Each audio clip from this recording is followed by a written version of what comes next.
Hello everyone and welcome to this UI UX design full course by Intellipaat. According to the user experience research article by NESCOM, a well-designed user interface can boost your website conversion rate up to 200%, and 72% will tell other 6 people about their great user experience.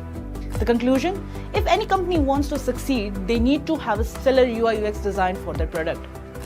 That is one of the reasons behind 24,000 plus jobs available on Naukri.com, that too just in India.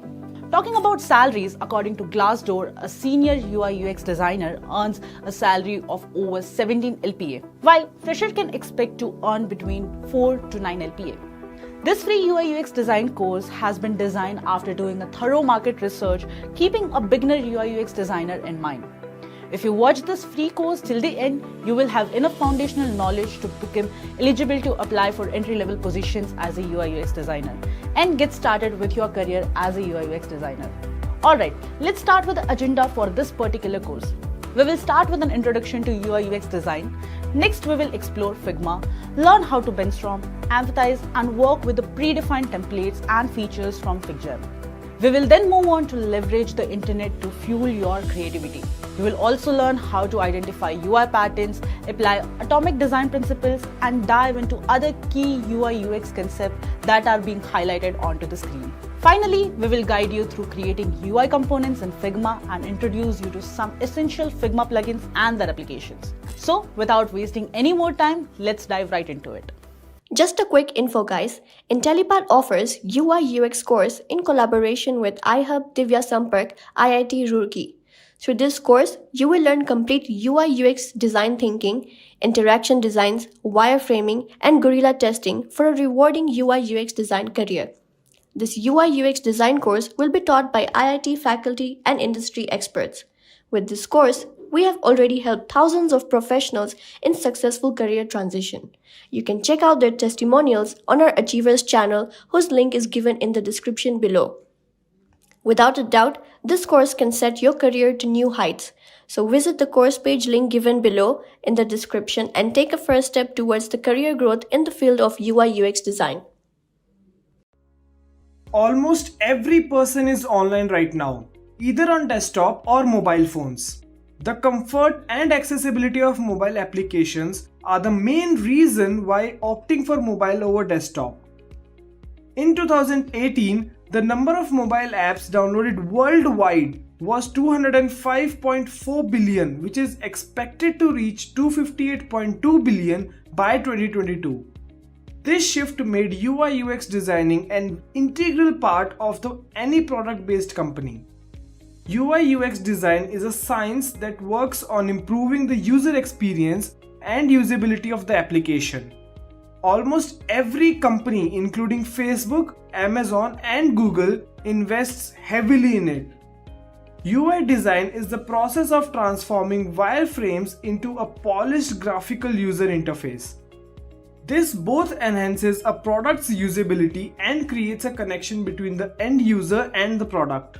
A user experience or UX is therefore made up of many user interfaces, which come together in a seamless flow to form a product. The difference between user experience and user interface is that UX is about the experience a user has with the product or service, while UI refers to the aesthetic elements by which people interact with the product. And UX focuses on interaction design, wireframes, information architect, user research, and scenarios. UI focuses mainly on visual design, colors, graphic design, layouts, and typography. Despite the differences, UI and UX are not entirely different. Both UI and UX are crucial to work closely to determine how a product will function and be visually attractive, with each other influencing the other.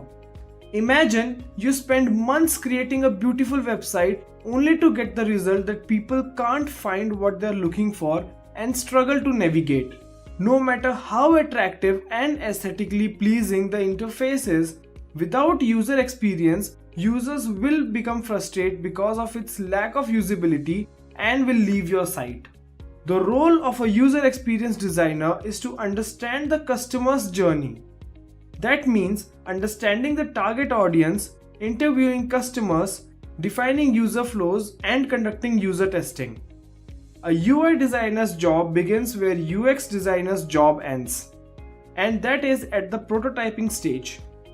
They take the wireframes and add visual design to make them more usable, aesthetically appealing, and optimized for different screen sizes.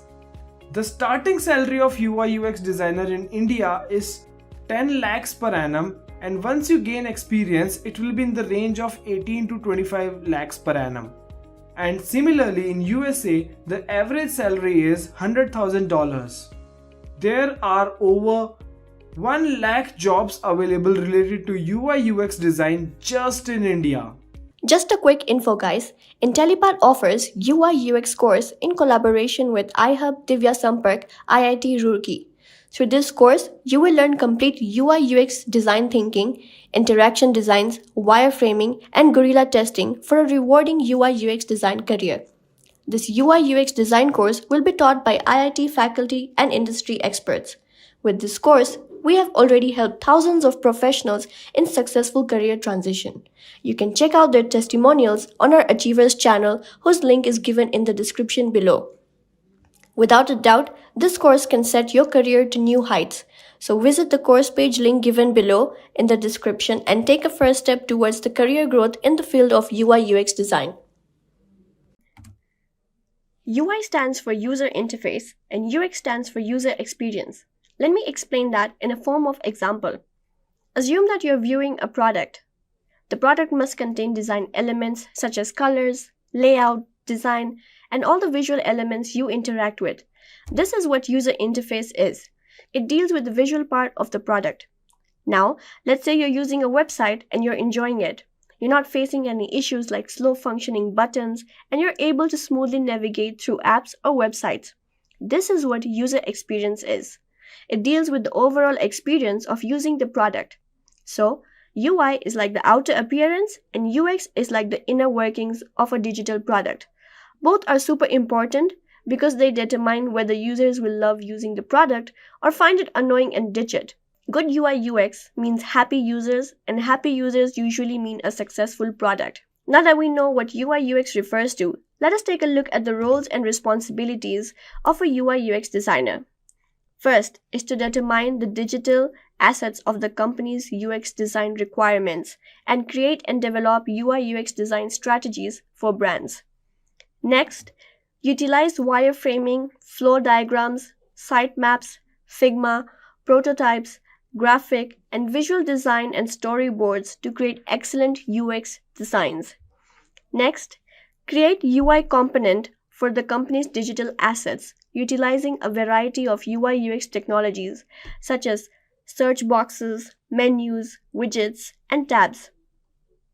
Then, test user interface components for landing pages, including banners, call to action, page design, page layout, target links, and page flows. Then, we have work together with a marketing group, in-house designers, and outside designers to ensure that the customized content is produced and sent to online consumers. Lastly, provide guidance and advice on how UI UX design principles, UX research tests, and procedures should be used to guarantee accurate user behavior analysis and prediction. Now, moving to our main agenda for today's topic, the UI UX scope in the future. The future of UI UX is bright and full of innovation. With the integration of artificial intelligence, the expansion of virtual reality technologies, diverse job opportunities, competitive salaries, and evolving design trends, UI UX developers will continue to play an important role in creating exceptional digital experiences for users around the world. So, first up, we have AI's influence. AI is capable of analyzing user data to provide individualized services. This implies that interfaces that adjust to user preferences can be designed by UI UX developers, increasing the significance of interactions. Chatbots and virtual assistants driven by AI are becoming more popular. The interfaces for these will be created by UI UX developers, who will make sure they are clear and functional. UI UX developers can now concentrate more on the creative aspects of their work by using AI tools that can automate repetitive design. Then next up we have AR/VR product development. UI/UX developers will be essential in creating user-friendly AR/VR product interfaces. Users will interact with digital elements in real-world contexts. Therefore, these interfaces need to be intuitive and seamless. Gesture-based interfaces are becoming more common with AR/VR. These interfaces will be created by UI/UX designers to feel intuitive and natural to act with. Next up, we have job opportunities. Companies will need more and more UI/UX developers as long as they value customer satisfaction. Positions like UX researcher, interaction designer, and usability analyst are becoming more common in UI/UX, and the field is getting more diverse. Many UI/UX professionals have flexible schedules and a wide range of projects through their freelancing or remote jobs. Next, we're going to talk about salaries. UI/UX positions are highly compensated because of their significance to the success of products. Salaries vary based on location, experience, and the company. With years of expertise, senior UI/UX designers can earn much better compensation. Lastly, we'll talk about the future trends. Designing voice user interfaces will be essential for UI/UX developers with the rise of voice assistants and smart speakers. Designing ethically, taking user privacy, inclusivity, and accessibility into account is becoming more and more important. Increasingly, designs that are straightforward, uncluttered, and simple are focused on the key components to cut down on complexity. Interfaces become more logical and engaging with the addition of small animations and feedback loops. Now, next we'll talk about the top UI/UX trends in 2024. On first, we have customer-centric design. UX designers are more in demand as design becomes an integral part of business initiatives. Organizations that prioritize design understand the importance of user-centered design and depend on UX designers to assess user requirements and develop memorable experiences. The growing significance of design has given rise to companies like Apple, Nike, and Coca-Cola that focus heavily on design. These businesses place a high value on design and recognize the importance of providing outstanding user experiences. Next, we'll talk about neuromorphic design and minimalist design trends. Design trends are all about simplicity and a sleek modern look. Neuromorphic design offers elegance and depth with its rounded edges and soft, delicate shadows. Consider objects and buttons that are to be pressed into the background, giving the impression of 3 dimensions. On the other hand, minimalist design eliminates unnecessary components and concentrates on simple, elegant lines. The Apple Music Player interface, where the button seems to be gently pressed in, is an illustration of neuromorphic design. This gives the digital experience a smooth physical sense. Then we're going to talk about voice user interface. A voice user interface, or a VUI, is like having a chat with your devices using just your voice. It occurs when you communicate with Siri, Alexa, or Google Assistant and they comprehend your needs and carry them out. Consider asking Siri to create a reminder or Alexa to play your favorite music. By allowing us to connect with technology organically without having to type or tap, these VUIs simplify our lives. The Amazon Echo is a great example, as you can ask Alexa to play music, check the weather, or even place grocery order by simply speaking. Next, we'll talk about typography. The skill of creating elegant and readable written words is known as typography. It's the font type, word spacing, and word arrangement in a design. Imagine elegant typefaces used in posters or plain, uncluttered text on a website. Good typography can add enjoyment to a book. One famous font from the Harry Potter book series is an example. Readers of all ages are drawn in by the way the letters are styled, which brings the story's magic to life on the page. Then we'll talk about generative AI.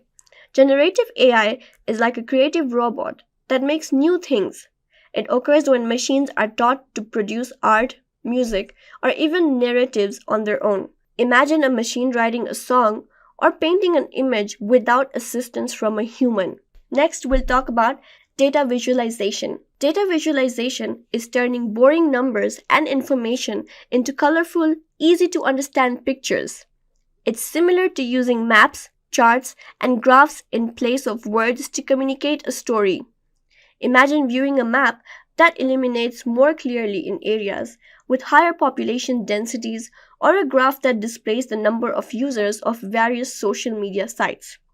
With their COVID-19 tracker, the New York Times achieves this quite well. You can examine vaccines, death, and cases in several categories. All of these have vibrant, clear graphics. It involves more than just looking at figures. It involves perceiving data in a whole new light. Just a quick info, guys. Intellipaat offers UI UX course in collaboration with iHub Divya Sampark IIT Roorkee.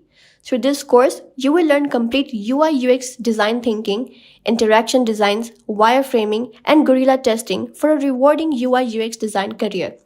This UI UX design course will be taught by IIT faculty and industry experts. With this course, we have already helped thousands of professionals in successful career transition. You can check out their testimonials on our Achievers channel, whose link is given in the description below. Without a doubt, this course can set your career to new heights. So visit the course page link given below in the description and take a first step towards the career growth in the field of UI UX design. UI versus UX. User experience design, or UX design, is everywhere, from how you interact with your smartphone to how your home is designed. Of course, not all experiences are well designed, and that's why UX design is such a rewarding and challenging field to be in. While the user interface, or UI, encompasses all the visual elements the user sees, hears, and interacts with, including colors, typography, buttons, icons, screen, animations, and more. These visual elements are key to support tasks and usability, while UI is how a product looks and all its visual elements, which plays a significant role in UX, which is the overall product experience. Now, let's begin by seeing what does UI and UX design refer to. So UI design, which is also known as user interface design, focuses on the visual and interactive elements of a product to create aesthetically pleasing interfaces, while a UX design, also known as the user experience design, focuses on creating a seamless and meaningful user experience by understanding the user needs, conducting research, and designing intuitive interfaces. Now, let me give you an example of UI. UI is the table setting, dishes, and cutlery, so how it looks and feels. We're basically talking about the appearance here, while the UX is the service, menu, and the overall dining experience. So here we're talking about how enjoyable and efficient the experience is. Now, let's move forward and see the stages to creating a UI and UX design. Let's begin with the stages of UI design. First, we have define and research. Then we have design. And we have testing. So let us start with define and research. First thing, target audience. Who are you designing for? What are their needs and goals? Then, project goals. What do you want to achieve with the design? Then we have competitor analysis. What similar products are doing well? What can you learn from them? And lastly, information architecture. How will the content be organized and presented? Then we have the design process. In this, we have wireframing. We create a low-fidelity mockup to visualize the layout and structure. And then we have visual design, where we define the color scheme, fonts, and other visual elements. Then we have prototyping, where we develop high-fidelity mockups for testing and user feedback. Then the last stage of UI design is test, where we have testing, where we test the UI for usability and accessibility. And we have iteration, where we refine the design based on testing results and user feedback. Then we have prototyping again, for the high-fidelity mockup for testing and user feedback. Now let's see the stages of UX design, where we have research, prototype, and analyzing and iteration. So let's begin with research. In this process, we have empathize as the first process, where we understand the user needs, motivations, and pain points through research methods like interviews, surveys, and user testing. Then we define clearly the project goals, target audience, and desired user outcomes. Then we analyze research data to identify user needs and opportunities for improvement. Then lastly, synthesize, where we develop user personas and user journeys to represent user behavior and needs. Next step we have prototype, where first we ideate, meaning we brainstorm and develop innovative solutions based on research findings. Then we have prototype, where we create low fidelity and high fidelity prototypes to test and refine the design. Then we have test and iterate, where we conduct usability testing with real users to identify and address usability issues, iterate on the design based on the feedback. Then our third step is analyzing and iteration, where we first analyze the data to identify areas for improvement. Then we refine and iterate on the design based on the user data and feedback. Then we have improve, where we continuously improve the user experience. Now, despite the professional relationship of UI and UX, the roles themselves are quite different, referring to very different aspects of the product development process and the design. So let's take a look at the differences between UI and UX. So let us check out the differences between a UI versus UX. So first thing, focus. In the UI design, we focus on how it looks and feels, while in the UX design, we focus on the overall user journey and emotions. Then we have think, where in the UI design, every artist has the potential to be a teacher, where in the UX design, we think about the user research, information architecture, usability testing, and much more. The goal in the UI design is to make the product aesthetically pleasing, intuitive, and easy to go, while in the UX design, the goal is to make the product enjoyable, efficient, and meet user needs. The tools used in UI design are software like Figma, Sketch, Adobe, and in UX design, we use tools like surveys, analytics, and prototyping. Then lastly, UI designers collaborate with UX designers and developers, while a UX designer collaborates with UI designers, developers, and other stakeholders. Now let's see how closely do they work together. As now you know, UX and UI overlap but are distinct disciplines. UX is the umbrella and UI falls under it. Both are essential for a product to succeed. If you've got a website with an attractive interface but it's hard to use and navigate, the website won't succeed because it is a bad user experience. While a UX benefits from a stunning UI, beautiful design can enhance user experience. Think of them as two sides of the same coin. Both are crucial for creating successful digital products that people love to use for crafting exceptional digital experiences. Remember, UI and UX are not rivals, but collaborators. They work together to craft exceptional digital experiences. Now, let's take a look at the essential skills required to become a UI and UX designer. Starting with the skills required to become a UI designer, first we have visual design, where the strong understanding of color theory, typography, and layout principles are used. Then we have front-end development, where we use basic knowledge of HTML, CSS, and JavaScript. Then we have software proficiency, where we design software like Adobe, Photoshop, and Illustrator. Now, let's see the essential skills required for a UX designer. First, we have information architecture, where we organize content for optimal user experience. Then, we have interaction design, where we design intuitive and user-friendly interactions. Then, we have prototyping, where we create low and high fidelity prototypes for testing. Then, on number 4, we have user testing, where we conduct usability testing and analyze the results. Then, on number 5, we have wireframing, where we create low fidelity layouts for visualizing structure and flow. And lastly, designing software, where we use Figma, Sketch, and InVision. Now, moving forward, let's discuss the salary of a UI and UX designer. Now, because UI and UX are so crucial to the entire process of creating an application, they generally get paid really well. On an average, a UI designer makes 6,34,064 rupees per year in India. and a UX designer makes an average of 9,02,881 rupees per year in India. Just a quick info guys, Intellipaat offers UI UX course in collaboration with iHub Divya Sampark IIT Roorkee.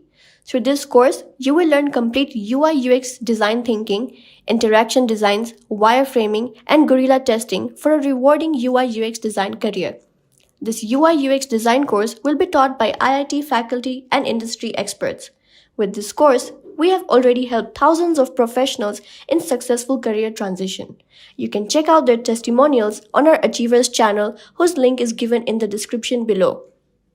Without a doubt, this course can set your career to new heights. So visit the course page link given below in the description and take a first step towards the career growth in the field of UI UX design. Let me show you guys an example of a perfect color theory. Now, as you can see, we have an interface over here which looks very bad. The red is popping in my eye and I am not liking it. So we're going to change this. Now suppose, let's say you're creating an app and your target audience is people from the age group around 25 to 40. Now, we'll change the color. A color typically associated with an app should have white, which might be a better suited primary brand color instead of red. And your secondary color should maybe contain mainly blue color instead of orange. And for your accent color, you can use black. Now, when you combine all these, you develop a color scheme for your branding materials as a part of your brand color palette. Now, let's change this and see how it looks. So for my home page, we want to get rid of the red, so we're going to make it white. And we'll do the same for registration. Change it to white, and the same for confirmation. Okay, now that we are done changing the primary color, let's move to the secondary color. As said, we will change it into something blue.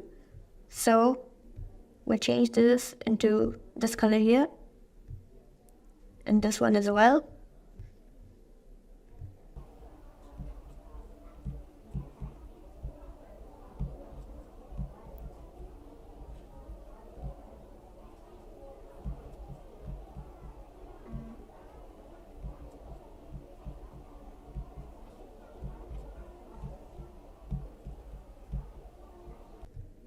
Okay, now that we're done changing the secondary color as well, let's move to the accent color, where we're going to change the red into black.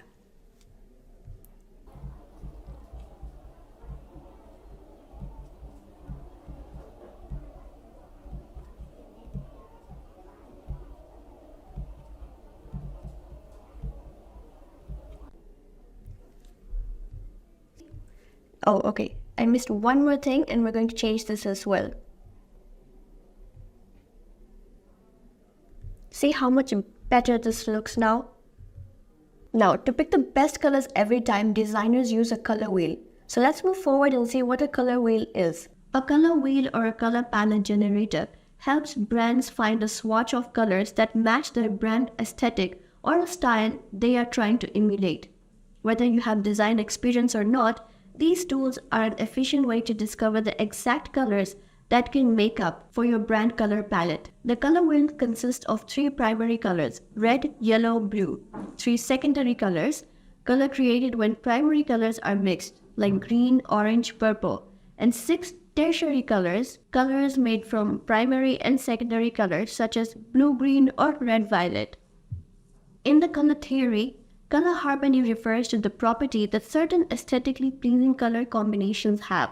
These combinations create pleasing contrast and consonances that are said to be harmonious. Now let's take a look at the different color harmonies.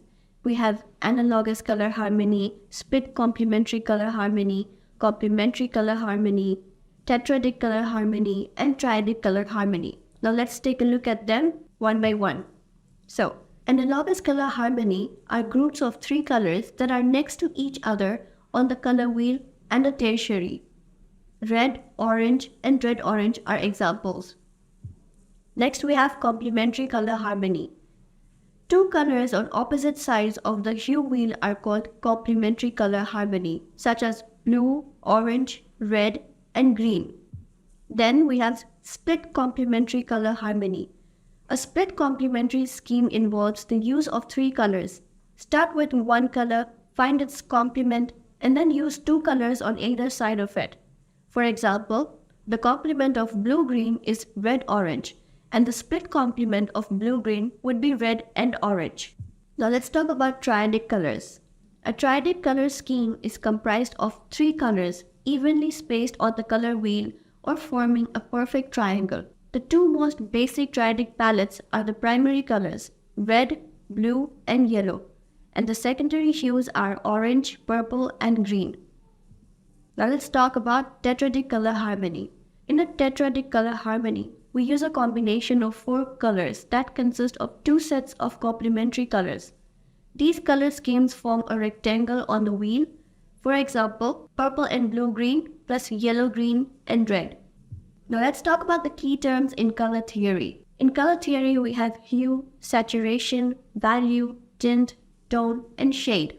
Now let's take a look at them one by one. Starting with hue, it refers to the dominant color family of the specific color we are looking at. White, black, gray are never referred to as a hue. On second, we have saturation. It refers to the intensity, in other words, whether the color appears more subtle or more vibrant. Then we have value. It has to do with how dark or light the color is ranging from black to white. And then we have tint. It is any hue or mixture of pure colors with only white added. Tint is moving closer to the white. Then on number 5 we have tone. It is any hue or mixture of pure colors with only gray added. Tone moves closer to gray. Then on number 6 we have shade. It is any pure hue or mixture of pure colors with only black added. Shade moves closer to black. Now, let's talk about the color models. First, we have CMYK, which stands for cyan, magenta, yellow, and black. This uses what is subtractive, mixing of light to derive different colors. 4 colors are mixed together. The overlapping result is black. It is usually used for pages and with printers. Then we have RGB, which stands for red, blue, and green. Used what is called additive mixing of light to derive different colors. 3 bright red, blue, and green lights are projected at you with full brightness. They are used for digital screens. Then we have hue, saturation, and brightness. Change of purity and density of color as well as how much light is projected through the color. It is used by UI or visual designers. Now let's see the color categories. First, we have the jewel tones. These colors are richly saturated hues named after gems like ruby red, emerald green, amethyst purple, and much more. The ideal range of saturation for these colors is 83 to 73 and of brightness 76 to 56. Then we have pastel tones. Pale family of colors like pink, baby blue, lavender, and much more. These are soothing colors. The ideal range of saturation for these colors is 14 to 21 and of brightness is 89 to 96. Then we have earth tones, colors found in nature like ochre and sienna. The ideal range of saturation for these colors is 36 to 41 and of brightness is 77 to 36. Then we have neutral tones. Pure neutrals include black, white, beige, and all grays and near neutral tones like browns and tans. The ideal range of saturation is 1 to 10 and of brightness is 99 to 70. Then we have fluorescent tones or neon tones. The ideal saturation for these colors is 100 to 63 and of brightness is 100 to 82. Then we have shades.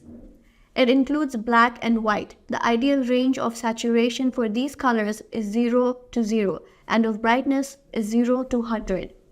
Now, let's talk about the 60-30-10 rule for color use. The 60-30-10 rule gives you an easy way to choose a color palette and stick to it. When done well, it can also help establish a brand's color identity. So, this is an example of an interface.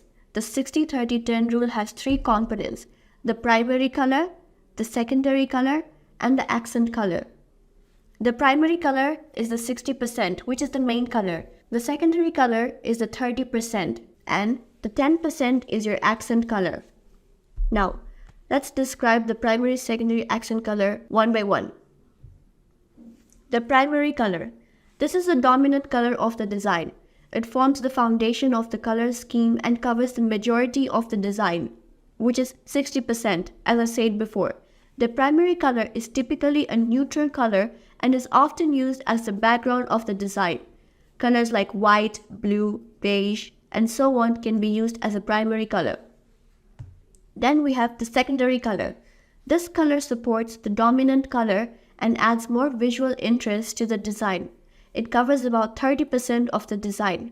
The secondary color can be used for typography, icons, and subheadings or subtitles in a design.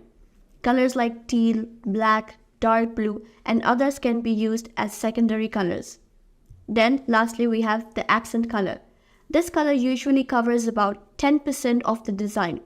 It helps highlight specific sections of the design like buttons, call to action elements, or any element that needs emphasis in the design.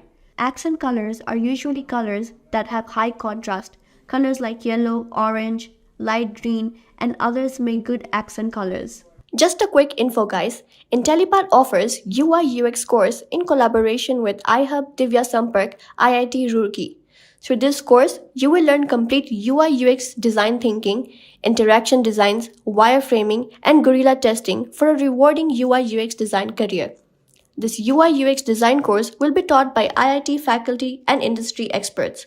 With this course, we have already helped thousands of professionals in successful career transition. You can check out their testimonials on our Achievers channel, whose link is given in the description below.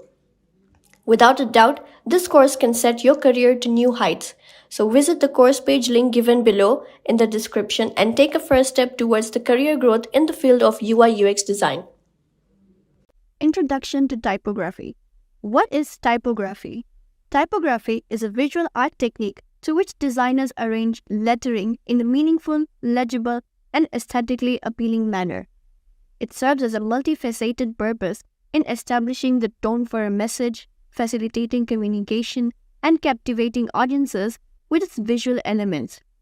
Most typographical approaches involve the consideration of various textual elements including typeface, style, structure, layout, font, appearance, and color. Now, let's see why is typography important in graphic design. Typography has two main purposes in graphic designing. The first is to promote legibility, and the second is to help communicate the messaging, tone, and sentiment of a design piece. Another function of typography revolves around aesthetics. We're drawn to visually attractive designs that are clean and easy on the eyes. In contrast, if a design is busy, confusing, and causes us to strain our eyes, we run the other way. Thus, it's in our best interest and our clients to learn how to effectively use typography in graphic designing. Now, typography is an important part of design theory because of its ability to inform how audiences perceive messaging. Those who practice it may employ it for various purposes. Those who create products that include written elements typically incorporate typographical standards into their work. You may find examples of typography on products and in media, including stationery, clothing, books, marketing materials, advertisements, websites, and magazines. Now, let's see what is the purpose of typography. As typography has increased in popularity, business began using it in many other applications, such as web design and graphic designing. Now, let us see what are the basic typography terms. So first, we have typeface. Typeface is the visual design of a text. Then we have font. Font refers to the weight, size, slope, width, or arrangement of a typeface. Then on number 3, we have stem. A stem is the initial stroke of a letter prior to the addition of secondary strokes. Then we have slope. The slope is the incline of a letter's stem. Then on number 5, we have weight. Now weight is the thickness of a stroke. Then on number 6, we have size. Size is the height of a text in measurements called points. Then on number 7, we have kerning. Kerning refers to the spacing between adjacent letters in a typeface. Then on number 8, we have tracking. Tracking is the spacing between all letters within a word. Then on number 9, we have baseline. A baseline is where the bottom of a letter sits and dictates a line of a text. Then on number 10, we have descender. Descender are the parts of letters that fall below the baseline of a text. Then on number 11, we have x-height. X-height refers to the middle axis of a typeface's total length, which is the typical height of lowercase letters. And on number 12, we have ligature. A ligature is a stroke that conjoins letters that are next to each other. Now, here is an example of Arial, Calibri, Cambria, Garamond, and Georgia. Now, moving forward, let's see how to learn typography. Now, here is a step-by-step guide on how to learn typography.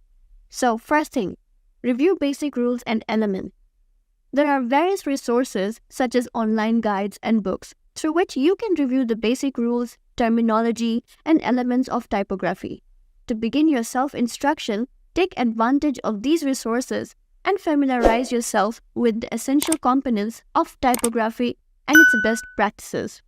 Once you have an understanding of this information, you can begin your typography practice. Then, on number 2, practice customization by combining and modifying typefaces. With an understanding of typeface and the structure, you can practice customization. To do this, choose one of many specialized design software available for layout and lettering. From here, try to combine and change typefaces in ways that are visually appealing to you. When combining, pay attention to how two typefaces interact with one another. When changing them, consider the leading kerning and tracking of your text. Then, on number 3, experiment with layout design. Once you understand how to combine and modify typefaces effectively, you can experiment with layout design. Try to use variations in fonts and typefaces to create an aesthetically compelling layout for a mock document, book cover, flyer, or other product. This activity can help you better understand how audiences may perceive your design so you can maximize their impacts. Then, practice lettering.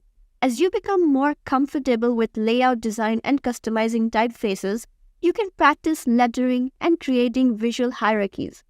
Lettering refers to the activity of drawing letters and generating your own typefaces, and visual hierarchies can help you arrange layouts to portray a specific tone or message.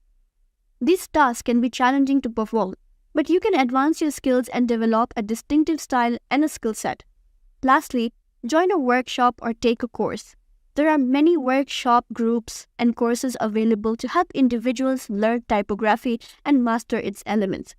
Consider taking advantage of these opportunities to develop your skills in formal setting and keep yourself accountable for practicing your art. You may also receive feedback from others on your work through these activities, which can help in your growth. Now let's take a look at the 3 tips to master the art of typography. The first is to pick the right typeface for the job. The typeface you choose can have a big impact on the overall look and feel of your design. When you're picking one, think about the purpose of your design and the message you're trying to convey.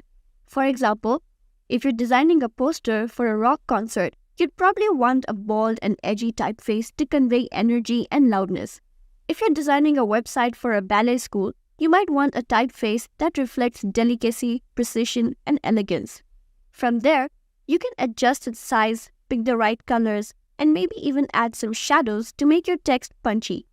Depending on your design, mixing different typefaces could work best, like combining a serif and a sans serif font. Number 2, pay attention to spacing. So you've settled on the right typeface and styled it to your liking. There's just one problem. It's not the most legible piece of text. That's where typography techniques like kerning and tracking come in handy. Kerning is all about adjusting the space between 2 letters at a time, which is especially useful when you've got 2 similarly shaped letters next to each other, like an A and V. Tracking, on the other hand, lets you adjust the space between multiple letters at once. But apart from the horizontal spacing between words and letters, it's also worth keeping vertical spacing in check. If you're working with a paragraph, say for a book blurb, magazine spread, or website copy, you'll want to make sure the lines aren't too close or too far apart for readability. Lastly, be consistent. Some designs involve multiple text layers with varying styles, and that's okay. The most important thing in this case is to be consistent with your choices. That doesn't mean you'll have to limit your design to one typeface or size. Rather, it's about regulating the look and feel of your design to give it a cohesive look, all while making it easier for readers to consume.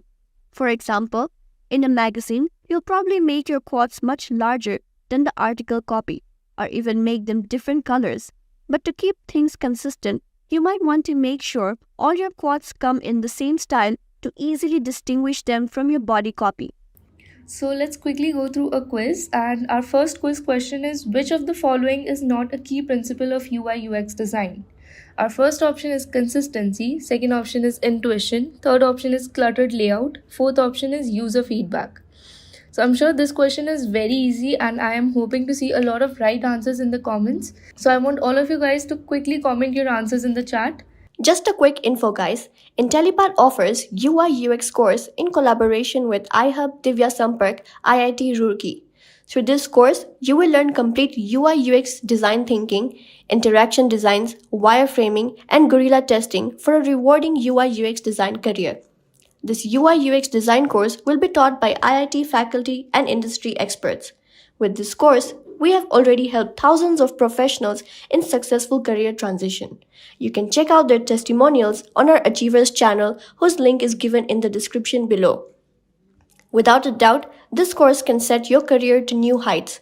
So visit the course page link given below in the description and take a first step towards the career growth in the field of UI UX design. Introduction to Fina. So finally, we are basically working on the Figma. I'll be showing you how to create things in Figma, how to use Figma, and all of those. Okay. So most of the things we'll be learning, we'll be doing in Figma itself. So I'll introduce you the Figma first. So I think let's say if you don't know about the Figma, I'll tell you from the scratch. So let's say I'm quitting Figma. Okay. I hope you guys know how to open Figma.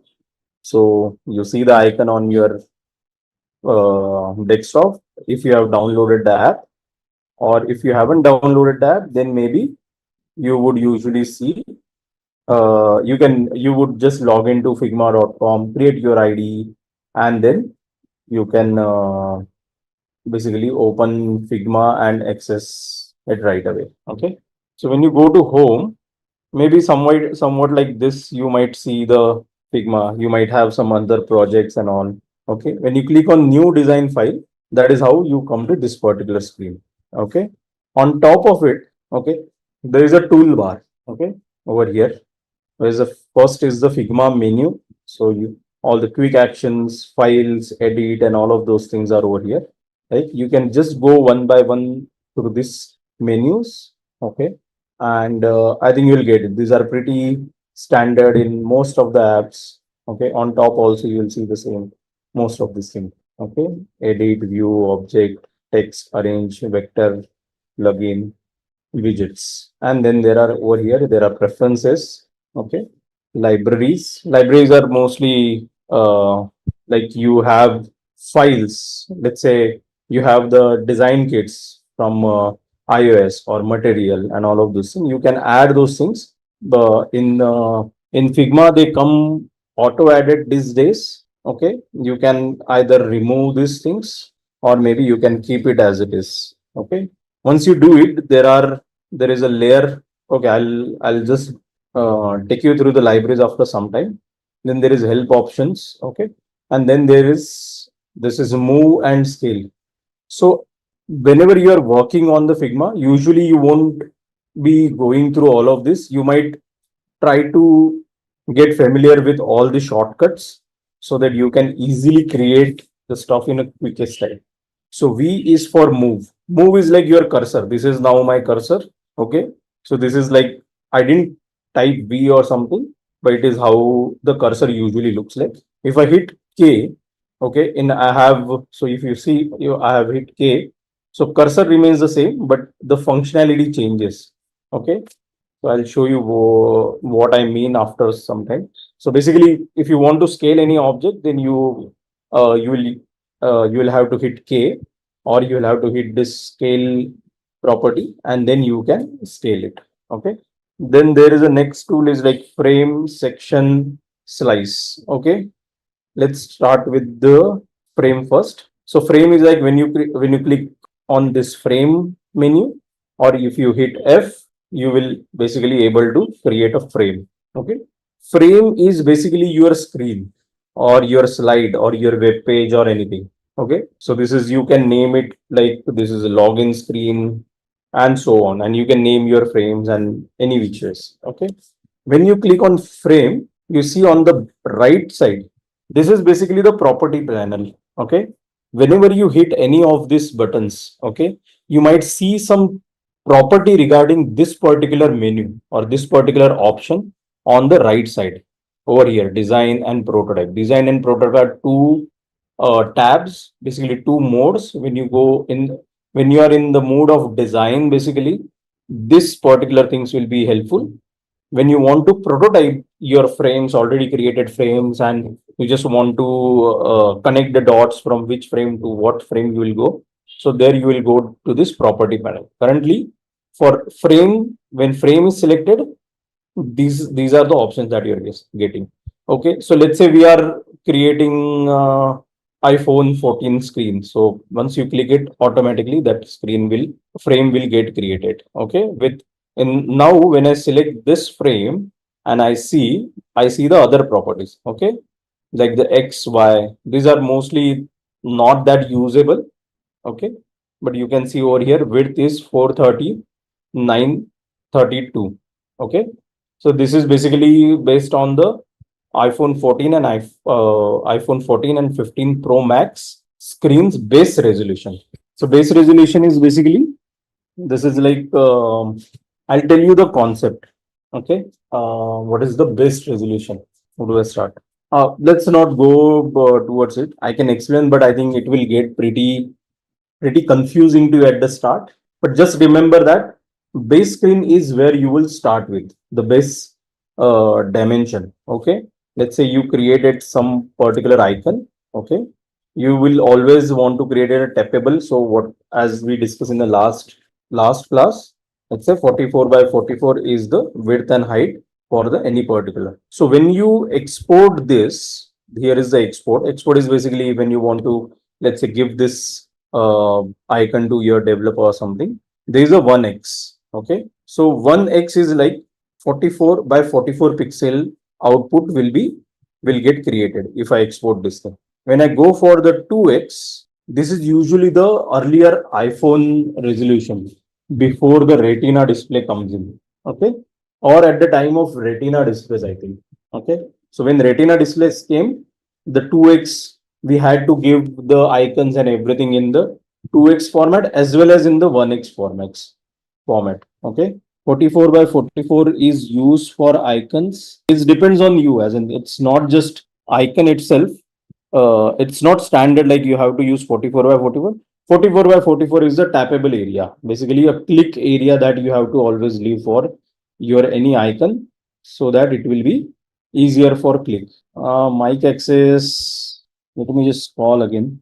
So then there are 3x, 4x. So as our mobile screens are getting higher and higher resolution, like they are trying to fit more and more pixel in on the screens, the basically the actual resolution is far bigger than what we have here 430. So to compensate for those screens, we have to give our icons in this 3x, 4x. Some in, for some mobiles there are 5x also for the Android thing. Okay, so this is basically 1x is like 44 by 44 multiplied by 1, which is 44 by 44. If we create 2x, then 44 by 44 multiply by 2, it's 88 by 88. So if I export this particular icon, let's say I'm exporting over here, and I'll just get this icon again in the Figma. I'm just dropping that icon on Figma. Wait. Okay, so over here the resolution you won't be able to see because my on my screen it is showing 88 by 88, but the icon that I have got over here is the image that had automatically come on to 44 by 44. I don't know for what reason. that might be Figma settings. Yeah. Some of you are saying Figma has updated. You will find the toolbar at the bottom. I don't think I have got that particular access for the new thing, but any which ways in the new any update you will just find they might be playing with this particular icons. They might be at the bottom or the top. Doesn't matter as long as you know the icons what it does, right? So this is the 4430 by 932 screens you have got. You will see if I click F again or if I click on frame again, you would see I can just get any of these particular screens. These are like presets they have given. For Android large, you would just see, okay, this is 360 by 800. Okay. Usually in India, more the phones the phones that are used by our audience are 80% Android. So usually we do designs for Android first, and then basically it expanded to iPhone or any other platform. But for any particular screen you do the design, it will always be responsive and all. You just have to think about the responsiveness of it. I'll just take you through what is responsiveness and all of those. Then you will be able to create design. Okay. Your bounding box is visible exactly as the same size, but the 8 and R case for X, we are dropping an icon from our local PC. Then, so this is about frames. Yeah, even if the mic access is provided, I would suggest you to ask your question when the at the end of this particular session, I would say. Okay, or maybe I'll ask in the middle. Okay, if you have any questions or okay. Then there is a section. Section is basically, let's say if you have few frames. Okay, let's say these are the frames you have created, 2 3 frames. Now, if you just want to group them, what you would do, you won't basically select all of these frames and just try to group it basically. Okay, what you would usually do is to create a section. Once you create section, you can basically present this one. So this is, let's say you want to call it, let's say, login flow. Okay, and under login flow your first screen might be, let's say, splash screen or registration screen or sign up screen, and then let's say all of the personal data, profile making, and all of those things. So you would always keep it like grouped so that it is easier to present to someone, and even the developer will get to know. So that is how you might want to group. The slice is usually the less used feature, I would say. The slice is basically if you want to, if your design is, if you just want to get the slice of your design, okay, in export. Okay, so if I export, you will see this preview is only this part is will get export. So maybe whenever you want to just export some of the part, maybe that time you would use slice. Usually I haven't used slice that much. I usually group things and then I export that particular group. So let's say if you have created an icon, okay, let me just take any icon over. Okay, this particular icon is there. Let's use this. Okay, so in this frame, you have kept this particular icon. Okay, and you are using this icon on this particular screen. Okay, let me just. तो आपको ये पता चला सबको कि हमने एक component बनाया और वो कंपोनेंट को रीयूज किया. अभी जब मैं कंपोनेंट में जो भी चेंजेस कराऊंगा, जैसे बटन को मैंने ब्लैक कर दिया तो सारे बटन यहाँ पे ब्लैक हो जाएंगे.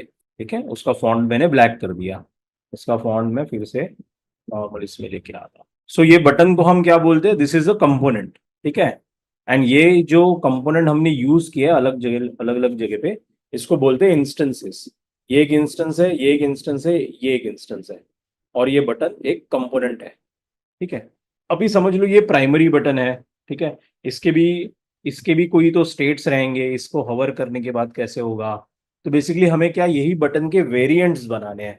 ये तो एक टाइप हो गया, एक टाइप का बटन. ठीक है, हम वेरिएंट्स कैसे बनाएंगे. ठीक है, so once you are, let's say अगर आपने फ्रेम किया हुआ है ऑलरेडी, आपने कंपोनेंट बना हुआ है, तो जैसे ही आप कंपोनेंट को सिलेक्ट करेंगे, you will get over here as a plus add variant. When you click on that, तो आपका डायरेक्टली एक इसका ही कॉपी ऐड हो जाएगा एज एन वेरिएंट. ओके, तो मैं इसको ये साइड पे रखता हूँ. ठीक है, तो समझ लो कि ये यहाँ पे आपका एक प्रॉपर्टी पैनल, जैसे आपके सारे प्रॉपर्टी पैनल में बाकी ऑप्शंस थे, अभी और एक ऑप्शन दिखाई देगा करंट वेरिएंट करके. ठीक है, इसमें आपका ये करंट वेरिएंट है, प्रॉपर्टी 1 है. इसकी प्रॉपर्टी आप छोड़ दिए, प्रॉपर्टीज बेसिकली इसका नाम है.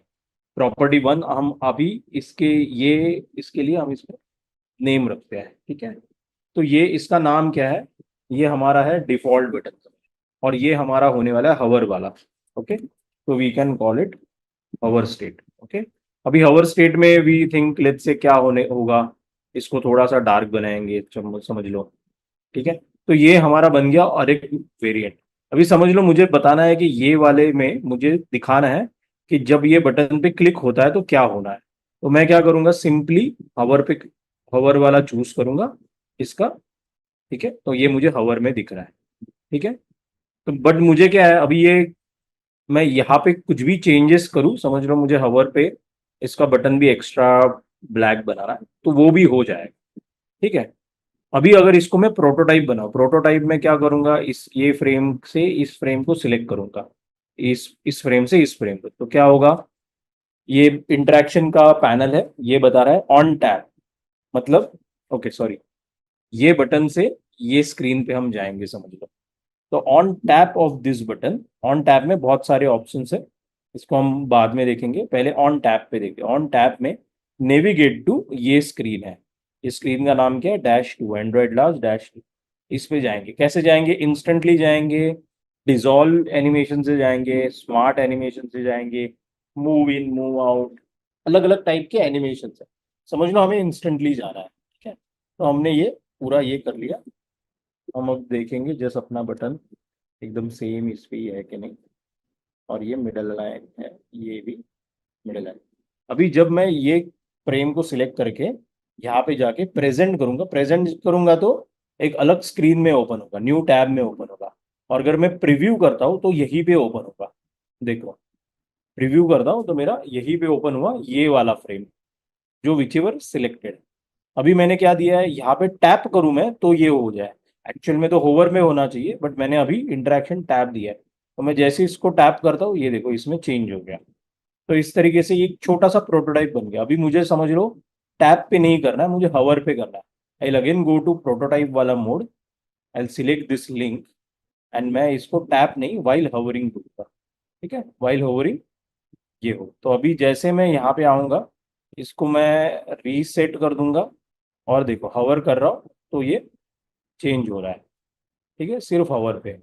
तो उसी हिसाब से मैं जैसे ये हवर का इफेक्ट दिया, तो मैं टैप का भी दे सकता हूँ। ऑन टैप क्या होगा, ठीक है, मैं चाहता हूँ कि लेट्स से ऑन टैप ये कुछ प्रोसेसिंग में बदल जाए, जैसे ये डॉटेड लाइन हो गया and I want colour to be same, ठीक है। तो मैंने इसका कलर जो था ये डिजाइन में, ये मैंने सेम यहाँ से उठा के इसको, इसका जो बैकग्राउंड है इसमें ये पेस्ट कर दिया अभी के लिए, ठीक है। अभी मैंने क्या, ये स्क्रीन टू स्क्रीन किया ना, मैं वही सेम प्रोटोटाइप यहाँ पर भी कर सकता हूँ। तो जैसे प्रोटोटाइप मोड में मैं गया, ये बटन को मैंने सिलेक्ट किया, इसका ये नोड इसको सिलेक्ट किया, एंड मैं बोलूंगा वाइल हवरिंग ये हो जाए, ठीक है।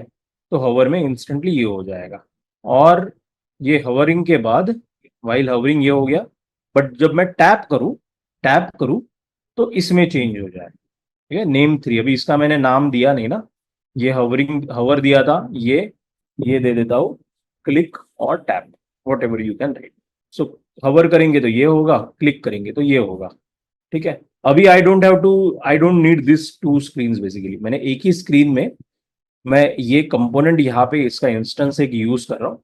तो जहाँ जो भी मैंने प्रोटोटाइप यहाँ पे कर दिया है वो पूरा यहाँ पे आ जाएगा। तो जैसे मैं इफ आई प्ले, मुझे शॉर्टकट्स मालूम है इसलिए मैं वो डायरेक्टली पे कर रहा हूँ। शॉर्टकट इज शिफ्ट स्पेस, जैसे हम यहाँ पे आए, देखो हवर कर रहे हैं तो हवर पे ये हो गया, और जब मैं क्लिक कर रहा हूँ, क्लिक पे नीचे some problem, this interaction will not trigger, oh because hover वाला भी था ना, हवर से मैं यहाँ पे जाऊंगा ऑन टैप, ये होगा, यहाँ से नहीं जाऊंगा कि जब तक मैं उसको उसके ऊपर जा रहा हूँ बटन के ऊपर, वो तो स्टेट चेंज कर चुका है हवर पे, और मैंने ये नहीं बोला कि हवर से ये यहाँ पे जाएगा। तो अभी मैंने हवर से ये इस पे डाला है। तो लेट्स सी नाउ, ओके। तो जैसे मैं इसको हवर करता हूँ तो ये बटन ब्लैक हो रहा है, जैसे इसको मैं क्लिक करूंगा तो ये देखो डॉट डॉट डॉट में बदल गया, राइट। बेसिकली कोई तो प्रोसेस हो रहा है, ऐसे मैं बताना चाह रहा हूँ, ठीक है। जैसे फिर से रिसेट करेंगे, तो बटन पे हवर पे ये हो रहा है, जैसे क्लिक करूँ तो ये इस पे आ गया। तो देखा ऐसे मैंने ये कंपोनेंट में ही ये वाले वेरिएंट्स इसके बना दिए। ओके, अभी ये वेरिएंट का मैं ये इंस्टेंस कहीं पर भी यूज करूँ, किसी भी स्क्रीन पे यूज करूँ मैं, अगर ये यहाँ पर भी आता है और इसको मैं प्रीव्यू करता हूँ तो इसके ऊपर भी सेम चीजें ही चलेगी जो मैंने यहाँ पे बनाया है। व्हाट आई यूजुअली डू, जब हम स्टाइल गाइड बनाते हैं ना या कंपोनेंट लाइब्रेरी बनाते हैं, हम कंपोनेंट लाइब्रेरी का एक वर्ड पे भी एक हम ये बना देते हैं कि ये बटन ऐसे कंडीशन में यूज होना चाहिए, बटन ये बटन पे हवर करने में ये होगा, हवर से क्लिक करने में ये होगा, और ये सब हम डॉक्यूमेंट करके रखते हैं ताकि कोई भी डिजाइनर, दूसरा कोई भी डिजाइनर ये बटन को यूज करे तो यही फंक्शनैलिटी चले। Developer will, if the new developer, he'll read once, he will create the same component, and उनके भी डेवलपर जो फेलो डेवलपर्स रहेंगे वो उनके डेवलपमेंट प्लेटफॉर्म से जब वो बटन यूज करेंगे it will work the same way. ठीक है, तो ऐसा कोई फॉर्मूला नहीं है कि कितने डिजाइन देने कितने नहीं डिजाइन देने। क्लाइंट इज योर यूजर, तो of course he will be paying you, right? So you just need to create the file which is understandable to him as well. तो ये हमने बना दिया बटन। इसी हिसाब से let's say this is the primary button, you might create some secondary buttons also. let's say secondary button में ये मेरा secondary color नहीं है, मेरा समझ लो secondary color है, समझ लो ये secondary color है, तो इसका hover state I'll have to create। तो ये मेरा ये बटन पे क्लिक करेंगे तो समझ लो कि hover state ऐसे हो रहा है, देन ये बटन पे क्लिक कर रहा है तो let's say मुझे ये सेम ये चाहिए, मैं कॉपी कर रहा हूँ यहाँ पे, तो इसको मैं नेमिंग भी सेम ये दूंगा। अभी नेम क्या है ये रेंडमली दे देगा। ठीक है, so what I will do, I will create the naming system also. Now I was calling this default, I maybe call this is as a primary slash default। okay, तो ये मेरा primary default हो गया। I might call this I'd be calling all of this primary। ये primary का hover state है, ये primary का click state है। okay, this is again same but this is like secondary, right? So this is secondary hover, secondary click। ठीक है, now you have just started creating a design kit. ठीक है, तो अभी ये भी बटन कहीं पर भी यूज होगा तो it will look like this excel. ये सेकेंडरी बटन है, समझ लो आपका बटन ऐसे आ रहा है। Okay, you might want, you in the actual design you would change the button names also, let's say okay और maybe not okay. I am just log in, maybe I might call this log in and maybe I would call this register, let's say। तो ये, so all these buttons will follow the same thing।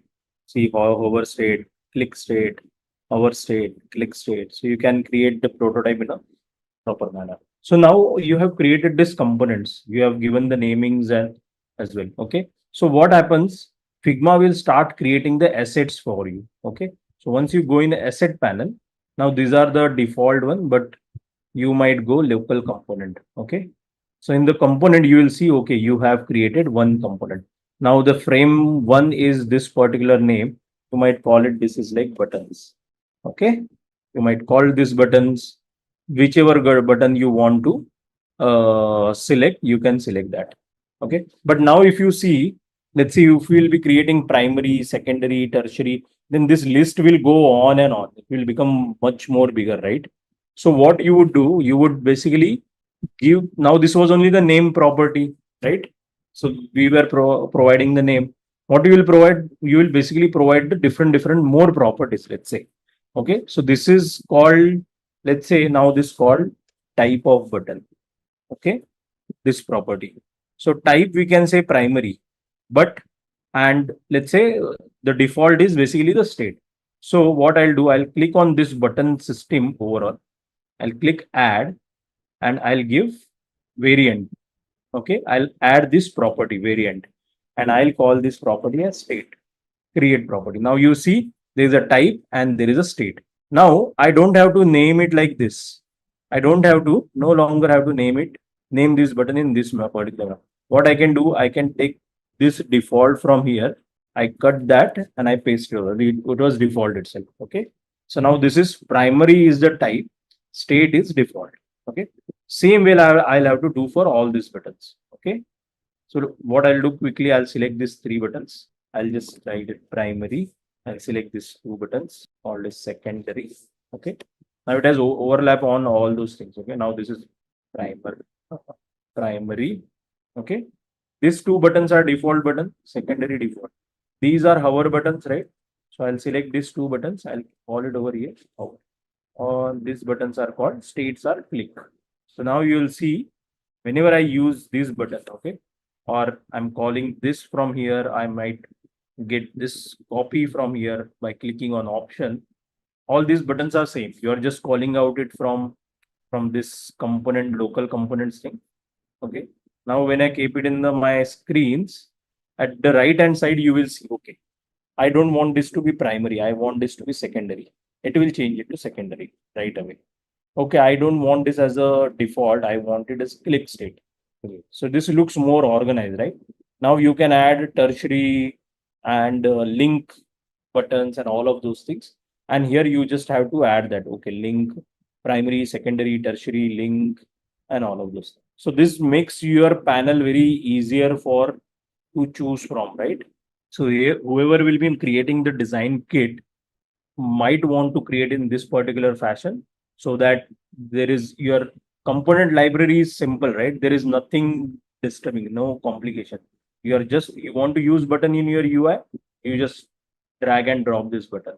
Okay, now you would decide which type of button you want to use. Okay, this is primary, I want secondary. It turn into secondary. Okay. Of course, you will see the accessibility and all of those things. Now over here, I didn't give that much attention to it. Okay. But this is how you can create a design kit, okay, which can be used across all the platform, all the files. To make it use for all the file, what you have to do, you have to click on library over here or over here, two icons. You click on library. Now I am in the I'm not in the professional plan. So once I'm in the still I am able to publish. Okay. I can publish this share component with when you upgrade to pro. I can maybe publish, but I don't know if others will get to use it. Oh, see, so I cannot publish this. Once I publish this, what would happen, it will be like this, iOS 18 and all of these things. Let's say if I go from over to here. Now, here you see, once you start making all the components, your library will become like this. Now, if I want to use play button, I can just drag and drop. Okay. There are these properties. Okay. I don't want a small button. I want large button. I would use this. Okay. I don't want fill state. I want, okay, this is not state. I want bezel style. Okay. This is the bezel style. I want to make it disabled. Then it's disabled. Let's say you have two buttons. One is enable, one is disable. I don't know. Whichever way you will be creating the design. Once you create this design system, now this is the small demo I showed you. Once you create all this component, it will start getting shape into this kind of a design kit. So now when Apple will make change in their design kit, I'll get an update. I might, or it will update automatically because it is having a global icon. I don't know what is how the Figma would work for this, but I would just get something like over here.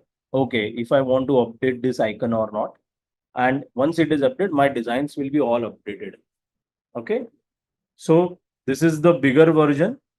What we created is the smaller version. Only we have created is buttons. Okay, once we create this thing, it will be like this. It is just visually it was same thing only button. You might want to create buttons under some other values also. Let's say button. These are called, let's say, home page buttons. Maybe I'm just adding the name. Now you will see. Okay, buttons under there is home page buttons and varieties of buttons. Maybe I usually would write button. So what will happen? But inside buttons there is this button. So there can be another types of buttons, right? You would create another one which is like this, where there will be no text, but there will be only icons. Maybe you will remove text, but you would add some icon. Okay, see if that's not, yeah. Maybe this is the icon, for example, and you would always try to use it across this. So now you have created another button. So this is button type 1, button 1. This is button type. type 2, let's say. So now if you go in your assets, okay, which type of button you want, button 1 or button 2? Then you can decide, okay, what you would state and all you want with that button. Okay. So this is the components. Let me quickly show you. If you are, let's say, creating some graphic, let's say, if you are creating this circle, and let's say for a reason you want to just take out the pie from this, okay, or you want to just take out this rectangle from this circle, okay, how you can do that? So there are Boolean operations over here. So what you have to do, so there are these 4 options. One is union. Union is what as the icon represent. If you have 2 elements, okay. Okay, better thing is let's create those. Yeah. So this is the second element. So what I can suggest, once you click on union selection, it will create a union of this. So you click on this. Now see, this is a single icon. Okay. Let's undo that. Subtraction. Okay. What it is saying, when you click on this from the background layer, whatever is the foreground layer, you can get the idea of, the idea of background and foreground, right? This, if you see the layer panel, this rectangle, it's rectangle 4 is above the rectangle 3. And see, so this is 4 and this is 3. So the foreground rectangle will get deleted, or that area will get deleted from this background. So I select this thing, I click on subtract. You see that foreground one got eliminated. Let's go back again. When I click on intersect section, so only the intersection part, which is this rectangle, right? This is only getting interactive. If I give it some opacity, okay. So this is the dark. Let me make it a bit darker. And let me create this of a different example. So whatever is the intersection will only remain like this. If I want to exclude selection, so whatever was the intersection, it will get excluded. Okay, so it's like this.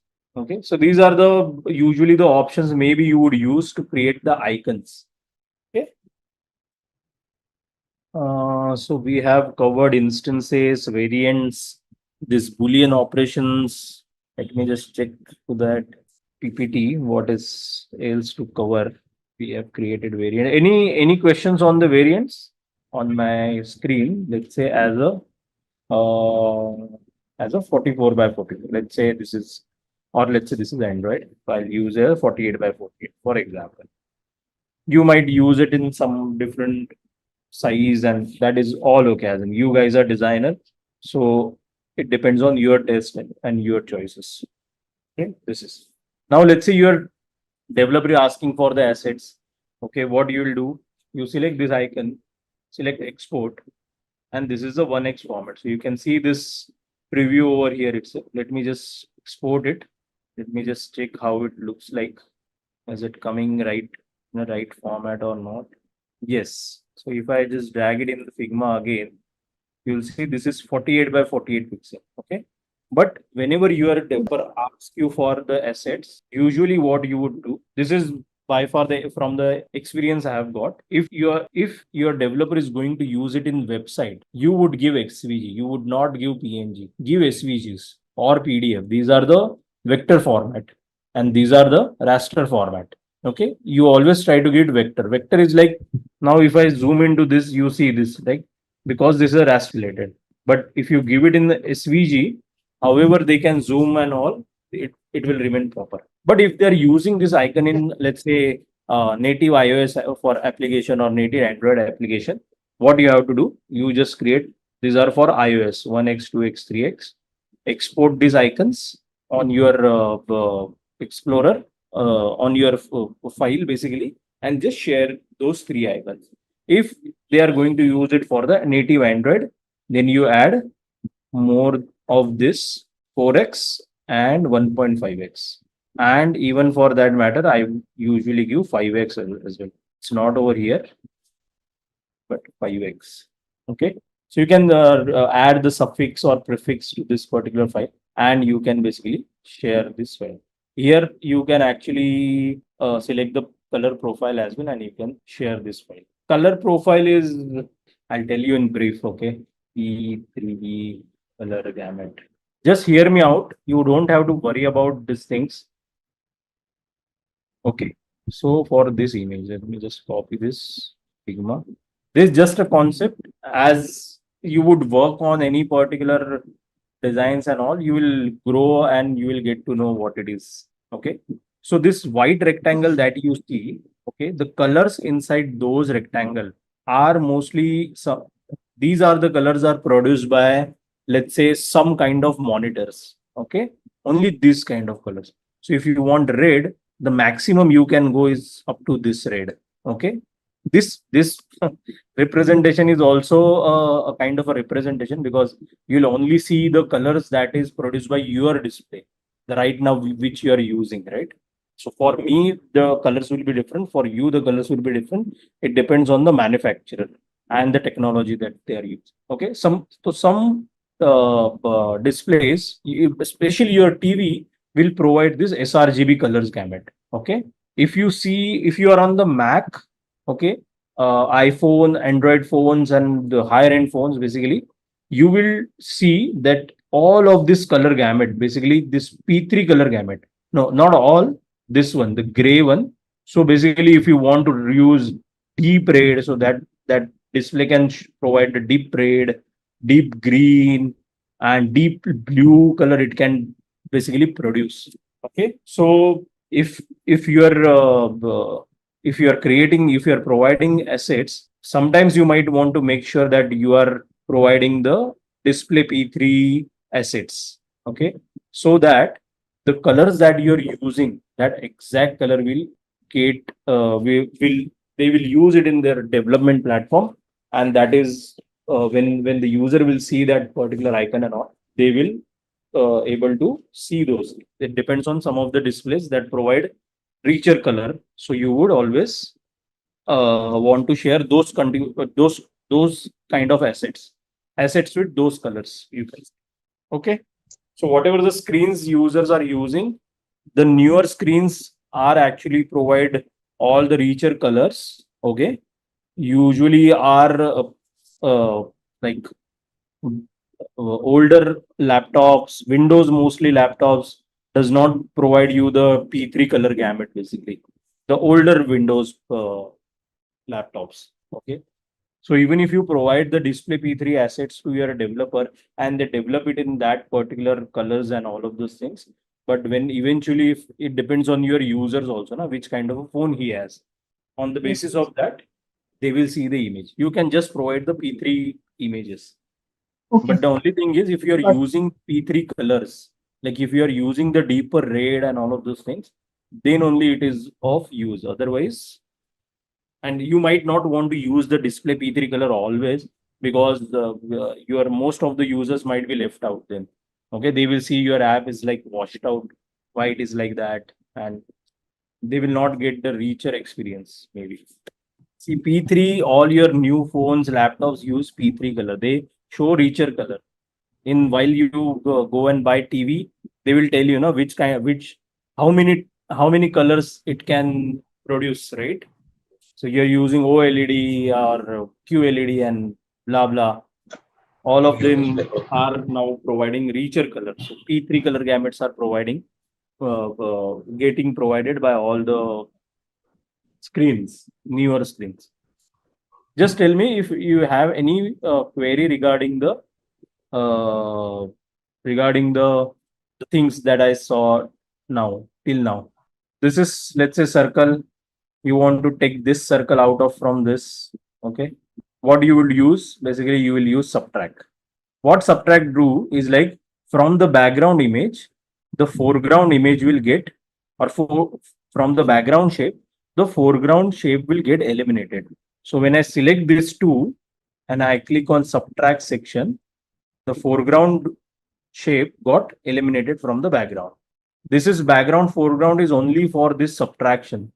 Okay, for all the other things are pretty self-explanatory. Is like union is like all those two shapes will combine and become one. Okay, intersection is like the intersecting part will only remain. See, the intersecting part. And exclude selection is like intersecting part will eliminate, everything will else remain.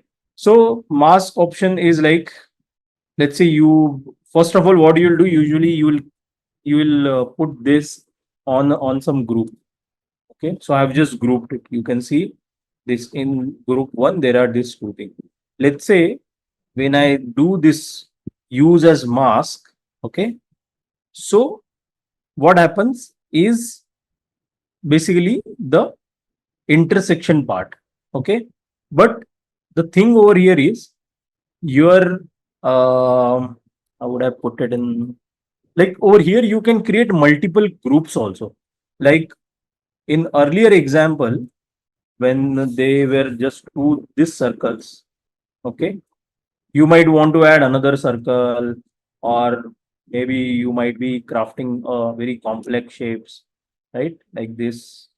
Okay, so this thing maybe you can do all this subtraction union and can create this thing.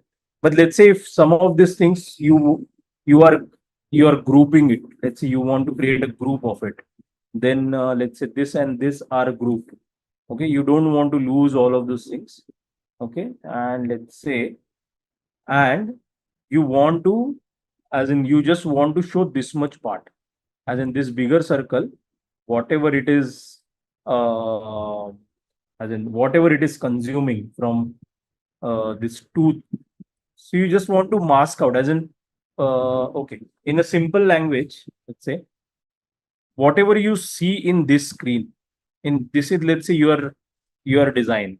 Okay, let me create kind of a design itself. For example, let's say this is this, let's say this is nose, uh, these are the two eyes. Okay, let's say this is a beard. Okay, and you want to just show not this complete part, but just want to show this much part. Okay, what you'll do, you this layer has to be the bottom layer of your artwork, let's say. Okay, so this is, let me just rename this to bottom layer. Okay, I'll put it at the bottom because all of these top layers creates this. Now if I say mask, use as mask, only the layer, the portion visible in this particular bottom layer only getting represented, right? And this I had given the opacity of 30. If I move it to 100%, or I can decrease it to 20%. Okay, so this is how you would basically use it. So now I haven't cut anything. Okay, I'm just selecting the part that I want to show. So this is like masking. I'm just masking the part which is outside this shape. Create a text which is called button, and I create a frame. So create a frame, I click command option F, command option G, right?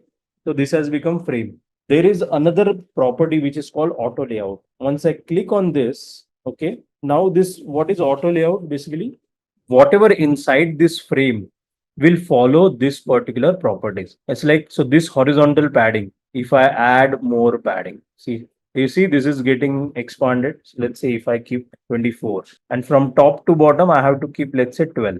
Okay, now you will say where is the fill for this? So even for the frame there is a fill option. So you click here and there is a fill. Let me just click, make my button black.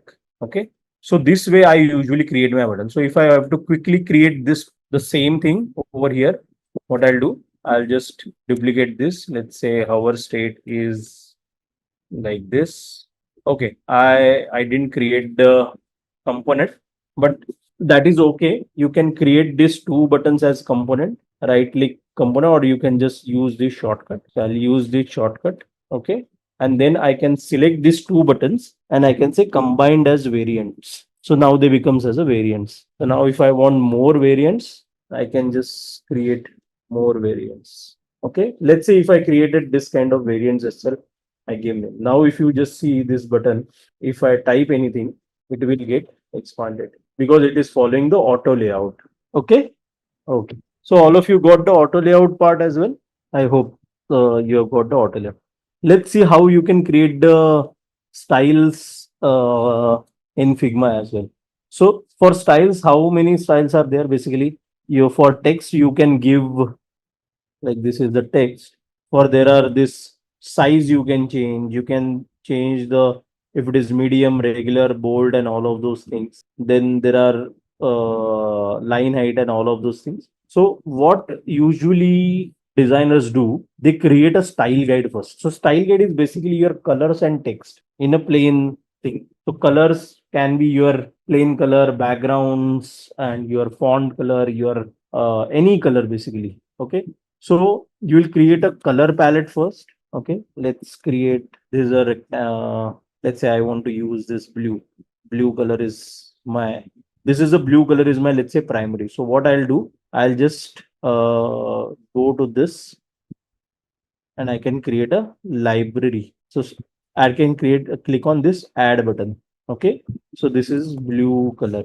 I'll just name this and create variable. But there are a lot of other things are also on this page.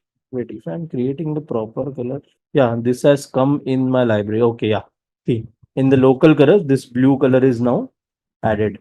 Now let's say this is my black color. Let's say usually we use black color as well, right? So I'll add that also in the library. This is black. Create variable.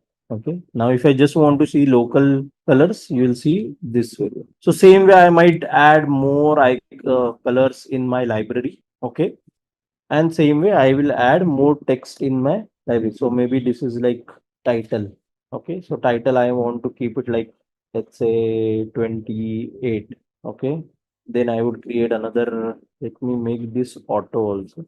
This is 0. This is 0. So this is like my one style of text. Then this is, let's say, 20 pixel. This is my subtitle, for example. Okay. Then this is my body text. So for body text, I want to keep, let's say, 14 pixel text or maybe 16, whichever. And I'll create this style guide. Now I have to add this in my styles also, right? How to add this?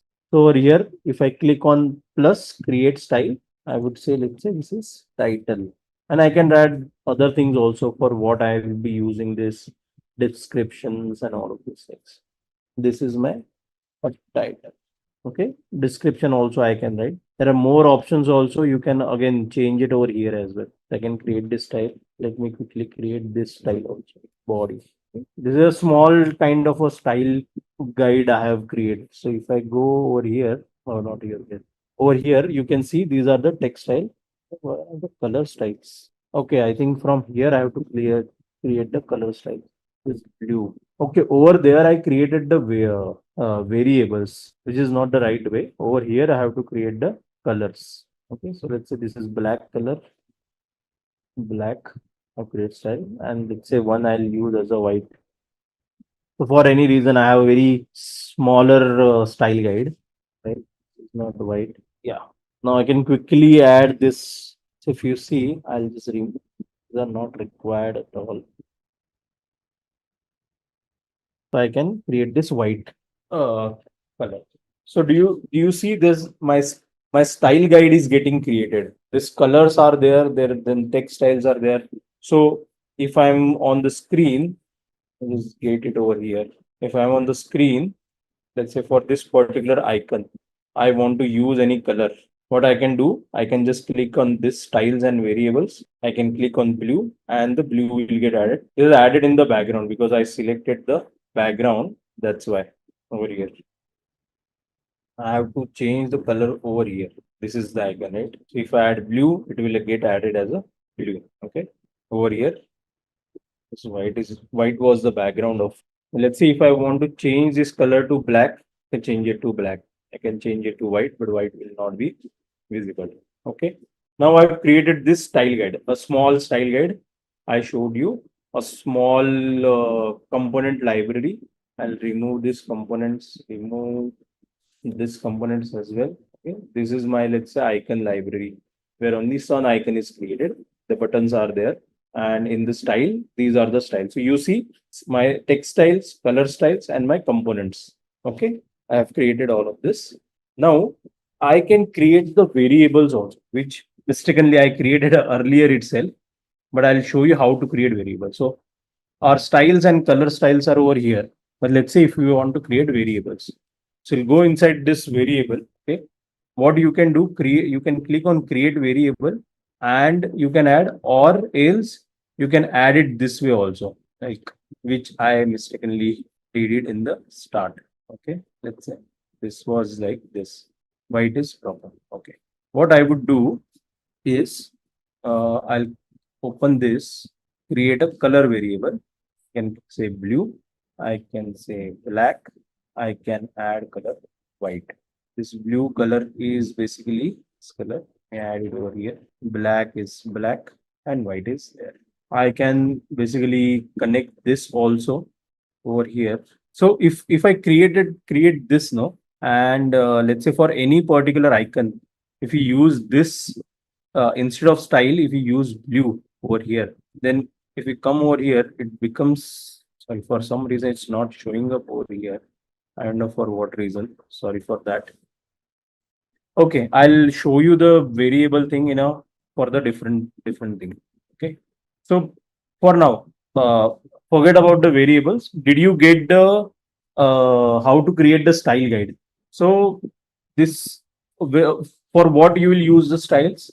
Basically, styles you can use to define fill, stroke, background color for any particular component that you do, any particular shape that you would use.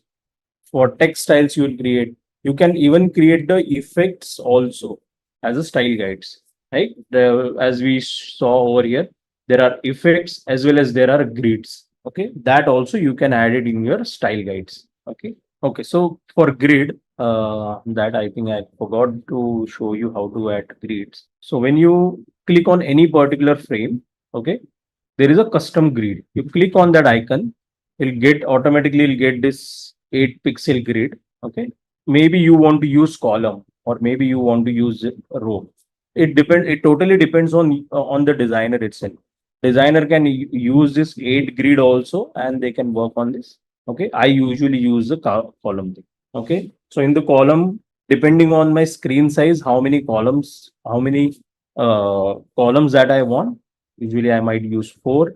Okay, do I want it stretched, or I want it left align, or right align, or center, all of this. Usually I use stretch. I give 16 pixel margin. So margin is like, you get it right. Margin is which is getting added on the left and right side, extreme left and right. Okay, so this is, and then the gutter. Usually use 16 pixel as a gutter itself. Okay, so this is how you can create your grid, and you can save that grid as in your library also. So like this material design, already you can see they have already added this grids for specific screen size. See this 1600 plus. Okay, so screens 1600, they might be using this extra large grid. Okay, for smaller screens, there are like below from 0 to 599. That is like below 600, they'll be using this particular grid. Okay, so this is, they have already created this things. Okay, so this is how you will create the grids. And again, depends on you which type of grid. You can add multiple grid on top of each other also. So like this 8 pixel grid as well as the grid that earlier created. Okay, or maybe I don't want 8 pixel, I might want to use rows. Okay, and I don't want stretch rows because my page will be scrollable. So I want to use it from top to bottom. Let's say height to be 24, and offset is basically, I would say 60, because my title bar might take that with 64 or something like that. Okay, and I want to use gutter also as 60, and I might increase the count. Yeah, so this is how I can use my I can create my own custom grid, and I can use it across. So grids are the guidelines for your designs. Okay, I'll quickly show you on the internet. There might be some example, or let it be. I think I'll just show you practically. So let's say you are creating a website. Okay, so you might be going with this 1440 screen size. Okay. So you might be having this particular grid. I usually use 12 column grid. Let's say count is 12. I would give 80 pixel margins on both the sides. Again, depends on you. These numbers are not any constant or something. Okay. Or you can connect with your developers also to share this grid system as well. Okay. So now here are the 12 columns. I created a UI like this. This is my cards. Okay. Got it? These are my cards. Now, if developer wants how this will convert into, let's say, on the mobile. Okay. So I'll again have to create the mobile site as well, right? To show them. I'll add the grid column. So I'm using 12 grid system with the card. If you see, I'm using it as a four columns are taking as a for a certain for this particular card. So my mobile usually naturally I'll be using four columns, 16 pixel margin, gutter maybe 16. Okay. And on the mobile, whatever the design I will do in this cards, okay, just give them some, let's say they are black for this particular example. Okay. Now when they will come onto my mobile screen, I might use it in a vertical format. Okay. And they might be scale up to this. So this way the grid will just help me how I'm organizing the layout from desktop to the mobile. Maybe there might be another screen which is like not desktop, but let's say for the tablet. Okay, which is like, let's say iPad Pro. Okay, here I can decide, okay, I might use the 8 columns over here.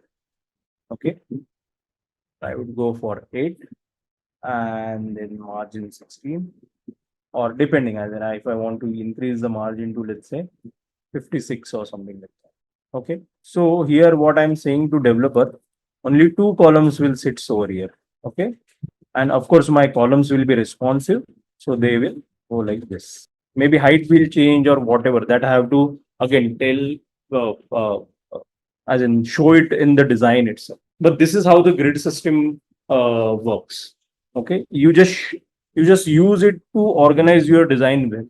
Otherwise, anyone can come and might make this like this. Some grid would be like this, and there won't be any cohesiveness in the design, in the spacing, and all of this, right? So you don't want to do that. So you'll always follow some grid system. Nowadays, designers, there are some style is like where they are not following any grid system, but that is, those designers are very conscious about their design choices as well, as in the placement of their elements and all of those things. Otherwise, if you just start creating website without following any grid, it will be messier. And as we learn, like level up, leveling up your design from 1 to 2, 2 to 3, all of this has to be evenly spaced out, should work on all the screen sizes and all of those things. So grid basically helps creating that. Okay. For all the interactions, as in again micro interactions and all, as I showed you regarding this button and hover effect, the same way in all the frames you can create the create the animations. Let's say this is like a frame. You can add multiple frames and create a design basically. Let's say this is how you want to show this loading buttons. Okay. So here there are like this, then there are like this, and here maybe like this. And when you connect these frames, you might see some animations. Let's say, let me just show you just an example. Let's see how this works. I'm just connecting these frames. Whatever the connections I have done, I'm just selecting all those connections all at a time, because the property that I want to do are the same for itself. I don't want it on the tab. After delay, how much delay? I don't want any delay. So zero replaces with 1 milliseconds. Right? So if I run these things, so it will look like this. Okay. So let's say this is kind of an animation I want to use in my screen. So this is basically a micro interaction that we just did.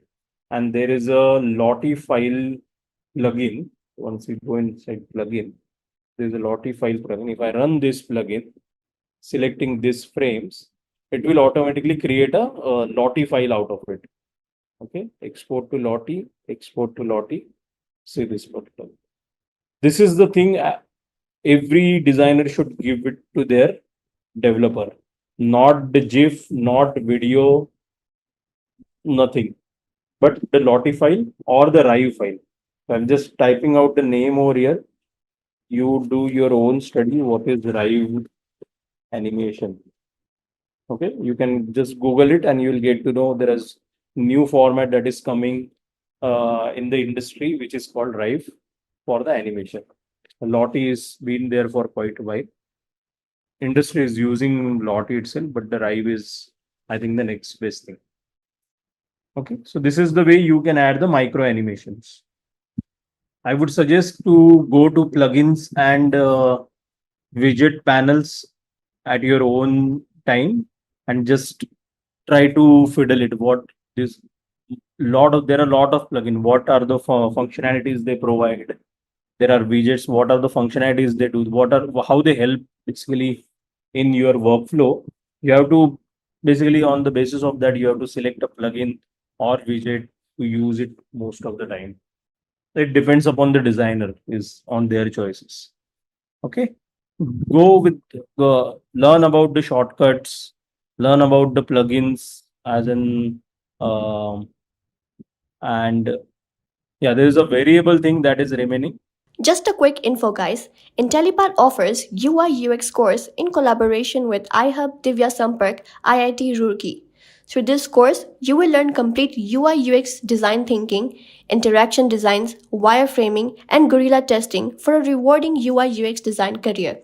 This UI UX design course will be taught by IIT faculty and industry experts. With this course, we have already helped thousands of professionals in successful career transition. You can check out their testimonials on our Achievers channel, whose link is given in the description below. Without a doubt, this course can set your career to new heights. So visit the course page link given below in the description and take a first step towards the career growth in the field of UI UX design. Colors for UI design. So colors are the way of generating emotions, correct? And have the ability to guide users' attention when it comes to designing an engaging user interface. Color is considered to be most important aspect. So here it says the colors grid topic once, just a recap. Yeah, we can take it after we just complete this particular topic. Okay, we'll go into Figma again and I'll show you the grid thing. So yeah, so it says that colors are way to generate emotions. Okay, so I'll just show you an image. I'll put it over here itself. Dullah Khan wants to edit. Okay, no. So I won't give edit access right now. Okay. If you want anything, you can just copy it and put it and paste it in your file itself. Okay, so you can edit and do things. Acha, maybe you want to add your that's why you want edit access. Okay. Okay, just ask me again, I'll give you the edit access. Okay, so here is the psychology of colors. Okay, so you can see, let's start with red color. These are the basic colors. Okay, to everyone, so feel free to, yeah, okay, yeah. So you can see over here like the emotions that these colors brings out. So you can see red, of course, it's for love, passion, energy, adventure, excitement. So these are the emotions basically. Red is mostly associated with the food also because it fiddles with your appetite as well. Okay, so you will see Zomato and other food related app using red colors as well. Okay, then you can see orange shows, yeah. So for orange color, it's like more original, enthusiasm, pleasure, emotion, youth. So basically, okay, you can type out the app that you see using orange as a primary color. So you can just type out red dash app name, or if you want to show any particular app using orange as a primary color, then you can just type out orange dash app name. I remember, or on the top of my head, yeah, Swiggy uses orange, correct. There was a very old app which called Jabong as well. Okay, it was e-commerce app uh, for clothings and all. So they were using orange also. If you remember the application called Jabong. Okay, it was very famous at that time. For red, I also remember the Snapdeal. In e-commerce, the Snapdeal uses color red. And if you see yellow brings the positivity, joy, warmth, fun, curiosity, happiness, and clarity. Do you remember any app using yellow? Snapchat. Okay, good one. The green brings out emotions like health, safety, harmony, loyalty, luck, prosperity, nature. Green, big basket. Superb. Rapido, yellow. Yes, correct. Then the blue brings out success, power, trust, confidence, purpose, security. So you'll see most of the app basically use blue color. Apollo Pharmacy is green. Yeah. Like Facebook somehow wants to say they are secure. So maybe they are also using blue color. Okay. Then we see purple. Purple is for imagination, justice, royalty, fantasy, art, mystery, spirituality. Telegram is blue. Facebook, Twitter, LinkedIn is blue. Correct. Indigo is blue. Okay, indigo is more, yeah, it can come in the in terms of primary color, you can say blue. It is more like a Persian blue or ink blue kind of. Phone Pay, yeah, Phone Pay is using purple. What for black, like red? You can just the Google it out. What emotions do comes out from black? I would say black also provides safety, and so some of this it's not that the confidence will only come from blue itself. Okay, it's basically a basic tenet, a psychological tenet, these colors that they have. Okay, does not mean that you have to find a color from this particular chart itself. It depends on how you use the color. Okay. Okay, there's another image. I'll put it over here, which is talking about the emotions guide, they say. Okay, so you can see the black, Nike, Puma, Honda, Times. This is Times of New York or something.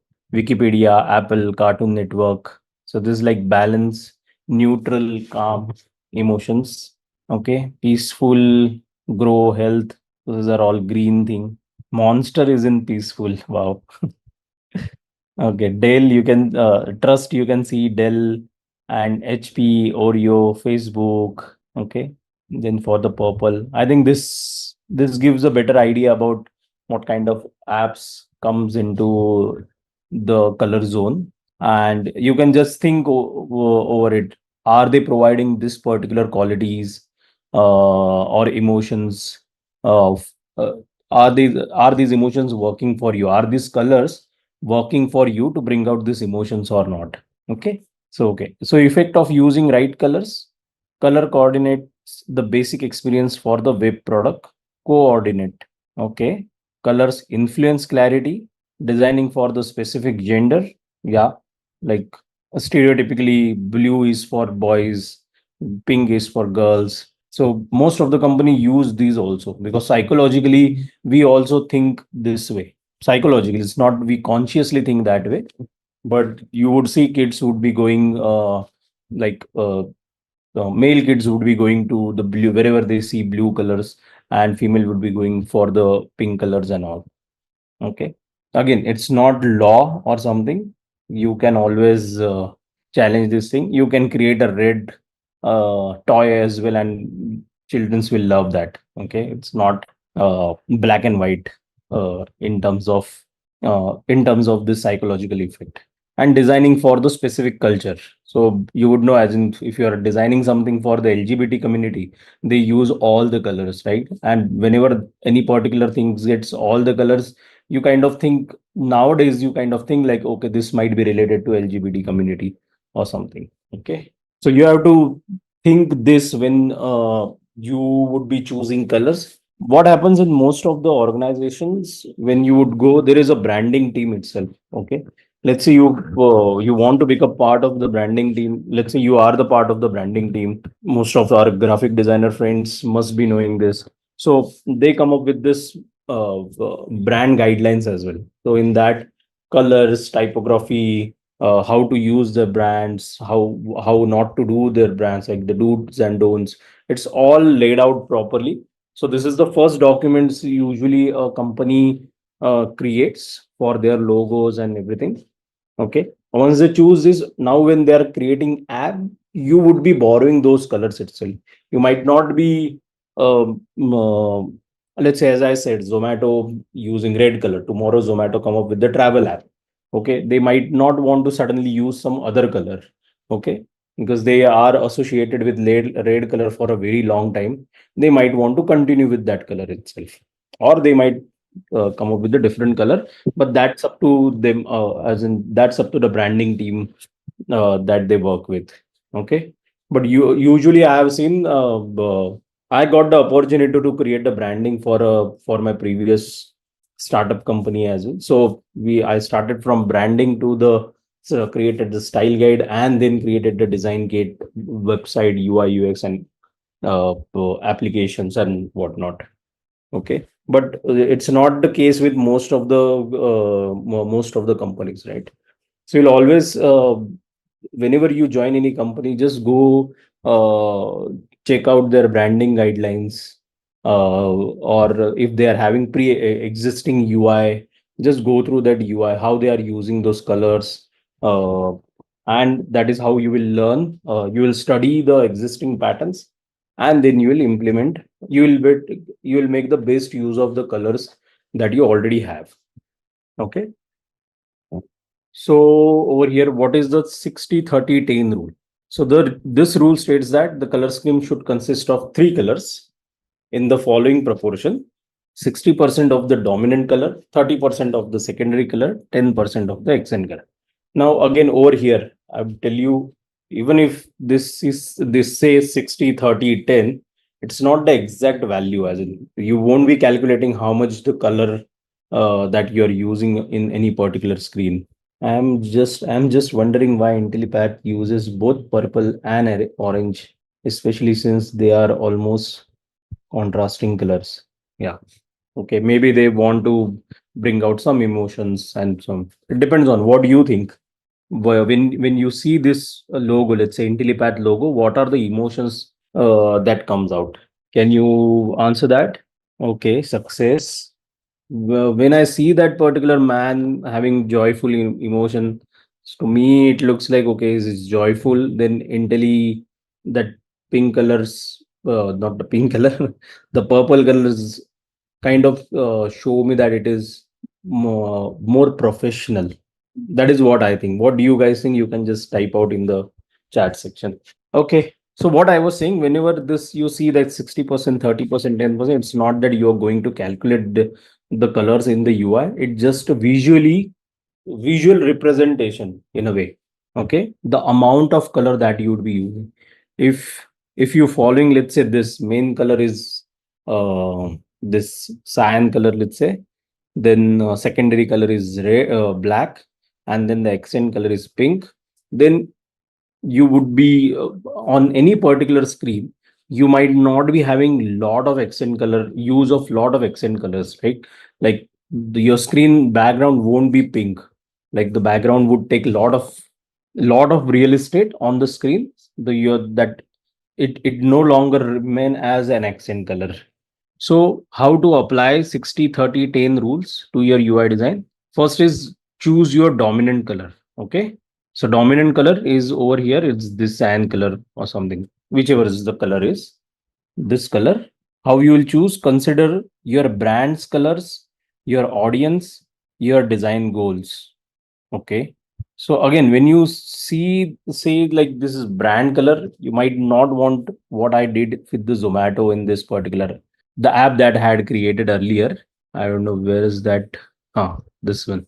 Okay. Over here, you would say this red is taking 60% area and red is the Zomato's brand color. So I'll be using red as a dominant color. No, it's not that case. You just have to choose it very carefully. If you're using it as a dominant color, all of your screen would look in a certain way, right? You might not want to overdo also with your colors.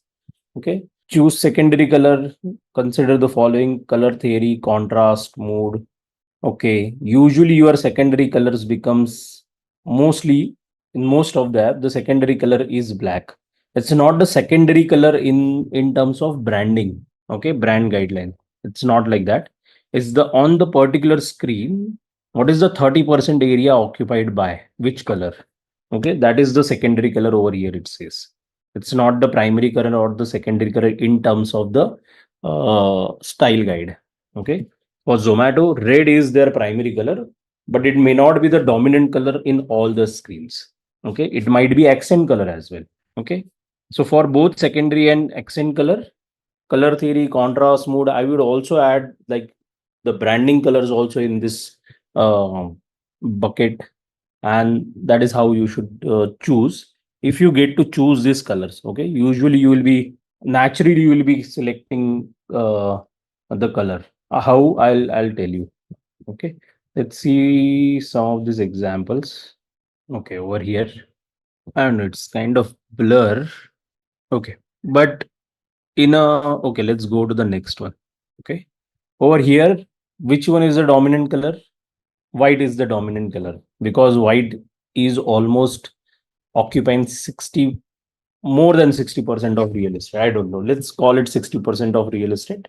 We're not going to calculate that. Then 30% is the complement.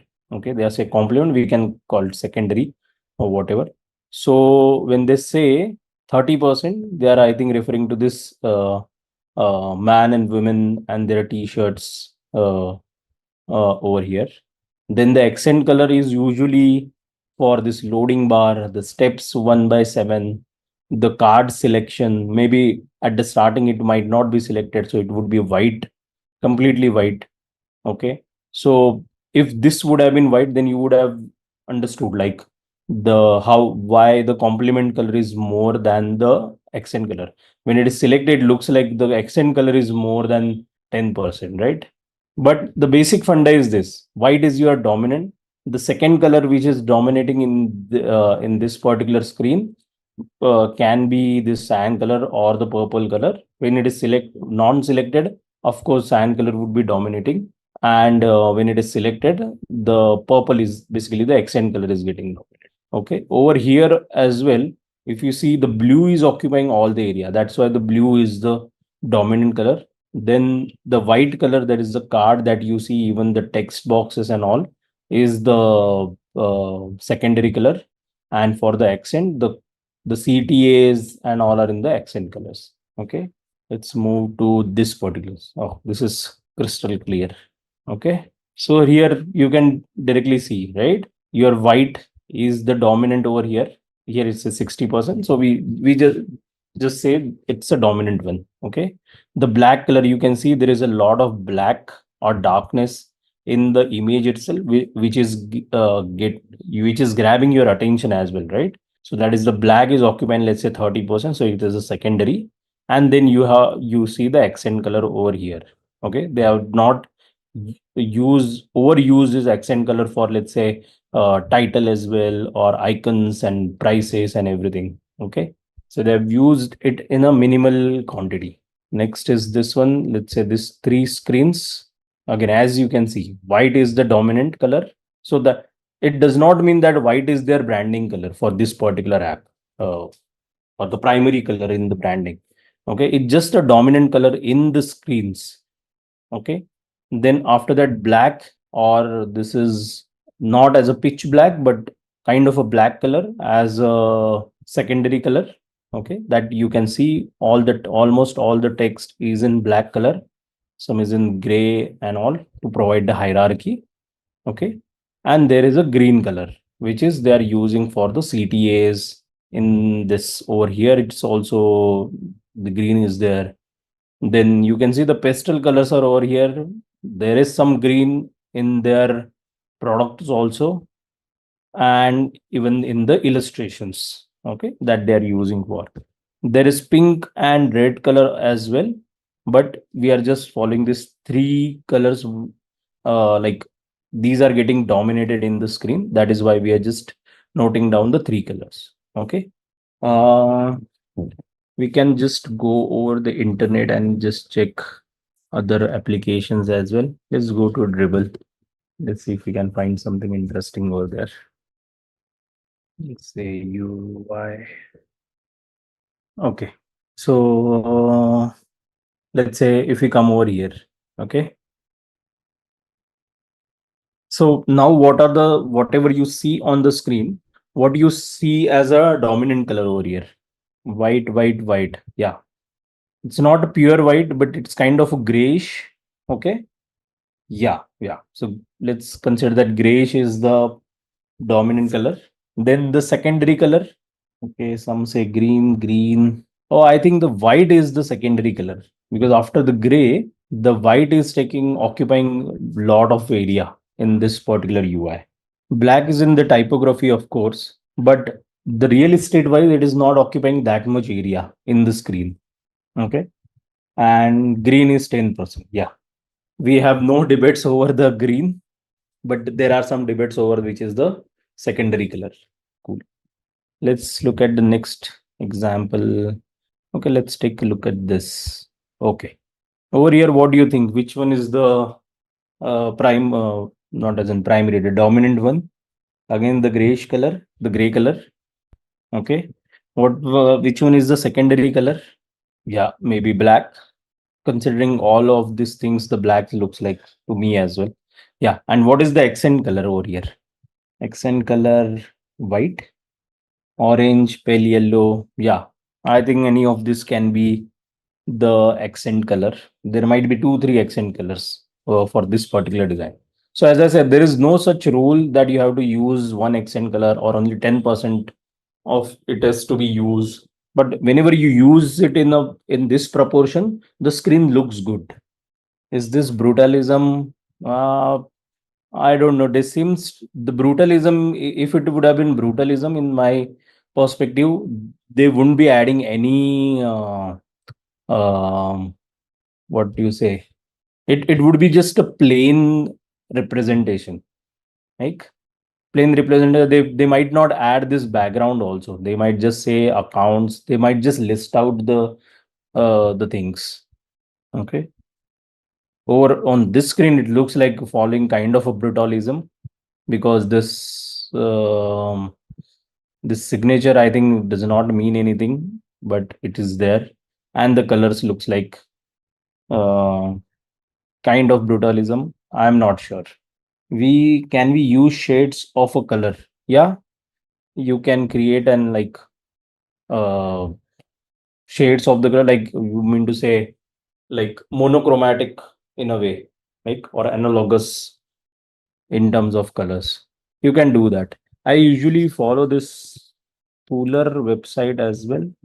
I don't know if it is working currently. I used to follow color adopt, adopt color.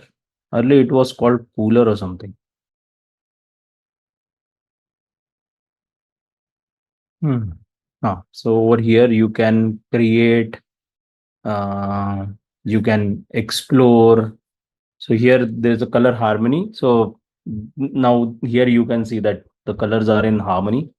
Like color harmony is analogous. So if I use monochromatic in a, it's following a kind of a same shade.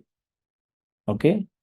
If I use complementary, then you would see like green complements to red or red complements to green. So in that particular way, two colors are in red and shade of red, and then three are in shade of green. Then split complementary. So again, these are the various ways basically you can just fiddle around with this color wheel, and you maybe create your own color color palette as well. Okay. Adobe Canva color wheel. Okay, if you're following that, whichever, as in these are just tools. Just we just need to know the concept. What is analogous? If somebody say analogous colors, we should be able to answer what are the analogous colors. If somebody say monochromatic, we should be able to uh, tell others. I mean, we can designer can talk in this particular manner. Okay, palette maker. Yeah, there are various apps which can help you create the color palette. Okay, from here, okay, we are basically discussing about this thing itself. Selection of colors based on the color scheme. So monochromatic color is the simplest of all color scheme, as each color of the palette is derived from the same hue. Okay, so before going into that, I would like to show you the color wheel or the color palette that will be. So all you can see this color palette that usually we get to use in most of the design applications. Okay, here there is a way to change it to hex code or RGB or CSS for that matter, or HSL and HSB. So hex is, anybody know what is hex? It's just a code for a particular color. So as you move around this, the color, we can say color panel, you can basically see the hex code is changing. Okay, in terms of RGB, it's like red, green, and blue, and at the end there is a opacity. Okay, so you can just fiddle around this with values. But it's difficult basically, at least for me. Uh, and I think most of the designer basically go for the HSL or HSB. Okay, so HSL is again hue, saturation, and lightness. Lightness, brightness, and all of those things. And here again, it's a same thing: hue, saturation, and brightness. Okay, so you can use any of this HSL and brightness. So I use this HSB. So the hue is basically this. The hue is actually the color, which we in a plain language you say which is the color. This is the red color, yellow color, green, all of this. Okay, now we are in the red hue. This is the saturation. How much saturated color we want. Let's say we are this is our color palette. Let's say if you want to add red from, let's say, from your water, from the bottle of color. Okay, how to remember hex code?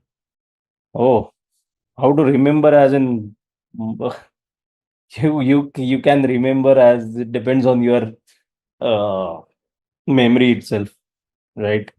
You don't need to remember any hex code or something like that. If you are working with a company, you will see the same color number of time, you will eventually remember their hex code. You don't have to, but okay. So the saturation is like from white, you will try to add more red, and actually you will reach to a point where this is almost red. Okay, so saturation is like color is getting saturated. When it is desaturated, means colors is getting basically washed off. Okay, so this is the saturation uh, axis. Let's say this is a brightness axis. From darkness, you it's like you are throwing a light on the color. Okay, now there is no light on the color. As soon as you started throwing more light on this color, the brightness will increase, and you will reach to this. Let's say this is the maximum brightness, maximum saturation. With the hue is basically, you do not need to remember as in what is the yellow hue value for the yellow or green and all of those things. It's like the 0 is for red as well as 360 as well, because it's kind of a wheel.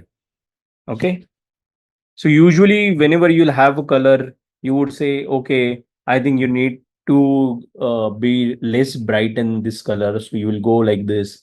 If you need to make it more unsaturate this color, then you will go to over this way. Okay, this is how usually designers talk in terms when they want to change the color. Okay, so that is our color wheel, not the color wheel, but the color palette that we, the color component that we usually fiddle around with. No one remember any code except the black and white. Oh no, you don't have to remember the black and white code as well. No, seriously speaking, you don't have to remember any color or any hex code and anything. Not even the hue, not even the brightness value and or the saturation value as well. Okay, you will just once you get more into using these colors, and you will automatically start talking in terms of okay, थोड़ा सा saturation बढ़ाते हैं इसमें, या थोड़ा सा brightness इसमें बढ़ाते हैं या brightness कम करते हैं. All of this thing you will say. You will not say make this 000 to FFF just to say that make it white to black or something. Okay. Okay. So we see the monochromatic color, we see the analogous color. It is easier to understand from this color wheel, right? Analogous, what happens in the color palette, right? On this wheel. Okay. Rather than mugging up any particular, but I know that's what I'm saying. Okay, cool. Complementary, again, two colors which are complementing, which basically opposite colors, you can say. Okay. So you can see the website is also there. Over here, it is a monochromatic website. They are using one color and the colors are in harmony. Okay. Like harmony, I mean to say it's on the same, it has the same hue, only the saturation level is changing. Okay. When I say hue again, this is how we will usually talk. Having same hue as in having this H value is same, but maybe you would go like this to this, or maybe somewhat like this to this as well. Okay. Here you can see the analogous colors as well. Okay. So they are basically like it's like friends, nearby friends on the color wheel. Okay. But do all these hue shades need to be included in the style guide? So in the style guide, you will always mention, you can just put the color itself. Figma does it for you. So when developer will see, they will if they want to see it in RGB, they'll see it in RGB. If they are seeing it in Xcode value, they will see it in Xcode value. Even the developer don't remember the Xcode or RGB. Usually they'll be as per your style guide that you would provide. They'll first create the tokens in their development platform. So they will call this color. Let's say if we say this color. Okay, they will simply call this color as red. Okay, so this hex code is equal to red color. Okay, then you let's say give them this red, they might say dark red, or whatever, as in they can name whatever they want, or you can suggest what to name the color as well, so that you both can talk in a on the same language. Okay. Usually, if the whatever is the brand color, usually you would call it as a brand uh, red or green or something like that, rather than calling it just red, green, likewise. So you don't need to mention anything. You just create a swatch or the palette, and when developers see your Figma file, they will get to know on the right hand side panel. Okay, I'll just show you that how they will see on the right hand panel. We just make it dark. Okay, this is the color that you gave it to your developer. When they'll go into the developer mode, over here, when they click on this thing, rectangle, okay, there's some of the things they might have to add. Is it because I'm on, okay, I'm in the starter plan, that's why I'm not able. Otherwise, here they will see in this particular format, right? Like you see padding and all, they will see the color in RGB or in Xcode or whatever. Okay. Okay. Next is complementary. We saw triadic. It's like a triangle. over here. Again, you can see it triad over here. So again, it's the triangle that is getting created by this three color. It's like a equilateral triangle.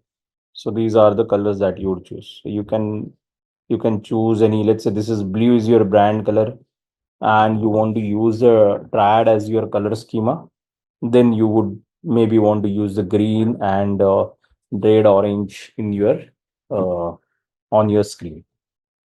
Now let's come to style guides and design system. This is we have been as in discussing. I have been telling you what is style guide in design system.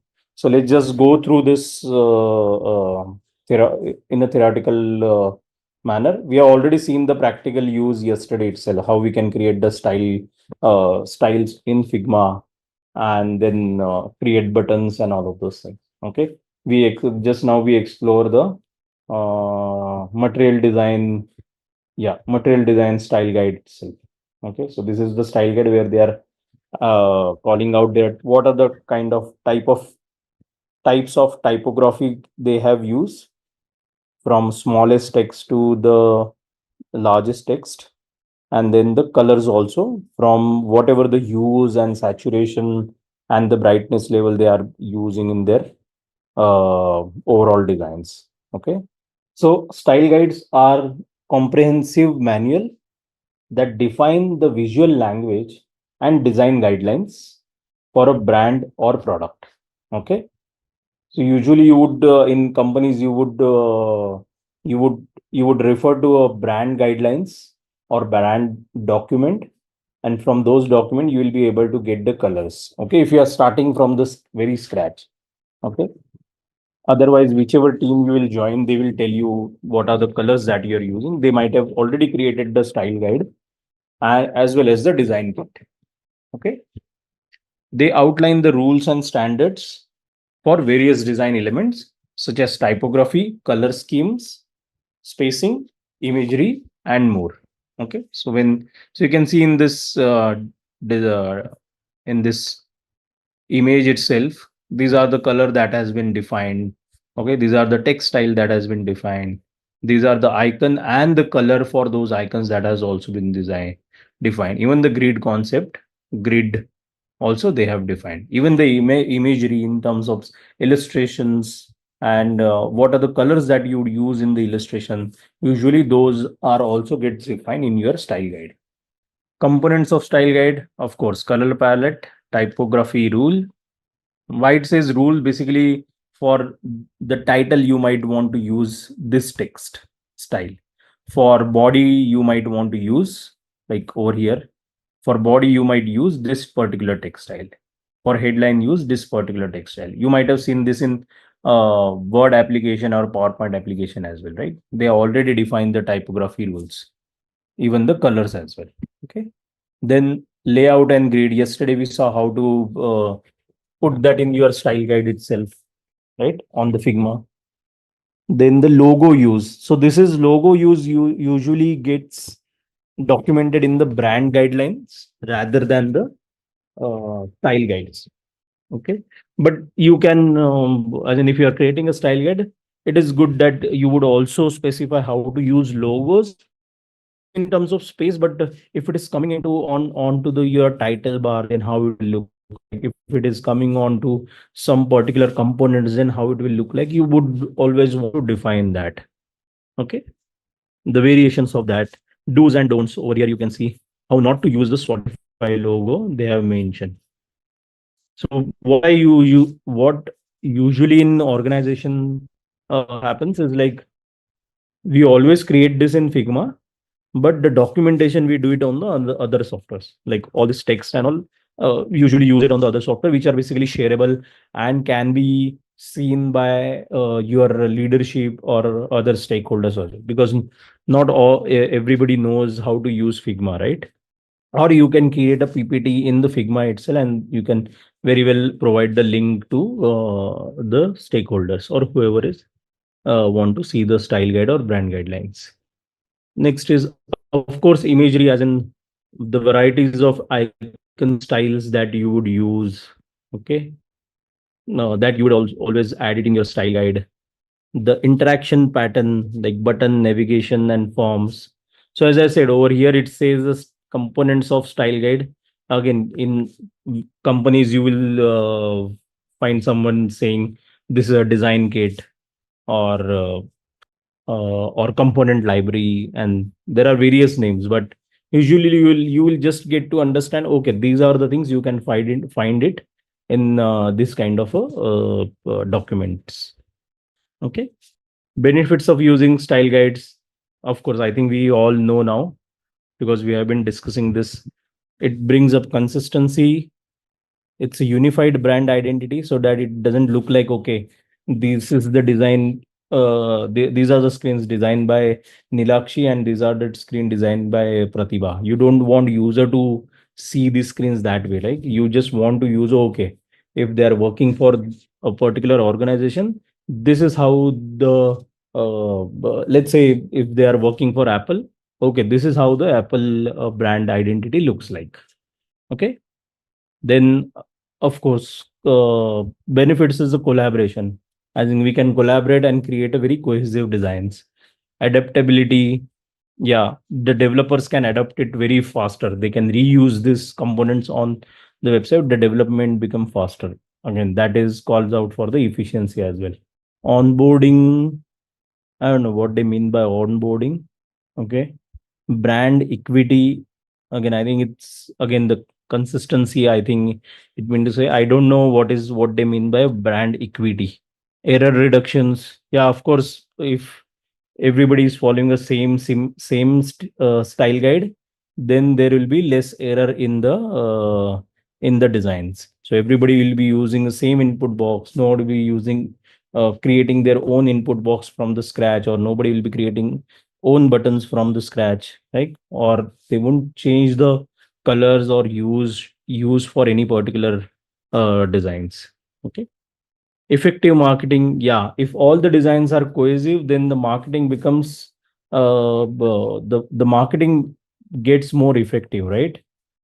We can see it on any of on the television itself. When we switch to any particular channel, the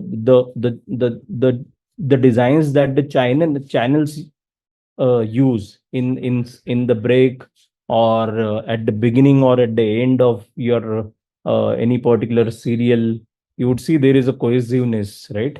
If you can, for that matter, you can see the all the stars channel or the Z network likewise. So their marketing also become effective. Like whenever you see those elements, you kind of get the, okay, this is from this particular brand. Okay. Recognition, again, when if there is a effective marketing, the recognition for the user becomes easier. Okay, user can just recognize the branding from the motif also. Like when I say motif, like Google usually use their four colors in their product. So a user can directly, if there is any artwork which is done in that part, those uh, specific user tends to know that, okay, this is coming from maybe Google. Okay. Our style guides components, and we use only use instances. See, style guides is a is a bag actually, which contains all your styles, color styles, text styles, your components, and your, again, atomic level components, your templates and everything. Basically, it's creates a design kit for you. Okay, so just don't look at it like it's all component or not. It's you. I would suggest to go through the material design, this design kit they say, and you will get to know what are the components they have used and how they are using it. Okay. Next is, what is design system? So design systems are comprehensive framework that extend beyond style guides by including a wide range of design components, patterns, and best practices. Again, so you will always have your components, patterns, templates in that creates a whole design system or design kit. Okay. So over here, what we see is like they have provided the examples also. This is iOS 18, iPad OS. So they have provided the examples as well. Let's go to material design. I'll show you over here. They have provided this example. So here you can see the layout breakdown they are trying to explain. Over here, they are again, this is layout only.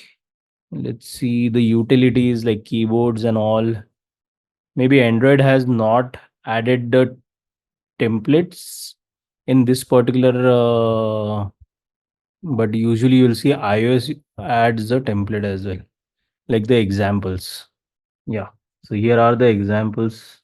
How do your what will happen when you click on share icon? So because this is kind of a universal. Okay. So they are showing the alert messages, how it will look like. This is the action sheet, the color picker. This is like they're calling it context menu. Okay, so these are the example. Also, you will always add it in your design kit so that anybody want to just use it, they can directly drag and drop in the content area. They can add their content and they can directly use. Okay. While style guide focus primarily on visual elements, design system encompasses a broader set of guidelines that enhance the consistency, efficiency in design. This is what I was the differentiation. Style guide is basically all your styles only. This is what I consider your textiles, your color style, your effects, backgrounds. Uh, that's it. Okay. Even what the logo guidelines, the branding guidelines that would come in your style guides. Okay. But you in your design system or in your design kit, you'll always add all of those things as in style guide as well as the templates, the components, elements, do's and don'ts. Again, you can use add it in the Figma itself, or you can create a separate documents for all the rules. Okay, these rules are very important so that it helps other designers to understand how to use a particular component and which in which case to use that and what how not to use it also for your in your designs. Okay, let's go to next. Benefits of using design system. I think they would be same. Faster design and development. Of course, all the components will get reused throughout your websites. So it helps you create design faster and as well as for the development is also will get faster. Okay. Improved collaboration. Yeah, with in between your designers and as well as the developers. Consistent user experience for user. Once they know, okay, this is how your button looks like or this is how your switch you looks like on any particular screens they would go, they would be getting the consistent experience. Scalability, again, reusability makes it more, makes any particular component more scalable. Okay. Brand integrity, branding will look same. Accessibility, while creating the any particular company, you'll always make sure that it is accessible for varieties of user. Okay, there are the accessibility guidelines also that you would follow for the color contrast and all. You'll always make sure that you follow these guidelines so that your design system uh, when you add that in the design system and when that particular component will get used in other screens, those screens also will pass the check for the accessibility. Okay, material design and other design system. Okay, I think it's not much of a use because we have already seen the design system. I would suggest everybody has to go through this material design kit as well as the iOS design kits if you want to create the native and native apps. Okay, and you wanted to follow their guidelines as well, because if you are creating the native apps and if you are not following their guidelines, okay, then they won't allow your app to get uploaded on their app stores as well. Okay, so you would design beautiful screens, developers will develop it as well, And when you go after the development, after your uh, after all the sanity work also, when you ultimately uploading that particular APK on their portal, like in App Store or Google Play Store, they might reject. Okay. And they always mention the why they are rejecting all of these things also.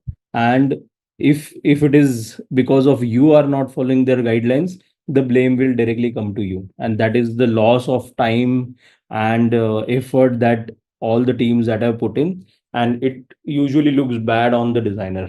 Okay. So you want to make sure that you are always following all of their guidelines whenever you are creating any component. Let it be the like, for example, I'll tell you an incident happened with me. We were designing a screen to take the users permission for their SMS. Okay. So, so before we tell user, before you get the permission, as in the OS screens that comes for the SMS permission, we were creating a pre-permission screen. Okay. And they had a specific guidelines for this pre-permission screens. Okay. The guideline was not to use the cancel or close or any button except the next or continue button or allow access button. Okay. So as in naturally we thought, okay, how user will go back to a screen. Okay. If they come onto this pre permission screen, how they will go back if on this screen there is no cancel or close button to this. So we had provided the cancel button, and after we put it on the app store, our app got rejected. Okay. And the rejection was for putting up the cancel button on the pre permission screens. Okay. So any of you knows this about this thing, pre permission screen having no cancel or close button? And this is because we do not know the guidelines and all. If we miss the guideline, then this kind of things can happen. So I would always suggest, if you are using buttons, just see what are the guidelines. If you are using tabs, just see what are their guidelines, what they have said no to and what they have said yes to, how you can do all of these things and so on. Okay. So these guidelines are very, very, very important for any particular app to get launched, or at least be on the app store or play store. Okay. Okay. I think we can move. So using material.io, the design system is organized into three main parts: foundation, styles, components. Over here, if you go the website I had shared earlier, material design, it always gets updated. So you might see next year they might be adding some more to their material design. Now this is material design 3. So this is third version. So now you can see there's getting started, develop, foundation, styles, and then the components. Okay. I think this, when this document was created, there were only 3. So if you go into the foundation, you would see foundation, there is accessibility. Okay, they've given the overview as well. Accessibility, content design, customizing, how you can customize the material also according to your own branding. They are telling you what are the design tokens that they have created, which you can take advantage of. Yeah, the very end, they might be, or how to use the token. Yeah. So you can just go through these guidelines, and basically you will be a better designer in terms of the designer whose design gets implemented actually in action, right? Otherwise you would be just designing, sharing it with developer will try to design, develop it somehow. They will have some problems, they'll come to you, and you might have progress to any other project, and then there will be a lot of collaboration you would require to get it right. And at the end, when it goes to app store or play store, there might be some problems, those you might have to solve if you haven't go through the human interface guidelines as well as this material design guidelines. Or maybe you can think by the time you might leave the company, so no blame on you. But to be a better designer, even if tomorrow you are heading the team of designer, you want to educate your fellow designers about all of these things, because at that particular level the responsibilities would be high, right? So you might not want to like be ignorant about this uh, guidelines and all. So I think you can go. I would suggest you go through these documents. These are very much comprehensive in terms of the information, and you will get to learn lot just by going through this design foundation than any particular course, I would say. Then there are styles, of course, go through styles. Even they have guidelines for the motion. Do go through the motion guidelines. All the components we already see on the Figma, how they have laid out all the components. And there are other design system to consider. IBM's language, Microsoft's Fluent. There's and design. There is a I think you will be able to find these files in the Figma. In this, you just have to click on this globe icon and you can just search for, let's try if Microsoft Fluent is there or not. See, by Microsoft Fluent to web. So they have this guidelines created for web, for iOS, and I think this is for iconography and all. So I would suggest go through these things. You will get to learn a lot. Okay, this end design is very. I would suggest go through this also. This is available on Figma. Again, this is the one. This is open source, so you can adopt this uh, design system in your designs also. Like if you are starting from scratch, or you can just use it for the guideline. Uh, how to how to create the design system or design kit file in Figma. You can always follow this particular. Okay. Apple's human interface guideline, which is called as HIG. This is a must read. Now, when I go from this 1240 to 1280, acha, I would make constraint for this also. This is always follow this aspect ratio. And once again, in this auto layout, I always want this to be fill. Okay. This is also to be fill, and this also to be fill. Whatever is the space remaining, it will always get filled by this. Then this button is, I'm not creating an auto layout for the button right for now. So if let's say if I create this particular screen in this manner, and let's say if I'm going from 12 going to 1280. So did you see how it adjusted automatically? Your 2 lines text became 3 lines automatically, but everything is properly spaced out, right? Maybe you want to make a version where, let's say mobile version, as your, it will not work directly. What you'll have to do, this was horizontal layout. You might want to create a vertical layout, and you might want to do this way. Yeah. And then create this 360, and then you might want to adjust this. The way to basically create mobile screen with minimum effort. Okay, see this button layout, that's why it didn't work, right? The auto layout will help you, all the constraint will help you, and this you will scale. Or maybe if you don't want that image, then you will eliminate. Or if you want that image to be on the top, then again you will get it on the top. No, I created everything auto layout now. I created everything as auto layout. I just took this layer on the top. I kept it on the, just that I know I remember the shortcuts, so I did it. Okay. Let's go to variable. I would say that you are just starting with the variable. So variables are very complex phenomenon in the Figma. If you consider the options that they provide, okay, compared to those, it's complex.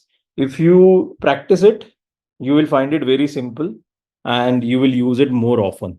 Okay. So basically, what is variable? When you just click on the Figma file over in the blank space, you click on local variable, you will see these are the some of the variables that I had created yesterday. Okay, so these are the color variable. Same way you can create the text variables also. So let's say this is title. Okay, and my title says, let's use this design itself. Okay, my title says this, then my subtext says elevate your brand and this thing, and then the body says this. Okay, so what do you see that I have quickly created some variables as in text variable for this. Okay, the next thing usually you would do is to select this. Okay, and you will find a apply variable icon on the property panel. You click on that, and this is title, so you'll click on the title because you have defined it as a title. Next, let's do it for the subtext. Let's do it for the body text itself. Okay, so for you have to do it from the starting itself. Otherwise it will be like you'll always have to collect. So let me just select this, all this title I have selected, and I'm selecting title. All this subtitle I have selected, subtext, let's say, and all of this body text I am selecting, and select the body. Okay, let's say if there is a change in copy, what you'll have to do, you'll have to go one by one and do the changes in all of this designs for this 1440 website, for 1280 website, and even the 360 width website. Okay, but that is not efficient, right? So what we did just now by saying that this particular text box is connected to this variable, the title variable, same for the subtext and the body text. So tomorrow if I change this catalyzing your success to, let's say, hi, I am Raj, so it will automatically change in every design. You see, in all the designs it will get changed. So if, let's say, if your ask is that, then you would create a variable for all the text in your designs, and you can use that. Okay, the same text is coming over here also. It is not part of this component, but let's say it's part of some other designs. Let's say it was like this: I am Raj and I am Raj. Okay, so this is, if you create this component, whenever you will change in component, only here it will change. Maybe here, and maybe here. Okay, if you have these three variants in the component, but I want to change it over in the overall design file. Okay, then what I'll have to do, I have to just call it, I have to connect this all as a to this variable, and whatever changes I would do, I'll say Tarun Pal, it will get change everywhere.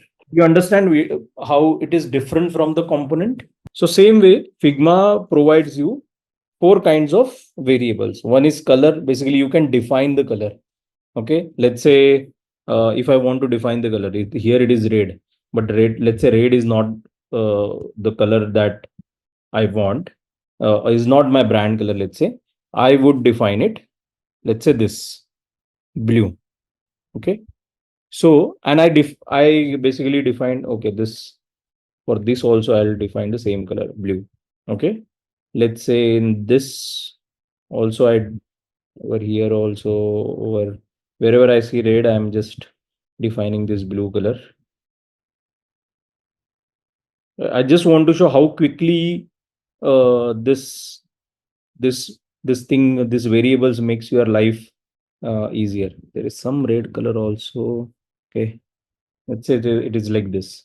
Okay, and let's say my company decides blue is not our hero color. Our hero color is yellow or green. Okay, I have to just make changes in this variable file itself. Wherever I have used that particular variable, it will get updated over there. Did you get how powerful it is? Right? All right. So this is how you will use your color and text variable. Let's see, there are more variables. The string variable we saw, color variables are, there is a number variable also, and then there is a boolean. Okay, let's see what is the number variable. You might have seen, I think, let's say, let's download Swiggy app. Okay, let's see if we get Swiggy screen. UI, and let's say the specific screen actually I'm looking for where you click on you if you want to add more if you want to increase the quantity, then you click on plus, right? And you increase the quantity. Let's say quantity. I'm typing. Okay. Over here it is. So let's quickly go over here, copy this thing, and let's come to our file. Okay. Okay. So this is the UI that we have. Okay. And we want to create uh, a, a prototype where you would click on this plus icon and you want this quantity to change. Okay. And maybe accordingly this quantity you might want to increase the price also. Okay. So let me just create this particular kind of UI. Okay. This is egg. This is let's say food item. Okay. Then there is some description. Let me quickly some description. Okay. Quick bites. Okay. Quick bites. Amount is rupees 108.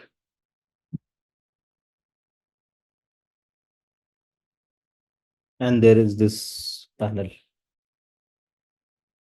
Where in this rectangle, I would add the quantity, let's say 0 for now. And there I'll create, okay, we have the button. Okay, let's reuse this button. Okay, here we'll say plus, and here it will say minus. Okay, so what I want, whenever I'll click on this plus, I want this 0 to increase. Okay, now if I want this 0 to increase, okay, I'll have to do some maths. Like if you just think about it, when I click on this changes to +1, correct? So what I'll first do, I'll quickly create a variable. Okay, let's create a new collection, create a variable called numbers. Okay, this is quantity. Okay, currently it is 0. And what I'll do, I'll just connect this thing to this quantity collection, this particular thing. Okay, now it is collected. If I make this 2, you see it is also getting updated. Okay, let's keep it 0. Okay, again, now in the prototype, I'll get this in a separate stream so that whenever we'll run, it should work properly. Okay, this is somewhat big. Okay.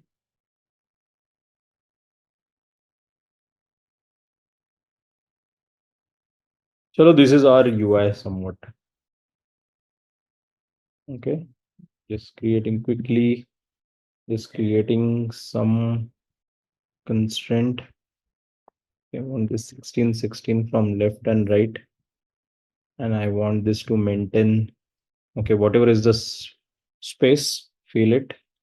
This is also filling it, and these things are also filling this space. Okay, this is not, it does not matter over here.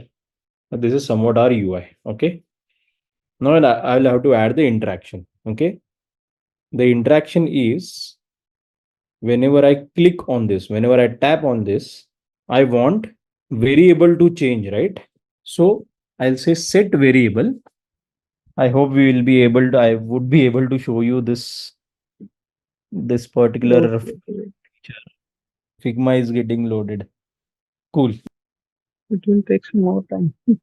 Can you, Acha, just close this window? We know we don't need this window. This is the prototype thing. This Figma 101, this 4 tab you see, right? Urban app, screen, Intellipaat. Then there is another Figma 101. Just close that one. Last one. Just follow my instruction. Okay. Just be over here. Okay. You have selected this. Okay. Now click on the tab interaction. Okay. Yeah. On tab in none, we just need to set the variable to something else. Select set variable. Okay. So So can you just delete the variables that you already, just delete this and maybe from the negative also. So what you'll do, basically you'll click on, I'm just explaining, I know how to do it. I'm just explaining for the other guys. You want to set variable. Okay. So you'll click on set variable. Yeah. Now you see this, what the variable you need to choose. The variable is quantity that we had created earlier. Remember? Yeah. Select that one. Okay. Now you want to set this variable to, as in what should happen with this variable.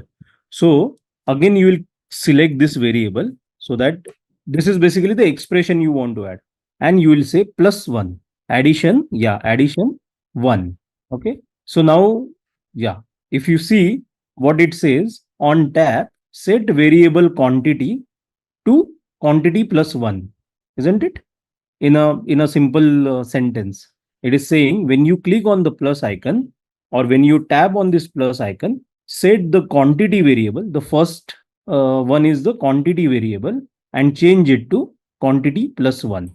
Okay. So now if you can just show the prototype.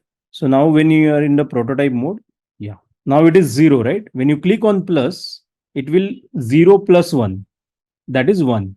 Now if you click on plus again, it will be one plus one, so two, and that is how you will create. So I hope you guys would be know how to do the same thing on the minus icon. Yeah, can you quickly make that? So select the interaction on tab. Yeah, what to do? Set variable. Which variable? Quantity. Yes. What to do? Change it to quantity addition. Oh, sorry, subtraction one. Right. And now when you play this prototype, so plus is adding and minus is, yeah, making it negative. So if you click again negative, then it will go to minus and on. So if you want not to do that, you will have to add more variable. Like do this only if it is 0 or 1 and something like that. You'll have to create that particular expression. Okay. Which is not required as such, right? This is not the prototype which you will be publishing, right? This is will be, you will be sharing it with a stakeholder. Maybe you will be doing some usability testing. That time you want to create such kind of a prototype, right? And also you can change the quantity as well. Let's say if you are in the card, there is a quantity.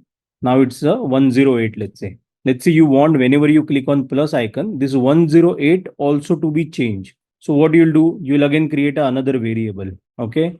And in that variable, what you will say, when you click on plus, make it 108 plus 108. So whenever you click 108, when you will click plus, it will add 108 plus 108 and it will show you the amount actually. Okay.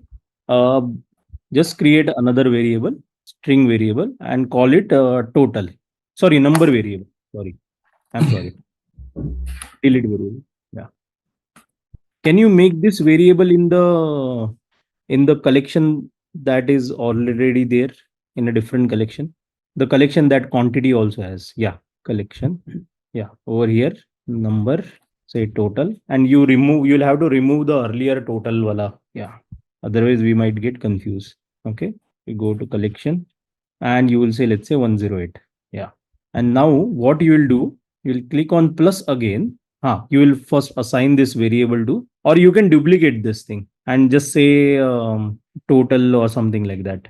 Not over here, as in duplicate the text layer only in the same frame. Just copy this, paste it. Let's say this is where you want to, yeah, total, and you'll have to create another text box. Acha, okay, you want to update over there itself. Yeah, better create another text box. Total and over here it will be, let's say 108. Okay, that is okay. You can just assign the value. Leave it. So this is the total, okay, which is saying 108 for now. Now again, you will click on plus icon. Okay, just click on plus icon. You'll go to prototype, interaction. Yeah, edit this. And there is a plus icon that you see next to the cross. Yeah. So you want to add more action. When you click on plus, this zero will also change, the quantity will also change, and the total also will change. Yeah. You click on set variable. You will see now there are two actions that is getting added. Okay, on this action, what you want to do? Just go to this total. Yeah, say this total to total plus 1. Oh, sorry, 108. Addition 108. Yeah, correct. Now, when you play this thing, both the values should change now. Okay, let's see if it works. You click over here. Yeah. Acha, just from 0 to 1, it happened like, okay. So I think first you'll have to set that variable to 0 in the total, which you set as 108 now. Just just go back to that 101. No, not here. Full screen, first of all. Slowly. That is my pain point also. It always comes in the way. No, not over here. Here is you're just this is a dummy value. You'll have to change it in the not over there. Just correct. Over here, you'll add 0 only. Now when you yeah, run this prototype, you can use shift space so that the prototype will be run over there itself. You click on that on Android large, select this frame. Yeah, shift space. Yeah, now you click on plus. It's not working.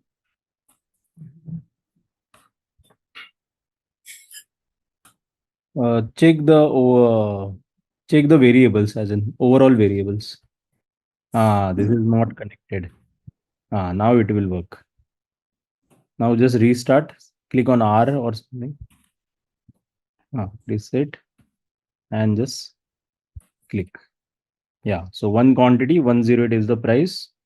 You change the quantity to 2, so 216. So this is how you will create the prototype. Trust me, our team which work on the shopping app and even on the fresh or the other things, they are also not using these variables to just to show these things. These are just the basically if you want to create it, then only you would use it. It usually in prototypes and all depends on the your requirement. So, but it's good to know that these are the things you can do. You can think something different also. Okay. So this is how you will use these variables. Okay. I hope this give you some idea about the variables. Okay. The next one I think is the Boolean variable. Boolean means yes or no, basically black on white. Okay. So what we can do, let's say for some reason, okay, when we click on okay, Boolean way, how we can use that? Yeah. Okay. So let's say for some reason, whenever it will click on minus sign, the food item should vanish. Okay. Food item should not be seen on the screen. If this is the requirement. Okay. So what Tilak will do, just open the local variable panel, create a variable, Boolean variable. Yeah. Say food item, show, write show and question mark. So this is like question mark, whether to show or not. Okay. So currently it is false. Okay. So just make it true. Yeah. Okay. Now you'll have to connect that variable to the food item. Select the food item. For now, let's just remove the text only. Okay. So apply variable and select the newly created variable. Just scroll down. You'll have to click on the eye. Now select the layer. No, select the layer food item. In the layer, you see pass through 100% and there is a eye. You'll have to right click on that. The Figma basically has messed up with this interaction for the and you will select this thing, this variable that we created. Okay. So the default value was true, right? True means the show food item. Okay. Now you'll have to add the interaction. Whenever Tilak will click on minus, the food item, this particular thing should vanish. That means it should set to false, correct? So again, you open the tab interaction. We'll add another value, another set of action. Yeah, click on plus, set variable. Select the variable that we created. Just scroll. Yeah, food item show to false. It was true, right? So we'll put to false. That's it. So what it says, can you just open that panel in the plain English? Can you open that panel again? Interaction. Yeah, in the plain English, what it say, on the tap of this minus button, you will set the quantity variable to quantity minus one, and you will set the food item show variable to false. Okay. So now you can show the prototype. Prototype is already, yeah, running. Just refresh it, I think. As in click on R, or you can click on that icon also. Click this icon. And you can click on minus. See, when you click on minus, the food item got vanishes. Okay. So this is the particular function you might want to use whenever you want to toggle any particular value, true and false, kind of that way. Okay. And this will only toggle the visibility only for now in the Figma. It will show or hide. Okay. This boolean you won't be able to use for the other complex item, let's say for text or something, like as in the value of the text or something like that. If you want to, let's not go to that. In the development, you would use it in a very different manner. Okay, in Figma you can just use it for show and hide things. Okay, I hope this covers the variable. Moving on to the next question, which is our second quiz question. In atomic design, which of the following is the smallest building block? Again, this is a very easy question, so I want all of you guys to comment the answers right now. First option is molecules, second option is atoms, third option is organisms, fourth option is templates. So quickly comment your answers in the chat, guys. Just a quick info, guys. Intellipaat offers UI UX course in collaboration with iHub Divya Sampark IIT Roorkee. Through this course, you will learn complete UI UX design thinking, interaction designs, wireframing, and guerrilla testing for a rewarding UI UX design career. This UI UX design course will be taught by IIT faculty and industry experts. With this course, we have already helped thousands of professionals in successful career transition. You can check out their testimonials on our Achievers channel, whose link is given in the description below. Without a doubt, this course can set your career to new heights. So visit the course page link given below in the description and take a first step towards the career growth in the field of UI UX design. So this ideation and problem solving is directly related to the creative part of our personality, right? Uh, you would know, like they say, everybody is a creative, like everybody is a genius or creative when we are born. And as a matter of fact, the baby engages, as in when we are baby, we were engaging all our senses to explore the world, right? We would shake things to know what it is. We can listen to it, we can just watch it how it works, we can smell it, test it, or touch it, or rub it on our skin, just to know the texture, just to make it feel how it is, if it is sharper or softer, or all these things, right? So we use all our senses basically to explore all of these things. And as we grow up, we basically we basically uh, create the kind of a constraint, or our mind creates a shortcuts to basically comes to the solution, right? And the solution are basically based on our past experiences. So you might have seen, it might have happened to you as well. Whenever somebody gives a problem, we directly jump to solution, right? So here is the brainstorming and ideation is kind of a processes that has been created to generate more ideas, not directly the solution, but to generate more ideas, and then evaluate those ideas, then select some of the ideas, and then go to the final. As for the final selection, you would go and implement some of the ideas likewise, right? So this session is regarding that only, so that it will make you more creative by knowing the processes, and you can use this processes to any of your projects when you'll be working with the companies and likewise. Okay, so let's get on to the brainstorming and mind mapping. So again, what is brainstorming? Let's say we get some topic, we ideate basically how we can solve these topics, and we come up with the solution, and then we basically create some categorization about those solutions, and then move ahead, right? So we know like these are the techniques that used by various companies like uh, IDEO, let's say, which is a global design company, very renowned for its brainstorming sessions and all. So, or even for the Apple or Google, all of these companies. So, the IDEO, they use the brainstorming to generate wide arrays of ideas for their product designs. Okay. For example, when they wanted to create the new medical devices, what the IDEO team did is they conducted a brainstorming sessions to improve the usability of the doctors and patients regarding any particular product.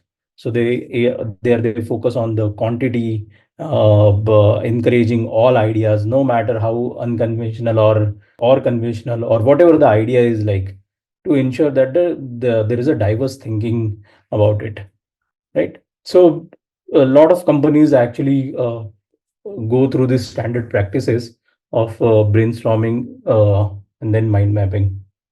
So as you can see, the brainstorming is a technique to employ by design team to foster creative thinking to generate solution for well-defined design challenges. They generate a wide ranges of ideas and establish connection amongst the uncover potential solutions. So I'll just go through this quickly, and then we can jump to the some of the uh, how to conduct the brainstorming sessions, and we'll also do some of the studies and all. Okay. So why conduct brainstorming session? Is the idea to generation diverse perspective. Like if one person is generating idea, he'll be thinking from his perspective.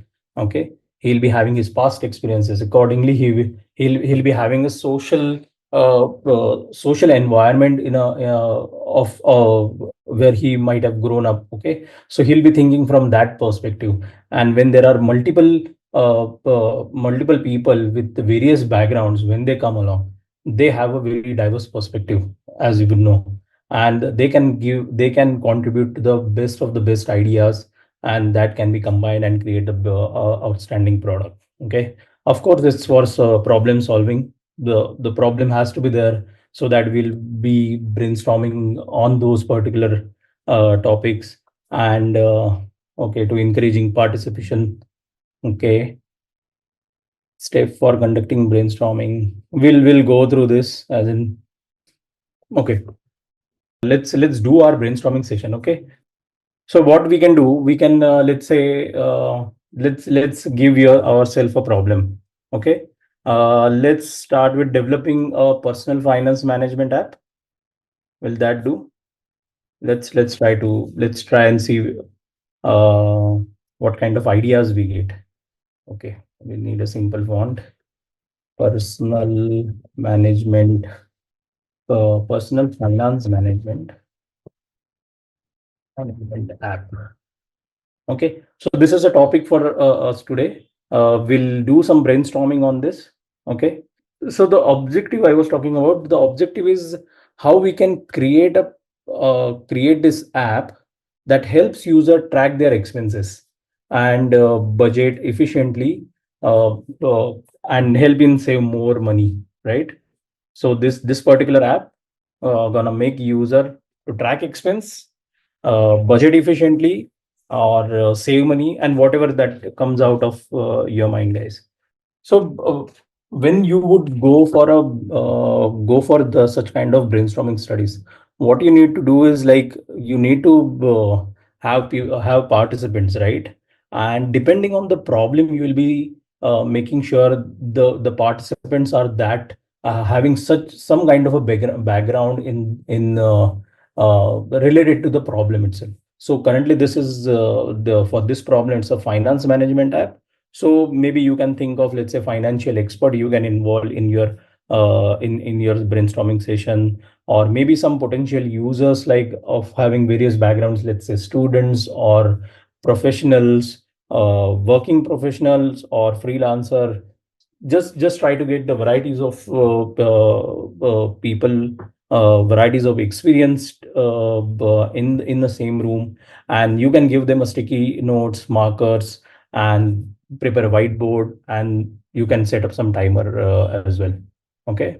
So you have to first set the stage, as in you have to tell the clear objective to all the participant. Okay, why are we gathering? So in this case, as I told you guys, we are creating a finance management app to make user track their expenses, budget efficiently, and save money, or whatever there is in top of your mind.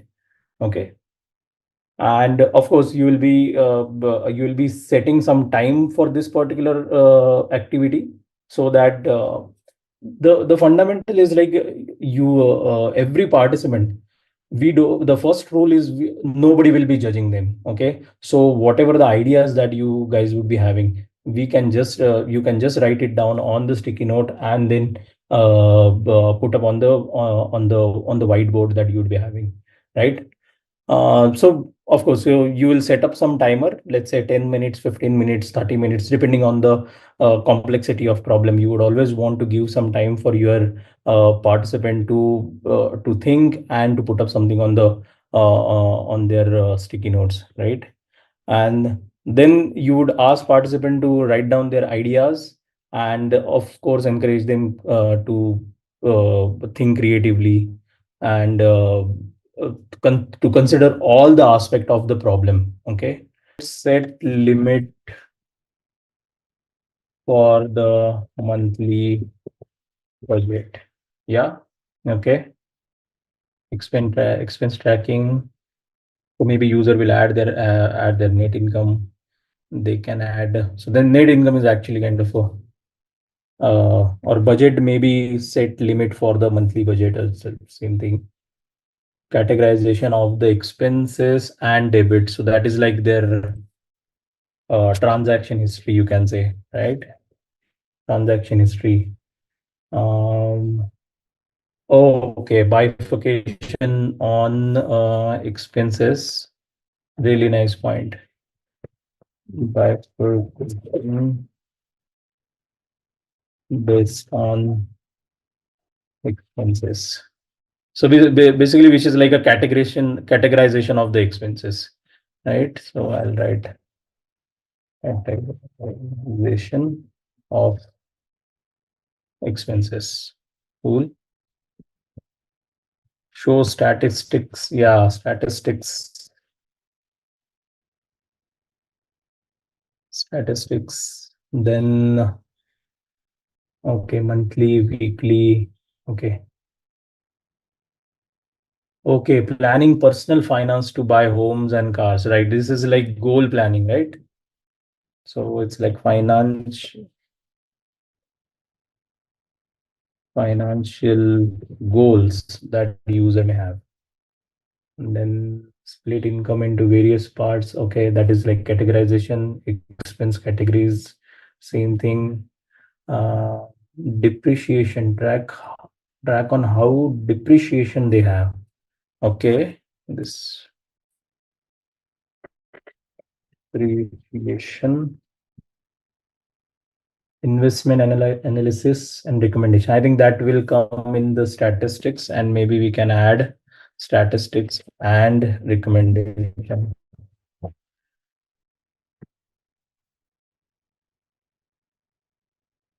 Okay.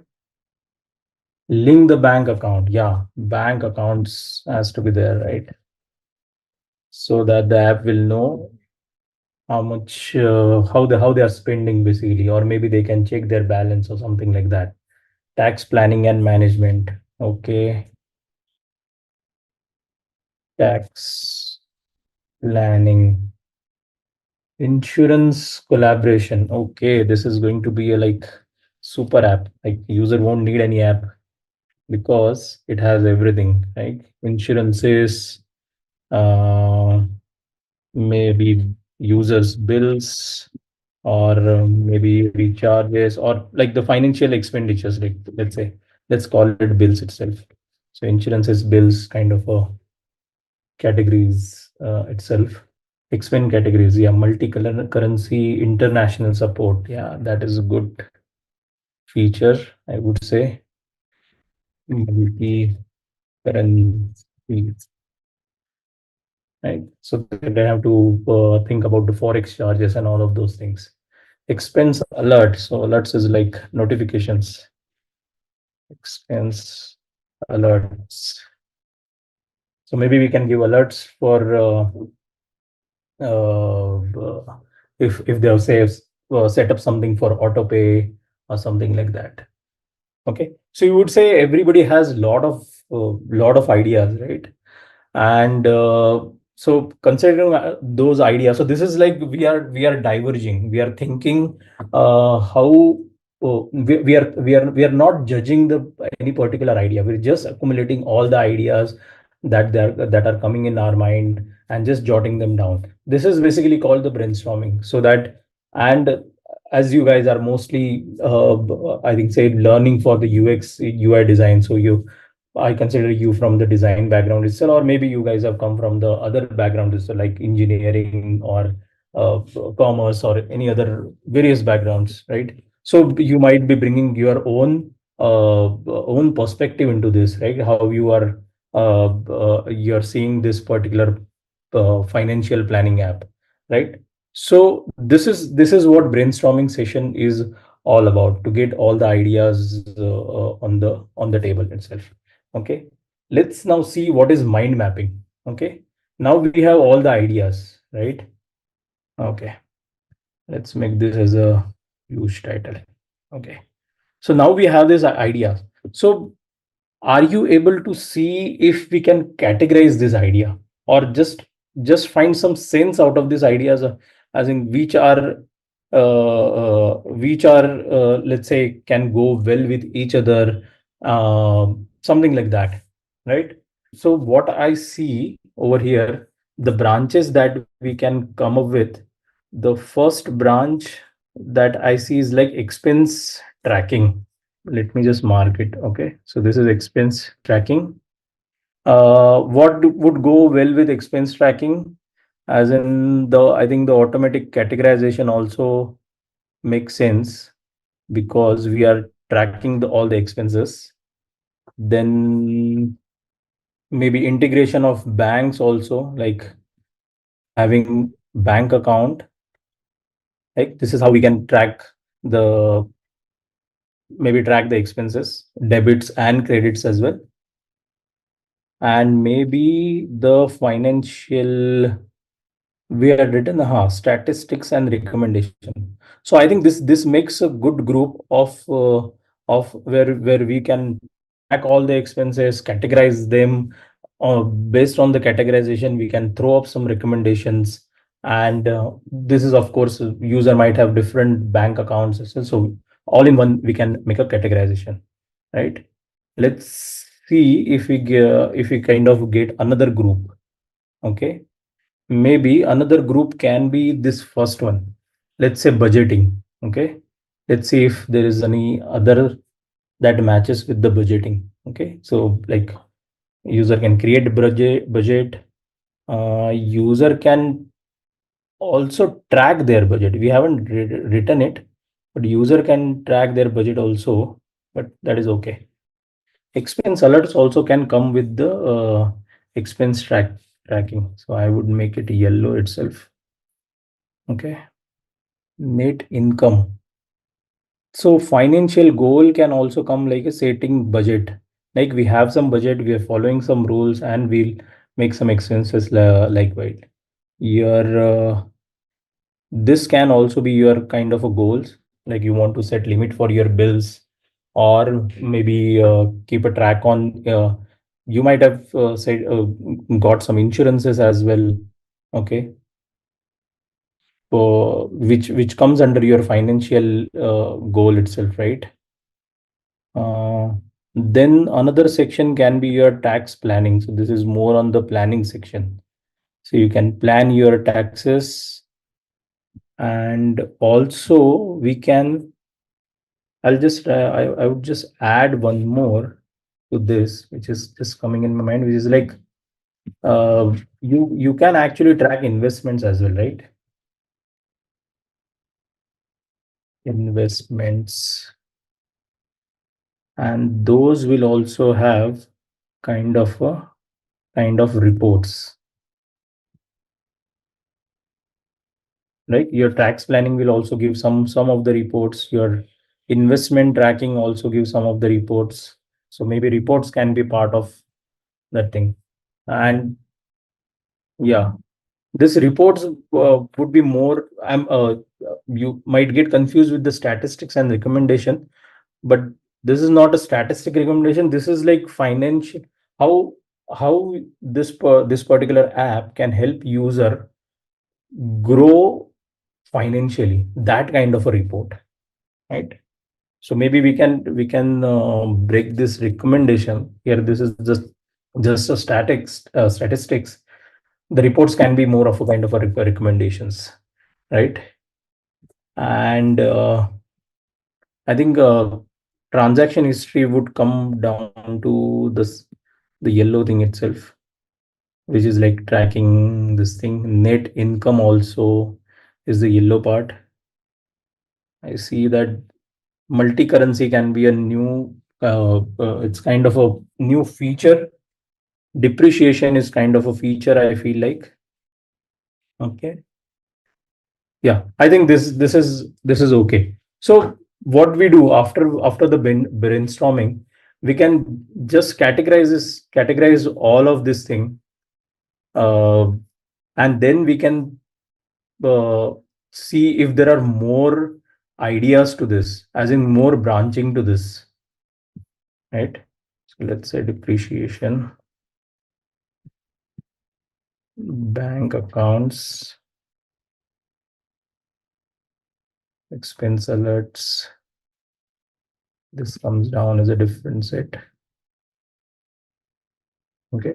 So this is where we can categorize this thing, and then we can see one by one as in all the ideas on the board. Now we can see if there are multiple branches to this, or so this is like how we have connected them, and this can become the part of our financial management app itself, right? We can keep adding more to this and come up with a wider, bigger mind map in a way, but you get the idea, right? So by creating these branches for different categories that are identified in the brainstorming sessions, this each category actually represent the major aspect of the our particular app, right?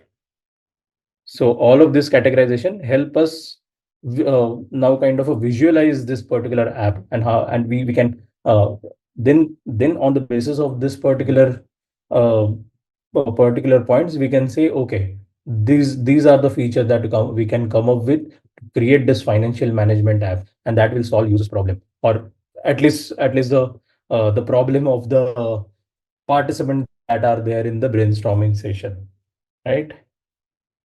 Okay. So this is kind of a small brainstorming and mind mapping exercise that we have done. Okay. So we'll again go to the presentation and we'll just see what are the things that I've covered. Okay. So again, what is mind mapping? Mind mapping serves as a valuable tool dissecting the data algorithm. So this is written in a very bookish format. It's more of a, you have all the information that you have from all your users. So I would just summarize this uh, in a short. So basically, by the brainstorming, you you get more ideas on the table in a simple language, and in the mind mapping is kind of a visual tool to organize this idea around the concept, which is in our Okay. case it was developing personal finance management app, right? And this mind mapping uses these branches to represent the related subtopic, the same way which how we categorize all our ideas with keywords, or you can depict it with color of it. And this is kind of the non-linear method, basically, problem solving by making the complex information clearer and more accessible. Okay. This is very non-linear. Anybody can actually contribute whatever their whatever thoughts that are going in their mind. They can just jot it down on the piece of paper, and the host basically can stick it on the whiteboard and categorize it. So the concept of mind mapping is, as I said, after the brainstorming session, you will have the lot of ideas on your table, right? Everybody having their post-it cards, and everyone as in the panelist of that brainstorming session would be having uh, their ideas, their perspective, all of these things. When you put it on the whiteboard, you'll be able to find out the relation between all those ideas, and with the help of those you what you would do, you would categorize this idea uh, into some of the groups, and then you will be able to visualize the solution for your central concept. Okay, so in our case, the central concept was to come up with the personal finance management app, right? And for that, lot of people had lot of ideas, right? How we can come up with the let's say expense tracking, budgeting, setting of financial goals, then adding multiple features also, like multi currencies, then tax planning, track investments, reports, and all of these things. So basically, if you see the connections between all of these ideas, like the way we have categorized in the yellow, orange, blue, grouping of the same ideas, yeah, and on the top of it you can branch out these ideas as well. Like, let's say you might say this is a transaction history. Okay, so transaction history will be having, let's say, categorization of the expenses itself, right? So we'll map it in a more logical format itself, like the categorization of expenses and having a transaction history. The transaction history a string looks like a looks like a parent of all of these things. Like, under the transaction history, you will have a categorization of the expenses. You will have, so expense tracking is again the same thing. Then the statistics will be the part of the expenses. Let's say if you see a Google Pay app, right? Once you go into transaction history, you would see there is no categorization expenses, but you'll see all the entries, all the debit and credit entries that you have. Let's say if the only categorization that they have done is the month wise.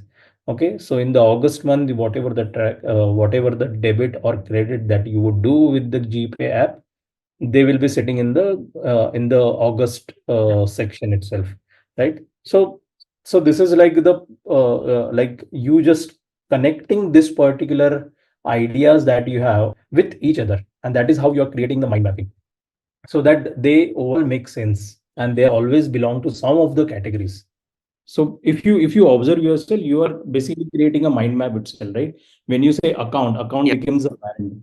In under account, you might add personal account, corporate account, saving account, current account, Yes. all of this. So this is like you are Okay. then expanding into those mind map. So there is no limit to how you can how in what particular resolution you can create your mind map. Okay, but for overall it just has to make sense for the panelists in for you that are there in your brainstorming. That is why we basically limit with some time frame, right? So let's say in 10 minutes, whatever is the ideas, the concept that we have that panelist comes with, we just categorize those, right? Later, as a UX designer, you can go much deeper into it, and you can add more connections to it, and then you will be able to visualize it properly, right? With the categorization, it's like the solution coming into life, correct? So let's move ahead. I hope this brainstorming and the mind mapping concepts are clear. Let's move on to basics of sketching. Okay, so now you have build your mind map. You have a lot of ideas, and you would be starting to visualize this idea also, right? And now you want to convey this idea to your, let's say, stakeholders, product manager, or the other uh, or the other users, maybe. Okay, So how you can do those? So the sketching is the medium by which you can actually draw it on the paper, and then you can share it with your stakeholders, right? And this particular this is not very new. This is usually we do, right? Whenever we have any idea, we just grab a piece of paper, we draw it, and then just show it to show it to anyone which you want to show, right? And lot of companies, especially designers, use this technique of sketching and showing the idea to each other, right? You might be knowing when Apple come up with the iPhone, their lead designer, Sir Jonathan Ive, had a lot of early models sketched out on pieces of paper. Those also got famous later once the iPhone got famous throughout the world, right? And so the process of visualizing the idea starts with the sketching itself, right? So it's very simple. There is no concept over here. It's just those we can just read it out. Like sketching refers to the process of creating preliminary, hand-drawn, and digitally produced visual presentation of the user interfaces, layout, and design concept. It is just you can create wireframes, you can create low fidelity designs on Figma, FigJam, and you can just show it to the stakeholders, right? Why do we use sketching? Simple. It's for concept explorations, to communicate our ideas. You can do rapid prototyping. You can just connect your frames and create a simple prototype and show it to your users as well. I remember a case study which Apple had published, which they call it like a fake it till you make it, right? So fake it means uh, so till you create your actual working prototype, well, not a prototype, actual working product, you can actually fake it by creating a prototype. Okay, so in that, it's a funny story. What they had done, they had to create they had to create some products. Okay, and that product would utilize some of the mechanism and some. It was actually a toaster. Okay, so on the phone you can just draw how you want your bread to be toasted. If you want to draw something, let's say some smiley or heart, you can draw it on your phone, and then you click on you just press on a button, and the toaster will provide you that kind of a toast. So to know if this idea works or not, what they had done actually, they had created a stamps. Okay, stamps of this heart, smiley, and all of these things, and they had created a same prototype, which was just bunch of screens connected to each other, and they actually tested with the users. So when user used to select any particular stamps, let's say smiley, and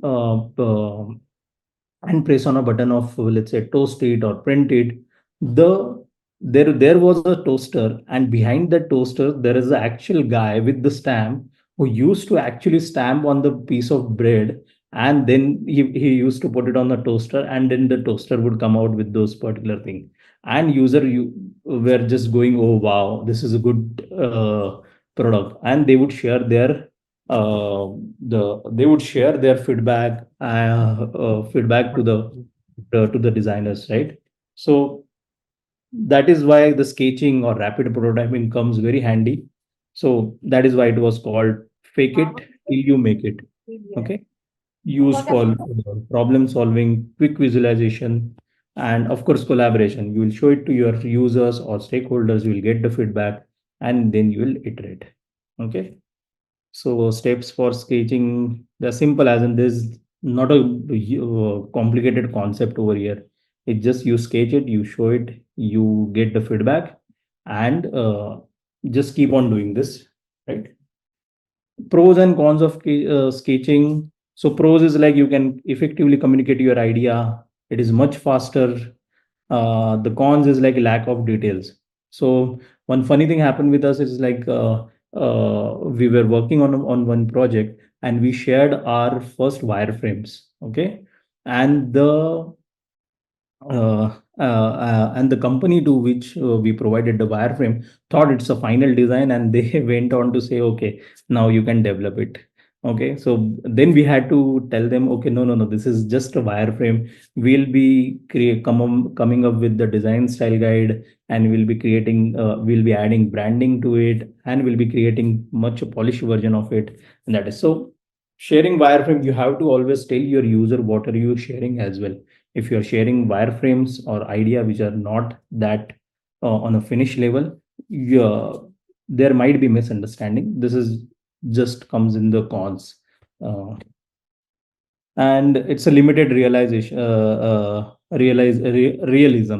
Okay, so sometimes your stakeholders would come up with some feedback is like, oh, this is not looking good, or this is not visually making sense to their branding and all of this stuff. But you just need to convey them, this is just a concept, this is just a sketching, this is not the final version of it.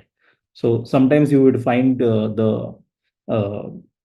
the companies gets confused, or the stakeholders gets confused with the prototype that you would present. Okay, so the tips over is, even if they get confused, you don't have to worry about the quality. You have to keep drawing and iterating, and you can use templates. There are various softwares which can help you create wireframes or prototypes. And the idea is to iterate and refine it and polish it to the final state. Right? Okay. So we go to the next, which is observation skills, perspective in sketching. Okay, we'll just go through the presentation, what it contains. Observation skill in sketching refers to the ability to keenly and accurately observe real life subjects, scenes. That is pretty simple, right? You need to observe and to find a problem into that. That is the most challenging part. Okay, tomorrow you will be working for companies, or today also you might be working for companies. Finding the problem in the already existing product is also a challenge, and it requires a good observation skill. Yeah, I'll just go through a significance of observation skill is attention to detail, proportion of perception of proportion, understanding perspective, capturing light and shadow. I think these are very simple to understand concepts. The perspective is a method of employed in art and design to represent three-dimensional shapes. Okay, I think lot. This is more on a bookish side.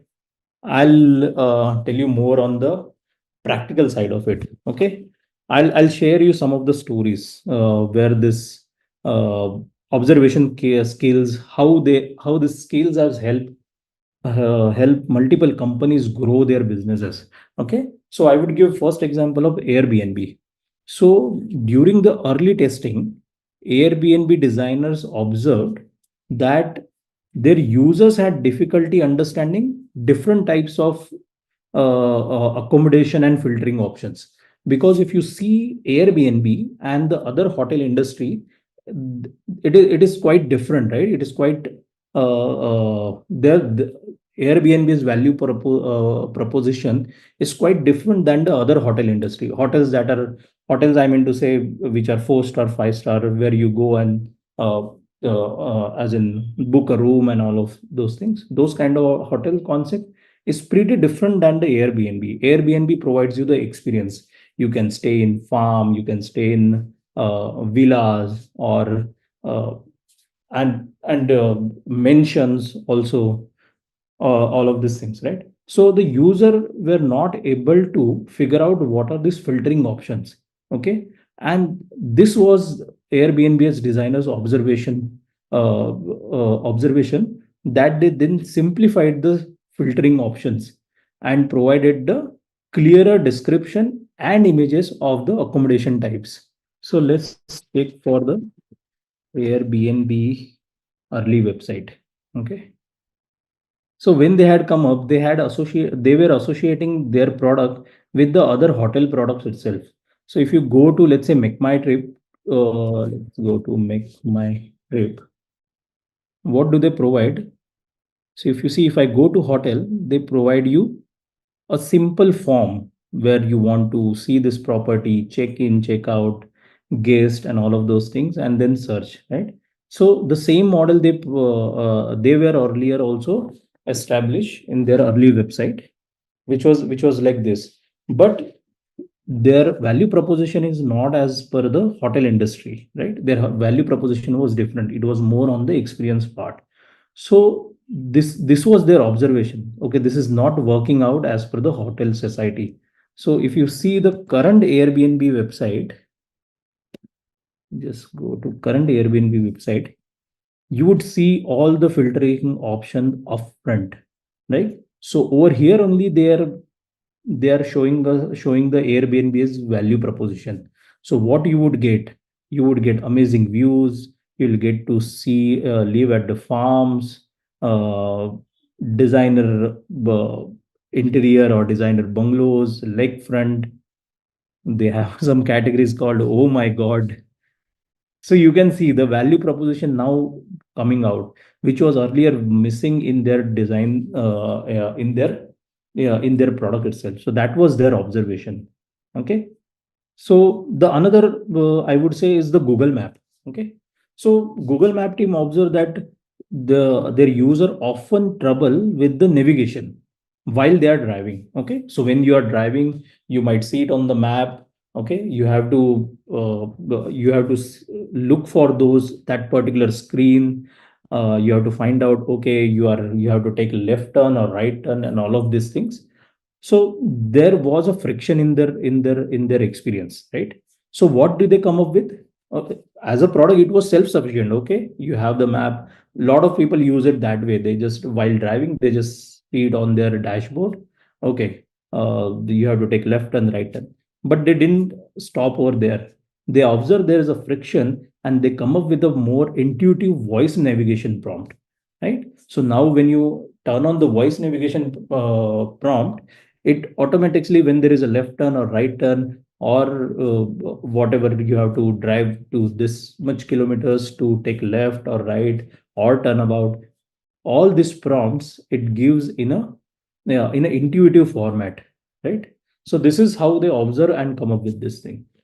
The third example I would say is the Netflix, right? So what happens is, like, Netflix observe that their user are often overwhelmed. I also feel the same today with the most of the other OTT platform. Like, they're overwhelmed with the lot of number of contents, right? There are a lot of things to see, and you would spend a lot of time in just surfing all of those things, which movie to watch, which show to watch, which episode, and all of these things. Okay, so they observe these things and they come up with the more sophisticated recommendation algorithm. Okay, so you might observe yourself that on the Netflix you might get the content that you want to watch more frequently than the other OTT platform, or especially OTT platform that are very new, I would say, because the new platform would not have that much of a bandwidth to create algorithm for their content and to provide that.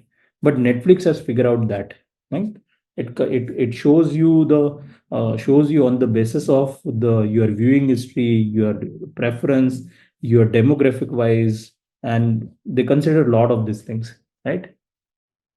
So this is about the observation. Okay, when you will be working on your on the projects, you will be asked to find out the gaps in the experiences as well, right? Of course there will be data, the that will also provide you that will be provided to you, but you have to come up with the insights from those data. You have to observe where the users are facing the friction in the product, right? So that is the power of observation skill. This is most important when you are working in the industry. Okay. So this is more about the observation. Okay. Then this is about the how to make a perspective image. This is very simple, as in this is like this is more for the product designer. Product designer, I mean to say, as a tangible product designer, so like a 3D 3D product, you mean to say industrial designer. Okay. So one eye perspective is like just one vanishing point, and let's say you would draw some. Let's say if you visualize a cube, all the horizontal lines will be very parallel. Okay. But they will be coming from a same one vanishing point itself, right? And you would come up with a figure something like this. When there are two, then you get even this will be parallel. Okay. So this one and this one parallel to each other, this one and this one parallel to each other. So, or let's just Google it, point perspective versus 2 point perspective. Okay, over here you will be able to see. Yeah, A is basically a 1 point perspective. So you can see a one vanishing point.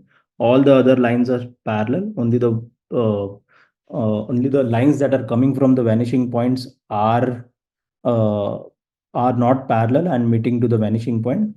All the other vertical lines are also parallel. Same for the 2 point perspective.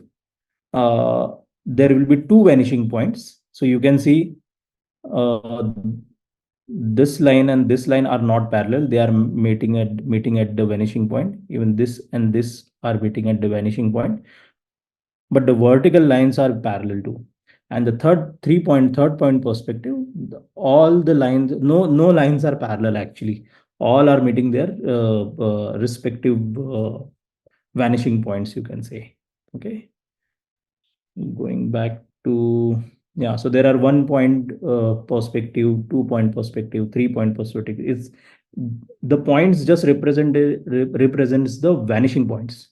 Okay, you just have to keep that in mind. One vanishing point will create two sets of parallel lines, because 3D products are like having length, breadth, and height, right? So length and breadth would be parallel, but maybe height would be having the converging to the vanishing point. Same for the 2 point, 3 point, as we see. There are called as a 4 point perspective. This is very interesting. 4 point perspective. When you say, the figures are like this. Usually, this is just to show that, let's say, Ant's point of view. Let's say, Ant would be looking at some building would be like this, maybe, right? And there is something called as a 0 point perspective. 0 point perspective is like our scenery. We are viewing the mountains and all of this thing from a very long distance. And there are no specific vanishing points that are converging to each other, something like that. So this is more about those perspective images. If you are an industrial designer, okay, at that particular time, if you had to create any product, let's say you want to draw a bottle, okay, draw a bottle, then you would require this kind of a perspectives where you will be able to draw in a much in a much better way, so that you can communicate the idea properly. Okay, over the handle will be over here, the knurling on the on the bottle top would be like this, and all of those things. Or maybe you are drawing a chair or something like that. In that case, this 3D skills comes very handy, and everyone should be practicing those. But in UI UX, you will be drawing mostly 2D. In if you are a graphic designer, yes, you would require to learn this perspective, and should be in a better position to draw these things to quickly come up with the ideas.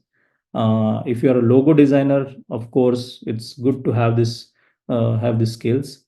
But if you are creating applications, most of most of these things would not be means in my career I haven't used this perspective drawing so far.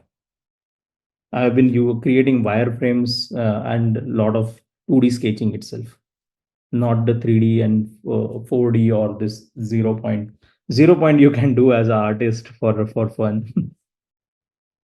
All of these tools are just to make you enable to get more ideas and to communicate the ideas to others, right? So all your brainstorming, gather all your ideas. Mind mapping, find the connection between those ideas. Okay, now you are able to visualize the solution. Maybe that solution could be tangible in I mean to say in a product format, 3D product format, or maybe that solution would be in an app or website format.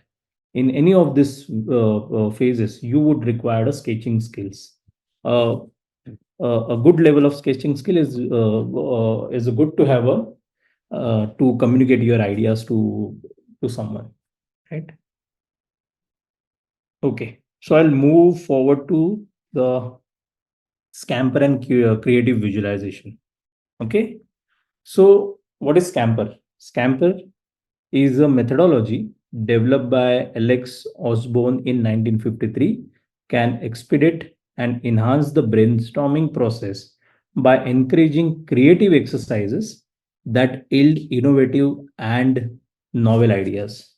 Okay, so this is like a definition. Okay, this is the actual thing. Okay, so imagine you are brainstorming. Okay, to brainstorming your mind would be thinking about a lot of things. Okay, how to do this, how to, what about this, what about that, all of these things. Okay, but sometimes you might get stuck at some point. Okay, from where to start thinking, right?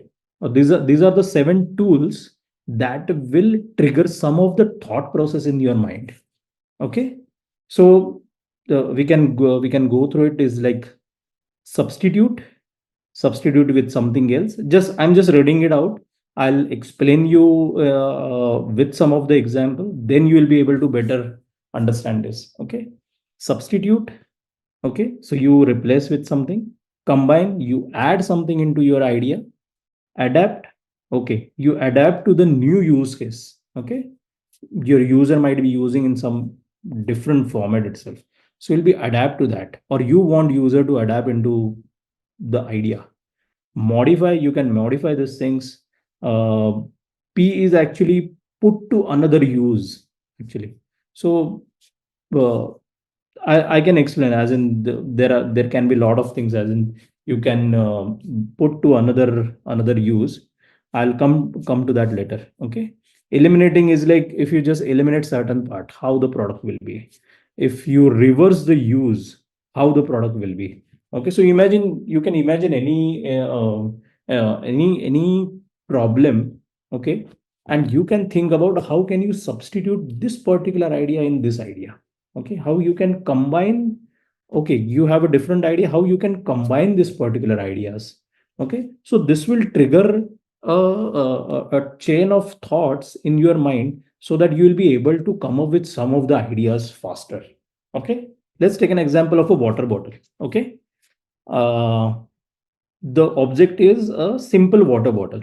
Okay, now let's see if you want to come up with a different ideas for the water bottle.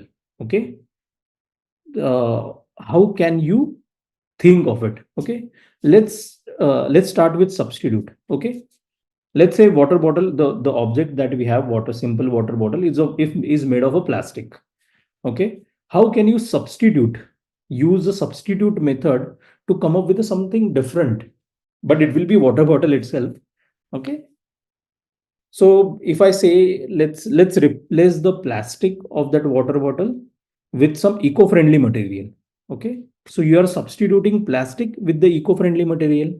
So that is like a new product now. So you have a eco-friendly water bottle made up of a eco-friendly material, right? You can visualize a solution in that sense, right? Let's take an example of, let's say, combine. Okay. How about we add a filter in a water bottle itself? Will it be that, will it be an improved water bottle?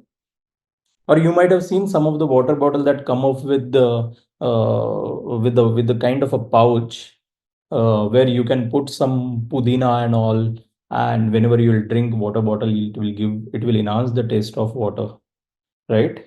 So it is like combining the idea into a simple water bottle, right? Or you can think of user uh, using water bottle in various conditions. Okay, so your water bottle has to be adaptive to those conditions. So any feature that you can come up with which will make that water bottle adapt to those particular situations or the environment.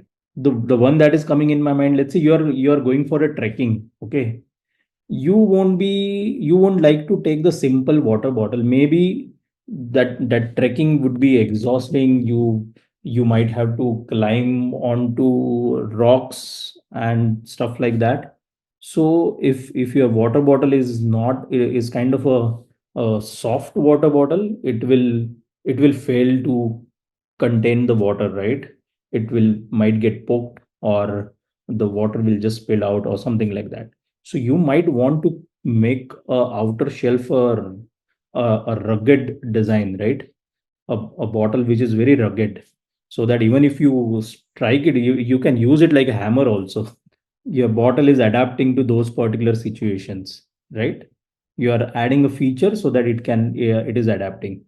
Maybe you can modify the shape as it is, that it will fit into your car holder also, no? Car water bottle holder. You can create a male female shape so that the bottle actually fits in your car and it does not move as you drive on a bumpy road, maybe, right? So that is kind of a mod in a shape you can modify. You can put to another use, like the maybe you have a cap of the bottle which is very small, but there are some bottle which come up with the cap which turn into a mini cup, right? So you can pour the water in that mini cup and then you drink, right? So this is kind of a put to another use. Your cap function is to tighten the uh, uh, is to make sure that your water does not spill. Okay, and you can once uh, you can drink from that particular hole itself, right? But if it becomes a mini cup, that is like put to another use. Okay, then eliminate is like you can remove unnecessary part to basically simplify design. Now I'm not getting anything on top of my mind. Reverse is like maybe you can collapse the bottle for the easy storage, right? Usually the bottles are straight, right? So if you make it collapsible, it's kind of a reverse process. So it will be easier for the storage. So this is like where we are using the scamper process to come up with the different ideas. I'll tell you a good example of this scamper process used by Google. Okay, so all the Google glasses which were presented in, I think, 2013. The simple glasses, you can put it on and you can see the augmented reality stuff through those Google glasses. So in that, so if you see what they substitute the traditional displays, right? So earlier the displays the displays are steady and you just happens to watch them. But over here, they substitute the display as in your glasses itself. So it's like a head mounted display, right? So it's like a substitution. You can see the for the combine part.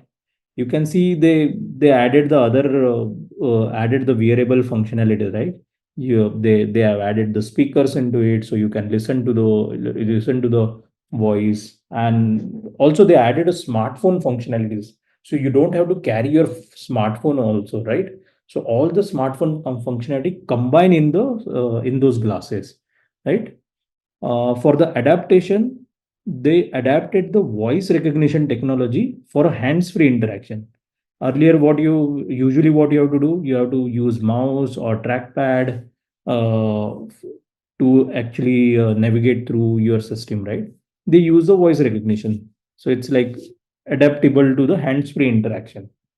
Then for the modification, they make it more lightweight and wearable, right? Displays are not lightweight in a wearable sense, right? So they modified the design of the display or the overall concept to make it wearable.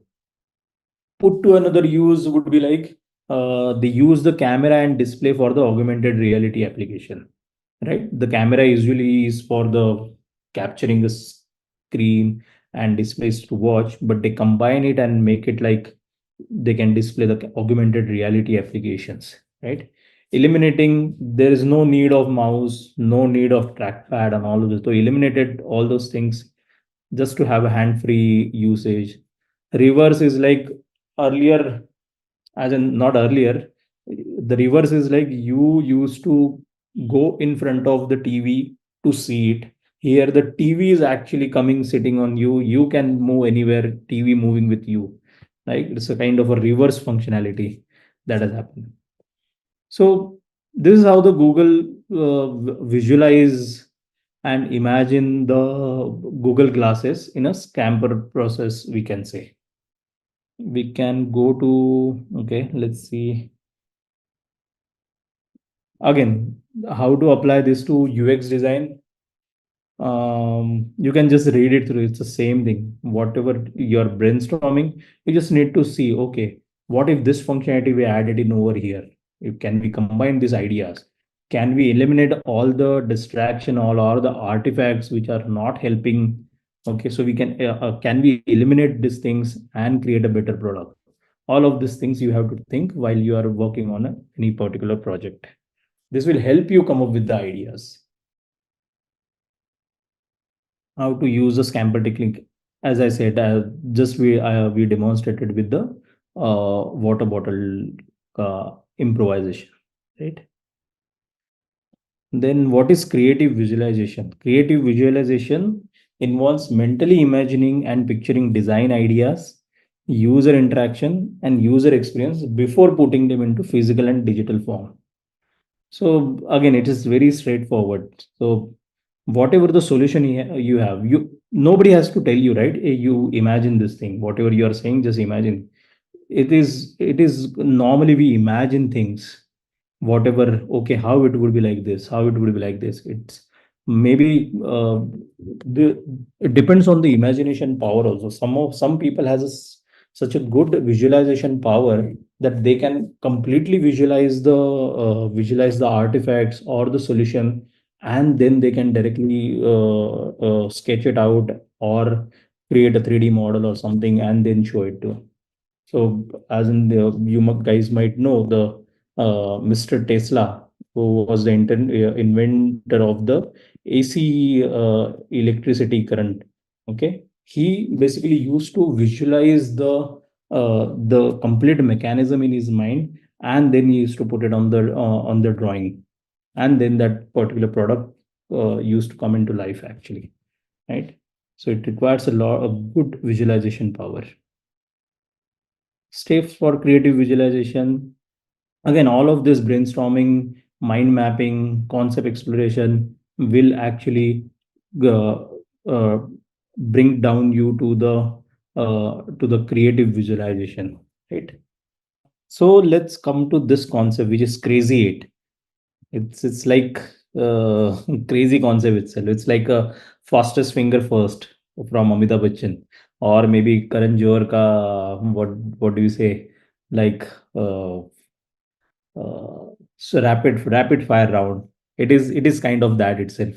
So what you do in this particular session, it's kind of a brainstorming session itself, okay, but it is time bounded, okay, and the task is also very specifically that you have to come up with 8 sketches or of different solution, 8 different solutions within 8 minutes. So it's like allocating just 1 minute for each iterations. Okay. So you would say why is it like that? Why you can't take let's say 15 or 30 minutes and you can think more and come up with the idea. The the crazy idea, the approach is like as it says to minimize the self doubt. Okay, so I remember we were carrying out this crazy eight session on fine day. Okay, and we had a professor from IIT. Okay, and the first idea that he wrote, it was not part of the 8 ideas, but the first idea he always said is a magic wand. Okay, like a Harry Potter. So let's say we were working on some of the projects like uh, creating a suturing device, auto suturing device. Okay. And he was like, okay, there can be a magic wand. You just has to put it on the wound and it will automatically get sutured. That was his idea. Okay. So by that idea, what he wanted to express is like you don't have to self-doubt or you don't have to judge any idea while you are jotting it down on a piece of paper. Okay. You can be very fearless and you can just jot down whatever the idea that is coming in your mind, and that is the crux of this crazy eight process. Okay, so you minimize the self doubt. Also, you don't have to overthink on the particular idea. You might go into much more detail of that particular idea. You might start designing the critical part of the idea. No, that is not that is not you would do in the crazy eight. In the crazy eight, it's like you just got 1 minute. You just have to think quickly. Okay, so no overthinking, no self doubt. Just jot down the idea. That is the clear crazy eight concept. Okay. FigJam provides this particular toolbars and features that would help you practice this crazy eight process. Okay, so if you might have used FigJam, okay, I will just show you over here, which I was using. So you have your pen, highlighter, uh, tape, eraser. Maybe you would just need a marker and an eraser. It's We have seen it's better if you do it on pen and paper in a closed room environment. We have where you have all your participants and all, or maybe you can do this in your own comfort zone as well from your home, and you can do it for your own project itself. It does not need let's say a lot of participant as always. It's just that you need to jot down all your ideas in 8 ideas in 8 minutes. That is the thing.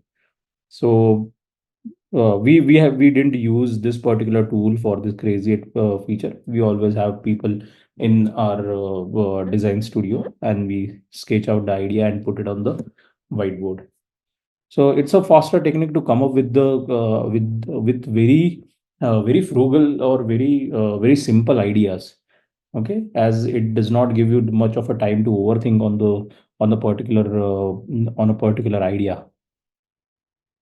And what I have seen like crazy, it helps a lot. Like all of your, let's say if you are given a problem, okay, the first idea that comes into your mind, you have a lot of value in those. Okay, after that, let's say after the eighth idea, you might be repeating those ideas or might be repeating those features in your other ideas.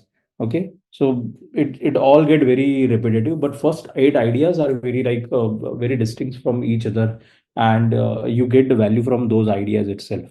And let's say you if you have 5 6 people, so 5 into 8, so you can do the maths. Those many ideas are enough to get to the crux of any particular problem. That is I'm talking from my experience part.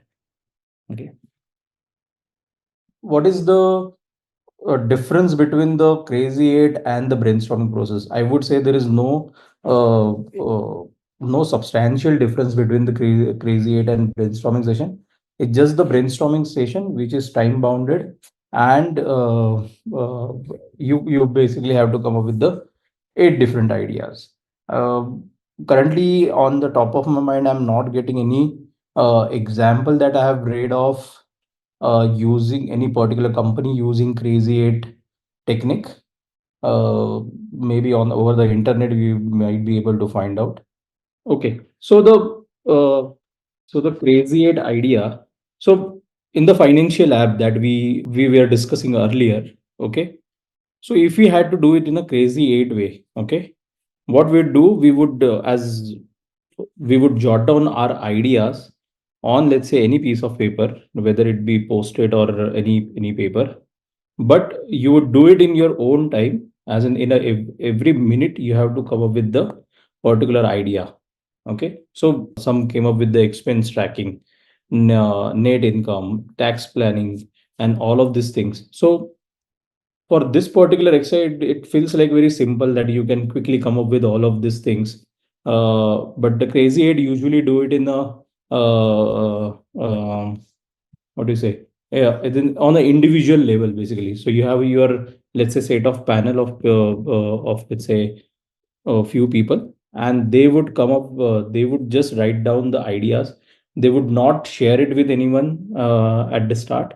So they will just work on their ideas in a single minute in whatever the resolution they want to explain that idea. Okay. So let's say if you want to talk about the personal finance app, so whoever come up with the expense tracking, okay.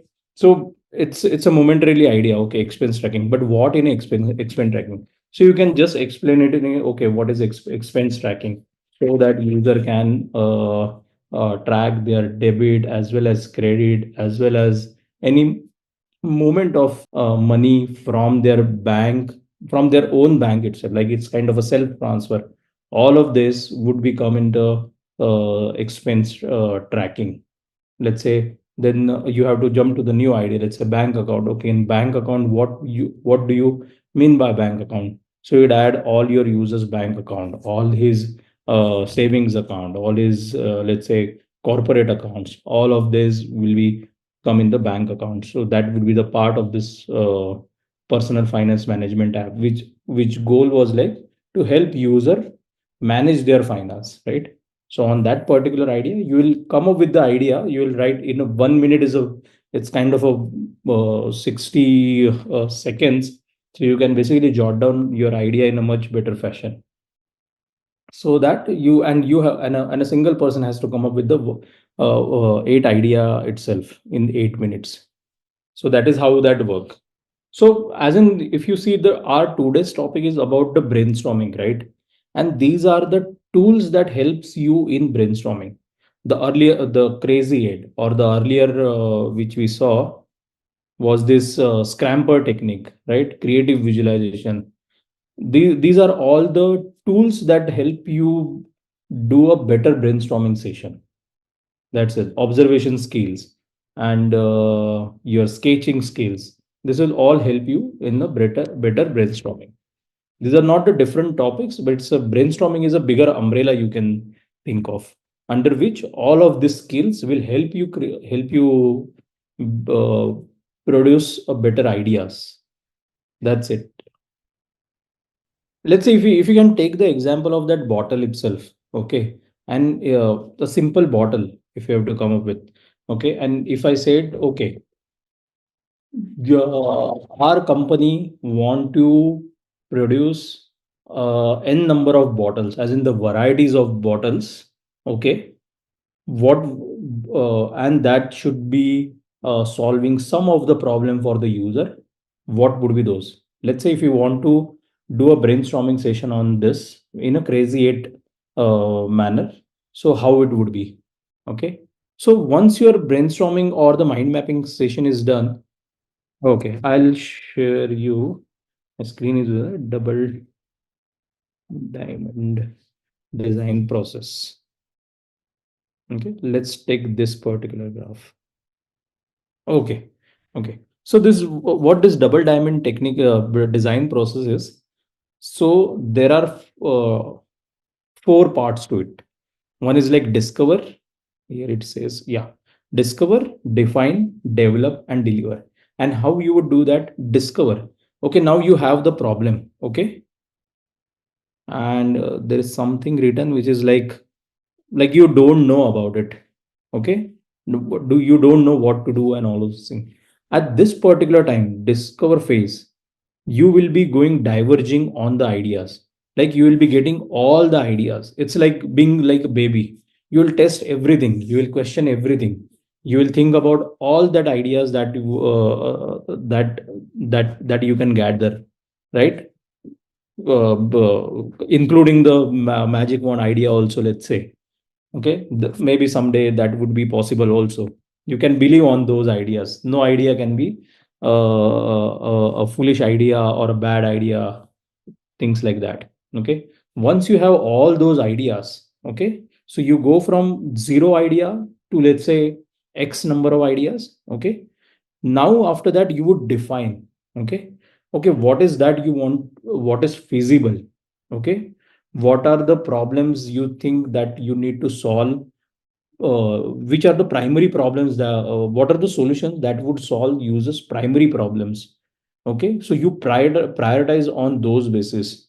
And yeah, of course you will see the feasibility of it from the development point of view, from the technology, available technology point of view, or maybe there might be constraint from the finance point of view also. All of these things, all those on of all of these things, you will discuss all the ideas on this particular criterias. Okay, from those criterias, some of the ideas you will see, okay, these are the idea basically we can develop. Okay, this we can do basically. So this is a primary discussion that you done, and you come up with, let's say, from, let's say, hundreds of idea, you boils down to the, let's say, eight ideas. Okay, these eight ideas are looks doable. Okay, now you want to develop those idea. Again, you will ideate on that. How will you develop that idea? What are the ways this particular idea can be can be presented well? Okay, so all of those set of ideas you will again come up with, or maybe set of prototypes you will come up with. Amongst all those prototype, you will be again converging. Okay, this is the prototype, these are the prototype which are coming, giving you good results, right? You will test with the user. So these are the product giving you good results, or let's say good conversion if the problem is of that kind. Okay, or good traction, or good, let's say, uh, uh, uh, like whatever is the business goal that if some of the ideas are achieving. So it's like you will again converging on this, and then you will be launching for the wider audience, right? So this is how the double diamond design process work. First you get the idea, so your brainstorming part is comes to this particular divergent part. Okay, where you collect the all the ideas. After that you will analyze those ideas. That's it. So what after the brainstorming? So after brainstorming you discuss those ideas, and on a certain criterias, and you basically narrow down your solutions, right? So that you would go for the best solutions. Okay, so these are the all techniques that will help you get the good brainstorming session. So it happened like that. What you see as an iPhone keyboard, okay, when the first iPhone keyboard, when the first iPhone launched, while they were working on that particular iPhone, they had to figure out the interaction of typing out the letter on a very smaller screen, right? Before iPhone, there were like QWERTY keypads, where there were physical buttons. You can feel the whichever key you are pressing and all of these things. And but with the new iPhone, where it was all touch screen, there was no there was no feedback from the there was no sensory feedback, right? In a physical keyboard, you when you press it, you get the feedback, right? Your brain observes that, okay, you have pressed the key. Over here it's just like you are touching the screen, but you're not getting feedback if the button has been clicked or not, and all of those things. So there were a lot of problems. Okay, so and it was Steve Jobs' envision that phone would be just a touch screen and without any physical keyboard. And at that particular time, it was a very bold move, right? Considering most of the smartphone had the physical keyboard. Okay, so they basically they called this project as a project Purple, I guess. Yeah. Okay. So the iPhone development, this particular project started as a project Purple, and it was very secretive within the organization. And what they did is like they come up with the organization wide competition to come up with the virtual keyboard, right? Why did they do that? So that it's a discovery phase, right? So they wanted all the ideas that can come throughout the organization, or not throughout the organization, whatever the team they had selected to work on this particular project itself. But what they did is like they come up with a wide competition in the organization itself. Okay, and everybody come up with their with their prototype.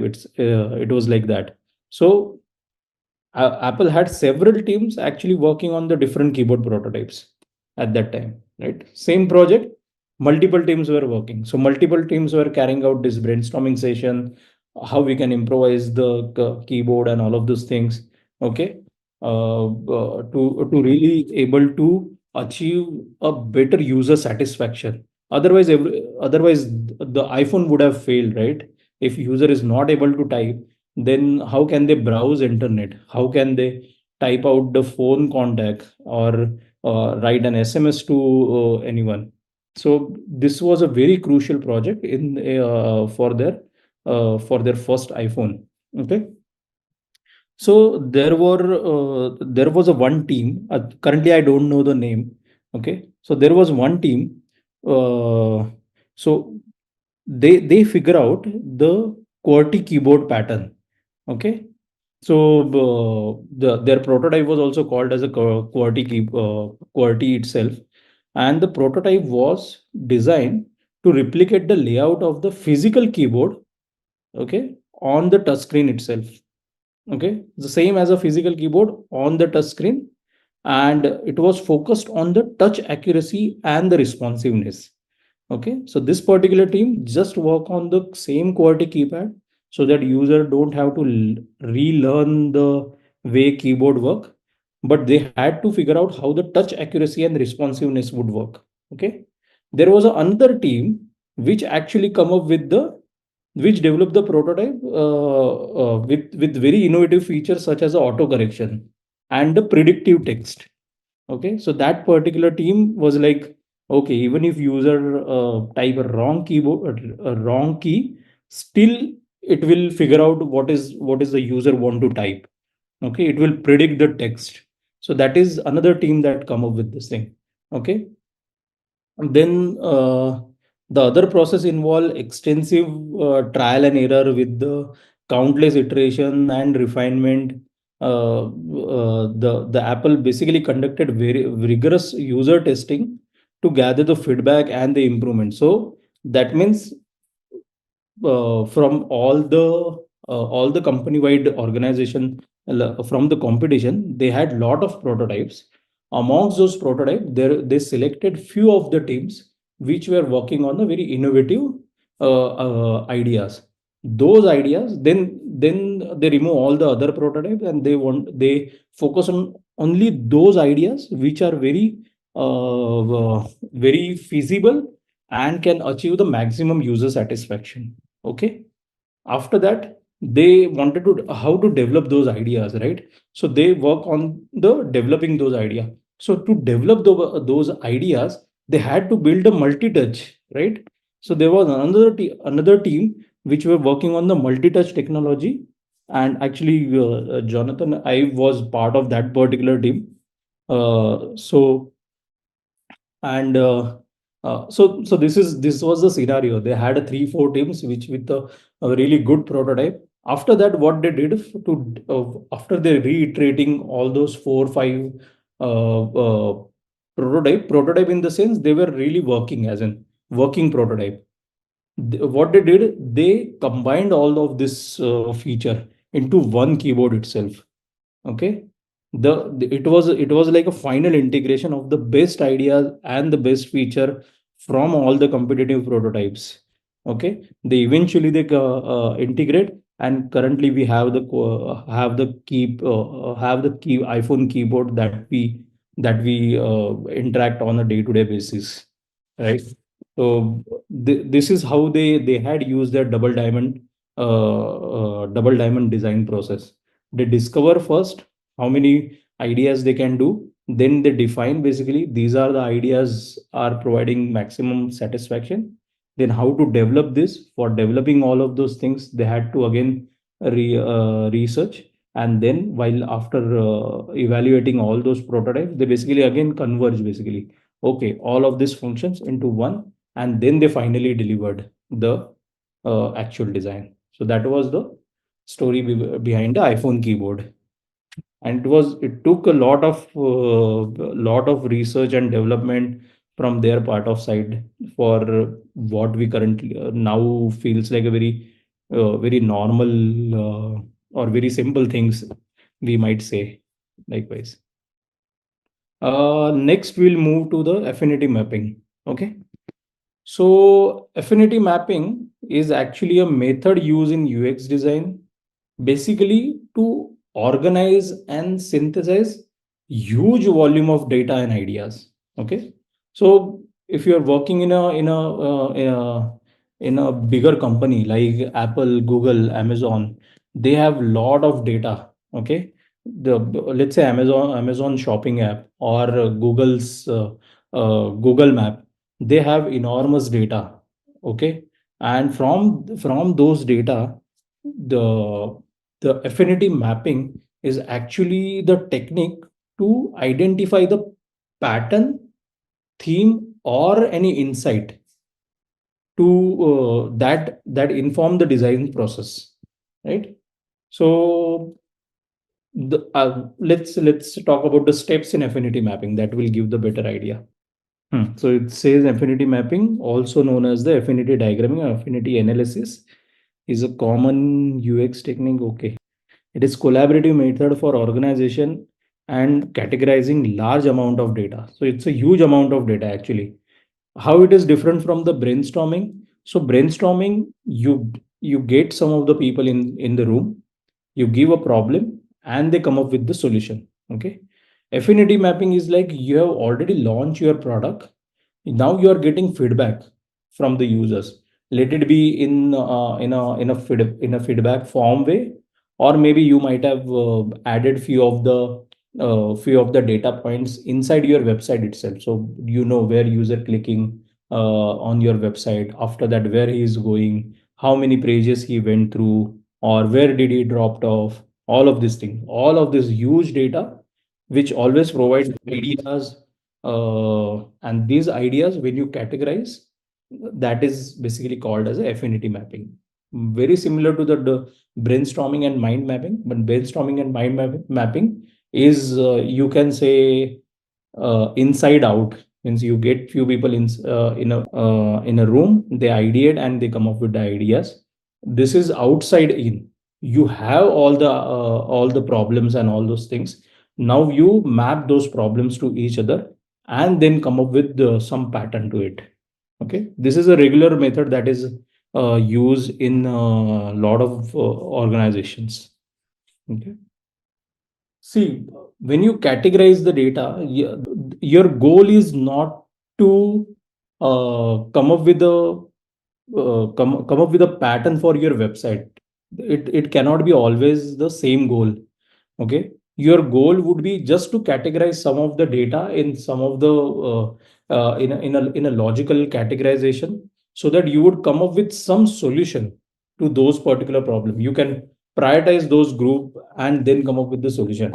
Like in case of Apple, the keyboard. Okay, let's say now they have launched keyboard, and then they are getting some problems like or at the time of verifying their prototypes, they are getting problem like, okay, there is a fat finger issue where user is going to click certain key, but it is the key adjacent to that particular key is getting typed, or there might be n number of problems they might be getting, and they might be getting lot of pattern also. Okay, after I user are, let's say, clicking on O itself most of the time, so these kind of insights they might be getting. So you would categorize, okay, this is kind of a fat finger problem, so fat finger problem might be handled by a visual, with a visual design. You can maybe find a solution to that particular problem. Or here is the here there are the other problems that may be solved by another solutions. So it's like that. It's not always the reason to come up with the site map actually. So there are various reasons that you would do this affinity mapping process. Okay. So write all your data points on sticky notes, group together similar sticky notes, extract the insights and plan, and plan next time. Basically, as you would see, there is a lot of similarity which we earlier talked about. Over here, the only thing is you have a huge number of data points, right? And those problems actually telling you're grouping those problems and coming up with some sort of solution or the next plan that you would, but in the brainstorming session you would just brainstorm. You might not brainstorm on the problem, what user have problems or something. You might brainstorm on the solution part of it, right? As we were working on this personal finance management app, you would be like, okay, this is the option that we should have, statistic option we should have. These are all the options that we could have. When you launch this particular app, there you will get the data. Okay, users are not able to figure out where is the transaction history is. How would you solve that particular problem? Okay, or they are not scrolling below the twofold of the screens, okay, on the home page. So how will you solve that problem? So all of this problems you will get, and you will categorize them in certain categories, and you will find what to do the next step, right? So again, collect data, generate ideas, sort out the nodes, identify the themes or categorization. Okay, and you will label those groups, and then you will analyze and synthesize. It's a next step basically. What to do about it? Okay.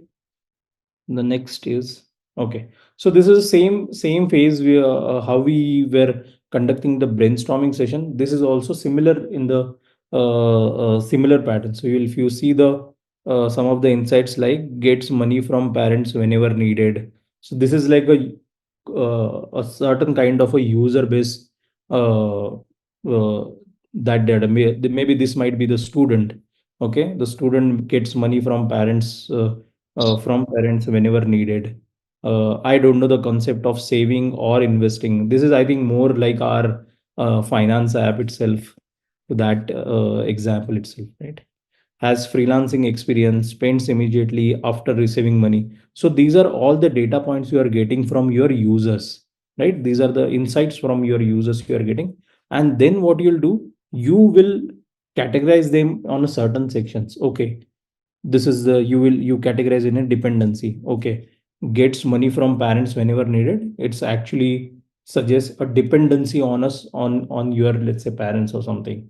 Tend to ask more money from parents. Again, it's a dependency.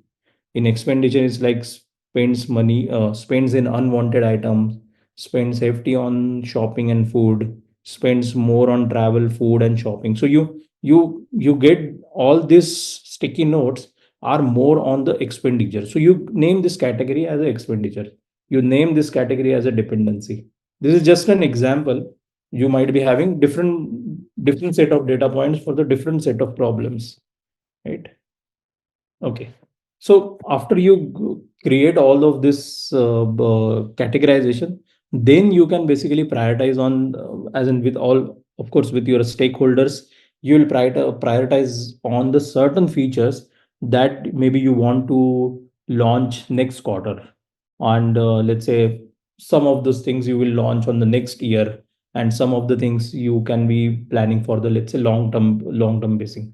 All those synthesizing and analyzing you will do after you categorize this particular data set, and you would come up with that basically called as a affinity mapping, uh, dividing problem into certain categories, or you see certain categories emerging out of the problems that you get from your data set. That's it. So I think that is the affinity mapping. Hmm, the benefits of the affinity mapping, you can say, is like, it encourages more team collaboration and a diverse perspective, right? Like, everybody will come up with their different perspective while you categorize this thing. These are the things more experience when you actually carried out this particular session.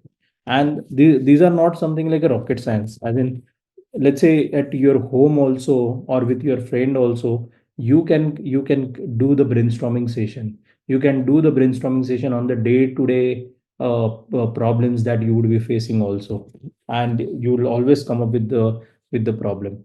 For, let's say, affinity mapping, you can just you can just open your favorite app. Let's say you can go in the app store and see the comment section. What are the people talking about it? What are the problems they are talking about, let's say, for a particular application? Or let's say you can go on Flipkart or Amazon and see a product and just look at their comments. Okay, and you can just think of, can you categorize this comment in certain sections? Okay, if let's say you are seeing a product, let's say, like a electric kettle. Okay, let's take a simple example of electric kettle. You can just go on the shopping site, and you can just look for all the problems that our customer talking about. You might be able to categorize in, let's say, the performance of the electric kettle. Okay, how quickly it is making water, or whatever you're doing, Maggie or something, how quickly you can do it in this particular kettle, how safe it is. Okay, uh, then how easy to use it is, and what is the longevity of this particular product. So you will be able to categorize all those comments into some of the categories. uh, you can practice this at your own sweet time, and you can come up with this categories, and then you can think of, okay, now if you have to design or improvise this particular kettle, what you would do that, or what are the first priority you would, how would you prioritize some of the problem over the other features or things like that. So that is the process you would call as you are synthesizing on those particular data to come up with the different ideas. These are like problem led ideas, right? uh, then another advantage is like clarity. Okay, once you once you analyze this particular information, you get a very high clarity on what should be your next task to improvise your product, right? And of course, it is these mappings are very insightful, and it reveals some certain patterns about what your users are talking about, or what your users are facing problems about. Okay, and it becomes more obvious. Okay, you might be hearing some of the problems with some of the apps, like, but it's the one person said those problems, let's say two-person says those problems. But when you handle a lot of data, you would get to know, oh, this is a huge problem, this is not a small problem. Okay, so you also understand uh, uh, the impact of that particular problem also with this affinity mapping, and of course through the large database. Okay, and yeah, you also know what are the actionable and what are not actionable. Okay, it provides a clear basis for making the informed design decisions and basically to improvise your product. Right? So there is one example I can think of regarding the affinity mapping, which is like a Jira software development product. I don't know if you might have heard, if you might have heard Asana. It's the same kind of a tool. It's a project management tool where you write down your task and you basically put it in a category like, okay, this is the in progress tasks. These are the tasks that are done. These are the tasks that has been cancelled or on hold, and all of these things is a pro the Jira is basically the project management tool. So what they did, they collected a feedback from various sources, okay, from the demographic, from India, US, all over the world, wherever their software has been used, uh, by the ethnicity and all of this. So all of this data, when they got through their surveys and community forums and all of these things, each piece of feedback, they basically written on the sticky notes, and they group all these categories into like usability, performance, new feature request, etc., etc. And this actually helped them to prioritize the improvement, which basically resulted in their user centric product roadmap. Okay, so you have to improvise your product. So the affinity map gives you the clarity also which feature you should develop first, or what are the problem you should address first, and what are the next. And now the Jira is the most uh, as I think it's the number one or number two software in the product management, in all the product management tool itself. And that product is from the Atlassian company. Yeah. So that is what I think of any example for the affinity mapping which has been used in industry currently. But I am sure a lot of companies use this affinity mapping technique to come up with the insights basically to what to do next. So that is affinity mapping. Okay. So these are not kind of a sequential process or something. It is on the designer what kind of a process you should apply to come up with certain insights or things like that. Let's say if you're working in a big company and you have already launched product, you might be getting all these users pain points, user data points, and all of these things for this thing. Once you make the affinity mapping of these things, you would see, okay, this is the problem that users are facing currently, how we can solve that. Okay, there you would try to there you would think of, okay, let's use a brainstorming technique. Okay, okay, which brainstorming technique to use? Should we use the that crazy eight, or should we use the other one which was scramber? Depends on the design itself which one to use to get the better result. You can use both the techniques if you're not getting the proper results, or depends on the design. The example of affinity mapping and mind mapping. Okay, so affinity mapping example which I gave for the Jira software, as in they already had launched the Jira app, which is for the product management, and they got a lot of data points, the problems they the problem the problems that their users were facing, all those they got it.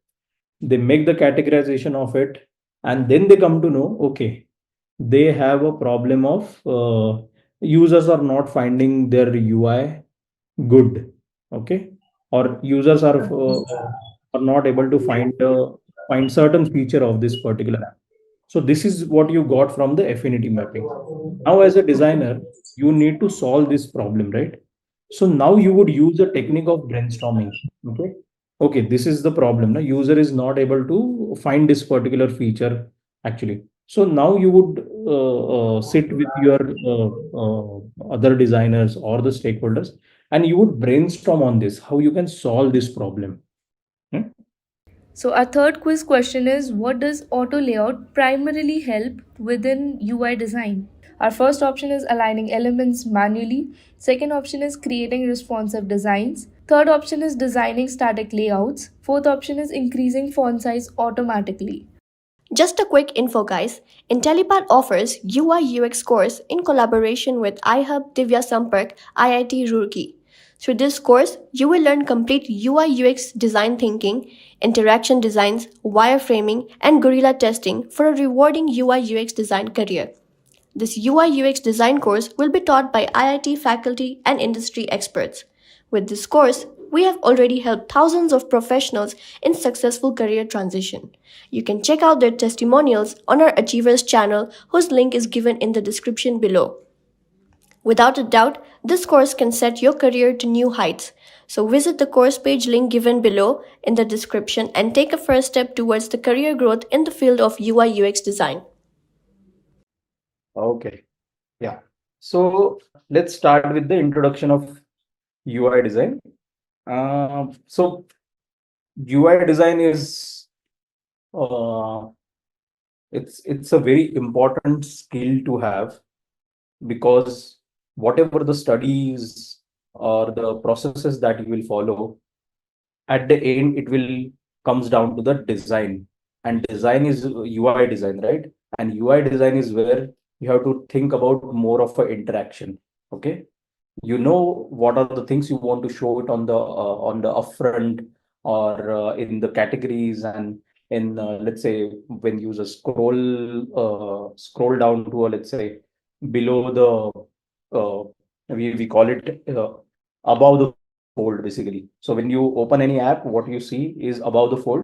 Once users scroll, it is below the fold. So you have all the strategies, like, okay, what to show, what not to show, but how you would show is basically defined by your UI design principles. Okay, so it's like from grocery, you got all the ingredients. Okay, you know the recipe also. You have best of the tools to chopping, cutting. You have utensils, the best utensils, or best oven, and all of those things. But at the end, how you serve that particular dish to your customer, that matters the most, right? Because after the waiter serves that dish to the customer, his experience is going to start from there, right? He's not going to see what are the studies you did, what are the processes that you follow. He's just going to enjoy that particular dish, and from that he's going to build the experience about your restaurant, about your dish, about everything, as in your brand and everything, right? So UI design is very important in overall UX. Okay, I always consider UX is not different and UI is not different. UX is a bigger circle. Okay, so I consider always like UX is this bigger circle, and all the things, let's say, you would do, UI is a part of the UX. Okay, you cannot say your UX was good but your UI was bad, or your UI is good and ultimately user what he saw is like the experience, the connection, the navigation is very hard. So it's like everything in a uh, one circle. Okay, your navigation, when I say, it's like information architecture.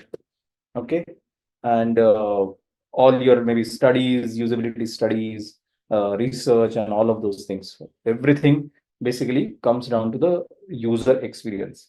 After this, UX also come under a certain circle, which basically I called it as CX. But when you go in any organization, you will find people will be using sometimes CX, sometimes UX. Most of the product designer, they might not be knowing exact terminologies for all these things.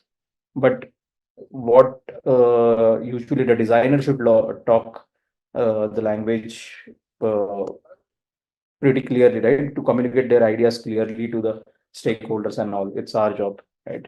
So the customer experience, when you say, okay, I'll tell you in the example of Amazon. So as soon as you open Amazon app, you search for the products, you book any, you click on buy now, then you check out process and all of this process. So all of these processes creates a particular experience. So we call it as a user experience. But the customer experience is like when you get the product actually delivered to your home. Okay, you had a conversation with your delivery boy, and maybe you return that particular product, and then you got the refund or you got the replacement, all of this. So this complete journey basically defines as a customer experience, right? And this complete journey is called a user journey. User journey is not screen by screen, how user going from one screen to the final step. No, that is called user flow. Okay. So, and there are a bunch of flow creates a whole journeys. So first is atomic design principle. Okay, just don't get overwhelmed with the terminologies. Like atomic design system is something like sci-fi thing. Okay, it's nothing but it's just a bunch of building blocks, right? You might have played Lego in your childhood or maybe now also. What you do is you have all these Lego components, you join them together, you create certain part. That those many parts joins together creates a certain assembly, right? And that is how the design also works in that way. Okay, so in the atomic design system, when you say atomic, it is like uh, it's like a building block of life, right? So how it starts? Atom is the very finest particle of a smallest thing, you can say, right? All these atoms comes together like H, O, oxygen, hydrogen, and all of this. I don't know if H2 is molecule or H2 is atom. Sorry about that. But it's like a finest particles. You combine those atoms and you create some molecule, right? Once you have the molecules, uh, it comes to once you have a lot of molecules, it creates an organism, right? And that's how we also have evolved, right? A lot of organisms are in the human body. And similarly in UI design, we have atoms, molecules, organisms, templates, and pages. Okay, so okay, so this is the idea which pioneered by the Brad Frost. Okay, and I'll show you the images from his article itself, uh, how he thought about this particular idea. Okay, so here we have atoms, molecules, organism, templates, and pages. Okay, first of all, why we need to learn these things? Okay, why it is important in the UI design? Okay, so when you open any app, what you see is pages, right? The final designs, you go from one page to another page, to another page, to another page, and you would find some of the pages are similar, like let's say if you go for on Zomato, you tap on any particular restaurant, then you see the dishes. You click on dishes, you see the detail page of that dish. You click on another dish, you see the detail page of that particular dish. And it looks like they are only same, only the data is changing, right? So it is like it following a template, right? But this template is also made up of something, right? There might be some elements, some widgets, uh, some UI components would be there. So these basically are they are made up of these templates are made up of this organism, and then these organisms are also made up of like they'll be starting with buttons and all of this thing. Let's look at them now. So to build these pages, we need all of these things. And why we need all of this thing? So that all our pages are cohesive. Okay, we cannot use different atoms, or let's say in UI item, it's let's say a button in one page and some other button on the other page, some different buttons, all the different completely different button on other page, and all of those things. It will be very difficult for the development also to handle all this different components, right? So let's see what are the components. Okay, so you have a label. So label is a atom.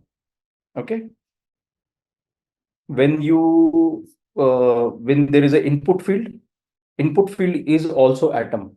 Now you can say there is a subatomic particle also, because input field is made up of this background, black background, and there is a label as well, right? So you can say that this background is like a subatomic level. Okay, you combine this subatomic things and you get this input box. Let's not confuse us with all of this terminologies. It's simple. Very simple state. Label is an atom. Input field is an atom. A button is an atom, though it is made up of the label and some background itself. Okay.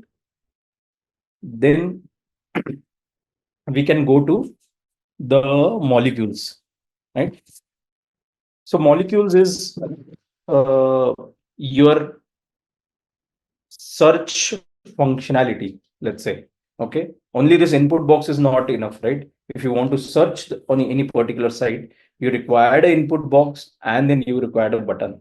So this creates an molecule, right?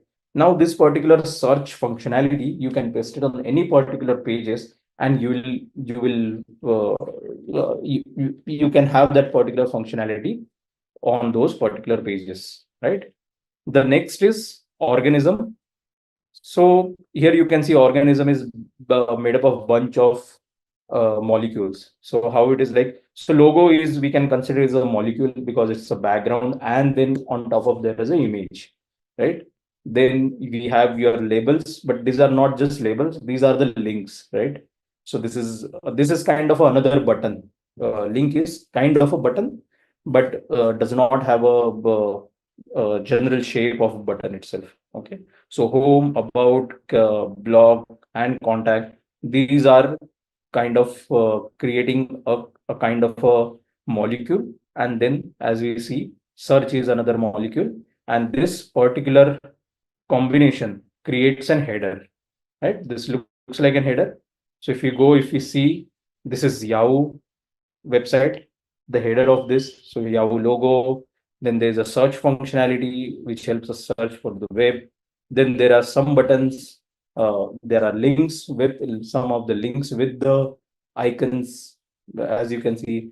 And on top there are home, mail, answers, and all of these things, again the links or the drop down buttons. You can say when you hover over it, they might show some menu items and all of this, right? Then you must have seen the Facebook header, which is again logo, search functionality, and there are a bunch of buttons, some icons which are kind of a buttons without text, and yeah, some drop down options as well. So this particular headers are, now you are getting how this buttons has been created, how this header has been created using lot of molecules, right? This is one molecule, this is a button, but the bunch of button, this particular model is a kind of a molecules. Then there are icons, together this icons becomes a molecule. So that whenever a developers want, or the designer says, like, let's say I want to have this particular molecule on the other pages, it's just a copy paste for the developer also, right? You might not have to provide the exact design for this, and for them also it will be a one code. They don't have to build this again. So it's a very quick way of developing website and creating the cohesiveness in those websites, all the pages basically. So here I added bunch of websites, bunch of headers basically. This New York Times button, the search itself is already integrated in the logo itself.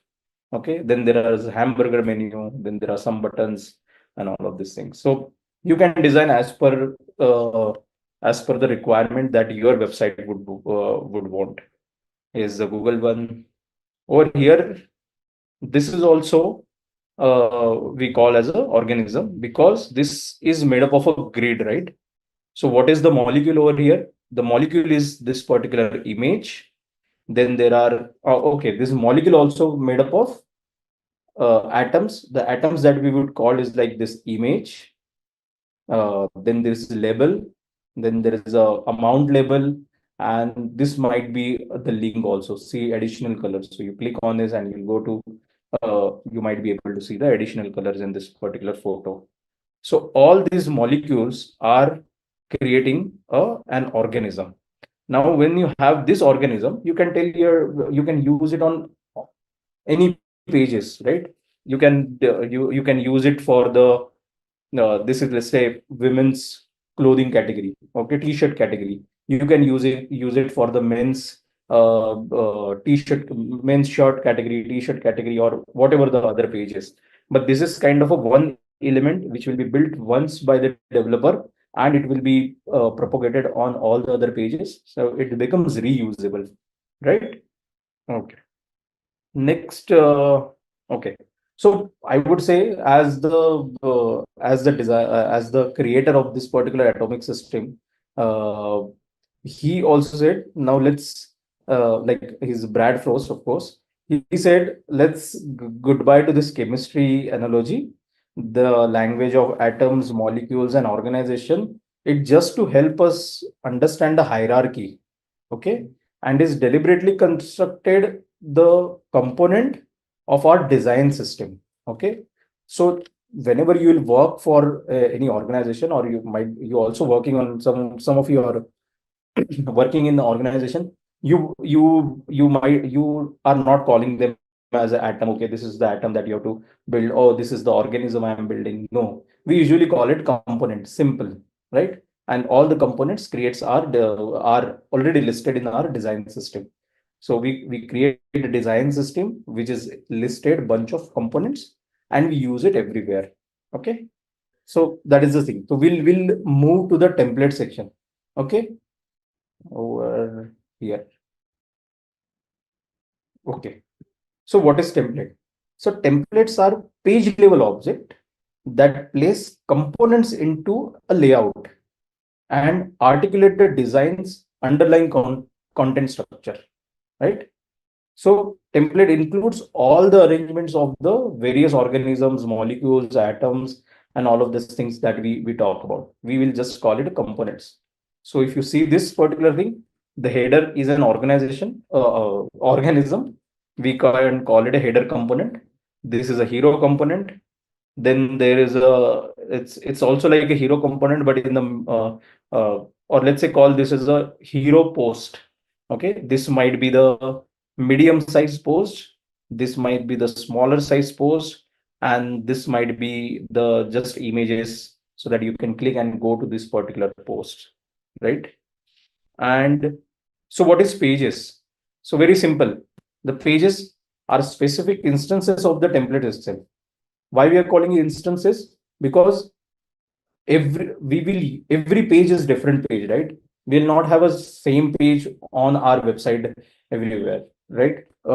Under, let's say, different URL, we won't be having the same page, right?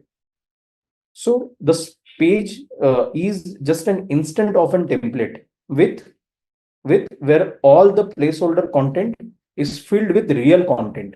Okay, so simple, you have a template, you add the data into this, you have the pages. Okay, this might not look like a page, maybe because there are still this strokes are there, but I have example for you. So this is the template. Okay, this is the homepage template. Let's say this Time Inc. organization might have designed. Okay, so it says there is a hero image, then there is a article, let's say there is a call to action, there's a title, subtext, and the call to action, which is in short we called as CTAs. Okay, and then there you have a grid where you will have bunch of other post or information or stories in this sense. When you add data to this, okay, so this is, let's say, timing homepage with the actual content. So this is the hero content. Then this particular component is getting when it gets all the information, it looks like this. And when this particular grid gets all the information, it looks like this, and this becomes a page, right? So all this organisms, atoms, and everything into this particular page. Okay. Most of the time in your when you will be working for companies, you might be creating the template. Getting this template right is the most important thing. Okay, the content, you would then think of the content also. Okay, maybe the marketing or other guys, other teams in your organization will think about, okay, what are the content that you want to promote this month. Okay, next month what will be the other content?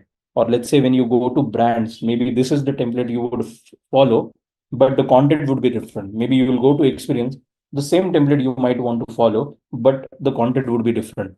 But the getting this template right is the most crucial part in UX UI design.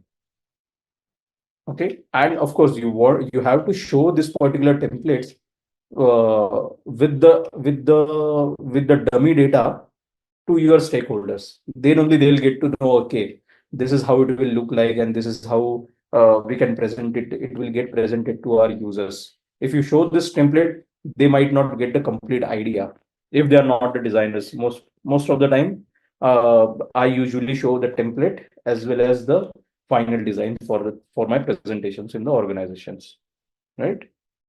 So you get the idea what is atom and what is molecules, organisms.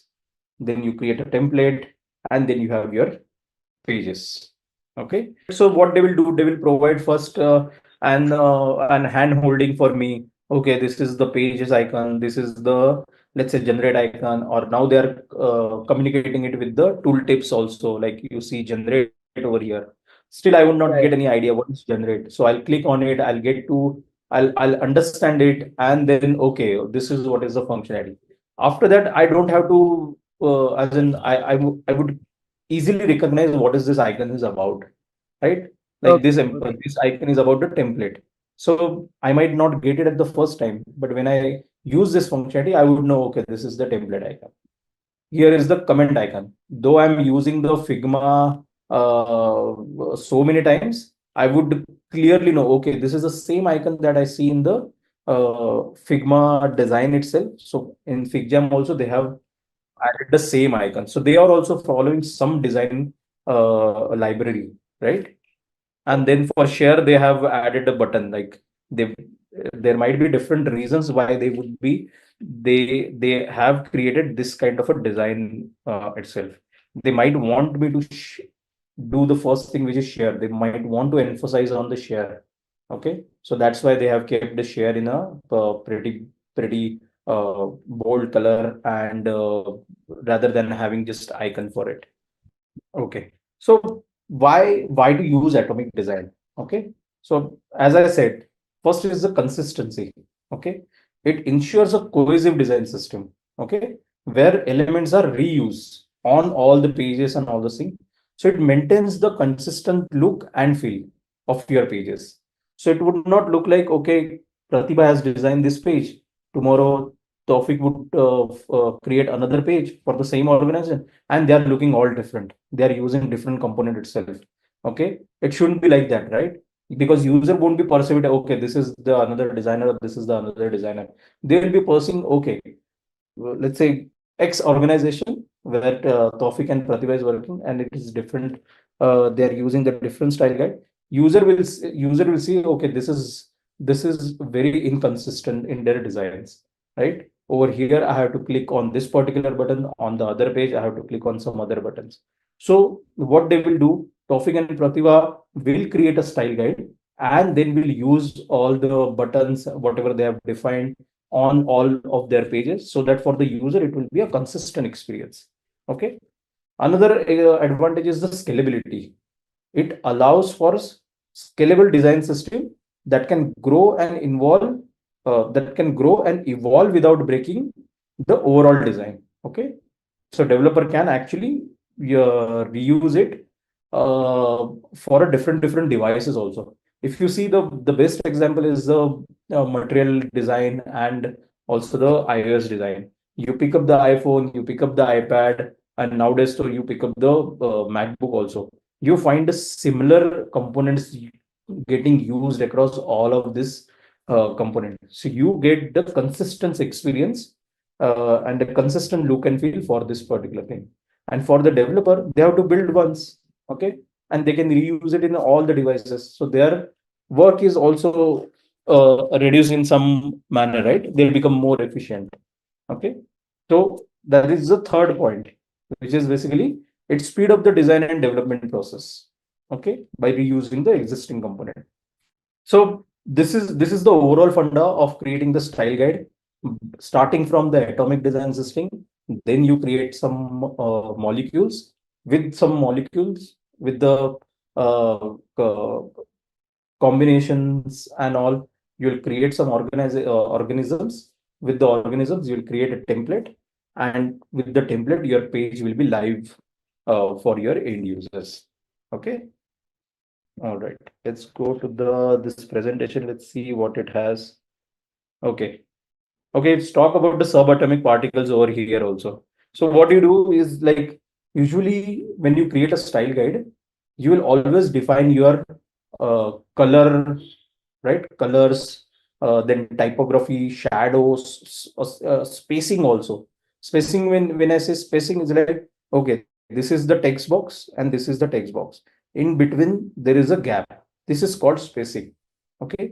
And you will always find, you will always want to keep a consistent spacing with this in your style guide, so that your design becomes a very cohesive, and it will also scalable in terms of, let's say, some of the user would want to use you might have seen your dad's mom's will just enlarge the UI. Okay, if you see their WhatsApp, you'll find the text sizes are bigger. Okay, everything is bigger, even the icons and everything. Okay, so creating a style guide, building this atomic system actually helps making this particular job also easier for the developer. Otherwise, we'll have to give designs for the same page for the all the combinations. Like if users are using the large fonts, if users are using medium font or the smaller font, and all of those things, so that only developer will understand, okay, how it should look and all. So this is the subatomic particles that you will, or in design world, basically it's called as a token. Okay, you will create a primary color token. You will create a dark background token. You will create a gray background token. And with this, okay, this is the icon. Okay, you use the gray token for this particular to represent this icon in a gray color. Okay, you will be creating icons also in, let's say, black colors only, right? You will create all the icons set in black color, but when you want to put it on your UI, you will always want to provide some colors. Okay, so this is the green color they have put it in for the heart shape. Okay, when user click on this, it might become red. Okay, so you won't be creating a different icon, red icon for it, and developer won't be just replacing that particular icon. What they will do, they will just change the color from primary color to the red color. So that red color is the token that they will define in their system.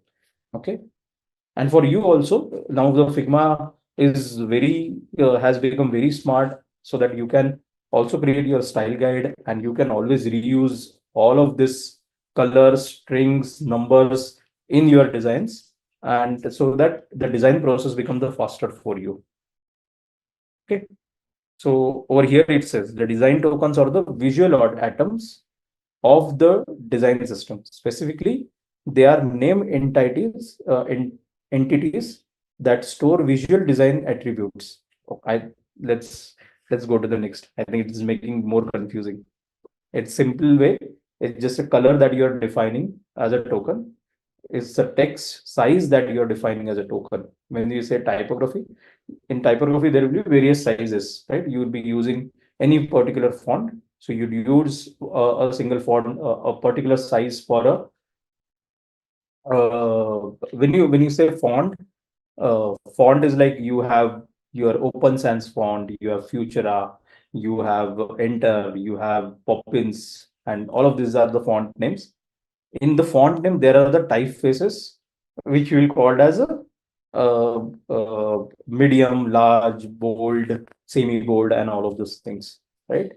So, but usually you will see most of the people just call it as a font. Okay, I have changed the font size to this thing. You can say the font size, but the font remains the same, basically. It's just the size you are changing. Usually in company, they have their own brand typography. Let's say if you see Apple has recently come up with the San Francisco font. So in all of their designs in your iPad, iPhone, or website, you'll always see the San Francisco font. Google has been using Roboto font for a very long time. I don't know now which one they're using for their Material 3. What you see over here is a sans serif, and serif means if you see Times New Roman font. Okay, I would just add it over here. It's like, let's say, if I say let's say Figma. Okay, and okay, this is a bookish form. So over here you can see there are some of this thing. There is a tail to this F, I, then there's M, and all these things. So this is called serif fonts. Okay, and sans serif is like sans means no serif. So you have your clean font style, which is called a sans serif fonts. Okay, so mostly in UI you usually use the sans serif fonts. Uh, some of the websites that they want to show the ancient value, or they want to keep the antique style to their graphics, or the overall branding, they would be using the more serif fonts. Okay.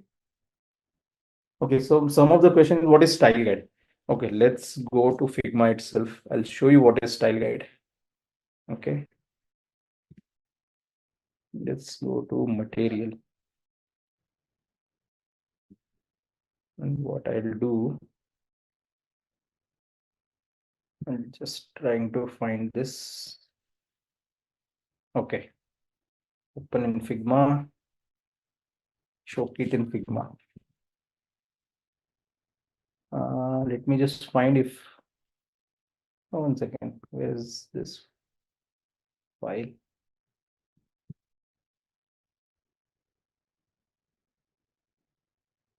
Okay. New copy. So this is a design kit that is provided by Material. Over here, there are styles. Okay. So this is the style guide. Okay. So when let's say there is an organization, there might be hundreds of designers that would be working. They won't be able, they won't be using different typography, different colors for their design, because the design has to be cohesive, and it should always follow the branding of that particular organization. Okay, that is why they created a style guide. So style guide is nothing but is the guidance for the designer. Okay, if you want to use a headline large, then just use this particular Roboto 3240. So 32 would be the font size, I think. Yeah, 32 is the font size, 40 is the line height, and so on. And 0 is this particular spacing between the letters, tracking we usually call, right? So all of these things are the guidelines. So whenever you will be creating your website, okay, you want to use the heading line, you will use this. Okay, after that you want to convey something in a title, then you may be taking, or medium title, you would be taking this particular font, and you will be creating your UI in that particular manner. Again, once you have this particular titles, okay, you want to highlight the heading. Okay, you will use maybe this particular color. Okay, then you can use different color, basically. For, let's say, you want to show error, you cannot use any red. Okay, because if the style guide says you can use this kind of a red itself from your style guide, then you have to use that particular red. So this is how you will create a guideline for the designers, right? So overall, this is called as a style guide. Who creates the plan, the style guide? It depends basically. Bigger organization has a dedicated team to create the style guide and the component itself. In smaller organizations, in the startup, maybe you would be creating the style guide for your for their website. Okay, so when I was working in a startup, I had created a complete style guide for their product. Okay, so from front end to the back end, uh, all the designs to look, they are cohesive, and from the one company, you usually create a style guide, right?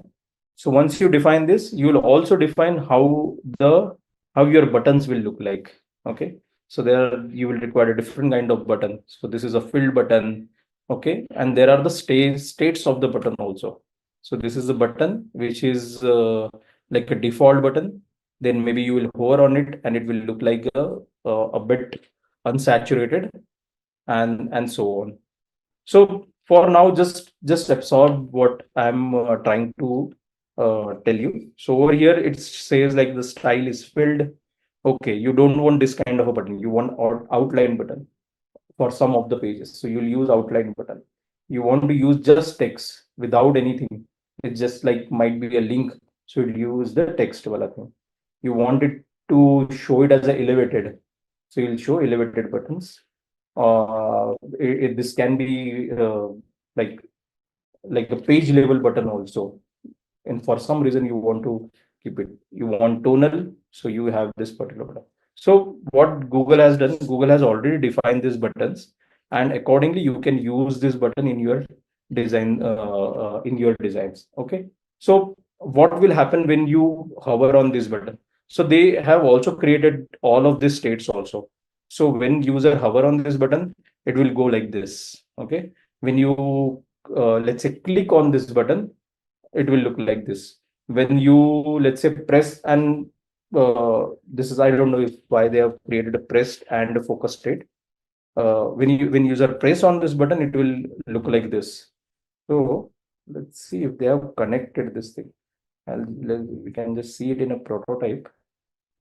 Okay, so why this is important? So that once you define this, okay, when user click on, when user hover on this button, it should look like this. When they are focused on this button, it should look like this. Or when they press on this button, it should look like this. And when the button is visible, it should be looking like this. So you don't have to, once you define it in your style guide, developer knows, okay, wherever you will use this button, these styles will also come along. So when you want to let's say you want to show a form where before filling any of the field in the form, you want to keep button disabled. Okay, so so to show that particular state, you can just show, okay, disable.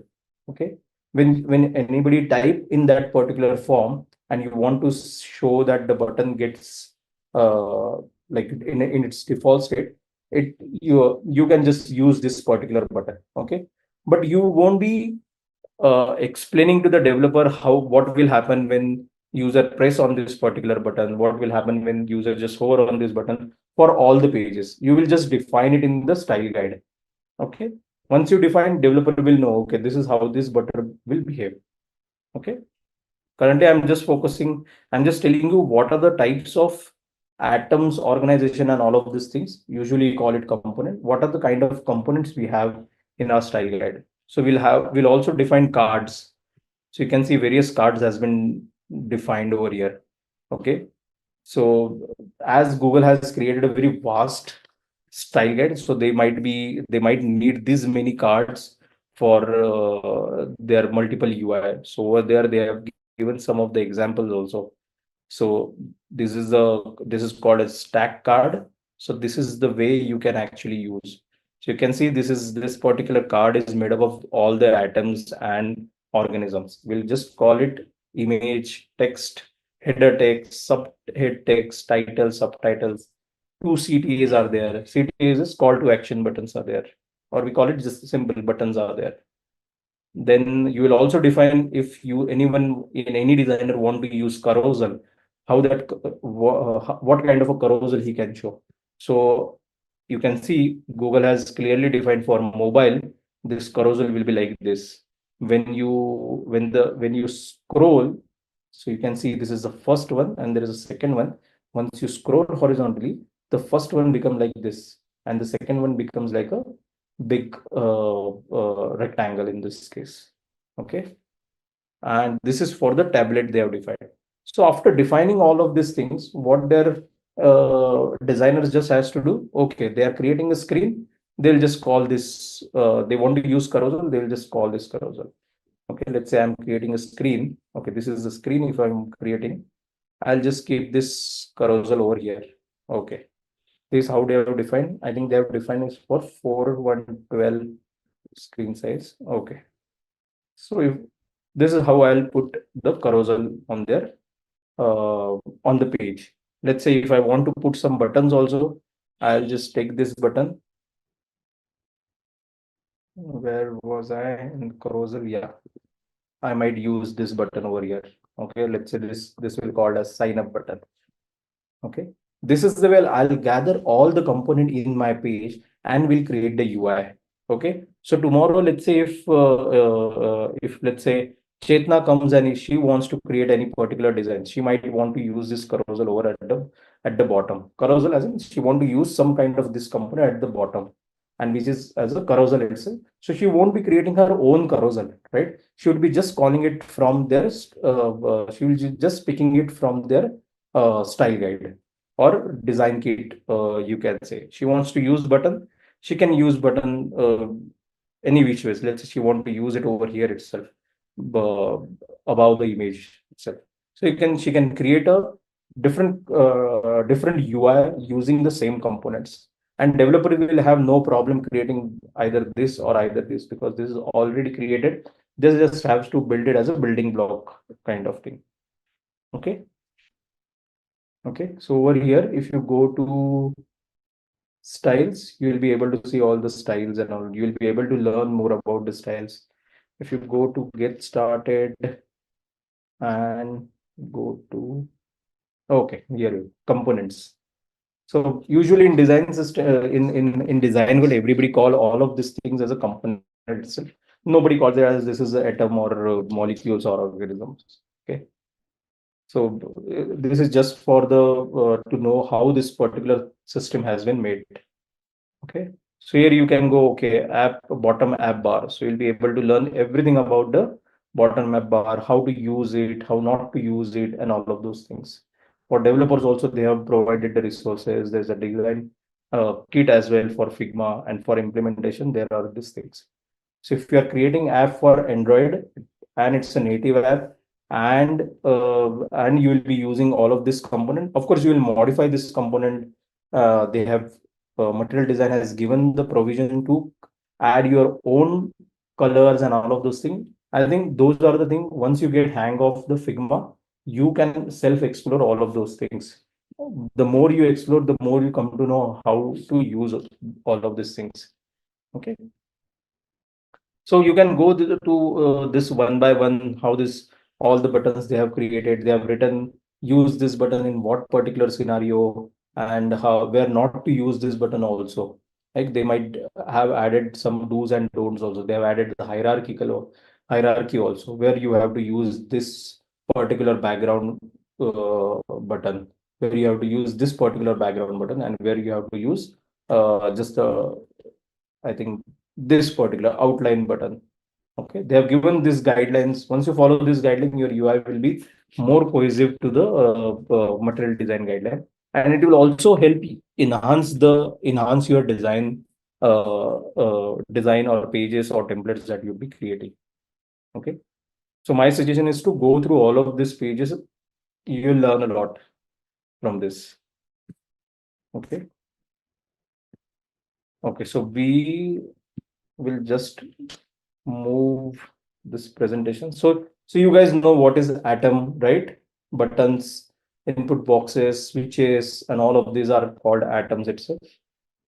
Molecules, you know, all the atoms comes together, creates a molecule.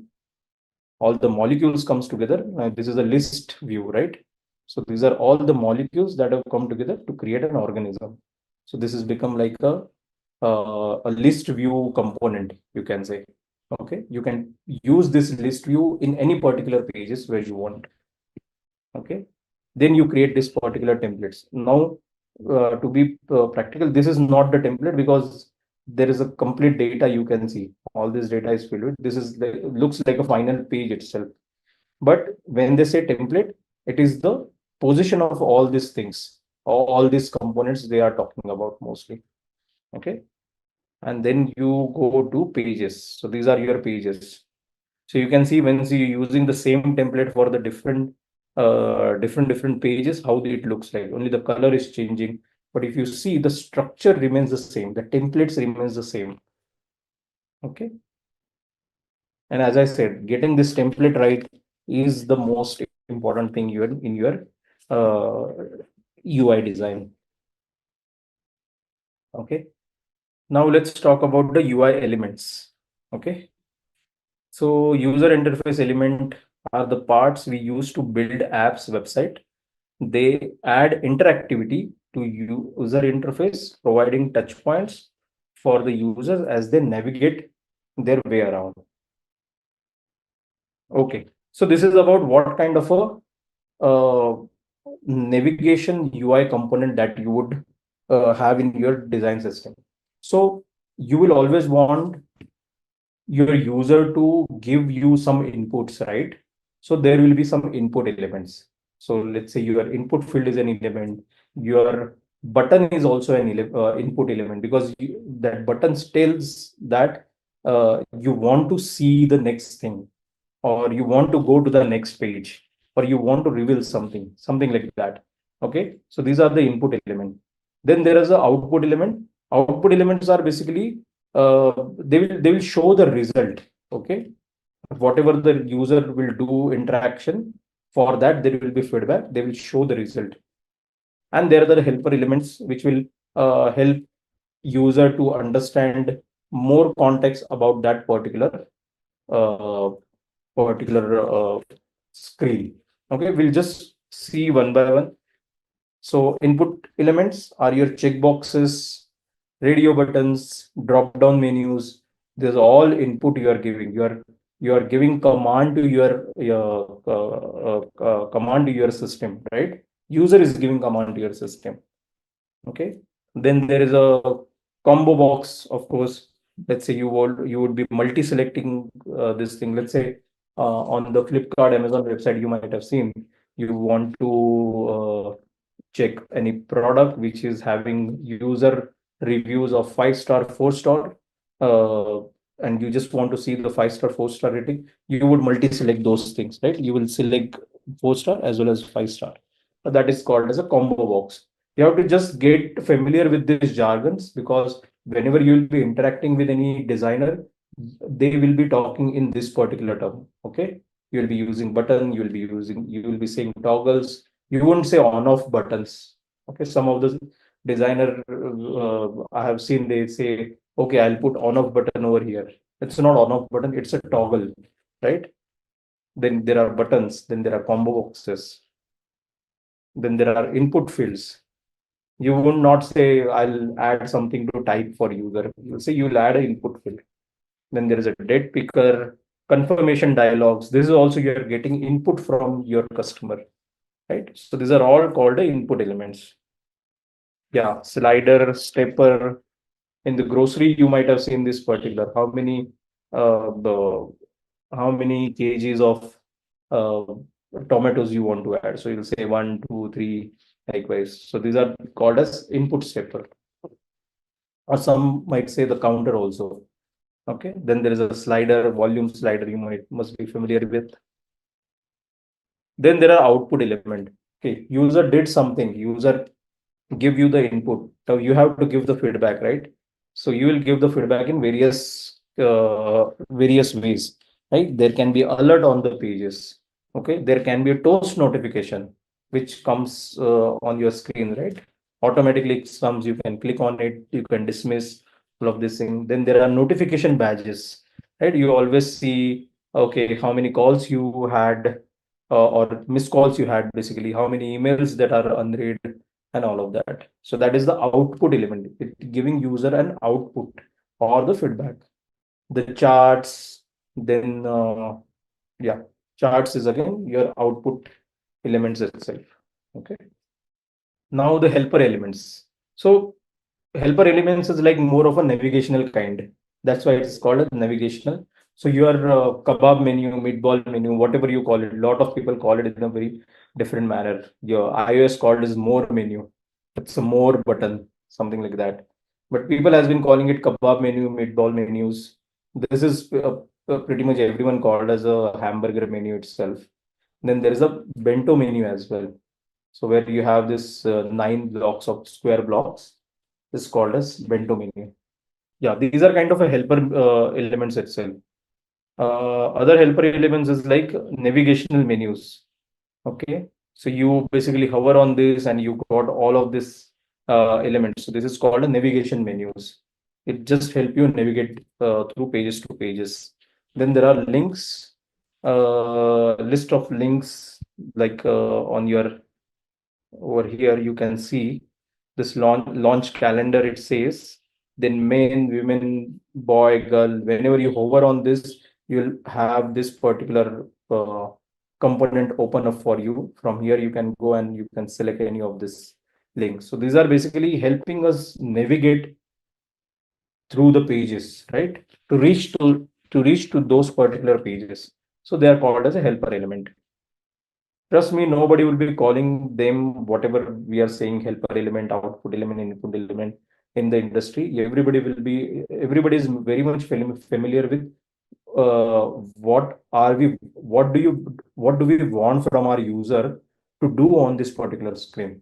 We want something them to provide us information, then always use input field like search buttons and all of those things. When you want to show something, you'll always show it with the hamburger menu or navigational things and all of those things. When you want to give extra information to user, uh, so you will always use this list links or something. You hover on it and you get more information. Or maybe you will have accordions in the same fashion. Your breadcrumbs are also helpful element just to help. You want to help user navigate throughout your pages, so you always use a navigational element. But you'll always call them by their name itself. You'll add breadcrumbs, you'll add pagination or according as per the use case. Okay.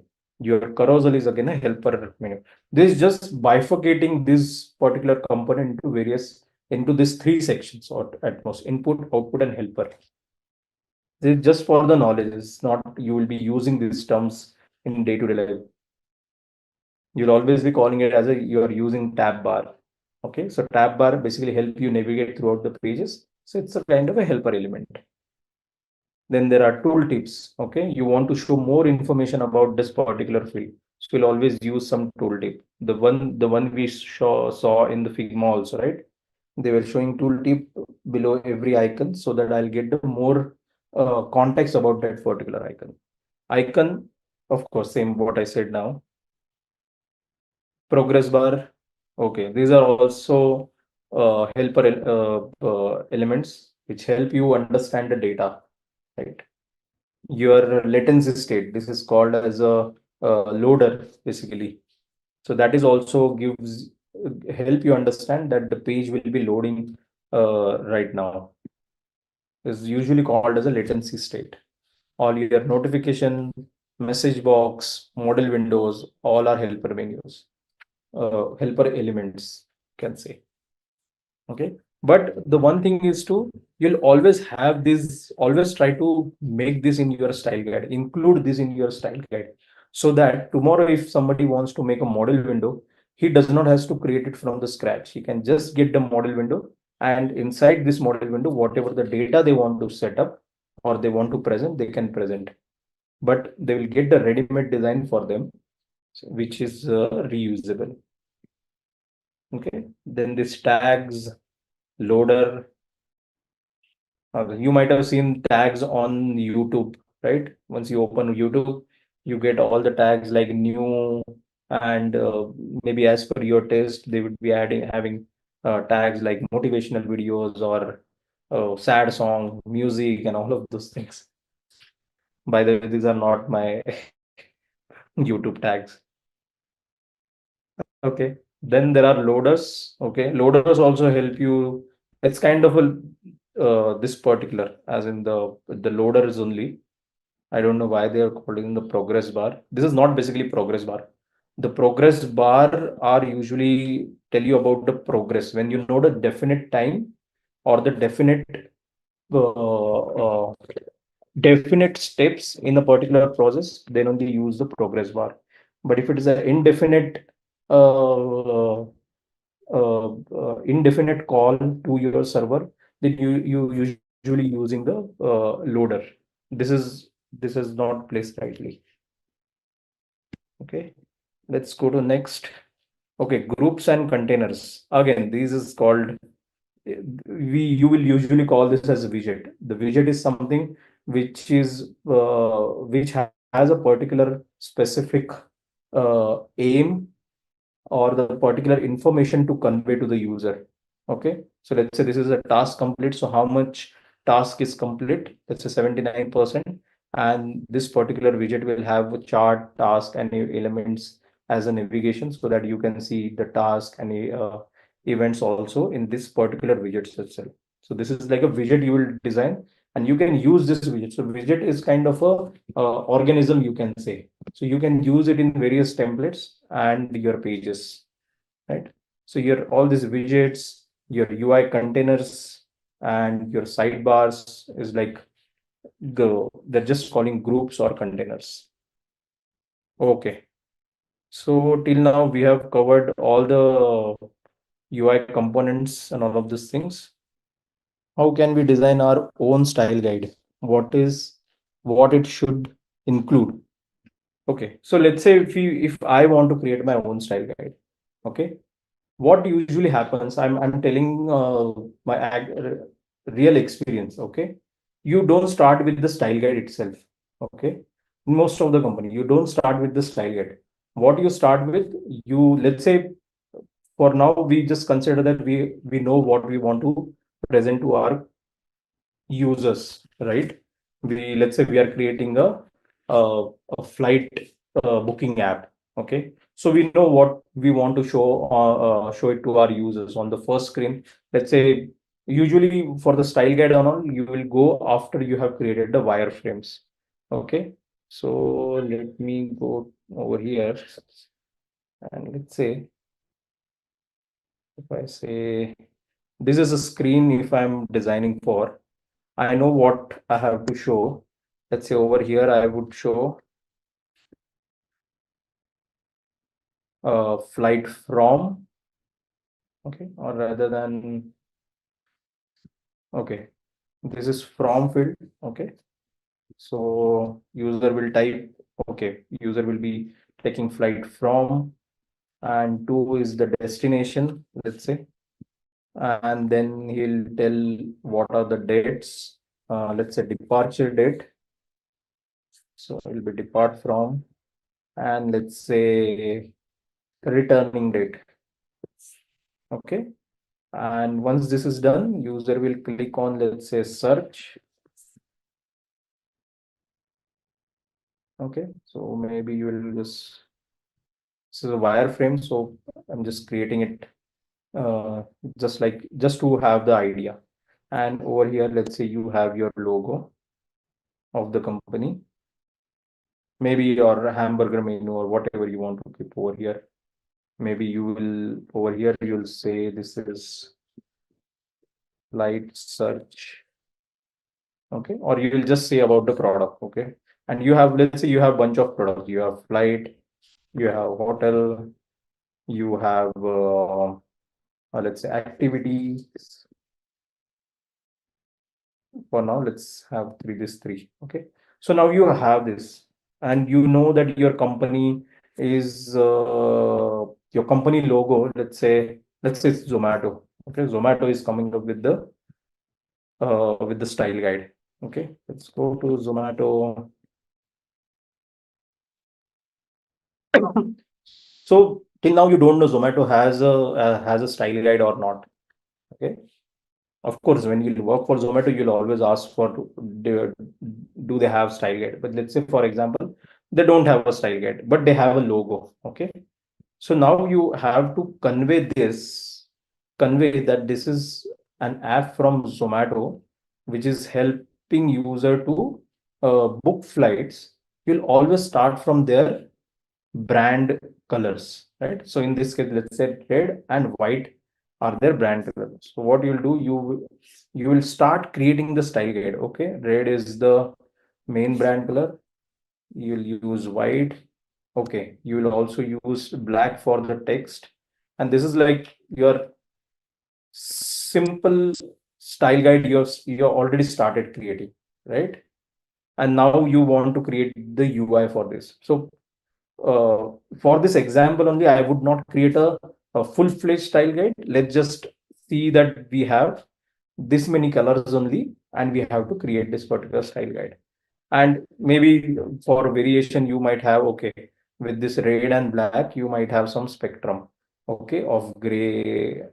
Let's say I'm just adding two grays. Okay, one is this and one is this. Okay. Over here, maybe you will use the Zomato logo. Now we are just saying that we are done with the wireframing. This wireframe is everybody has agree with. Let's say all the stakeholders are saying, oh wow, this is what we want to build. This is the content we wanted on our homepage. Okay. And now you want to you make it like it should look like a Zomato. So I don't know, as a Zomato, you might take inspiration from their website. If they have, let's say they don't have website also. Okay, so we'll start with, let's say, okay, let's create a red background so that it will look like a Zomato ka thing. Okay, let's have it over here, Zomato. Then let's call this field out. And also, okay, now you come to the text part. What are the fonts that you would represent Zomato with? So in their brand guidelines, you will always find they might be having some font associated with their brand. Okay. But for example, now we say, let's say Inter is the font. Let's use that itself. Okay. So you'll create a white this thing. Maybe you have this over here. Okay, you would, and also call some of the icons, maybe plane would represent the flight better way. Yes, sir. I'm using the iOS components over here. So let's say this is flight. I'll make it little twist. Okay. I don't know. I'm just giving you an example. Then let's say for a hotel, be like this. Okay, the bed would represent hotel, and then the activity wise, let me find if something related to activity. Okay, I don't know if, let's say, if this is representing activity. User is sailing in the sea. Okay, so this is how we can basically represent, or maybe, okay, hiking is a good way to represent some activity. Okay, so these are the three services they offer. Now you have your input boxes. So let's create this input boxes. Okay, I create it like this. These are all input boxes, so they are all belongs to same category. So I'll create some rounded corner also, because Zomato, if you see the logo, it is more rounded and all. There's no very less sharp edges, I would say they have, right? And you'll create this, and then you want to create a button. Okay, let's use a black button. Let's create a white search. Okay, so this is how we would make our UI design, let's say, for Zomato. This is a very crude way just to show you guys I've created this. But now over here, while creating only, you have defined some of the things. Like you have defined how this input box will look like. Okay, so you'll create a component of this input box. Okay, while you create this input box, you will always keep in mind, okay, you will create this as a frame, you create this as a component, okay, and this component you will call as default, okay. Then you want to show, okay, somebody hovers on it, how it would look like, okay. So let's say you made this not black, and also you'll use your style guide or the color guide from over here. So this black is, let's say, like this, okay, and I'll just detach this. This is when you hover, okay. So this become like this. It should look like this has been active or something like that. So you might give some stroke also, let's say, of this particular, or maybe you'll use white color itself, but you might want to add some opacity to this, okay, on the outside with 2% stroke. Okay, this looks like user has hover on this. Oh, sorry, you are creating an app, so you would not hover on this. So what you'll create a click instance. When user click on this, it will look like this, and also you'll have a cursor, right? So for cursor, I'm just representing in this way. And then when user give their input, it would look like this. Let's say, let's call it Mumbai. And this text will be, you want to make it more, you want to make it look distinct than default and this thing, right? And this is like, let's call it input state.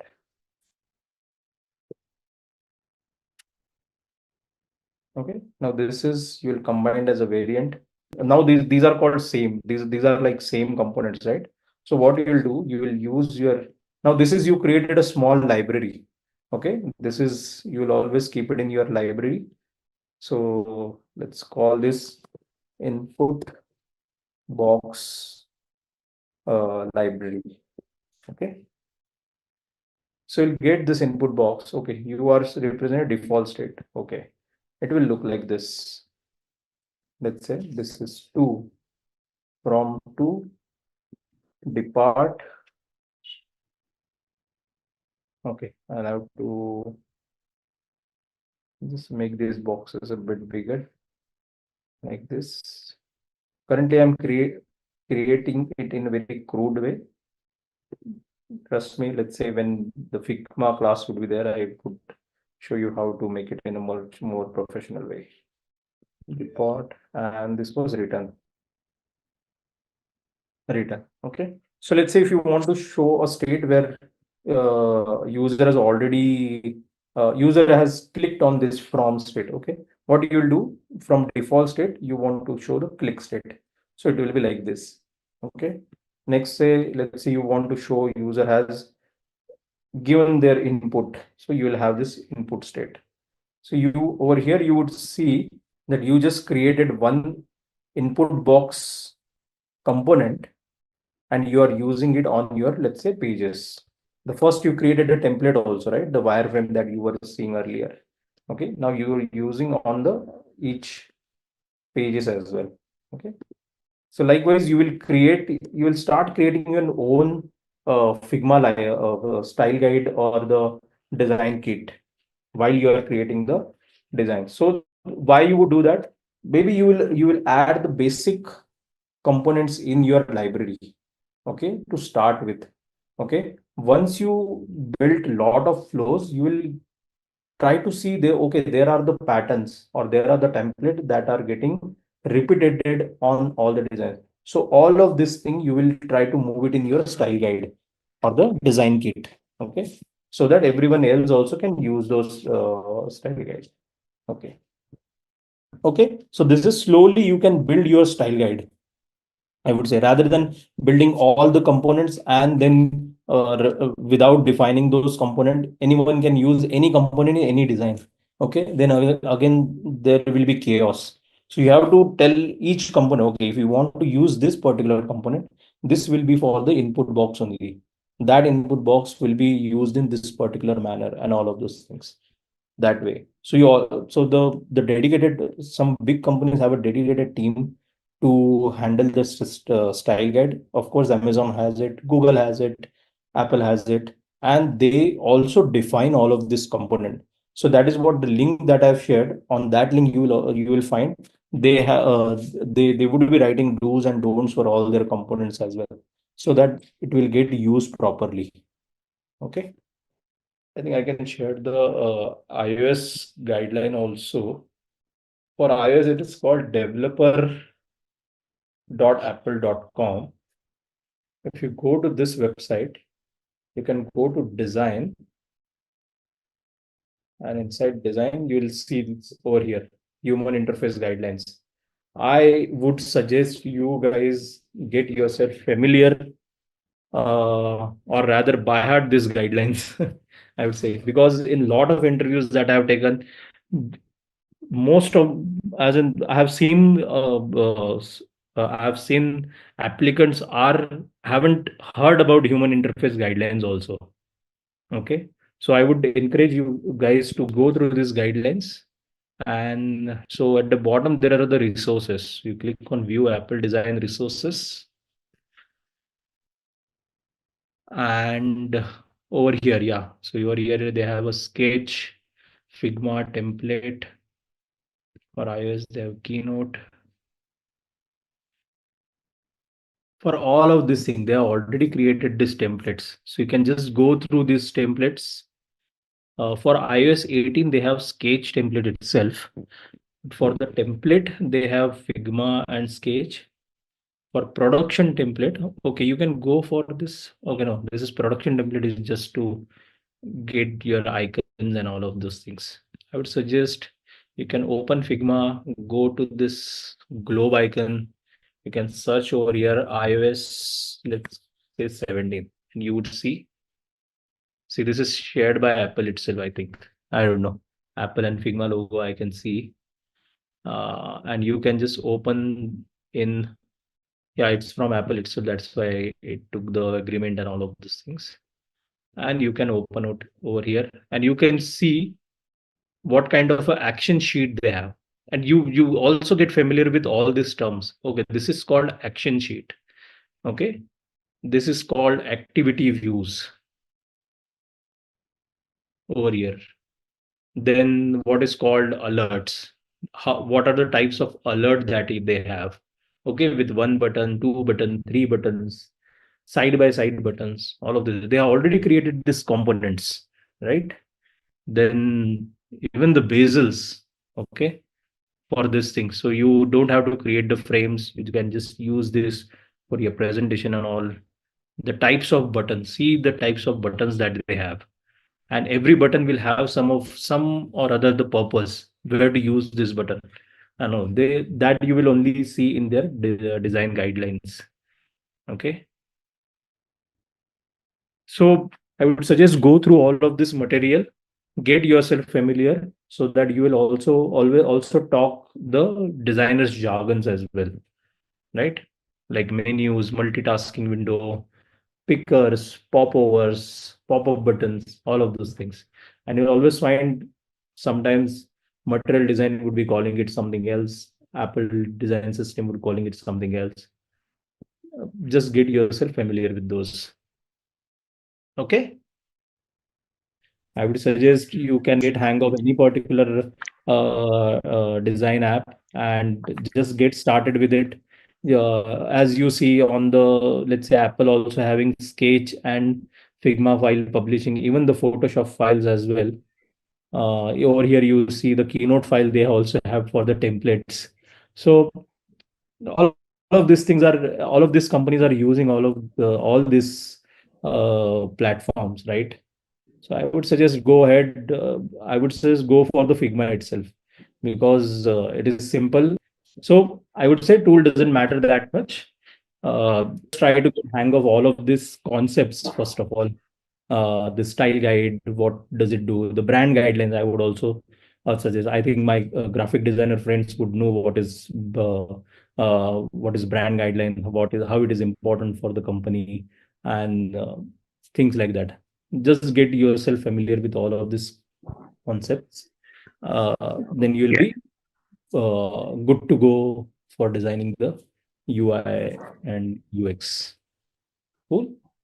Moving on to our next question, which is our fourth quiz question. What is the primary purpose of wireframes in UI UX design? Finalizing color schemes is our first option. Second option is showcasing basic structure. Third option is implementing animations. And our fourth option is testing user interactions. So I should be able to see a lot of answers in the chat. Just a quick info, guys. Intellipaat offers UI UX course in collaboration with iHub Divya Sampark IIT Roorkee. Through this course, you will learn complete UI UX design thinking, interaction designs, wireframing, and guerrilla testing for a rewarding UI UX design career. This UI UX design course will be taught by IIT faculty and industry experts.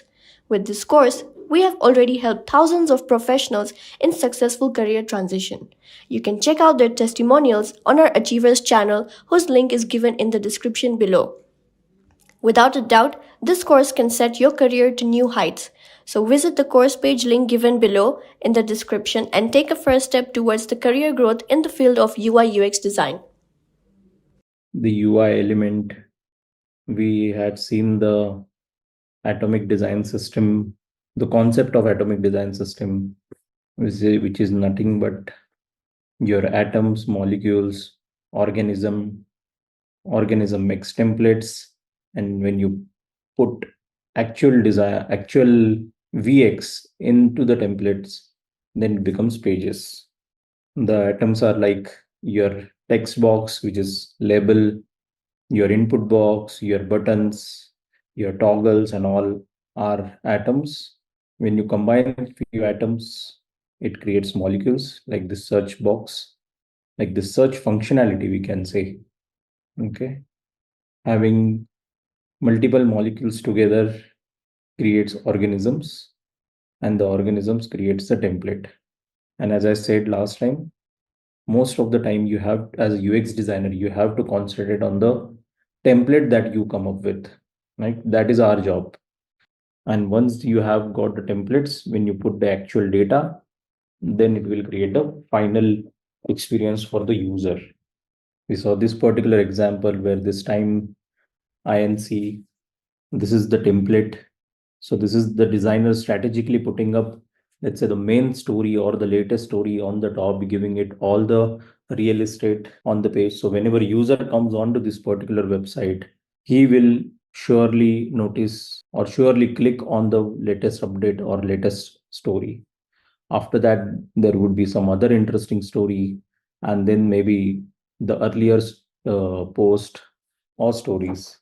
And when it comes to life, for that particular instance, as in this particular date, they want to show, let's say, moving people as their hero content, and then the experience as their secondary content or below the fold content, and then the other stories. So this is how it will look like. I hope it will, I think it will be changing as per the day or time or things like that. To those who have joined recently, I have asked Intellipaat to provide some TA to give the mic access to everyone. Okay. After that, we saw the types of three types of elements, like input element, output element, helper elements. Input elements are those where you want user to give you some input, give you as in to the system, I mean to say. Then these are the input elements. As you can see, input field, date picker, confirmation dialog, and there is an output element. So where you will give the feedback or maybe some information to the to user or whoever using it as per the actions. So charts, hamburger menus, navigation menus, all the links, and then there are the helper menus, which basically helps user navigate to your website or app. So there are accordions, breadcrumbs, paginations, carousel, search fields. Now over here, the search field is a complete search field, okay, with the functionality. Then tab bar, wizards, your tooltips, icon, progress bar. So as it says, helper elements help user to get the context of any particular component. Also help navigate to the website. Okay. And after all of these things, we have come to UI design principle. So I think most of you guys are over here. So let's start with the UI design principle. Okay. So what are the UI design principle? In digital design, UI design principles are overarching guidance that designers rely on to create designs that serves and delight users. Okay. That is bit kind of a complex way to what do you say? Complex definition, I would say. So basically, what are the UI design principle? These are the rules for the good designs. Okay. So if you follow those rules, then your UI can become more beautiful, not only beautiful, but the functional also, right? So everyone need to have a strong knowledge of this UI design principles. Okay. Let's see what are these principles. Okay. So here there are 5 design principles we are going to explore. Okay. There are multiple design principles over here. They have over here we can see the 5 main principles. Okay. So what we can do, we can go along with this, and then I one by one I can help you understand what are these principles are. Okay. The first one is the hierarchy principle. Let's zoom a bit. Okay. So strong visual hierarchy is basically the core design principle of a successful user interface. Okay. When I say successful user interface, it's like user can come onto your website or the app, they will understand the data, they'll move ahead. It's like they're moving ahead and they complete the process and so on.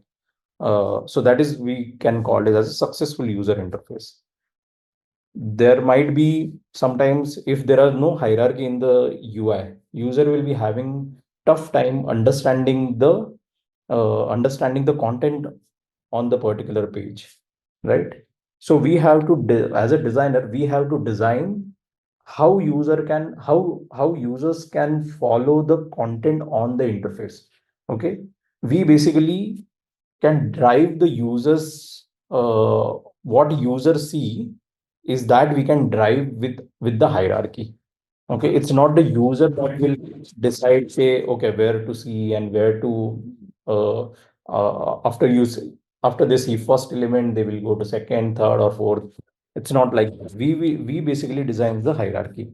So if you see over here on in this particular example, which says not a good UI, let me tell you why it is. Okay, so whenever users see this particular UI, what they will, their eyes will anchor from the top to bottom. So they will always notice the image. Okay, after the image, when users see this particular data, they have to decide, okay, which one is important, which one to look at first.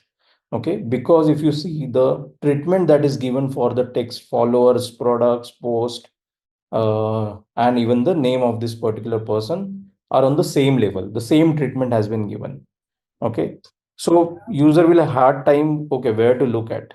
Okay, so let's say they see, okay, Jim, his name basically, and then where they will see, they might see followers, products, and post. Okay, seeing followers, products, and posts for all the particular profiles might not help, because the important data is 5K, 3 products, and 353 post, and after that the follow button, right? So if you want to create a better hierarchy in this particular design, so over here there is an example. Okay, so over here the designer is using user's natural tendency to how it will look. Okay, so which is left to right. So first their anchor on the profile photo itself. User always notices the images on the screen by default. Okay, so user will see the image first, then the gym raptis, right? That is the name. So they will notice this thing because there is no competition. If you see over here to this gym raptis is his name basically. Okay, no competition when I say is like there is no same treatment element around this particular text. There is a enough white space also so that it highlights basically, right? The gem wrapped is name highlights. Then after that, okay, if user want to know more about it, then he will see the magic pattern and all this data. If let's say user is just hovering over the information, he might directly go to, okay, he has 5K followers, okay, 3 products, and there are 353 posts. So this is the way the designer has designed. It is grabbing attention for user, user, and giving user the most important information out of this particular UI component. And then he clicks on the follow button, right? Okay. So for this to this, what are the things they have done? They have basically increased the title. They have laid the composition in left to right manner. I'm not saying a vertical fashion is disturbing or something like that, but over here this has been a better hierarchy that it gives. Like user see the photo, then the title, then maybe subtitle, or then he can use this. He can see the iconographic over here, and basically notices this particular information, which is the important information. Because when you see a lot of profiles, you know, okay, these are follower, these are products, and these are posts, right? The important information is 5K, 3 and 353 post. I would like to show you another example. It's over here. If you can see, I think Ahana is here. Ahana, can you give everyone?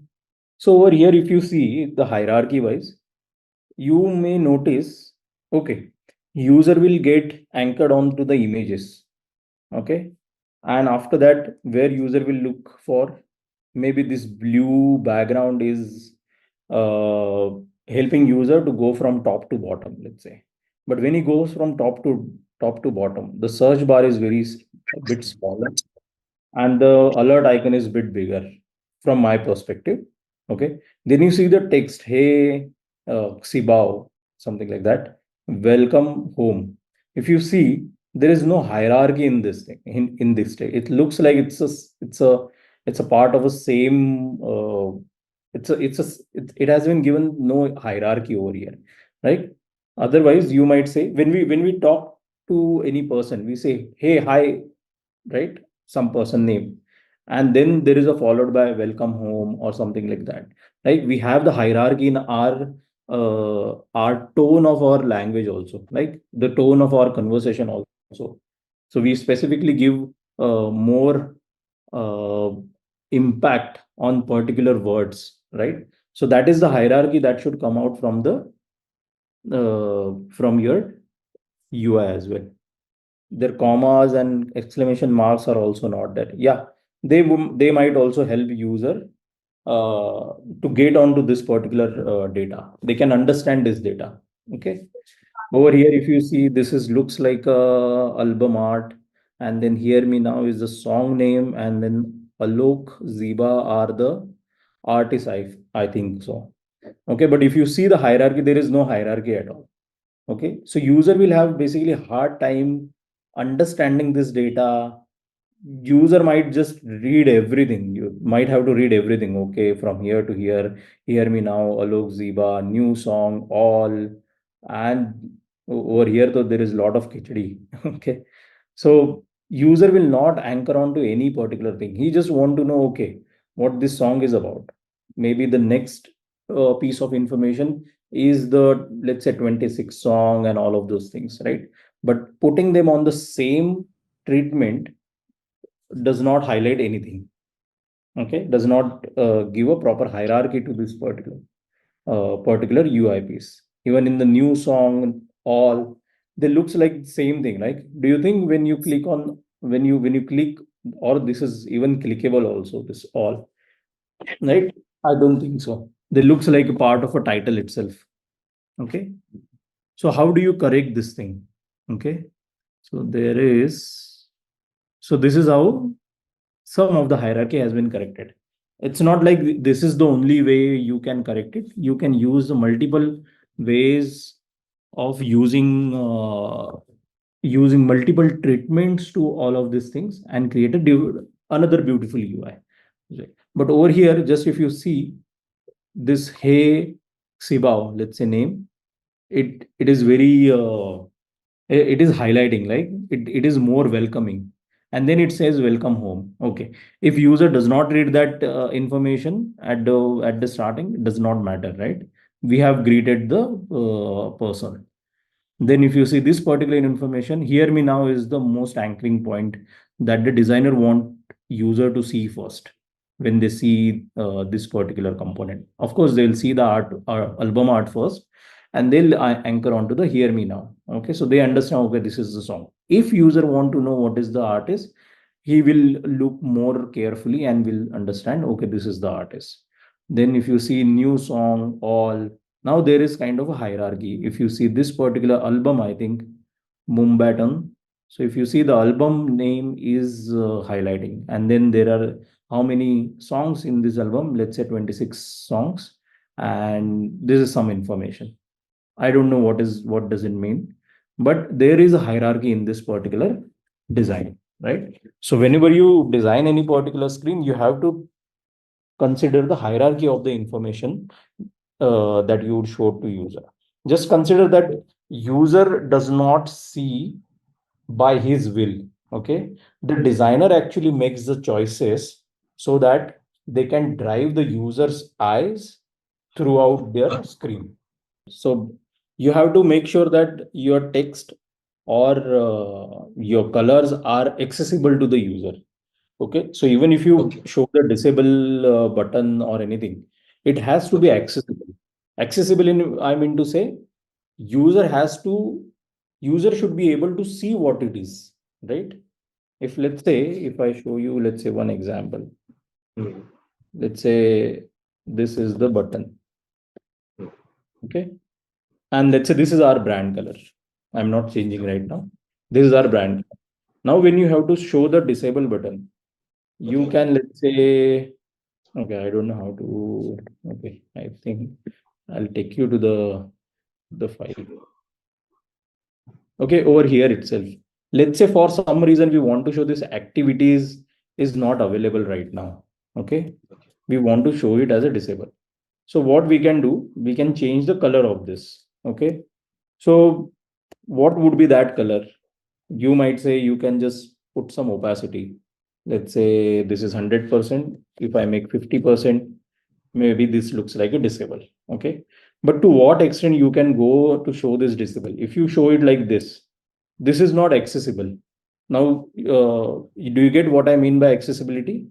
It is not, it is, so there is not readable, not this particular text is also not legible. So they can actually control the opacity of any particular text or image or particular div or anything, and actually give the this particular property. So it's not like they cannot use opacity parameter or something, opacity property or something. They can actually. But if they are not able to somehow access this, then basically you'll have to hard code a particular color. So let's say if this is you want to show disable, they might then you might have to go into let's say like this or this. No, no, no, no. There is no, as I said, there is no hard coded value or something. It depends on the user. You might say you can show disable in this particular fashion also, or you might say this is also disable. Okay. So it depends on the user how he want to show. But the bottom line is it has to be accessible. Now you will say the activities may not be accessible. So you have to test it with the on the phone itself. And you'll have to, while you create the style guide, or the design system, you'll have to always define all of these things. Okay. So yeah, but I would say if this is the current if this is a problem you are facing, you can just tell them they can use the alpha property to control the opacity of the any particular item in website. In iOS and Android, I don't think there is any problem. They can use the property opacity itself, and they can change that. Okay. There is another, through my experience, I'm saying, when you create, let's say, a different color, let's say last time I use, while I was showing, let's say the developer asks you to, for a specific color, okay, of this, let's say. Once you give this color, basically you have to add it in your style guide itself. Okay. And what happened when you add it in your style guide, you basically end up creating lot of variables, right? Lot of color palette and basically lot of colors you will end up create. Then it will be difficult for that particular style guide uh, to propagate to the more screen or more products, something like that.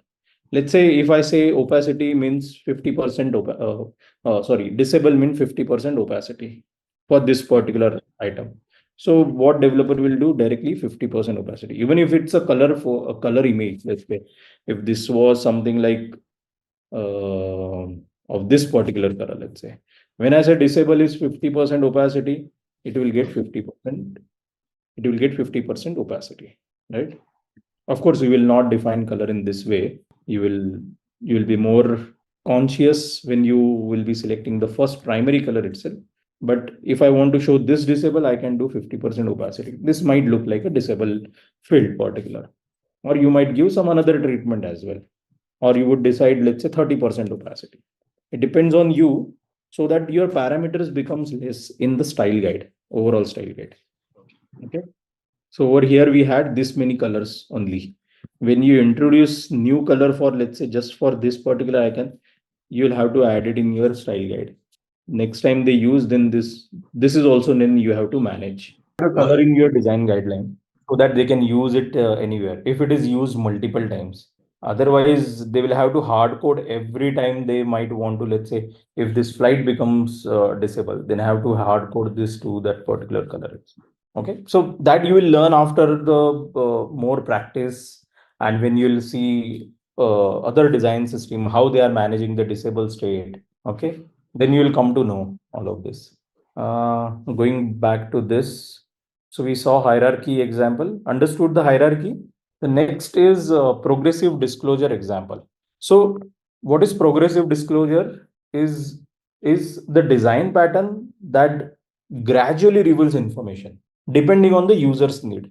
Okay, it's like imagine it's like a user coming to your restaurant and you are serving a plate with let's say 20 items. Usually we have such kind of a restaurant in India where they serve a thali, right? But imagine the experience. They might not need everything. Like somebody come up with the starters and the main course and the let's say pudding and everything juices at the same time. Now you have to eat. Okay. The best experience would be, let's say when user has just come, you would serve them the starter. After that, the starter is done, you might serve them the main food. With the main food, while they are having their main food, maybe at the end you might offer something, some pudding or something, right? So that is the progressive disclosure. So in your data wise also, you do not have everything on the screen. Maybe most of the time I have seen clients would say, okay, this is the thing also we need to be upfront. All the option needs to be upfront. They might say that, but you'll have to basically do some I would say uh, information architecture and categorize all of those things, and then you can basically say, okay, this is I would serve user first, after that this, and then this, something like that. Even for the process also, like let's say user is just signing up for your website, right? So at the start, maybe you will ask, let's say, mobile number. Okay, you might not ask for the name also, because name might come later, right? You just might want to get his mobile number, OTP, and then okay, this is the right, this is the proper user, not a bot or something like that. Okay, so you'll just ask mobile number. Once you type mobile number, then you will ask for the OTP. And once he gives the OTP, then maybe you can ask what is your name and the so on, right? You might not show mobile number field, OTP field, let's say first name field, last name field, all of at the same time, right? So that is user might get overwhelmed. Okay, they want all of this data and where to start with and all of those things, right?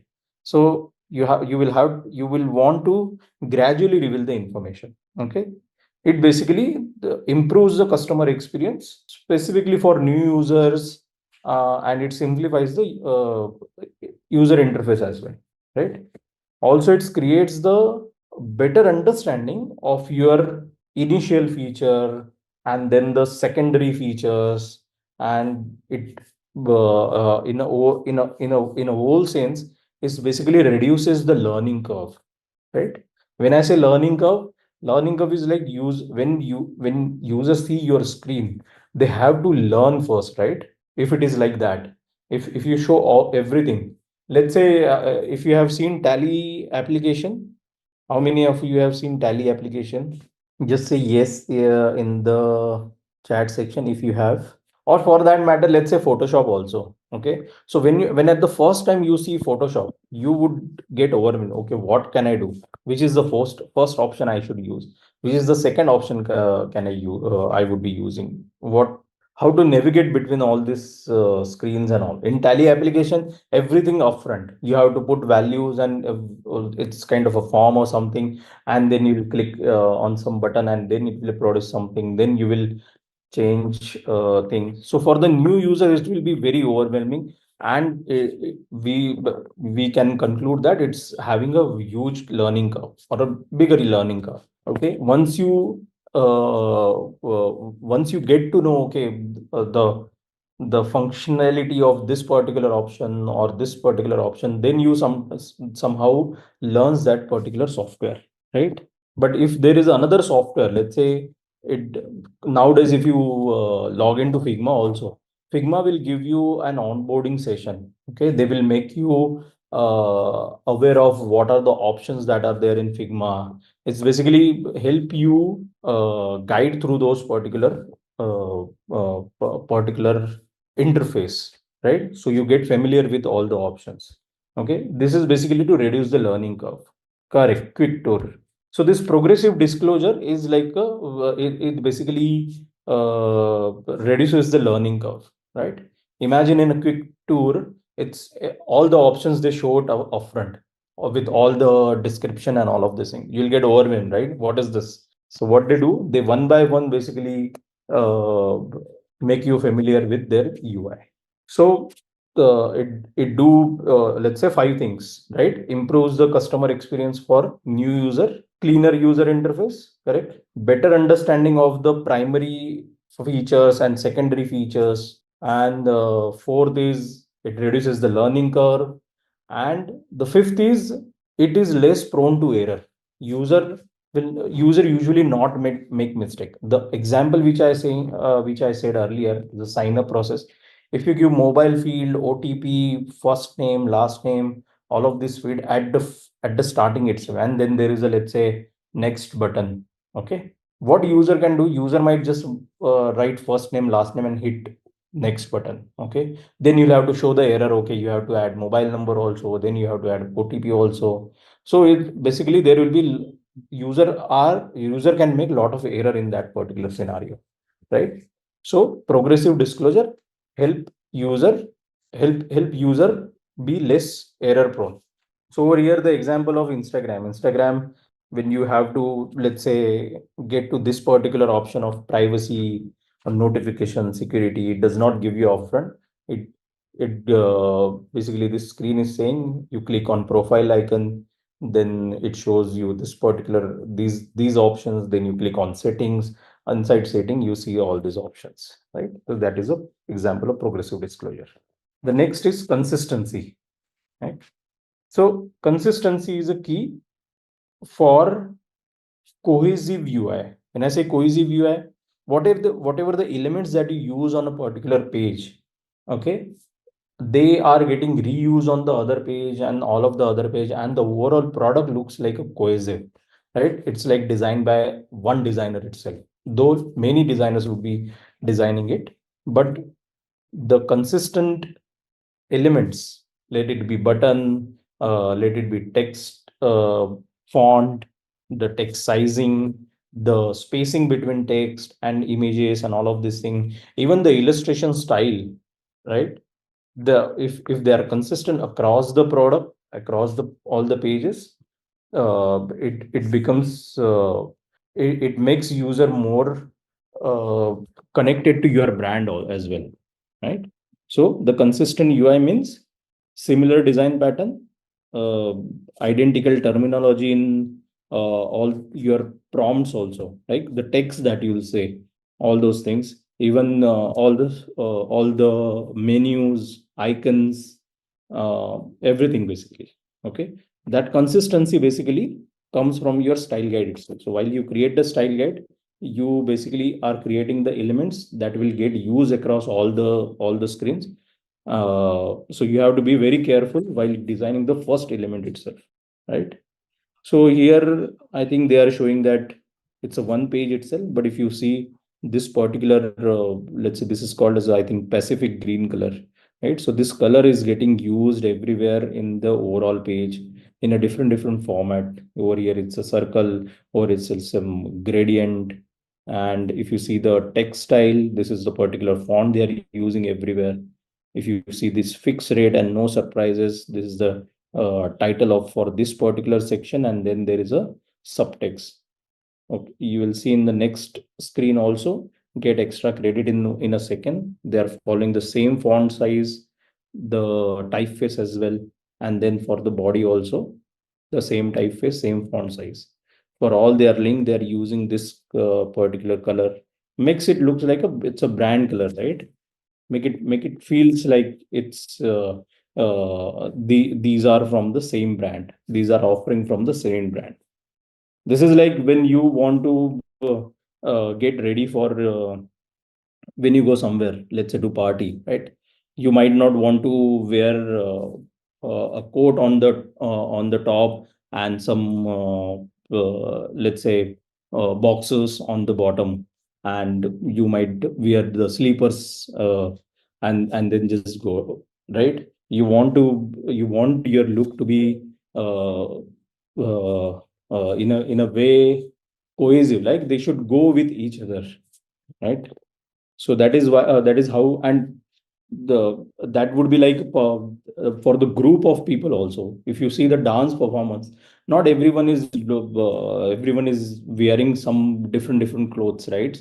They might compose the costume also in certain way that they will look like a part of a same scenario, right? So same thing basically we also follow in all our pages itself.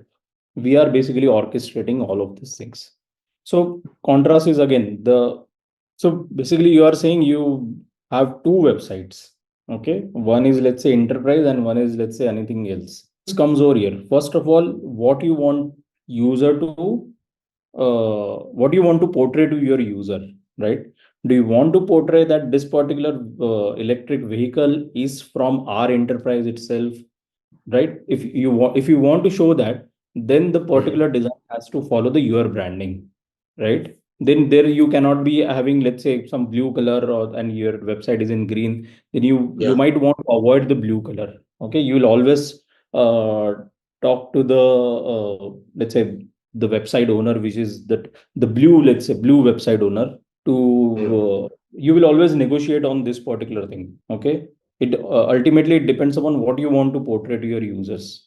Okay, or if you want to, let's say, portray to your user like this is the offering from this particular website, and you are just showing a section of this particular, that is also fine. So but you will be very clear that, okay, if I show in the blues, if I show in the blue color or itself, it will get portrayed as this is not from our organization, this is from something else, right? Usually if you see, most of the website are try to be very neutral. Like if you see Amazon, you see uh, like, let's say, Apple also, they try to be very neutral with all of their colors, right? Even though Apple does not portray any other does not feature any other products than their own.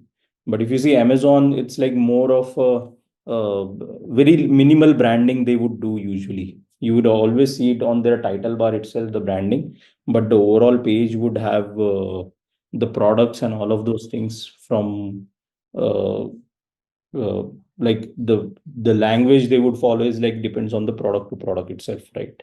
Communicate with your designer as in, or communicate your stakeholders what they want to portray on your website.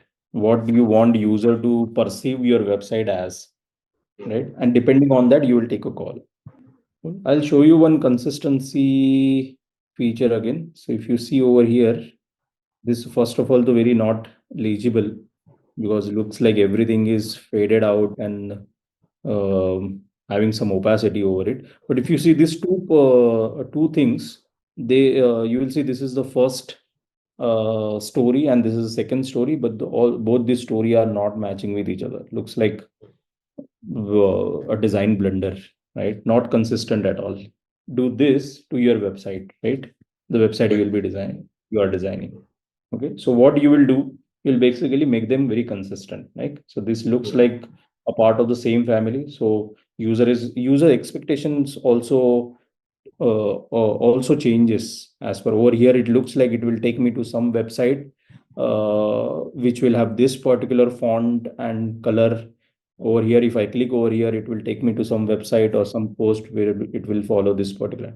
But over here, it looks like, okay, when you click on this, it will open the post for this in this particular app itself, which will have this particular consistent styling. Okay, once user read this particular post also, they will somehow understand, okay, what they gonna see when they click on this website, how they gonna see it, right? Because there is a consistency over here. User might think, okay, oh, if I click over here, some different website, some different design. Over here, totally different design, right? So it's not consistent. Same over here. If you see the iconography, you can directly recognize, right? They are following, they does not look from the same family, right? The stroke over here, the stroke size over here are very different. This is very filled one, this is very line icon, and this is also line icon but very thick one. So they does not go well with each other. Okay, so you'll always want to maintain the consistency in this while designing the icons also, like uh, consistency is in their tenets. When I say tenets or the properties, it's like the stroke of this, if it is a filled icon or not, or the line icon you want to create, outline icon basically we say, or you want to make it uh, a true color, two color icons or something like that, or monochromatic, all of those things. But they have, all the icons have to follow the same properties. Moving to next is the contrast. Okay, so contrast, uh, let me put it this way. Okay, the if you see a dance performance, okay, um, let's say any movie, let's say Pathan movie, okay, Pathan movie, there is a song like Jhume Jo Pathan and all of this thing. You would see that the Shah Rukh Khan gets highlighted. It's just not because of his Shah Rukh Khan and he has uh, the basically he is the actor and all of these things.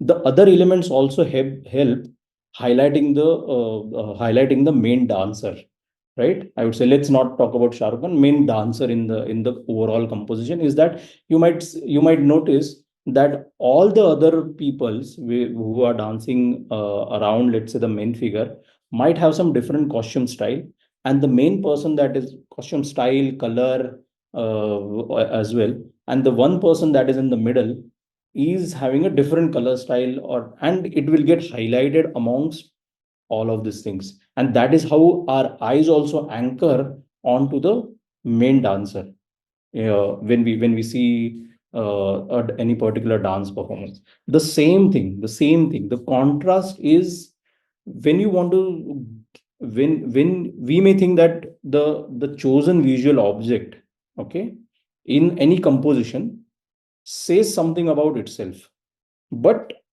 but it's more often the visual element around it that gives it a more meaning. Right? This also looks like a very difficult to understand translation, but okay, let me show you with an example. Okay, let's go to our file. Okay, let's say if I draw this circle. Okay, this is the only circle. You may think, sir, how about, there is some question. And sir, how about 60-20-10 color scheme which is used in the poster design? Is it apply for web or mobile designing? Sunil, it depends upon you. You are the designer. The way you want to choose your color scheme, everything is totally fine. Just you don't want to add too many colors so that it will become difficult for you to manage. And then when you will give it to the developer, they will also have a hard time managing the all the color schemes and all. Okay. So coming back to the contrast, if you see this particular circle, you can say it tells you some information, right? This is a circle, this has a gray background or something like that. Okay. But it does not give more context. Okay. But if you put another circle, okay, next to it, then you get to understand, okay, this circle is the bigger circle. Basically, let's say you have all of these circles and all, then you might say, oh, this is the main circle, right? So this other two properties, who gave them? The all the other elements actually gave this property to this circle. Like when you say this bigger circle, this circle, it does not show that it's a bigger circle unless there are smaller circle around it, right? Same way, if let's say if I create another circle and give, let's say, some color, okay, then in overall composition, oh, this is the main character in our graphic, right? Why this is, and this is not the main character, maybe. Why, how do we get this particular property? Because of this circle. So whatever is the object in front of you, okay, the context that it does not set much of a context by itself, by the same object itself, but it depends on the surrounding object. Okay, that is basically the principle of contrast. So over here you may see there is only talking about the colors, like good, bad, like there is a contrast in color itself, but there is contrast in text also, right? You might put this particular text, hey, hi, okay, and then you might say something like welcome home, okay. So this hey hi becomes importance, or becomes more or becomes goes to the top level in the hierarchy, is because of this welcome home text, which is smaller than this particular thing. That is what I want to tell you. So if you want to highlight someone, okay, you should not be relying on that particular object itself. You have to think about the overall picture. Okay, if I want to say, okay, this is the front, this is, you want to say it's in the center, let's say in 3D. Okay, what you will do, maybe you will put it over here, okay, maybe you will put this over here, and let's say now it shows like, oh, this is in 3D, this is in the middle, this is the first, and this is the second. Okay, maybe you might want to put some lens blur also, so it will get accentuated. Oh, now this is definitely in the middle, and my eyes are also focused on this particular object than this, even if maybe they are of the same colors or something like that. Or maybe I can add some opacity, and I can compose it that particular way where it will look like, okay, this is the main component, or the main guy that, or I want the user to see this particular element first. So that is what contrast is about. It's not just about color, it's about the overall composition that you may have, right? Moving to the next is proximity example. Okay, so proximity example again, cohesive position, okay, cohesively positioning of two design element near each other, it creates kind of a connection between them. Okay, when I put over here, okay, when I put this over here, if I put it over here, suddenly our mind creates a relationship between them. Okay, they looks like the same. If I get someone like this, okay, this is not part of this particular group. Even if I keep him close, okay, this does not look part of this group.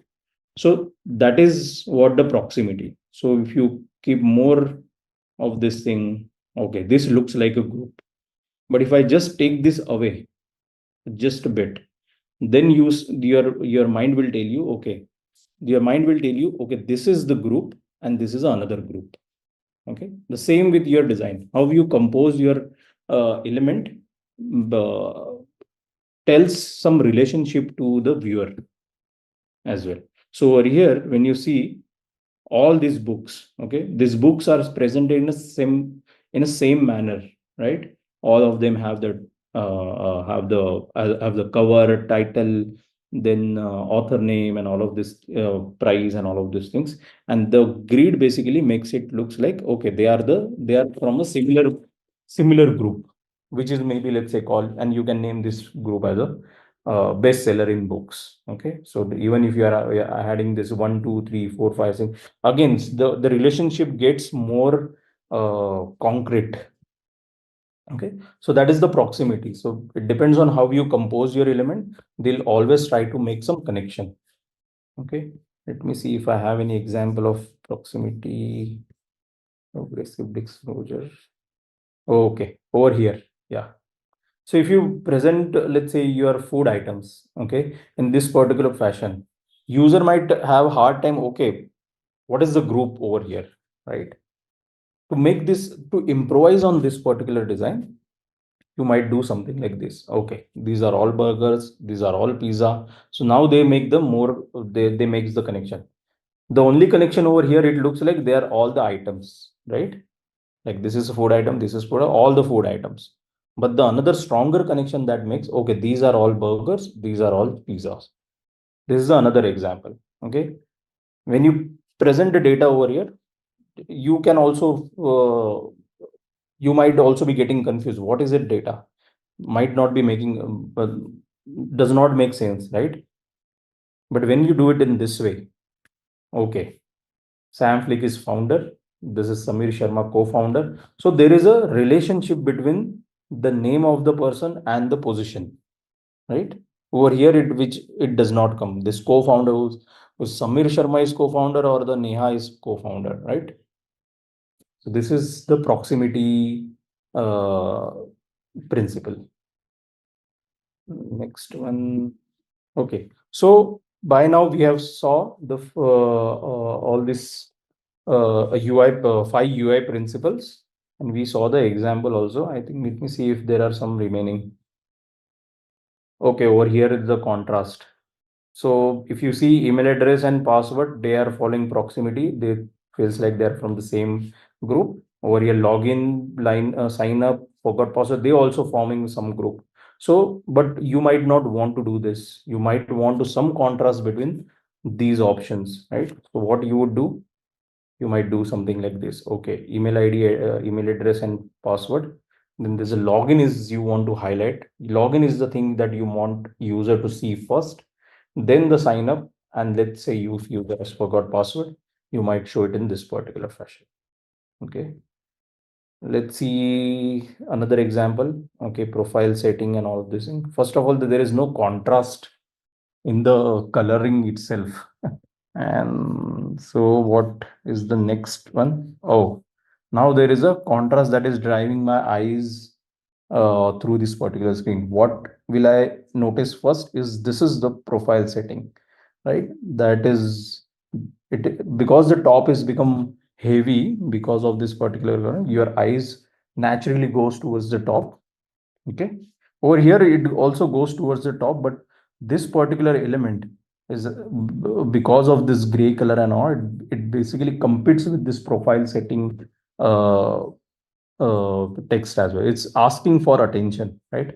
Over here, this is the only color which is asking for attention. Okay, it's calling out, see me. So you see the profile setting first, then you might, your eyes might get anchored to, okay, this is the name. If there would have been image, a very good image, then user would see that particular image. But what I see is like a very blank image. So I don't know, my eyes get directly anchored to the name itself. After that, your account info, and then there is enough contrast between to understand, okay, this is the phone icon, this is the bank account icon, and there is a bottom navigation. And amongst the bottom navigation, profile is the tab which is I'm currently on. So this is how the contrast would work in your designs. If you see anything else, okay, progressive disclosure. So over here you see card number, expiry date, CVV, remember my info is basically optional. Okay, see, this is the optional info, but you are but the designer is just showing it over here, which is not required. You might just require a number, CVV, expiry date, and you click on book now. So let's see how they show. Oh, they are showing it in a simple line. Remember my info. You tick on it, buy now, and you are done. Or maybe you click on this remember my info, and then the mobile number will get revealed. It might be this particular fashion. Okay, so now we have seen all of this example. Let's now go through our PPT, because now most of the information in the PPT itself. So let's see 5 levels of UI design skills. Okay, so this is the level 1, which it says. Okay, so why it is level 1? It looks like no designed by some amateur designer, or maybe the person who don't know anything about the design. Because you see there's a hamburger icon which is represented by a very thin line, but the alert or basically the notification icon is too big for some reason. Over here, good morning, Angelina is in some font, but if you see over here, your teammates, they're in upcoming appointments. They're like, this is like a designer who think about everything. Okay, यहाँ पे कौन सा font अच्छा लगेगा, यहाँ पे कौन सा अच्छा लग रहा है, and whichever font he has, just want to showcase, oh, I know all of these fonts, I like all of these fonts, that's why I want to use it.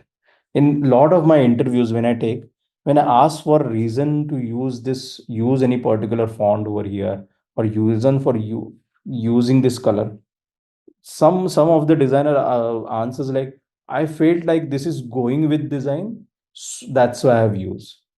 So that is a very that is how you should not be answering when asked about the decisions that you have taken, right?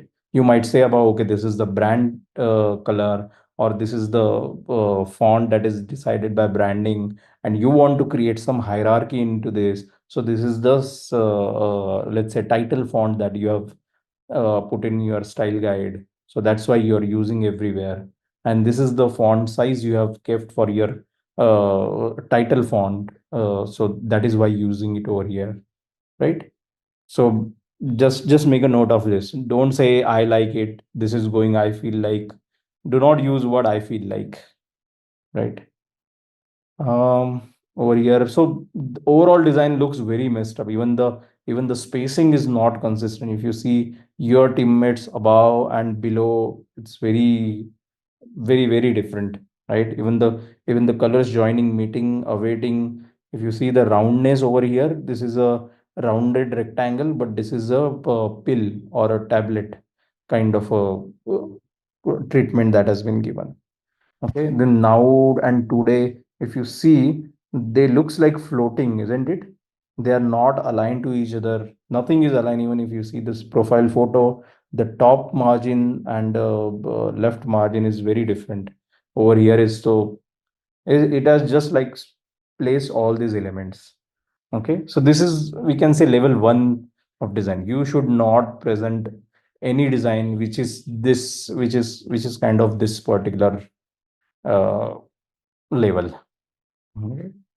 Let's go to level 2. Okay, looks like the design has improved a bit. I don't know, earlier the color was for this pink color. So again, if you see this blue color, pink color, suddenly there is green color. Oh my god. In level 2, at least color looks a bit off still, but somehow it feels like, okay, not the level 1. Okay, bottom navigation bar, if you see, okay, they looks like from the same family, right? And they are having a maybe good size.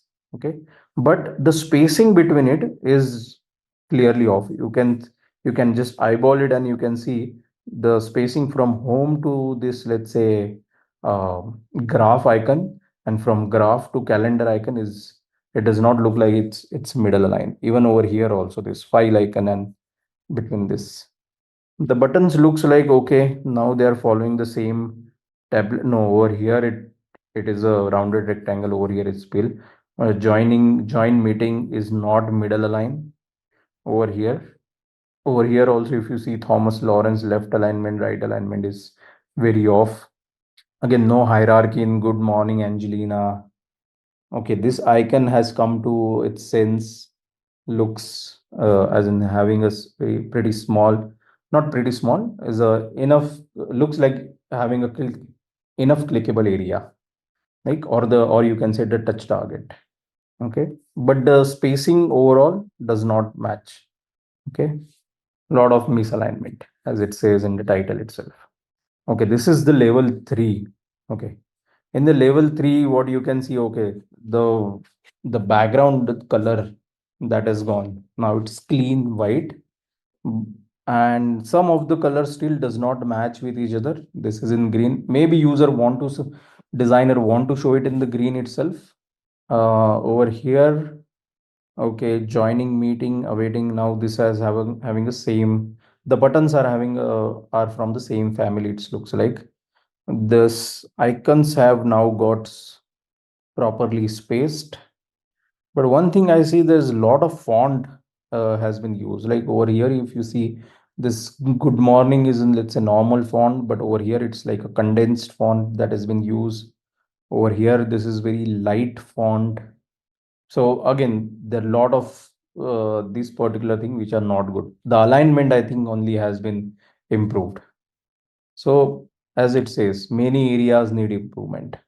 Okay, even from the corner radius, which I notice over here, they are also not similar in the button. You see, read, but this button is different from all of these buttons. So they required some better consistency, right? So consistency is not over here. Let's see level 4. Okay, what happened in level 4? Okay, at least in your teammates and upcoming appointments, now the fonts are from the same typeface. Okay, looks like Poppins, I don't know, or Montserrat. Then there is some hierarchy. Okay, good morning, Angelina. I still feel it's not a good hierarchy, but okay. Alignment, if I see, okay, by the way, I usually work on Mac and I use this particular tool. When you click on Command Shift Control 4, it gives you this particular cursor. Basically, it is for the taking the screenshot, but I usually measure the alignment and all of this. So if you see this alignment, it is not middle aligned with the with the image itself, right? So this is no, alignment is still not proper. Okay, then the button, I don't know, arrow is so big and there's so much spacing between this arrow, makes me uncomfortable. The font has been now in this design, I think the font has been uh, improvised, as in the font is consistent, and even this particular element has now, they doesn't look like floating. Earlier in design, it looks like floating, but now they have some alignment. So alignment actually provides a support to your designs as well, right? Otherwise, every element will look floating on the UI. Okay, so this is level 4 design. Let's go to level 5. Okay, so in the level 5, if we see over here, it looks like they have defined a touch target also. Okay, so that the developer know this is the size of this particular icon and this is how they will user will click. Anybody know what is the minimal touch target that has been uh, given by iOS and Android? As per the iOS guideline, what is the touch target? 44 pixel for iOS and 48 pixel for Android. Do anybody know what is the Windows guideline was for the touch target? If anybody know, we might not need to complete this particular course. He's already pro. Okay, so I will tell you. So Windows Phone, when in early 2012, 13, 14, I think there were. So Windows has also come up with the guideline for their touch target, but they didn't mention it in pixel. They mention it in mm. Okay, so mm remains the same on all the screens, right? If you have a scale, you can just measure how much is the mm. Pixel as usually changes as per the screen resolution, DPI, on all the other settings. Though they said 8 is the minimum touch target that is required for their style guide. Okay, so let's say if you see over here, this is the hamburger icon. Okay, how much, how much, uh, how much should be the clickable area?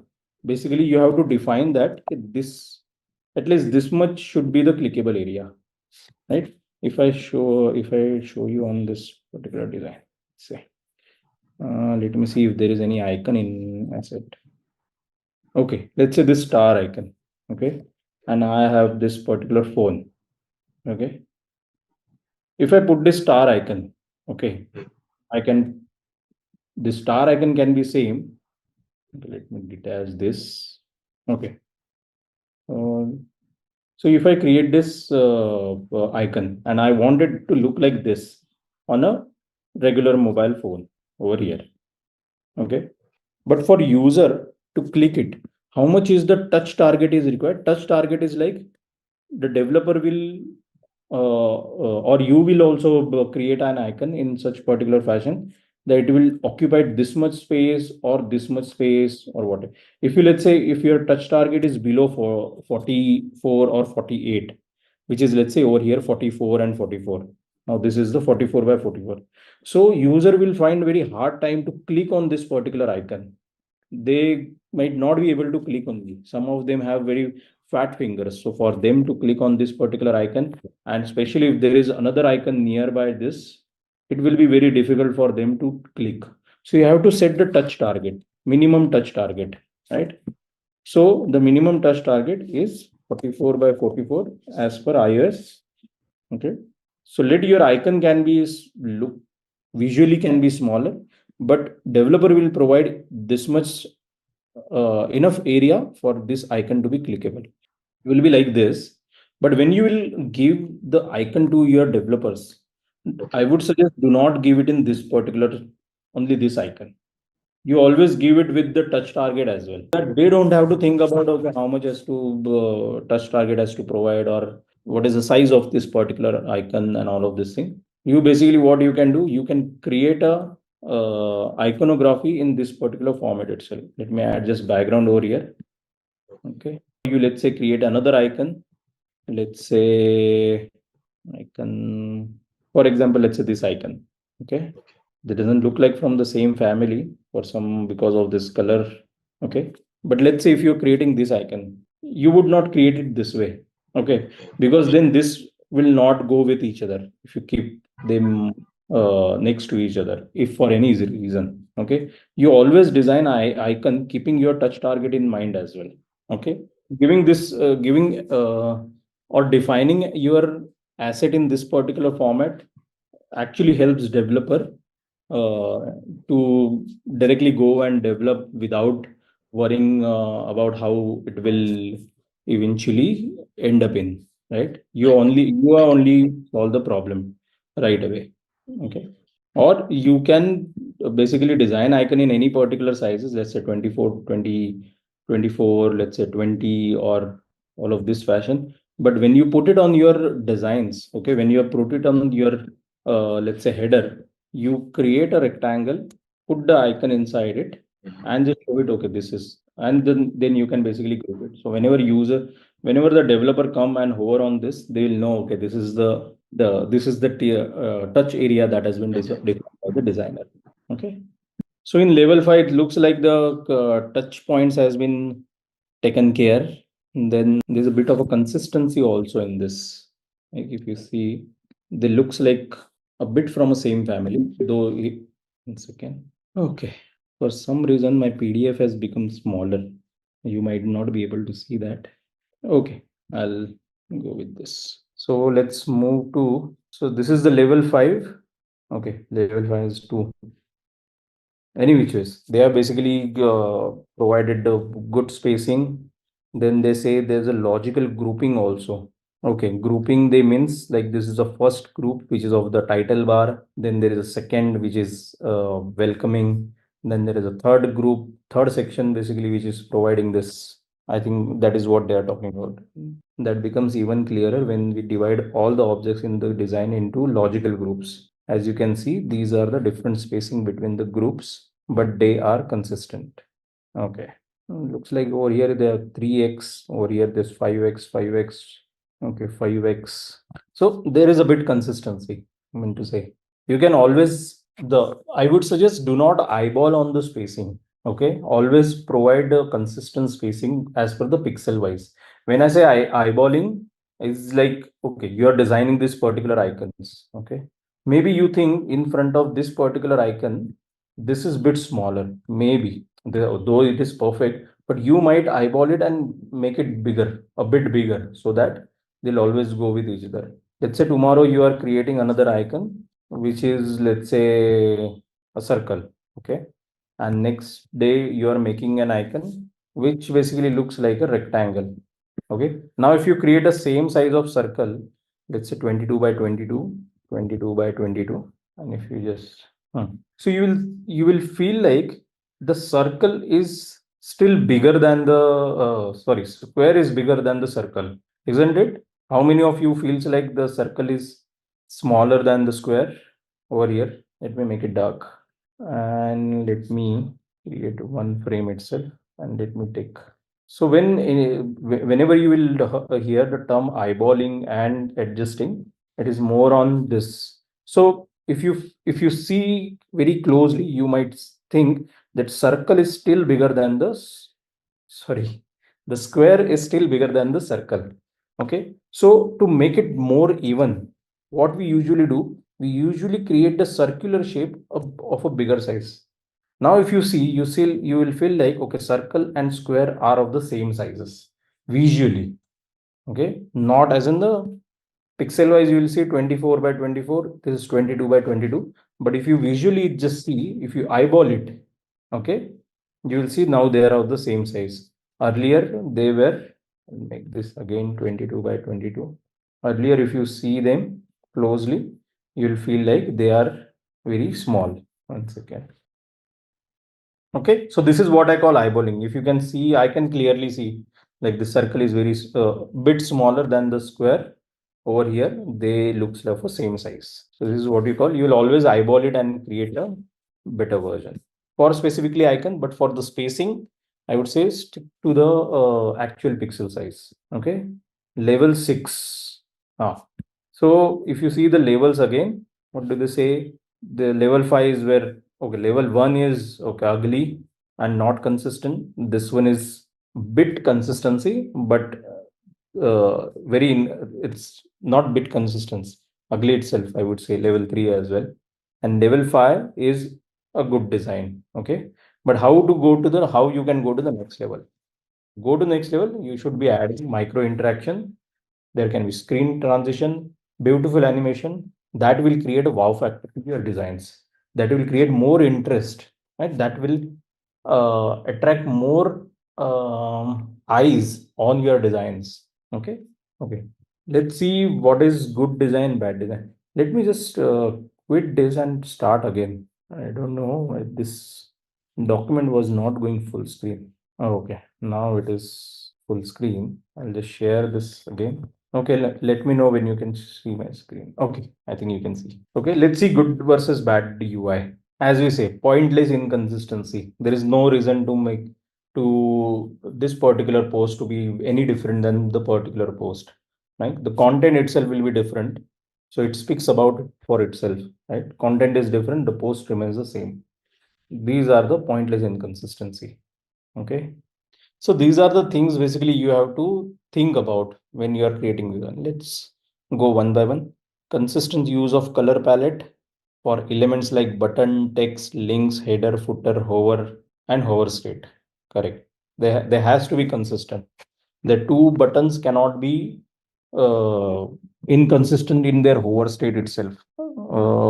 right? So maybe inconsistent when I say, let's say you can have a primary button. Let me see if the button is there.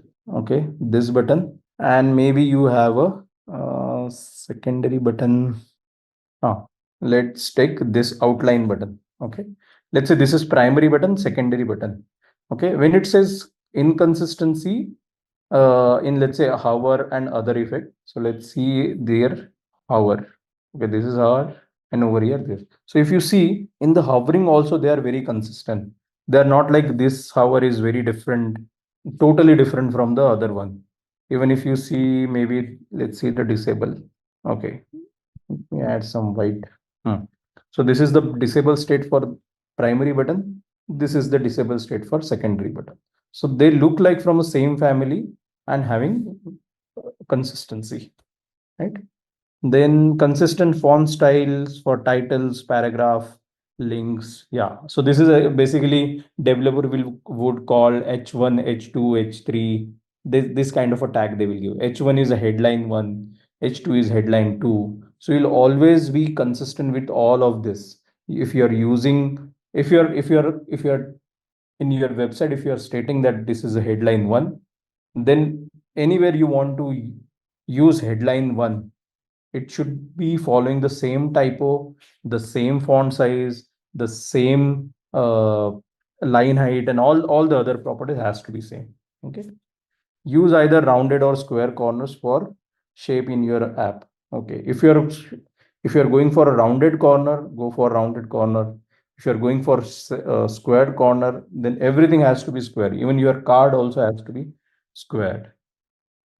Okay. Or if you are giving any particular you want to make it pill like, then you can decide. Basically your card can have a same radius than as of your buttons. Okay, at least consistent line thickness for icons, dividers, any other line you use. Every elements that deviates in any way must have a reason to do so. Exactly. So if you want to create something different, like from this primary and secondary, the reason is why this can be primary button itself. Maybe you want to give certain in your particular page, you want to tell user that this is the action that you should be taking, and there are the other action. So maybe you will use a secondary button, right? But first you will use a primary button, consecutively the secondary button, right? So there has to be some reason to do to deviate from the whatever the element that you have created. So that is how your style guide will propagate. Okay. Using the default drop shadow. So these are kind of a tips that has been given. Okay. Do not use the default drop shadow because it's very hard. There is a material design guideline, basically show it in a better, tells you in a better fashion. Like whenever they have card, specifically the browser. Okay. So this material design guideline basically suggests you how to use what kind of a shadow that you can use. So what they consider is like, as you are closer to the paper, okay, they consider this like a paper. Let me draw another this thing.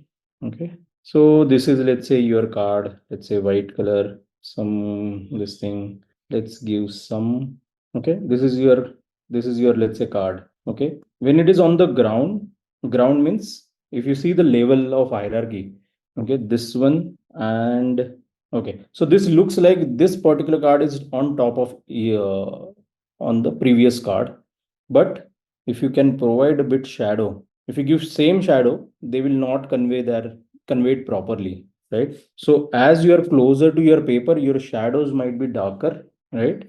So here is this drop shadow. I also don't want to use this drop shadow. Okay, yeah, this much. And as this is more closer to us than the screen, so your drop shadow would be like that, right? Not be this much. Oh, I see. Sorry for that. Okay. Okay, let me know when you're able to see my screen, right? Okay. So just to depict that this card is closer to, let's say, on this particular frame, and this card is closer to us, the shadow would change accordingly. Okay. I'm just showing it in a very crude way. Usually you will take more time to refine this particular shadow. Maybe you would make changes in the spread also and some background blur, so that automatically it will look like that this is closer to us than the background, right? So you see the shadow difference. Does it look like it is closer to you than the background one, even if they say they are apart from each other? I hope you see the same what I see. Cool. But this is how you basically depict. Okay. This is just tip that do not use the drop or the default drop shadow. You can basically decide the value that you want to show. Even if this is a blue color button, maybe the shadow can also have some blueness into it. Okay. The same thing which actually I explained. This is the same primary and secondary button, distinguishing between that using the hierarchy, correct? Distinguishing between primary and secondary button. This is also we saw with the help of material design buttons, right? Over here, buy is more important over here, correct? No thanks is not that important. So that's why you might want to use the primary color or the primary button for this action and maybe secondary or tertiary button for this action. If you put both on the same, then there will be competition between these two. Here user has to carefully see, okay, try it, buy it, which is what is recommended. Nothing is recommended. That is what designer is saying. Nothing is recommended. You decide what to go with. That is also good if you want to convey that particular thing. But usually you will see in the designs, this kind of situations are avoided when there are only two choices. In any two choices, you will always see a UI recommending something. If there are, let's say, more than two buttons, 3, 4, 5, it's like a share sheet, right? Let me show you what is share sheet. I am saying share sheet or action sheet. Action sheet in iOS usually it says iOS. It's like this. This is just option 1, option 2 they are saying, but usually you will see it in this particular fashion, or let's say this fashion. So they are on the same level. Nothing is basically recommended amongst this button. So you want to go home, you want to favorite it, you want to email, whatever it is. Another thing is when it is a negative action like override or delete or something like that, you would always want to make it red if you're following the iOS guideline. And in Android also you usually make it red itself, but the share sheet action sheet looks different. Let me see the Android one. This is the one we were seeing the Android. But yeah, I won't say you do this. If the delete text is red, then let the icon be also the same color. Okay, let's go back to the presentation. As we see earlier, this lacks the text hierarchy. So when you add the text hierarchy, it looks like the same. So our job as a designer is to organize this in most digestible and comprehensive way. Yeah, okay. Let's see what are they saying. Have plenty of contrast between each style title. Use size, weight, color to separate each style. I would say be careful not to go for plenty of. What I mean to say, you have to decide, okay, from going from this text to this text. Let's say this is your H1. This is your H1, and this is your.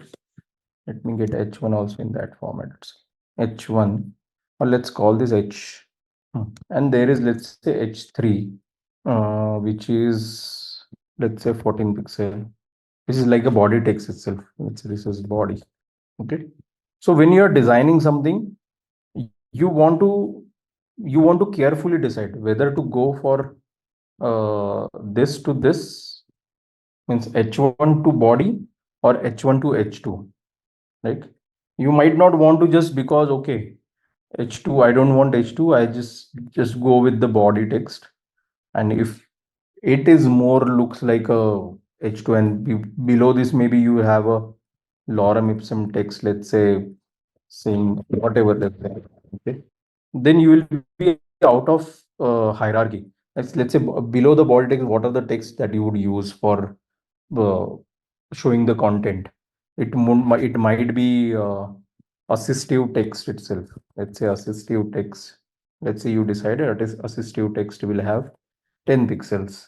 Okay, right? But you want to show some content as a body, let's say on this particular screen, let's make this black. Okay, you say okay, hi, and after that you use the body text, and after that you want to show something in a assistive text. Let's say after this you want to say this. So you have to be very careful if you go for the assistive text over here itself like this, it will not be a good idea because user will not be able to read this particular text, and this is kind of a material which is of a body text itself, right? So you always provide the body text, then you have to go upside on the okay.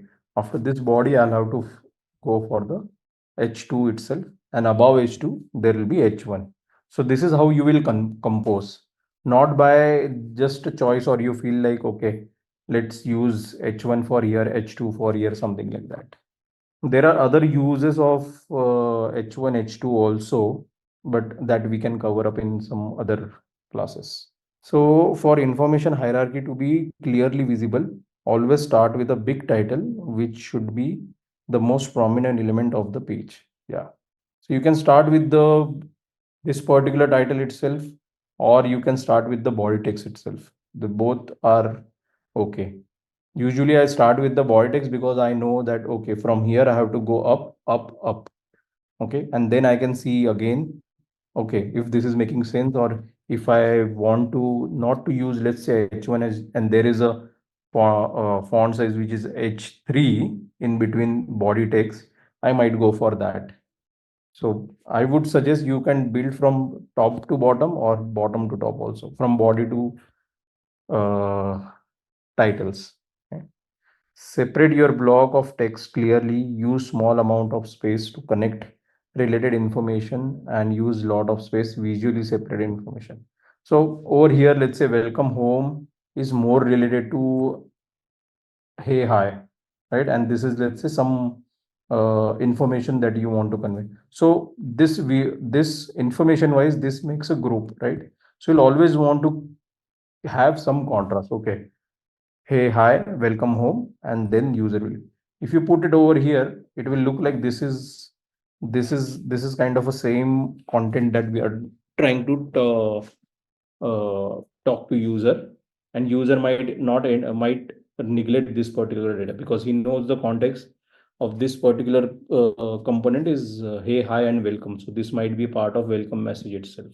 User may think that. So always have a logical grouping and separate it out in your UI. Next one is unalign element. Okay. So if you are using center align, use center align. If you are using left align, use left align. That is the thumb rule, I would say. Do not go something center align, something left align. You can deliberately go if you want to create some contrast between the text. Let's say as let's say Tarun Pal was saying, like there are the sections that there are multiple sections that he wants to do, he has on his website. Okay, so let's say this is one section, and let's say there is another section. For that particular section, maybe you can go center align. Let's say you want to say something. Okay, let's say this was left align itself. Usually most of the data is left align, at least in India. For other language, it will be different. And there is a next section, which is, let's say, something like this. And you want to highlight something over this area. This is saying some code. So you might highlight it in some fashion, whatever you want to give a treatment to it. But here you can give a center alignment over here because these are very distinct from each other, right? But usually follow, at least for the mobile, usually follow the same alignment. If you're going with center, follow the center alignment. If you're going with left alignment, follow the left alignment. We saw this has low contrast, this has enough contrast to gaze over all the UI elements.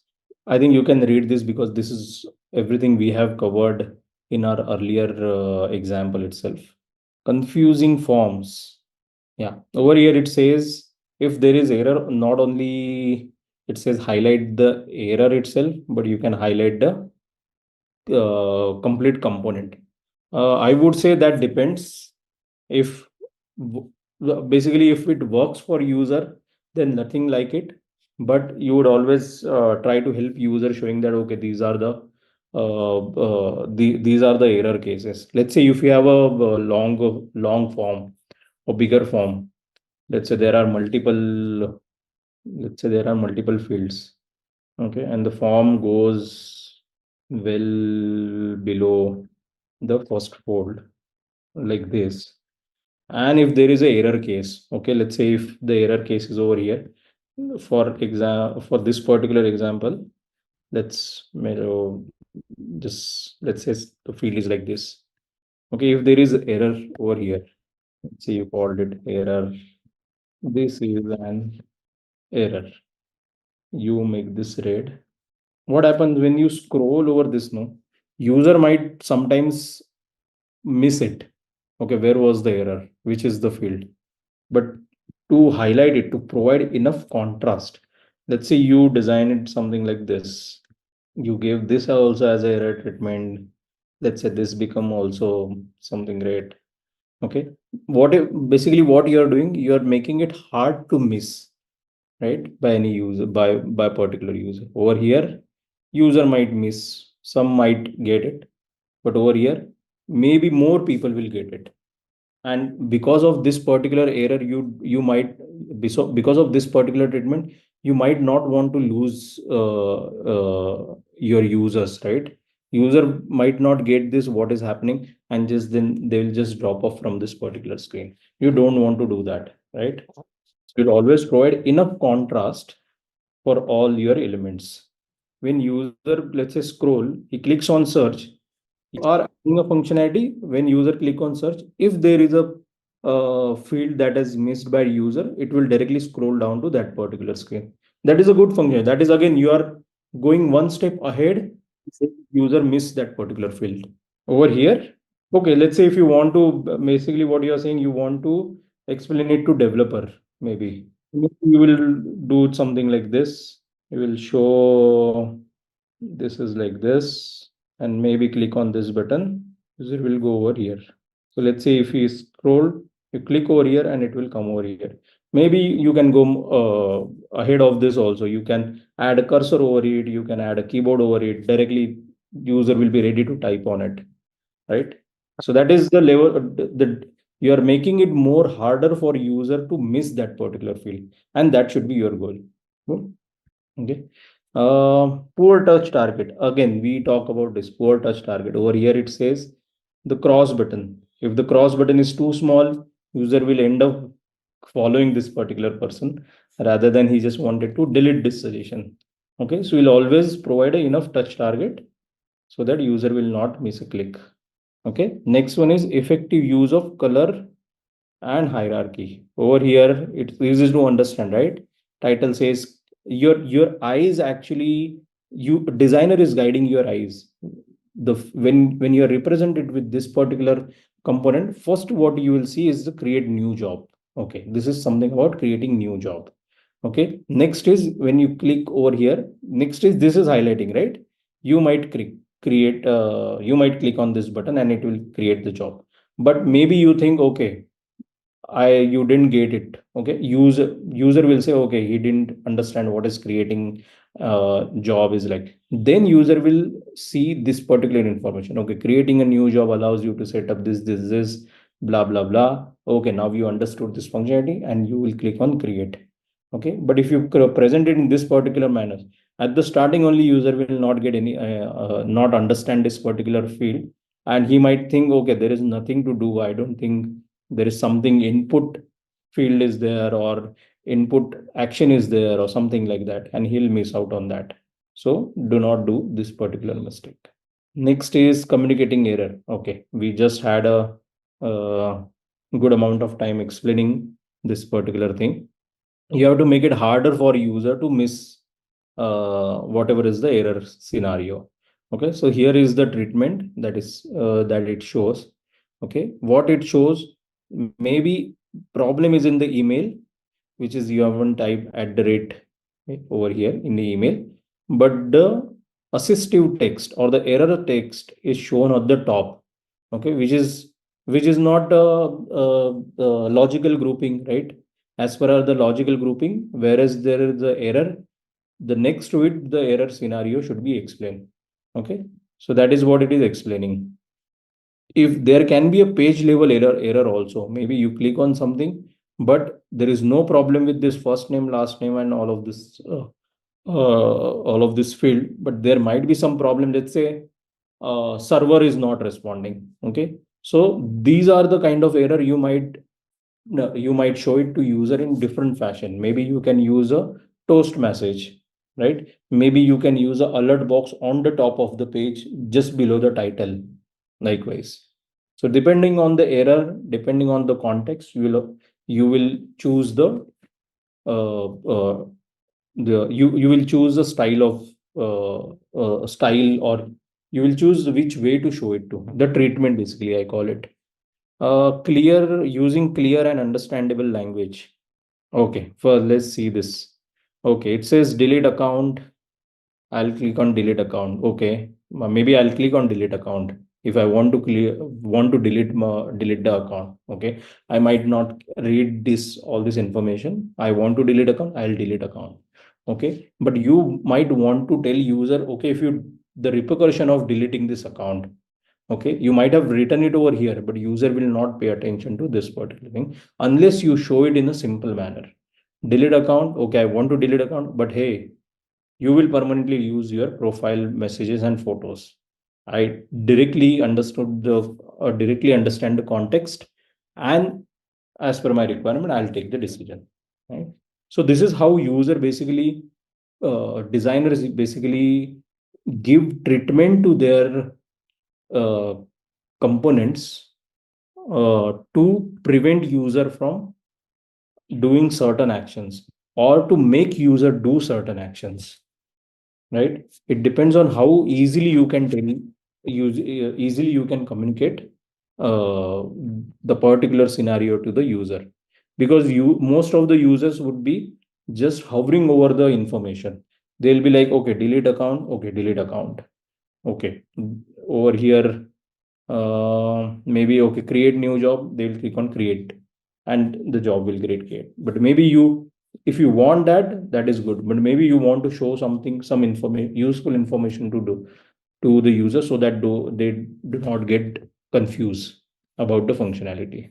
I think most of the designs or the websites that you see nowadays are following the most this modern minimal style guide, design trend, you can say. Okay, it's just that it's very simple, very clean, uh, and there is no it does not have much of a complexity in their UI. Right. So over here, if you can see this particular, I think these are from the dribble, it seems, because in the actual real life projects, you might not be creating such kind of a design. That is very clean, like not every company is Apple.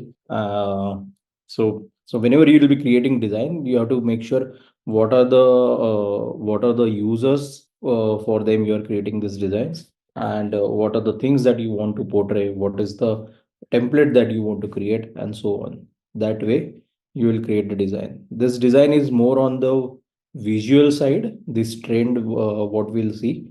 So over here they are not using more colors or things like that. They are using just about or you can say minimal component. If they're using contrast also, it would be minimal. If they're using hierarchy also, the hierarchy can it depends on the screen that you're designing or the content that you have. Hierarchy will always put, but in terms of the elements and all, this trend talks about very minimalistic, no complexities. And there is, so you'll find always there is enough white space so that whatever the content that you show gets highlighted. So these are the greens. I think these are mostly dribbles. So here, this is banana. How many kgs you want? In real life, maybe you would have baskets of banana, like 1 kg, 2 kg, 3 kg. You will use a stepper element, which is like If you have seen Big Basket app or some grocery app, you would see you click on 1 2 3, you click on plus plus plus and it increases. But over here it has been shown in this particular way.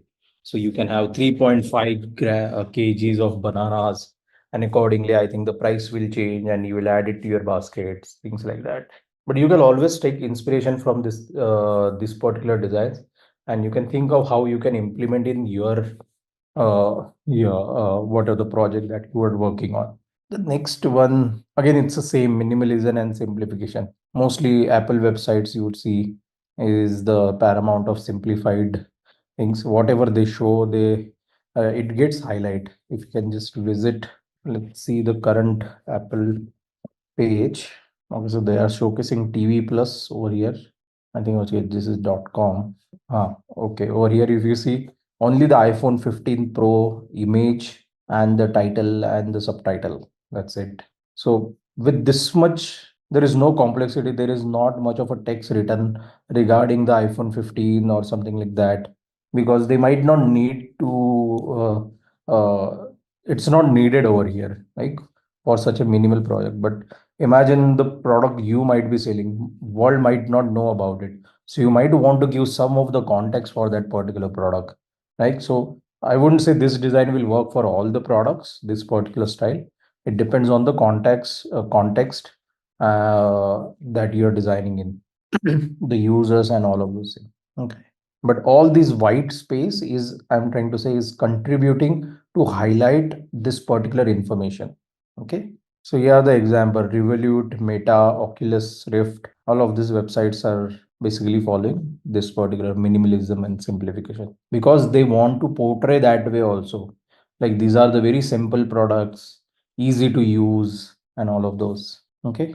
Let's see brutalism. Brutalism embraces flat design, strong outline, contrasting colors, bold typography, real life photography. Okay. However, this new iteration of brutalism foregoes one of its main defining factor, the seemingly absent grid. Okay. Mostly they do not follow grid. Currently, it uses all of its straight. Basically, brutalism is very raw, minimal style of design, which basically embraces the functionality over the aesthetics and forms. Okay, functionality is the paramount over here in the brutalism. Okay, so it also basically characterized by I think extremely simplistic, I would say, and almost minimalistic approach. The example that you see are, I think, very uber level example, I would say. These are not the exact brutalism example. I would show you. There is a website. I would put it on the chat. Everyone, okay.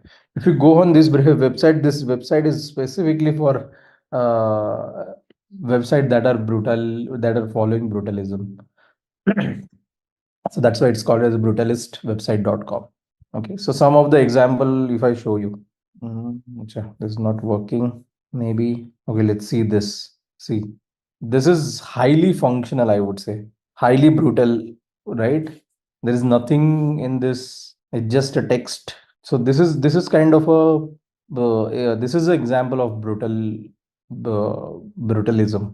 website. You can see another example. Maybe this one. Let's see what it says. Live from Earth. See, highly simplistic, and you can say this is minimalistic also. But there is nothing over here which is, even if you see the typography, there's no hierarchy. It's like opposite of following design guidelines, or maybe violating some of the design guidelines to be brutal. Okay. Next, we can go to glass morphism. Most of the content on the dribble that you see these days usually follow this particular glass morphism design style. Okay, it's always you will have more use of blur background, more gradient, this is semi-transparent object like cards, watercolor, glass looking spheres, and more from native elements in iOS Big Sur and Windows 11. Yeah, usually the if you see the iOS also has some glass morphic effect to their windows. So basically, whatever the content behind any particular window, it basically gets blurred out.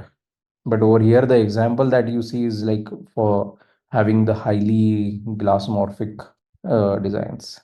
The another is Aurora backgrounds. So as in Aurora, as you would know, like this background, gradient background, which will be moving in certain direction or some form, and the it will it will create that Aurora kind of effect.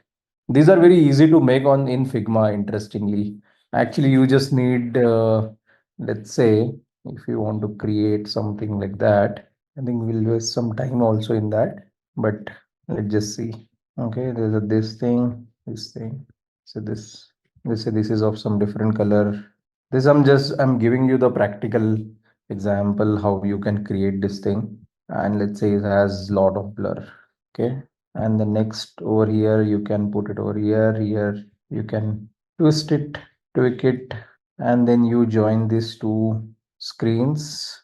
Let's say it should start automatically and should follow smart animate and linear. Let's use 10 seconds. Yeah, now let's see the effect. So they are slowly moving over here, but if you can imagine this particular effect on a larger sense, then you would find this kind of aurora effect. There are a lot of if you search over here in over here aurora effect or a gradient background, you will find most of the example for that. Next one is holographic and neon. So mostly use of neon color. Uh, so just to show the futuristic effects, like in the era of, it says in the era of metaverse, VR, hologram interface, this neon seems to fit well. Okay, designers getting inspired by all the new possibilities that the virtual world have to offer. Okay, vibrant and glowing colors, abstract round shape. Most of this thing, if you want to see the example of this, I would suggest you this website, awards, AWWWARDS, awards.com. You will find the the best of the best amazing designs on this particular website. You can go and click on these links and follow and see each and every website. I would just put this website in the chat as well. So by the view only you get to understand like how is the holographic and neon effect. You see the color is also bleeding through, or getting gradient is bleeding through this text itself. Usually the text are black or white or any particular flat colors, right? But over here the gradient is also it is shown in a gradient.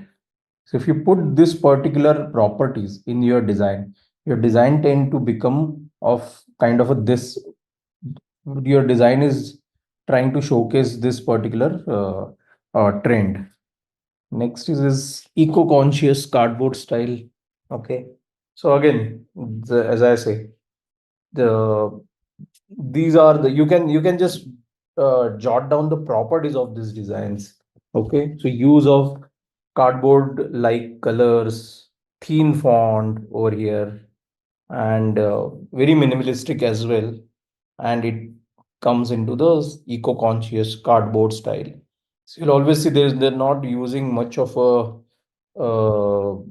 colors, I would say, or the uh, very how would I say neon color or the colors that basically would pop out.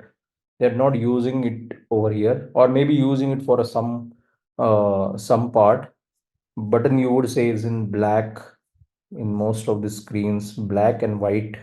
Likewise, this is completely white, and say how it is in this particular style. Maybe they would have used the background in a very cardboard style. Over here, you would see like they're using gray background, maybe some noise, and it would show the cardboard style trait. So again, depends on your branding, how you want to position your product. Based on that, uh, based on that, this style, you will choose any of this particular style. They're using pastel colors. Yeah, maybe that would work for this particular style. While typography, yeah, these days, as in 2013, 23 and 24, this trend we see much often. Like there are a lot of things happening with the font, as in not just a word or something, but with the letters also. So even some of the text will have a different types of letters. So there is a lot of uh, uh, interesting thing that are happening with the typography. So over here you see bring a team together. They're depicting in a very it's not a one sentence or one maybe usually if you just go you would might write it like bring a team together, or maybe in a single row itself. But this is they're doing some interesting things with the typography. This is more of a artwork itself. Over here you would see like the typography. It's just creating that particular effect, right? Maybe you'd read it in a certain fashion.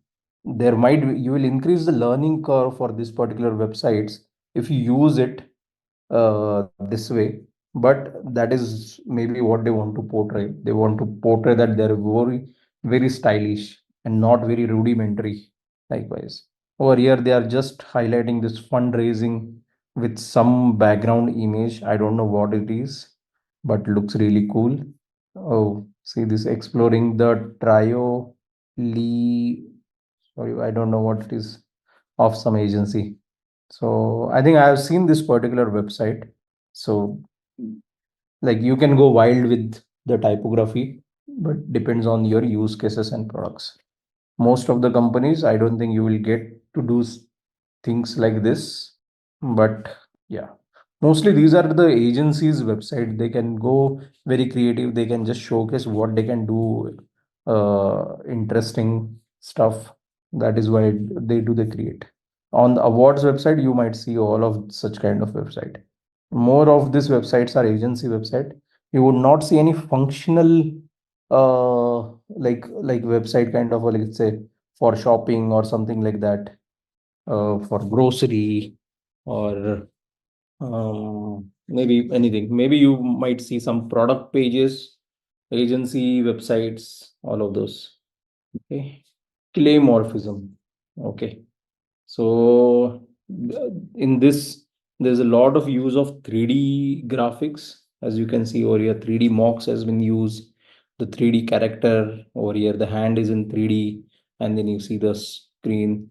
Maybe you want to show it or present your mock in certain fashion.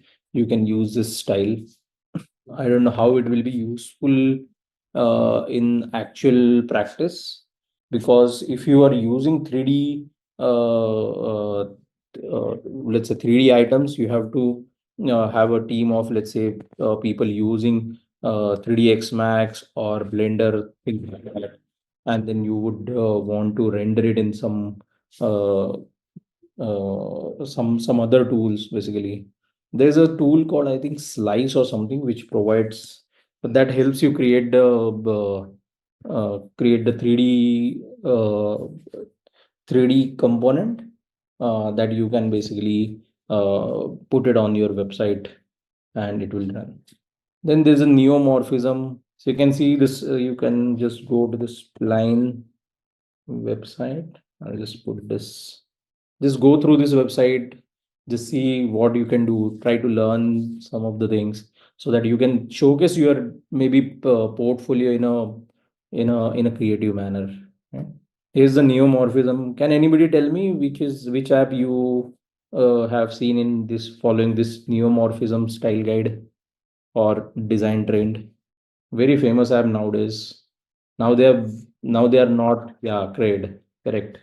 So Crade actually started with using this neomorphism design trend. It was very early at that time and they picked it up very fast. But people had a hard time understanding their app. Not only it might be the information architecture also, but the style also, the visual treatment they had given, the font color and all of these things were not accessible, and then they had to change it to the new design that you would see. I don't know which trend that they follow. Wireframes and UI fidelities. Acha, Dunzo also uses. Okay, I haven't used Dunzo, so but maybe others can uh, might agree for this. What is wireframe? Simple. I think all of you might be knowing. Does anybody don't know what is wireframing? I think in the last class, what we say, creating the template. Okay, that is basically creating wireframe. Okay, so a wireframe is a tool. So basically, the wireframes are the blueprint of your design. Okay, so over here, when I in the morning, sorry, in the starting also, I had given this example. When you come up with this particular template, so this is basically you are creating a wireframe, right? And then you put the actual data and all, and it will look as a final high fidelity design. Okay, so this is a template that you would design. Basically, it's kind of a blueprint. You can say the blueprint of this design, right? Means you can add the more detail afterward. First of all, you might not want to go in more details of pixel perfect UI, right? You just might want to figure out how this particular composition would work. What are the things you want to show up front? What are the things you want to show consecutively, and so on, right? So for that, you will require a wireframe.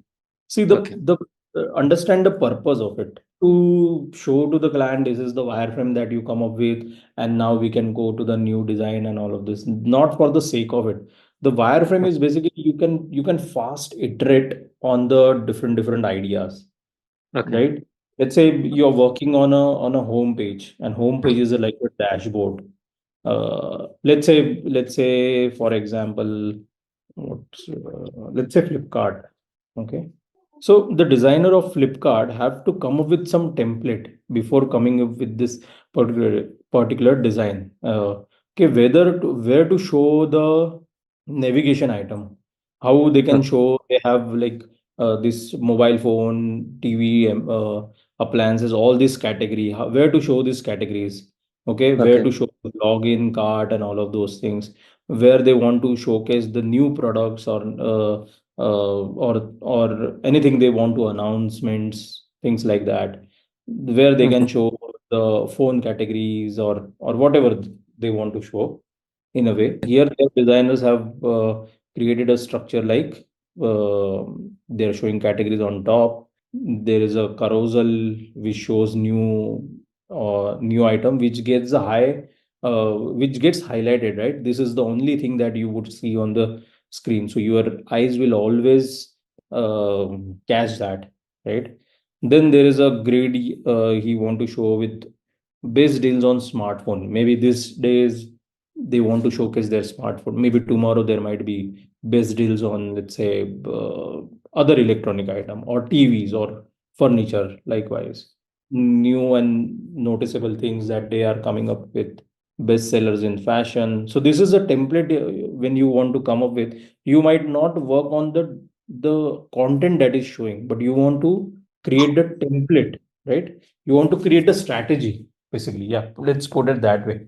I think that is also again depends on it mostly depends on the strategy you are putting up with, right? What is how you can basically make this particular website work for your user. They will come again and again, and whenever they come, they will find whatever they want. They have come for faster, and you would design certain template in the certain fashion. Some other day there might be another you can say another brief.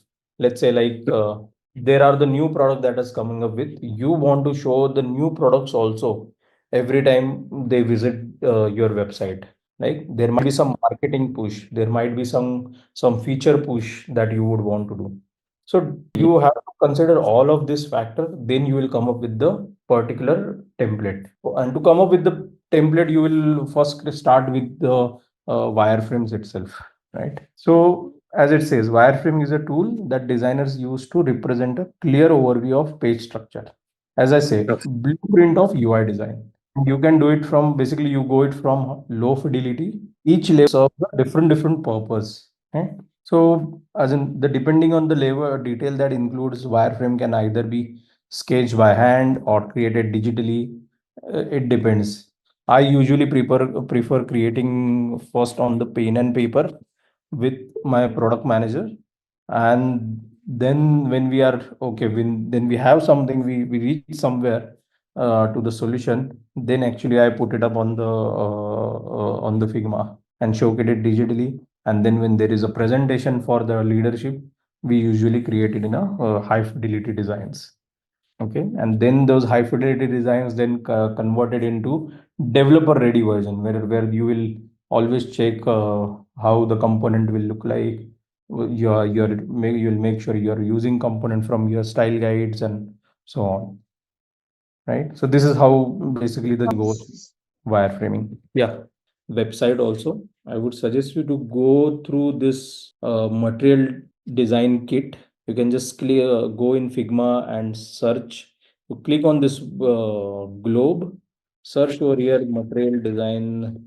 Yeah, material 3 design kit, or any other design kit or style guide you can type, and you will find ample of examples of style guide, and you'll get to know what are the things that includes in the style guide.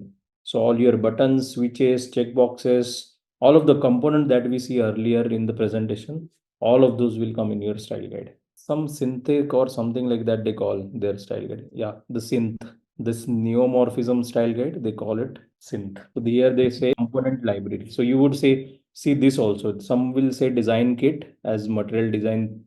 Here it says design kit. Over here it says component library. Subtle differences, but one and the same thing for now. So then there will be very specific thing they must have asked you when they say you create a style guide. They might have asked you to do some like your typography, your colors, and all of those things.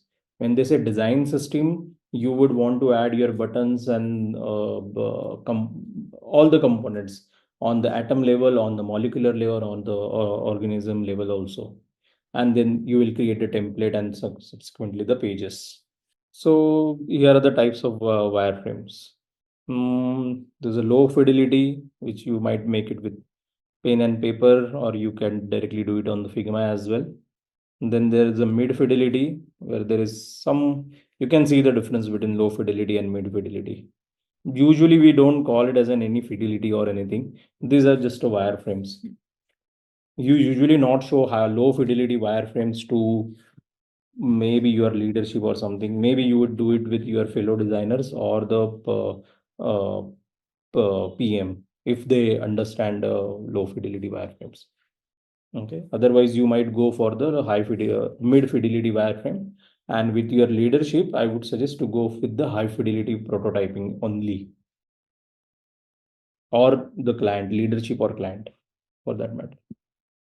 So these are called the mid fidelity wireframe. You can easily sketch out, including accurate spacing headline. Mid fidelity wireframe will have more detail, including accurate spacing, headlines, and buttons. I don't think so. They will have accurate spacing. It just depends, as in it just you have a product idea, or for you have a solution in your mind for your project. You just sketched it out on the piece of paper, or maybe you would do it on digitally with uh, with the consideration of, let's say, some CTA, or like over here it says CTA. So you would always create a big button, right? Or maybe on paper you would just write, okay, this is CTA, and you just draw crude way, right? So it does not matter, your headlines and buttons are very accurate. It's a mid fidelity wireframe. Okay, so wireframing tool for more accuracy. Okay, there are more wireframing tools if that you can use. So all the buttons and all will be directly available. You can directly drag and drop. It's like having a design kit itself. You can get the buttons from design kit and put it in your wireframes, and that also will be fine. But you would not want to do that because sometimes you get caught up in making this mid fidelity wireframe, and you would look at it from the final design perspective itself, you will lose a lot of time. Here the idea is to jot down your solution, not to go much detail into pixel perfection. Okay, so I don't think accuracy and precision and all of these things do matter in mid fidelity wireframe also. In mid fidelity, maybe you can say, but usually you might go from the low fidelity to the yeah, maybe mid fidelity, and then you would go to high fidelity is like final design. So yeah, mid fidelity may have some accuracy and precision, but not always. When to use? When you are putting a wireframe map together, and it's the next step in a comprehensive design process. Yeah. So you have your low fidelity wireframe, let's say on piece of paper. You would put it on the put it digitally on the mid fidelity. You will see all the screens. You if they are connecting together from whenever you click on CTA, where it will go, when you click on login, where it will go, when user swipe, where it will go. All of those you will first laid out, and then screen by screen you will try to convert into the high fidelity designs. Okay. So this is high fidelity design. This is, let's say, very polished version of your app UI. Okay, it's closely resemble the final design. To achieve the level of detail required for high fidelity wireframe, these are typically created with digital tools. I disagree. Most of the time, wireframes are also created with digital tools.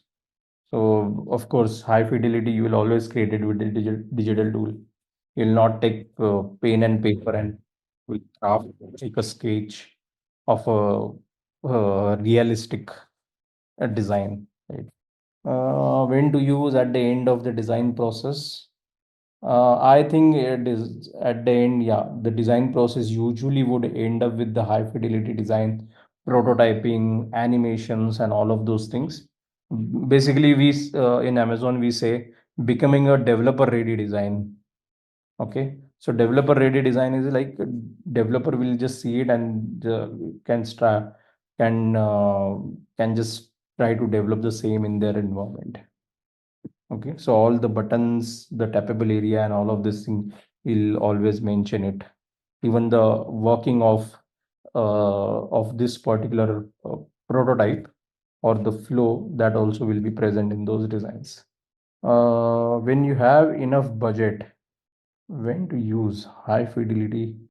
Whatever you have enough budget, you don't have any budget, you have to create the final UI designs. I think here it says after high fidelity designs, there is another version of the fidelity which will be get into development. Maybe that might be the case. So, but you'll always create the high fidelity design for your leadership design presentation. And when you have enough time, so you will, if you start with the wireframe, you will end up saving a lot of time creating this high fidelity, because moving things in here and there in high fidelity will cost a lot of time than in wireframe. Okay, next is the prototyping. You will always show when you click on this where you will go and all of those things. You will stitch the story together and then you will present. So prototyping is again the later stage after you have the high fidelity design. Sometimes in wireframes also you will create a prototype and you would show. It depends on you as in or and your fellow designers or the design leaders what would they prefer, on what stage are at what stage you are in your design process. Let me just check if we get information architecture example. So let's take this first thing, sir. So once you okay, it's loading, it seems. Okay, let's consider this one. Once you have the idea about, okay, there going to be a welcome page. On welcome page there will be create an account or login. In create account there is email, password, OTP. So this kind of a mind map you have. This is also kind of a mind map itself. Okay, So this kind of a map will give you the better idea. Okay, now you know these things are there. You can start creating a wireframe. Okay, in wireframe you create a frame. Isn't this very similar to, yes, this is the user flow itself. These are very related. There can be multiple user flows, right? And those user flows will stitch to each other, will talk to each other, right?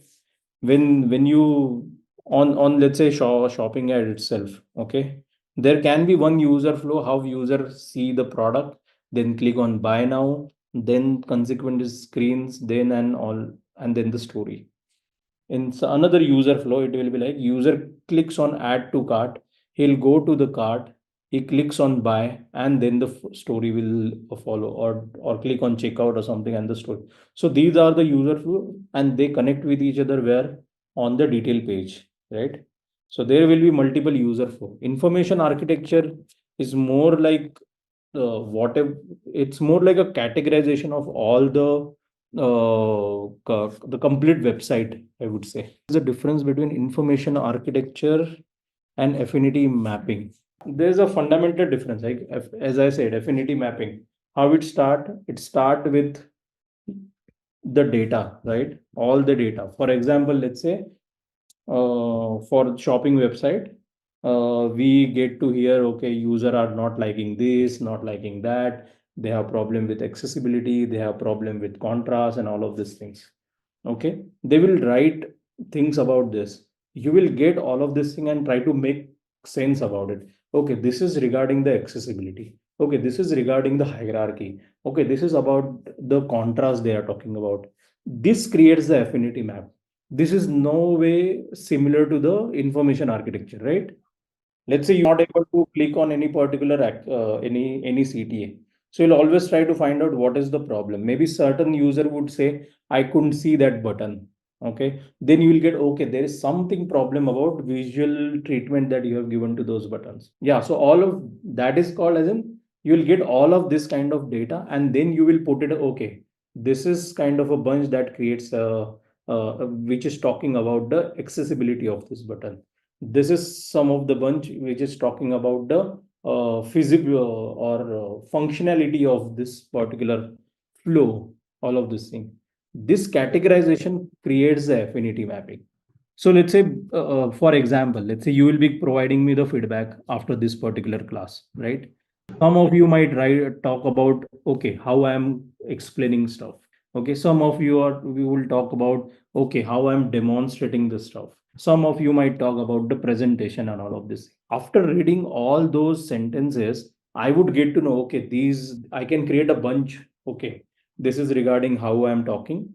This is regarding how these are the 5 6 comments about my presentation.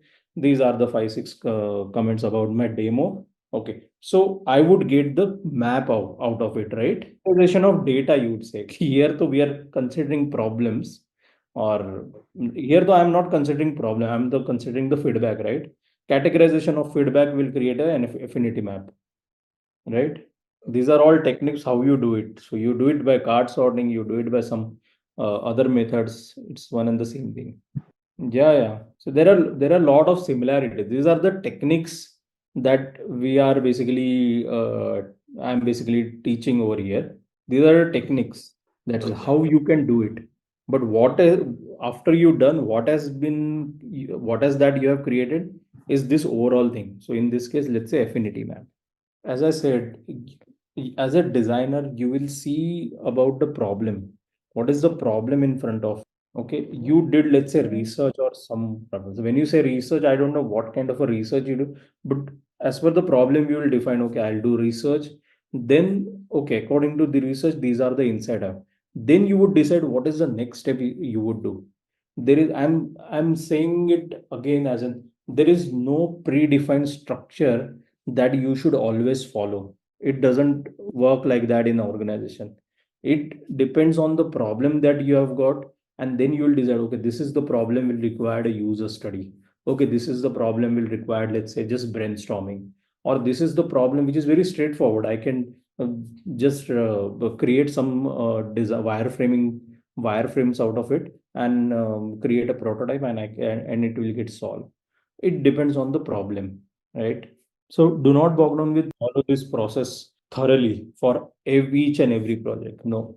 So let's say tomorrow your product manager comes and tell you, okay, user are not able to see this particular button. Okay, let's say some UI. Let's take this example itself. We had that Zomato app. No, okay. So tomorrow, let's say PM comes, she says, okay, this from to depart and return user are not able to get it. Okay, user are getting dropped off from this screen itself. What we can do? Okay, what you will do? You can logically will think, okay, they are not able to understand this field. Maybe might be something wrong with the text. Okay, or maybe it is not legible. Okay, so what you will do, you might try to add more sense. Okay, this is not from, this is, let's say, current location, you would say current location. Okay, this is not to, this is like, let's say, your destination. Maybe you would say, okay, user are not easily able to see. Na, you will maybe create this particular thing, enhance the color, and you will show, okay, I think this might work. And then it will go in some text testing and all. You would do maybe you would show it to some users and come up with, okay, you are able to understand these terms and all of these things. And so this is like a straightforward project, right? But tomorrow, let's say a project manager comes to you and tells, we have flight, hotel, but we are coming up with the cars also. Okay, so this is not a straightforward project, right? Let's say tomorrow the project manager said we are coming up with the car. Here you will require a lot of study. Okay, you will see what are the current solutions that are there in the market. Okay, you will see you will do some competitive analysis amongst those competitors. Okay, you will see what are the functionalities that our leadership want to have in their first phase or second phase or third phase, something like this. Is just things automatically gets these are the question will automatically pop up in your mind, and this is how you will start. Okay, now I want to start with the, let's say, research first. I'll understand what are our business goals, what are our users primary, who are our primary users, who are our secondary users. There you will try to follow maybe most of the techniques that you might have learned in this particular course. All the affinity mapping, brainstorming, you use all of your arrows in your bucket to basically address all the problems, and then you will come up with some solution, right? There you will follow all the processes. But over here, this simple example, you might not follow all, you might not need to follow all the processes, right? You'll try to think of which process fits in over here, which process will give me enough understanding to reach to the solution. Okay. And moving on to our fifth quiz question: which aspect of typography primarily improves readability in UI design? Our first option is font color, second option is line spacing, third option is font style, and our last option is text alignment. So I want all of you guys to comment your answers for this question as well. Just a quick info, guys. Intellipaat offers UI UX course in collaboration with iHub Divya Sampark IIT Roorkee. Through this course, you will learn complete UI UX design thinking, interaction designs, wireframing, and guerrilla testing for a rewarding UI UX design career. This UI UX design course will be taught by IIT faculty and industry experts. With this course, we have already helped thousands of professionals in successful career transition. You can check out their testimonials on our Achievers channel, whose link is given in the description below. Without a doubt, this course can set your career to new heights. So visit the course page link given below in the description and take a first step towards the career growth in the field of UI UX design. Okay, it is introduction to UX design.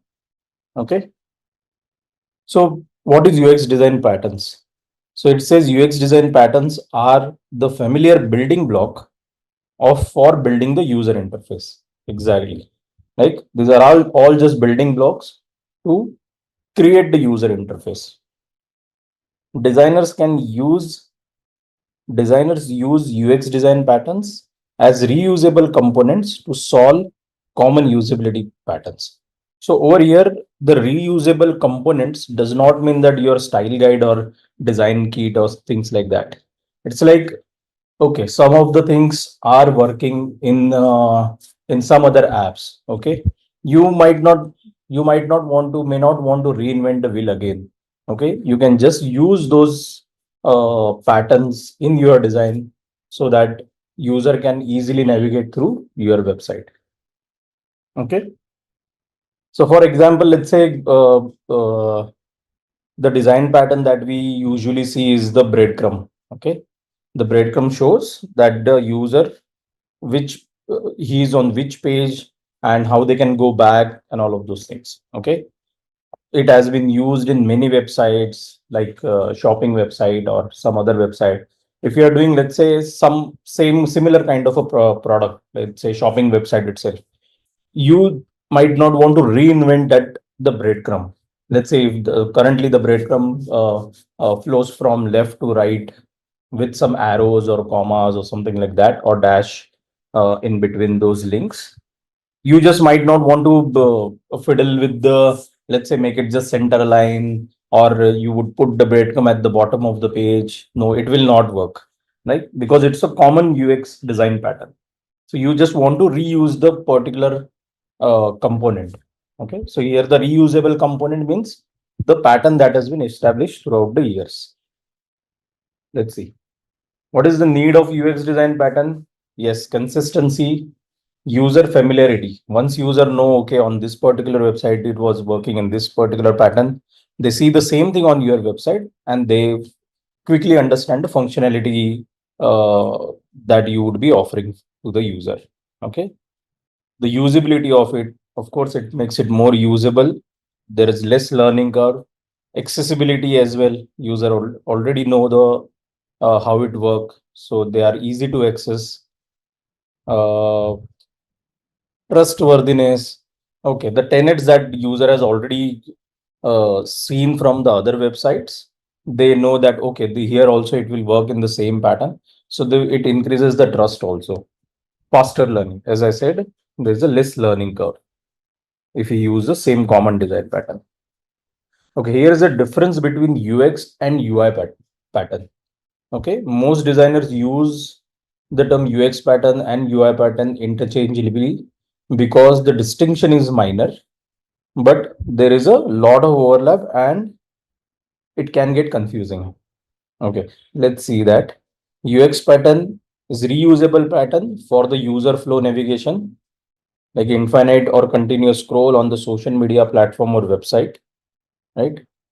User recognize that they can scroll down to refresh the page.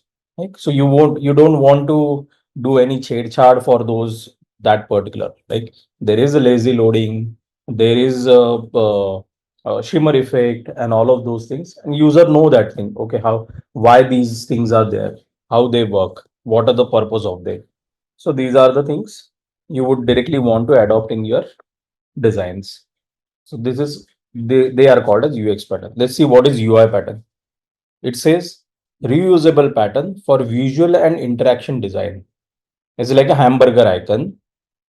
Here what they say. It's like share icon. Like you don't want to create another share icon. Already there is Android share icon is different. iOS share icon is different. You don't want to create any other share icon and use it on your website. User will not understand. Okay, if user is using your app on iPhone, then you would like to put the share icon as an iOS share icon. Okay, so the simple thing is in iOS the share icon is like this. Again, I'm drawing it in a very crude way just to make you understand. Okay, and there would be, okay, so arrow that you see over here is very bad. So I'll just draw out a polygon. Okay, this is the share icon in the iOS you would see mostly, and in Android you would see something like this.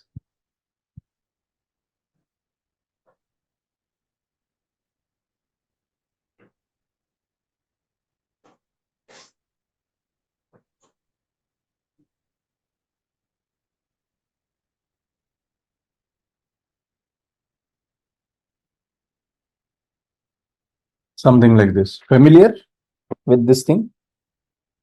Okay. Common example of UX design pattern. Okay. I think we'll come back to this after some time.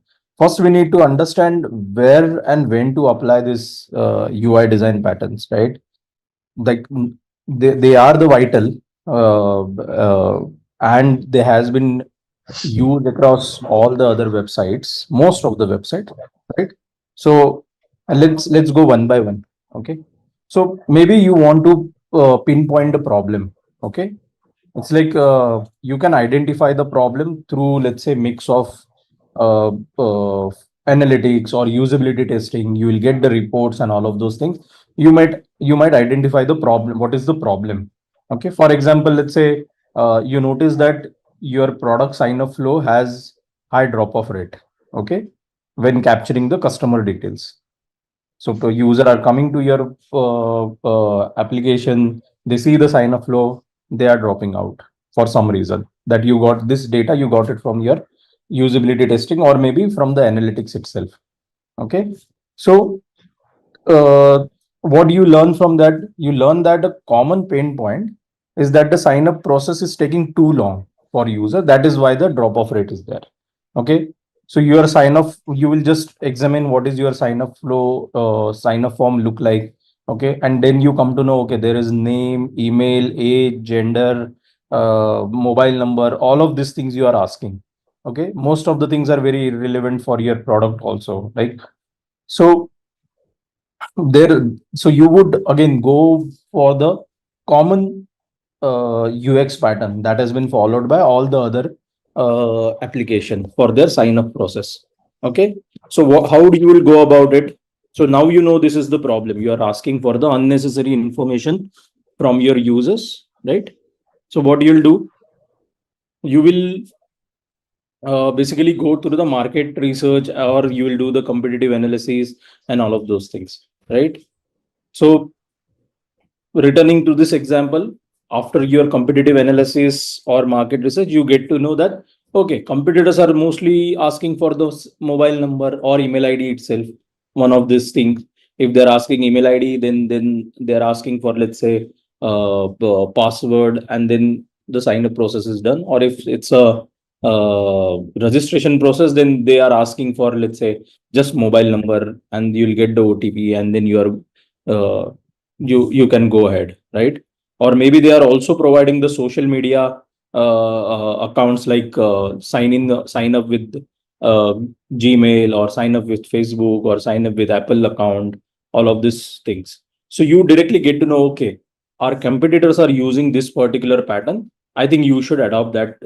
You should adopt the same, right? So that your drop off rate uh, will be very less. Okay, or in other word, the user, though the users that are dropping off just by seeing your overwhelming information that you're asking for from user, at least those user will not be will not drop off, right?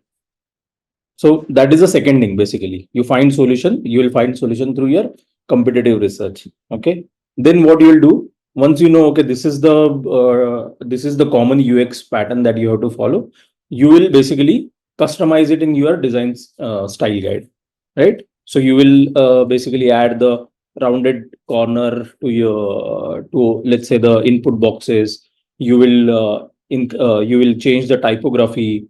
You will not use the competitive as it is, right? You will make it as your own design. Okay, and then you will publish basically. Okay, after that, what you'll do, you will basically test with your user. Either you implement it directly and you will get the result from the analytics, or maybe you will do a small usability study, or user study, basically not usability. You'll do some user study, and then you'll come to know, okay, this is what now working, and then it will get implemented. So as per this particular example, now you know that how to use this particular design pattern or UI pattern and when you can use. Okay. In most of the projects, what you will do is like whenever PM comes with a problem, you will always rush and see what are the competitors are doing. Okay. And that is what is called a competitive analysis. You will just study there what they are doing for this particular problem. Are they facing this problem? Things like that. Right. So that is how you will come to know the common UX pattern. Okay. Let's see the common examples that are listed over here. Okay. Data input and outputs. Yes, of course, like the form submission, success or fail messages, app notification. You would not want to redesign it in a just for the sake of redesigning it, right? You can just make it as per your style guide, and you can directly use those. Then content restructuring. So using familiar content restructure and a UI pattern that will help user navigate in your digital products and website quickly. As in here, the example they are provided is a list view, right? Whether you don't want to do the just carousel for your listing of products, right? User will just have very hard time just going through all those carousel one by one. It's like viewing the photo gallery. It's not like that. So you'll always use, let's say it's a product listing page, you will always use a list view, right? You would not just change it to any something else. Then the navigation. So the example over is the bottom navigation. You may not want to fiddle with the bottom navigation. You maybe put the bottom navigation in the top and or maybe vertically on the left side, right side, or this way, unless unless it is required, right? Let's say you think like this is working for your customer, then only. Otherwise you will put your bottom navigation to the bottom so that it is easier for user to reach out and change and go to any particular page, right? So this is a common UX pattern. Then your social media sharing. Exactly, like you have to put in your earlier example, you had to put the social media login through your social media. Let's say login from Facebook.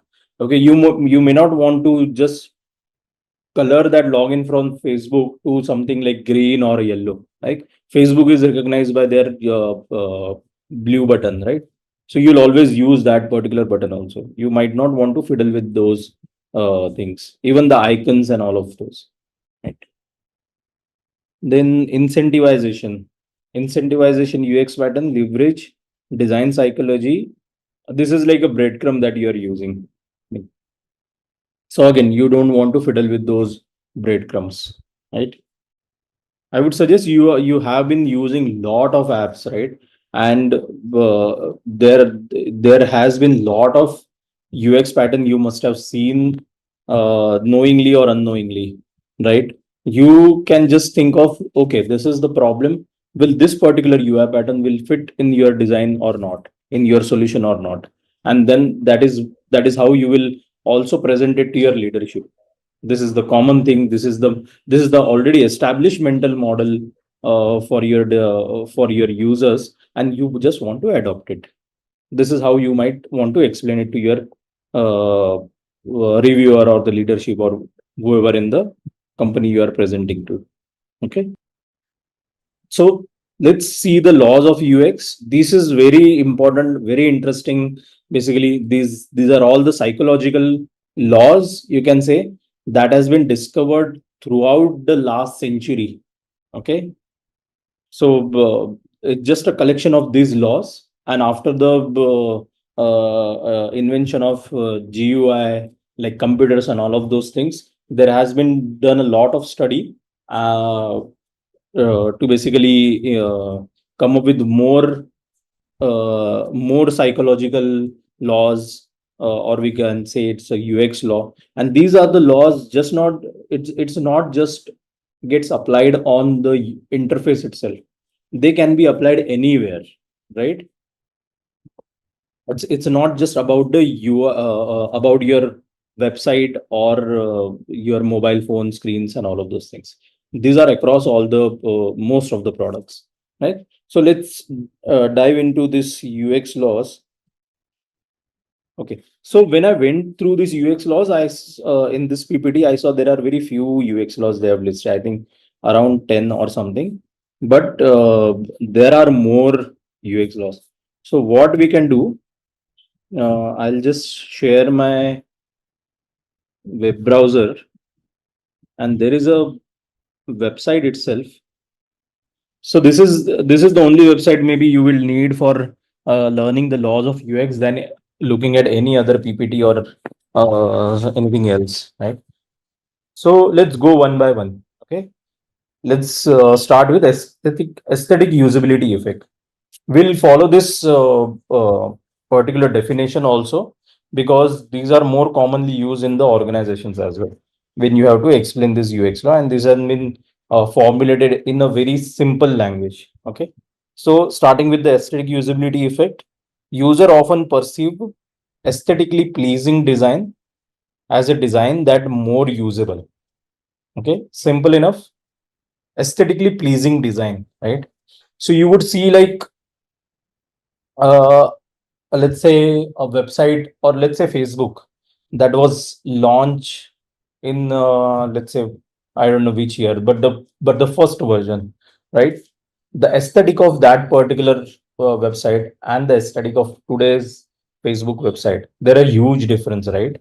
And let's say if someday somehow you get to use the older one, you'll always feel, oh, there is something wrong, right? You might not want to use that also, or you might not enjoy the same features which will be provided by this new website even as the older website, but you don't want to experience those in the older website. It's not just because it's your old, but it's because of it is not aesthetically pleasing as per the today's standard, right? So the screen that you will design, okay, you will have to make sure that it is following, let's say, some of the trend it is currently in the market, like whatever the designs that are in the market, it is following those narratives also, right? Otherwise user might feel like this is very old design, and they might not want to use this thing. You can see this particular effect in the when you go for shopping also. Let's say you want to shop for a, let's say, coffee maker, or let's say speakers. Okay, the speakers is so you will go for the specification and all of those things, and then you come to know, okay, there are these five speakers who has the exact same specification. Okay, they give exact same sound output and all this technical stuff. Okay, which one you will choose? Most of the user will go from which is the more aesthetically pleasing, right? Which is the one you will place it on your shelf, and it will just go with their interior and all of those things, right? And once they buy that, they would always want to use it more, because it is the perceived value of that particular thing becomes so high that you will always want to use it more. And as you will use it more, you'll end up going to learn what are all the functionalities of it, and you're going to enjoy it more than any other let's say speaker in the market. Okay, so that is aesthetic usability. So tomorrow, let's say you are creating an app, let's in a competition with, let's say, Swiggy and Zomato. You have to come up with the aesthetic that are a level up from the Swiggy or Zomato as well. Just not for the sake of creating any something like copify dribble designs or something like that. It's not that. You'll always solve the problem that are there, that the users are facing, but you have to always keep in mind that you will, whatever you design, they are aesthetically pleasing as well, so that the user would want to use it. Okay, because as this is like, people judge the book by their cover, right? So it's the same thing. When they see some screen, user always judge it from their, okay, is it going to be very simple, or pleasing experience throughout the process or not? They'll just look at the screen and they'll judge on that. Okay, so that is the aesthetic usability effect. Okay, you can as in later you can go much deeper in this website and just see There are the origins of this particular, you can say 1995, this was the maybe this effect was studied and all of those things. You can just read it through. The takeaways is just whatever I just said. Aesthetically pleasing design creates positive response in people's brain and lead them to believe that the design actually works better. That is what I said. Like the experience would be better. People are more tolerant of minor usability issues when the design of the product or service is aesthetically pleasing. So this is says you will just ignore some of the minor usability issues also because you love that product because it looks so good. That is why, let's say, if you see people are basically people basically want to buy let's say Apple AirPods, Apple headphones, or the product that they come up with. Basically, users are perceived them as more aesthetically pleasing over the any other products. Like, of course, they have the better specification, better technology inbuilt into them, but just by the look of it, the it always it pleases user, their user, like we can say. I don't want to sound like a Apple fanboy, so but it is like that, right? Or there are some antique furnitures also. Why do people buy antique furnitures? Maybe they are more pleasing, okay, and they as they are more pleasing, they want to use that also. So let's go to next one is the cognitive load. So you will always find a designers talking in terms of, okay, this will, if you add this thing, this will increase the cognitive load and all of that. What is cognitive load? It's just the amount of mental resources needed to understand and interact with an interface. Okay, let's go much deeper into the takeaway. When the amount of information coming in exceeds the space we have available, we struggle mentally to keep up. Tasks become more difficult, details are missed, and we begin to feel overwhelmed. Let's say you are again, for the same example we'll go, you are deciding to buy a speakers, right? You will see lots of speakers and you will go through the all the specifications. Okay, if the specifications are okay, let's go to Amazon website. Let's see mouse. Okay, so now you want to decide which mouse to buy. So you'll click on the mouse, then you'll go through the specifications. Let's say there's somewhere earlier the so what they have done basically, they are showing the specifications. They are showing the specification, but not upfront. This is the website of that this particular Solakaka mouse itself. These are the specifications. But what will happen? If you try to compare this specification with all the other mouse, the brain going to consume a lot of information, and after 2 3 pages of other different mouse, you will feel very tired, okay, and you won't be able to make any decision, right? So what they have done basically, they have just write down the very simple metrics that are easy to understand. So first they are showing, okay, this is the price, customers rating that you see, okay, 4.5, 4.5, okay, 4.7. Maybe you will anchor on to this particular mouse next time.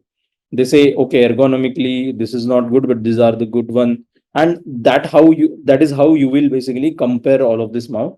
So this component they have introduced in this particular website just to make you help choosing a particular mouse. Otherwise, you will have to always click on this particular mouse, go to their detail page, come back, go to click on the other mouse, go to their detail page, and there will be a lot of cognitive load on your brain. When I say cognitive load, a lot of information would be there for you to consume, and you will feel tired. Okay, then you will also feel like, okay, this task is very difficult. Finding best mouse is very difficult task, right? So that is why they are introducing such kind of a components where you can easily compare all of this mouse at once, the one you have selected similar mouse to that, and you can just take your decision to buy one, right? Intrinsic cognitive load refers to the effort required by user to carry around information relevant to their goal. Yeah, here the goal was to purchase a mouse, right? So the intrinsic cognitive load refers is the effort required for user to carry around this information from one page to another and all of this. Then you will make some analysis and finally you will go to your goal of purchasing the mouse. So absorb new information and keep track of their goal. Same thing. Extraneous cognitive load refers to the mental processing that takes up resources but does not help user understand the content of the interface. I think after reading all of this takeaways, our cognitive load might increase. Okay. So just keep in mind that the amount of information that you provide to your that you are providing to your users increases the cognitive load as well. And here it says the cognitive load is psychology concept closely related to Miller's law. Miller's law will also see it in sometime, right? So it's just that you always keep your website stupid simple. Okay. Let's go to the Miller's law itself because we are on the same topic. Let's go to the Miller's law. Simple. Miller's law states that the average person can only keep 7 plus or minus 2 items in their working memory. Very simple to understand. So let's say if you are showing options to your user, if there are more than, let's not take the 7 number very seriously. It says plus or minus 2. Might be 3 is very good, 4 is very good, 5 is very good. If you go more than 7, they are saying it becomes very heavy for your working memory. And by the time user reading the 7 or the 8 element, they might have forget the first element that is on the in the, let's say, list. Okay. So Miller law is very simple. Always show 5 to 7 items on the screen itself.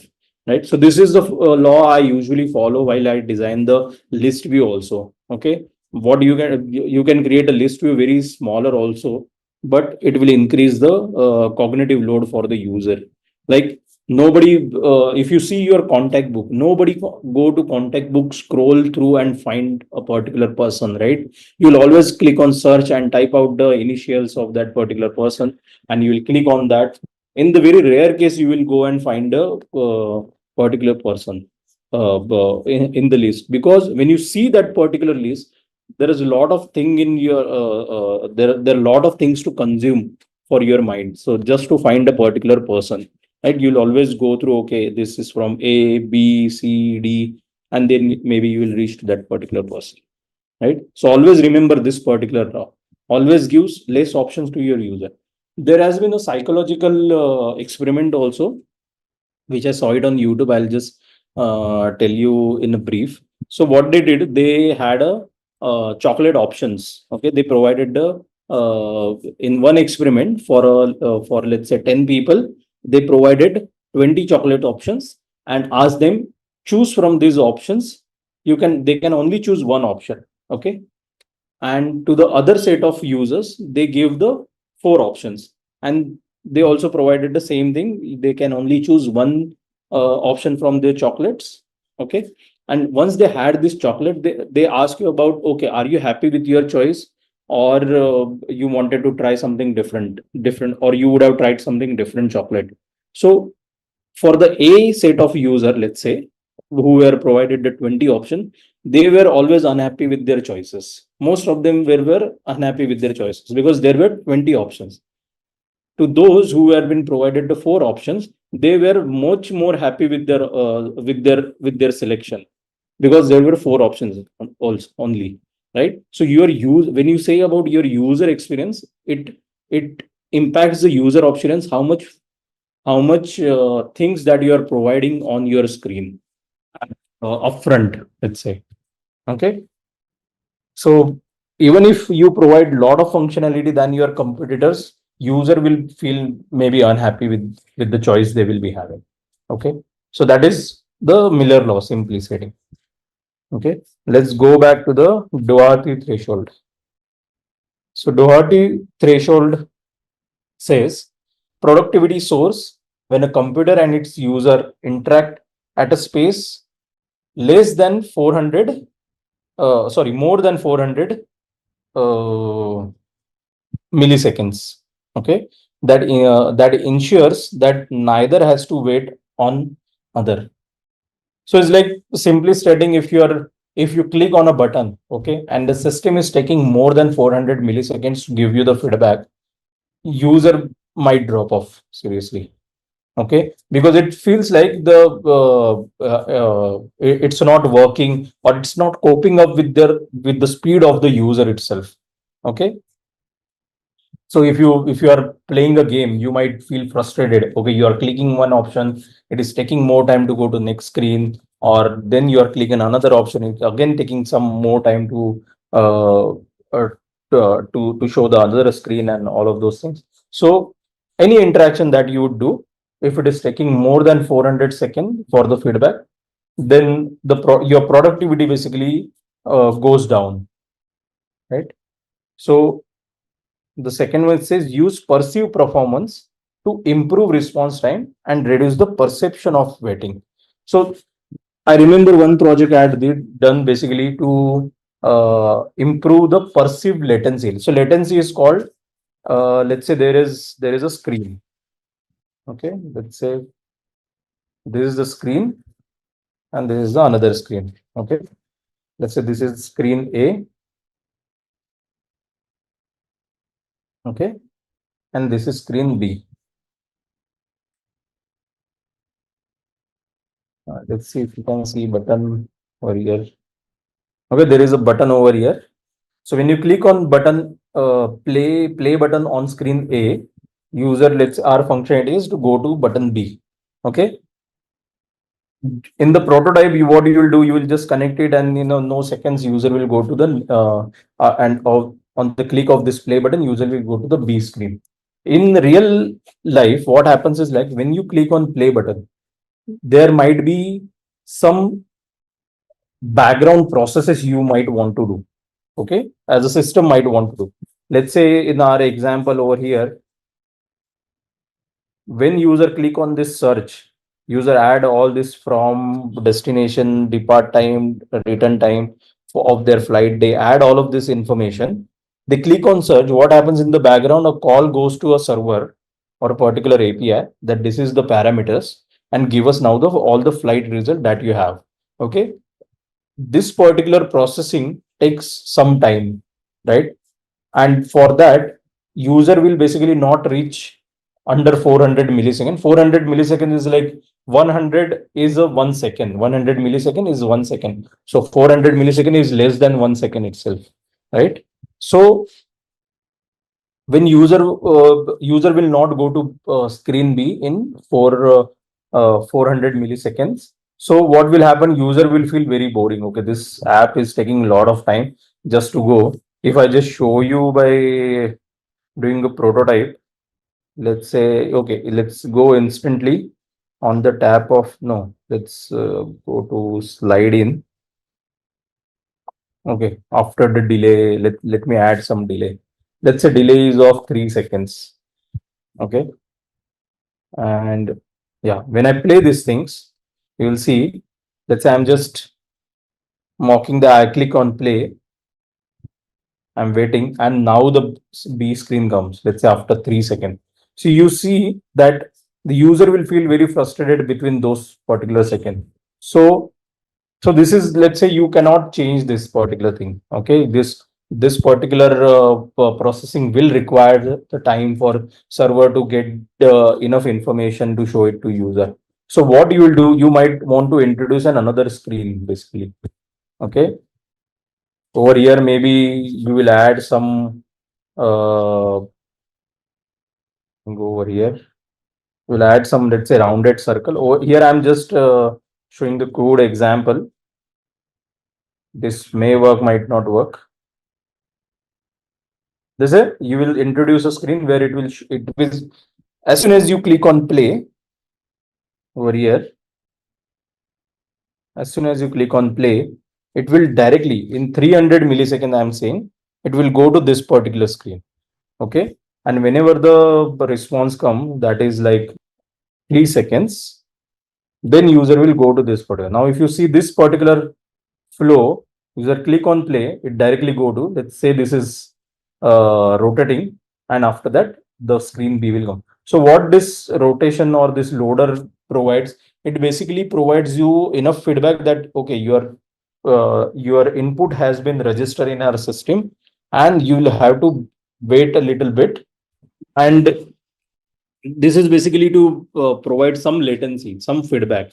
Okay, you are giving a feedback. Otherwise, earlier you were not giving any feedback. The screen was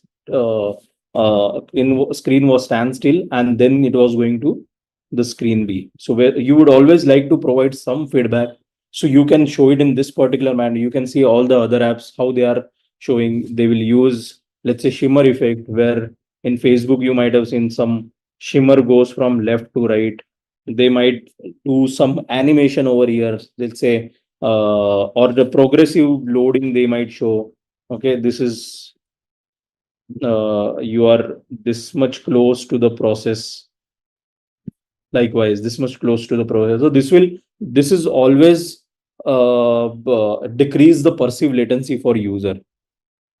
So they make you wait on their screen, but they keep you entertaining. That way, you decrease the perceived latency. Okay. Let's go back to, I hope this is, you have got the Doherty threshold.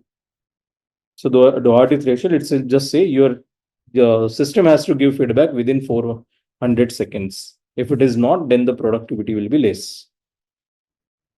Let's see the Fitts law. Fitts law, again, very simple.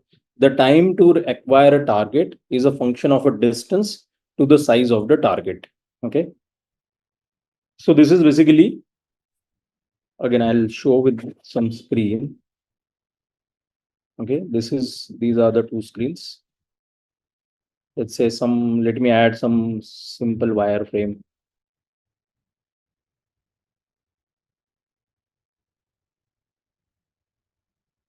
Something like this. And there is okay, let's say this particular button over here.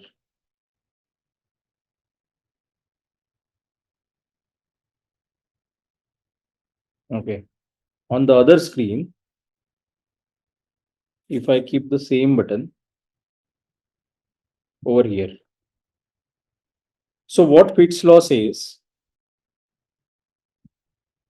the time to acquire a target, the target is play button in this screen is this play button, right? In 7 and 8 screen. Okay. The time to acquire this target is a function of distance to and the size of the target. So distance. So distance from what our thumb, let's say I'm just depicting, this is our thumb. I'm, let's say, depicting it with the black color. Okay. When we hold our phone, our thumb is more close to which part? Basically this particular part, right? So the time that will required for me to click on this button will be less because the target is also bigger and it is more closer to my thumb also. Whether in this particular case, the target is far more as in it's not closer, and it is very smaller as well. So the same thing, the function of distance to the size of the target. Okay. So whenever you want to explain to your, let's say, PM, why do you want to keep this particular button at the bottom and why not on the top or anywhere else? The reason is simple, because this is more closer to user thumb. It is easier for user to click on this button, and we will see less drop off just because of this thing. Okay. And the more bigger the target is, the easier for user to click on this. Okay. That is the Fitts law. Let's see the gold gradient effect. Okay, if you can see this particular animation also, they are trying to depict the same law with some graphic. Okay, so what it says, the tendency to approach a goal increases with proximity to the goal. Okay, so the example that I give, okay, over here, the progress bar, let's say you are designing a process which takes, let's say, 1 2, let's say 3 and 4 processes, 4 steps, let's say. Okay, not processes, 4 steps. So when user gets to know, okay, he has done 2 steps, okay, only more 2 steps are remaining, let's say, okay, or he is very close to, now let's say he's on the 3rd step, which will be on his screen currently. So he's very close to completing this particular step. So their tendency to complete this particular process will increase, because now they see that out of these 4 steps, they already completed 3. They are just required 1 step to complete, and they'll get it. So when there is a process, like as in you would see the Amazon application also. So here you can see the example, the basket, delivery, confirm deal, and confirm and done. Okay, only 4 processes. I am on the 2nd process. I just need to do these 2 processes. Okay, so the same thing, the closer user are to completing the task, the faster they work towards reaching it. Okay, they just need to know they are closer. Providing artificial progress towards the goal will help to ensure users are more likely to have motivated to complete the task. Okay, so you can provide some artificial progress bar also. I'll show you one example of the artificial progress bar as well. I don't know if they're using the same thing. This is the project I had worked on. So let's say we are finding a flight from Delhi to, let's say, Mumbai. Okay, for let's say 30th August. When I click on search, you see this is the bar which is progressing. This is basically artificial bar. We don't know what kind of a percentage of a process that I've done. But when we provide this, user know, okay, this is how much I have to wait to get all the results. Okay, you'll see it's still not completed. Okay, but most of the results are there. That's why we are basically created an artificial bar just to tell user, okay, something is processing, but we are very close to complete this particular process, and you get all of these results. Okay, so that is the artificial progress bar that you create. Then provide a clear indication of progress. I think this is more talking about the progress bar itself. Yeah, let's say you have a milestone journey, so you will always show, okay, you have got 2 coffees, let's say only 10 to go, something like this. Or you will see your fitness tracker app always will show, okay, this much you have completed, and this is your goal, that is you just need to reach. So this is the goal gradient effect, by which you will always make user do the things that you want to do, the things that you want them to do for you, let's say. Okay, let's go to Hicks law. The time it takes to make a decision increases with the number and complexity of choice. I think it's the same thing which we saw when we were discussing the Miller's law, right? Yeah, as Hicks law state, the time it takes to make a decision increases with the number and the complexity of choices. So in the earlier example which I had given, where some users were provided with 20 options of chocolates, and the another few users were provided with just a 4 options of chocolates. The Hicks law plays a role over there also. For the people who were provided with 20 options, they were taking basically more time to make the choice of the chocolate they want to eat. Okay, and when they saw that the same case with the people provided with only 4 option, they were taking basically less time. So the thing is, the more choices you will provide, there is a tendency that user will take more time to make particular choice, or to make particular decisions, right? So let's say if user has added 5 things in their cart, okay, and when they click on okay, checkout button, okay, and suddenly you will see, okay, there are more things you can also buy, or the things that go well with this all of this product. User will take more time to basically complete his checkout process then, because you are basically diverting him. He has already had enough thing in his cart. Maybe if he has one thing or two thing, there might you might create a strategy like Only people who has added 2-3 things in their cart, you will provide this particular screen where you will suggest them other things which may go well with the things that he has already added in the cart. Otherwise, if he, let's say, has more than 6-7 things in their cart, do not show this particular screen, because it will just increase the time for them to do the checkout process, right? Because of the options that you are providing. Okay, so that is the Hicks law. Let's see the Jacob's law. Jacob's law is very simple. It states that user spends most of their time on other site, right? Let's say you are going to create a food delivery app. Okay, same as like Zomato and Swiggy. So your users will be very common, correct? The common users will be using Zomato, Swiggy, as well as they might try your app. Okay, but till you launch your product, user must have spent the most of their time on their websites or their applications, right? So this means that user prefer your site to work the same way as all the other site they already know. So when they come onto your food application, they might have a mental model already built in their mind, which they got it from Zomato and Swiggy. Okay. And they will always expect that your app will also work the same way as in the Zomato and Swiggy working. You'll also show the same kind of a category at first.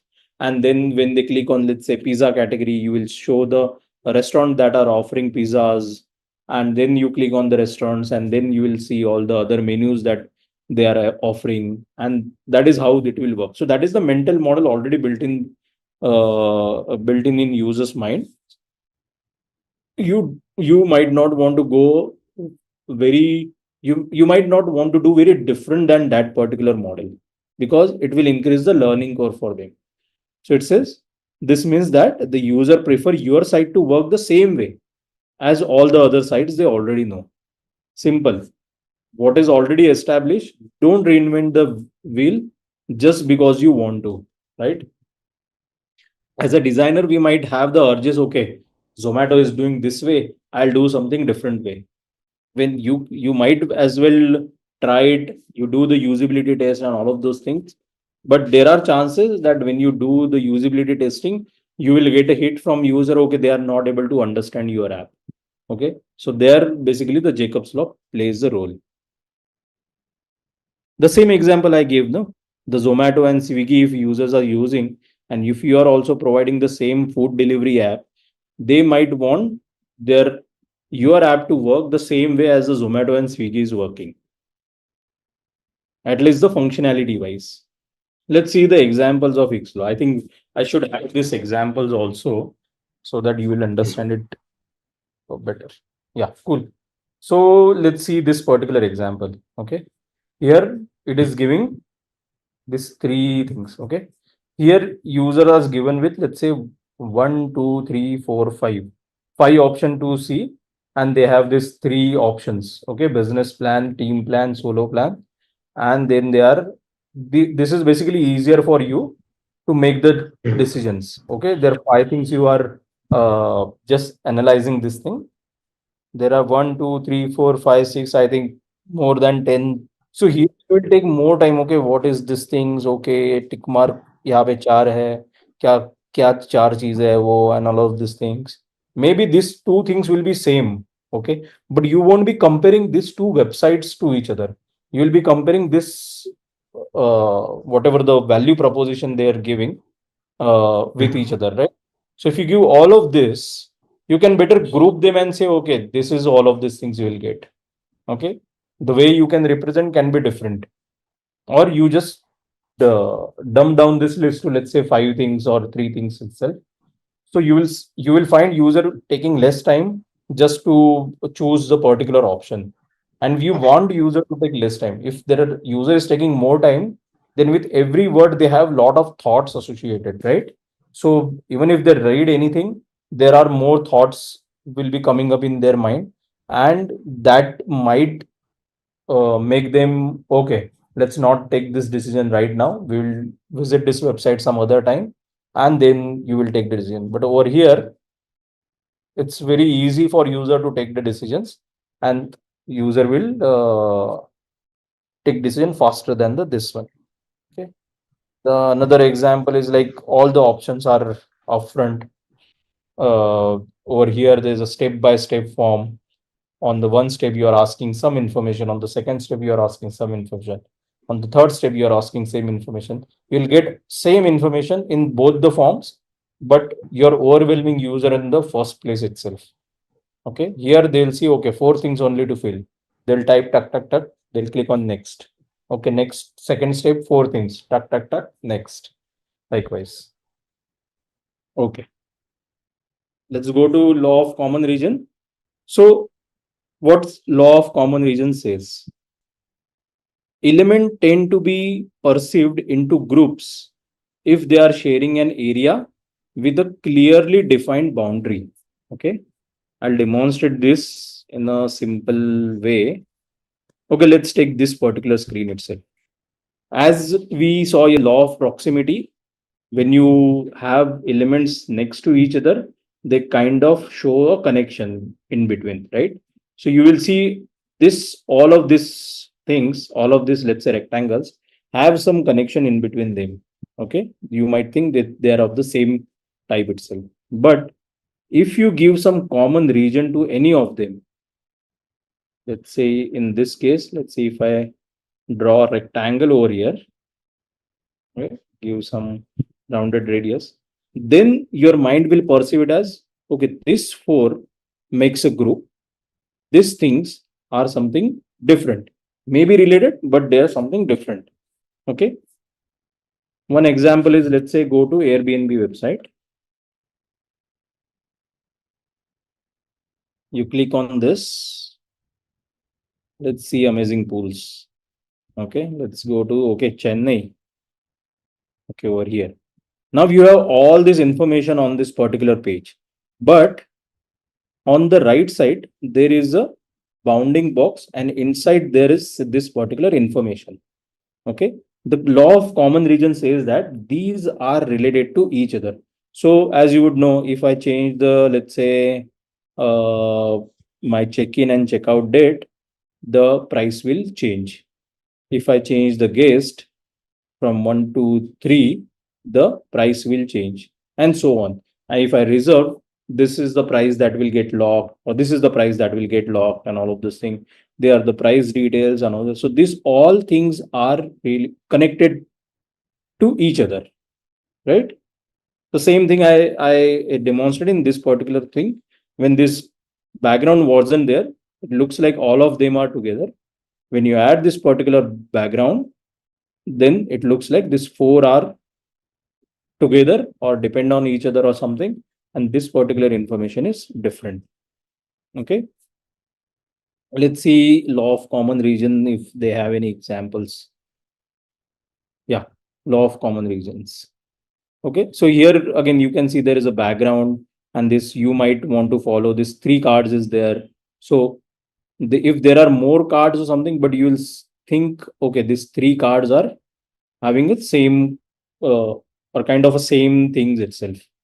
Over here itself, let's say you have Saturday, Sunday, Monday, this kind of look same, but when you have this common region, okay, it looks like this Sunday and this icon and this 24-degree are talking about the same thing. So on Sunday, this is kind of a weather, and this is the temperature at that particular day.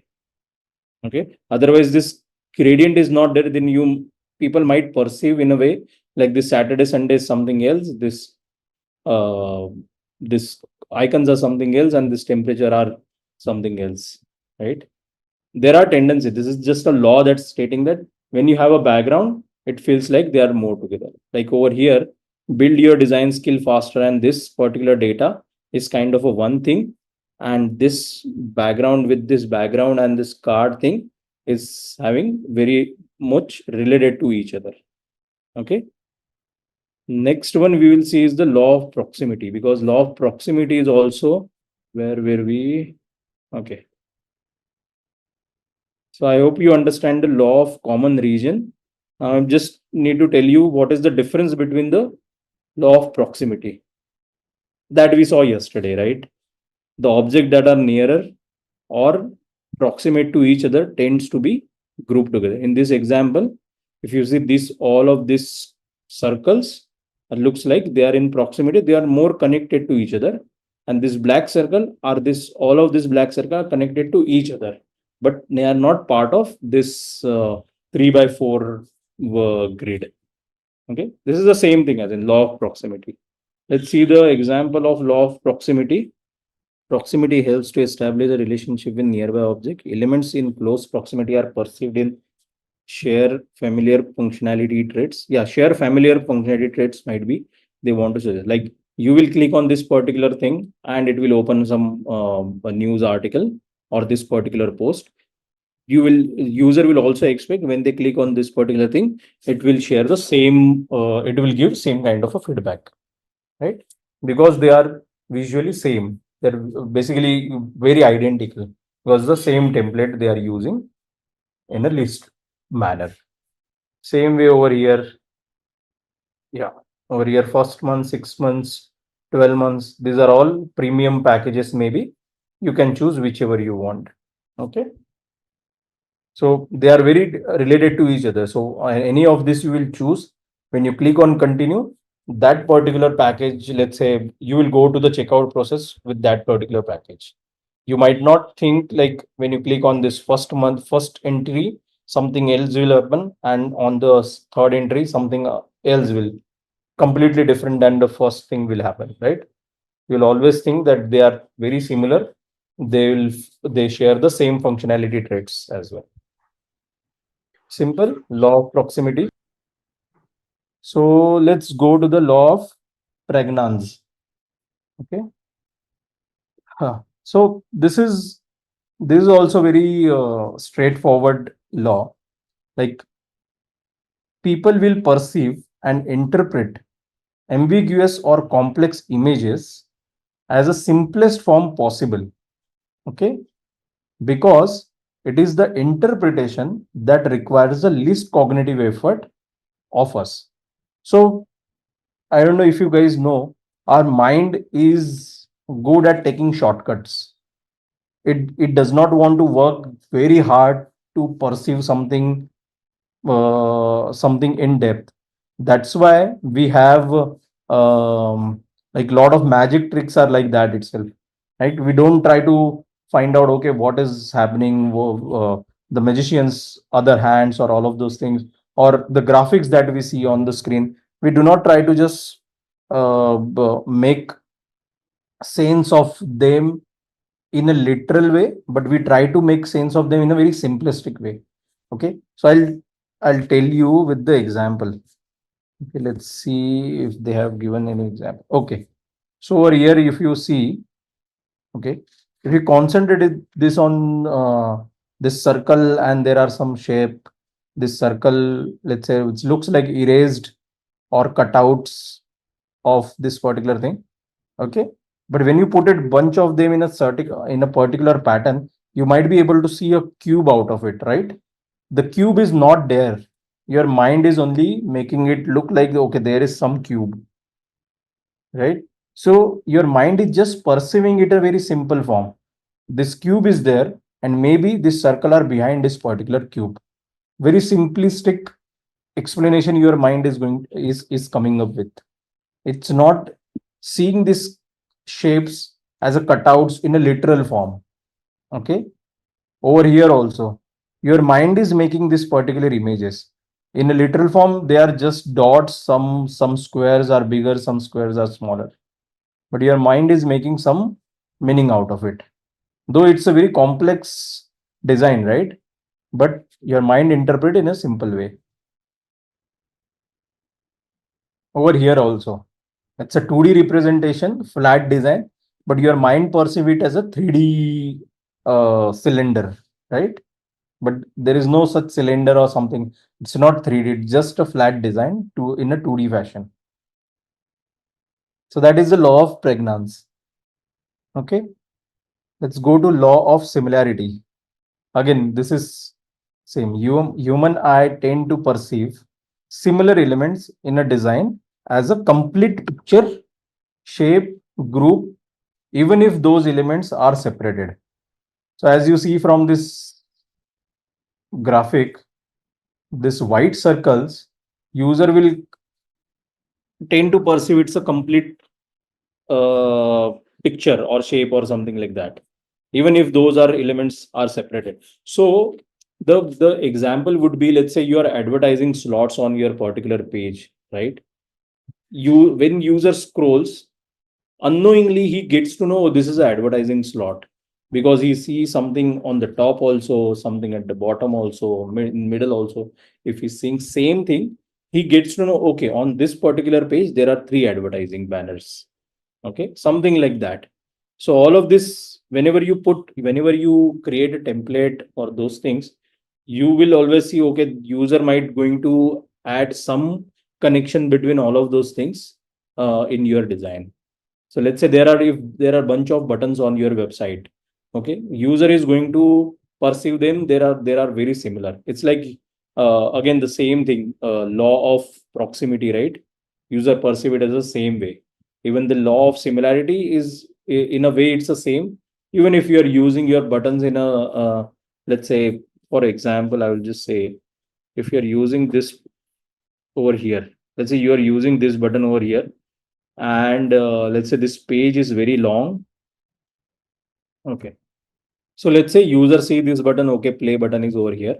When let's say he read this particular thing, he see the same button, he's not going to think, okay, this play button will do something else, this play button will do something else. They both looks the same. Okay, they both communicate the same thing, that we click on this, something will play, and the icon also are same. So users see this as a complete picture. They are not going to think, okay, this button belongs to the top part and this button belongs to the bottom part or something like that, right? On Amazon shopping page, you must have seen on the checkout page, there is a checkout button on the top also, and the same the checkout button on the bottom also, when you are actually selecting which payment mode that you want to select. Okay, so that is called law of similarity. Okay, okay, I have one example for the law of pregnance also. Yeah, so imagine you, if you had to list down all of these things and somebody had to read, it would be very boring, right? It would be like, why would I go and read all of these things? But when you make certain shape out of it, right, it makes it more interesting, all of these titles.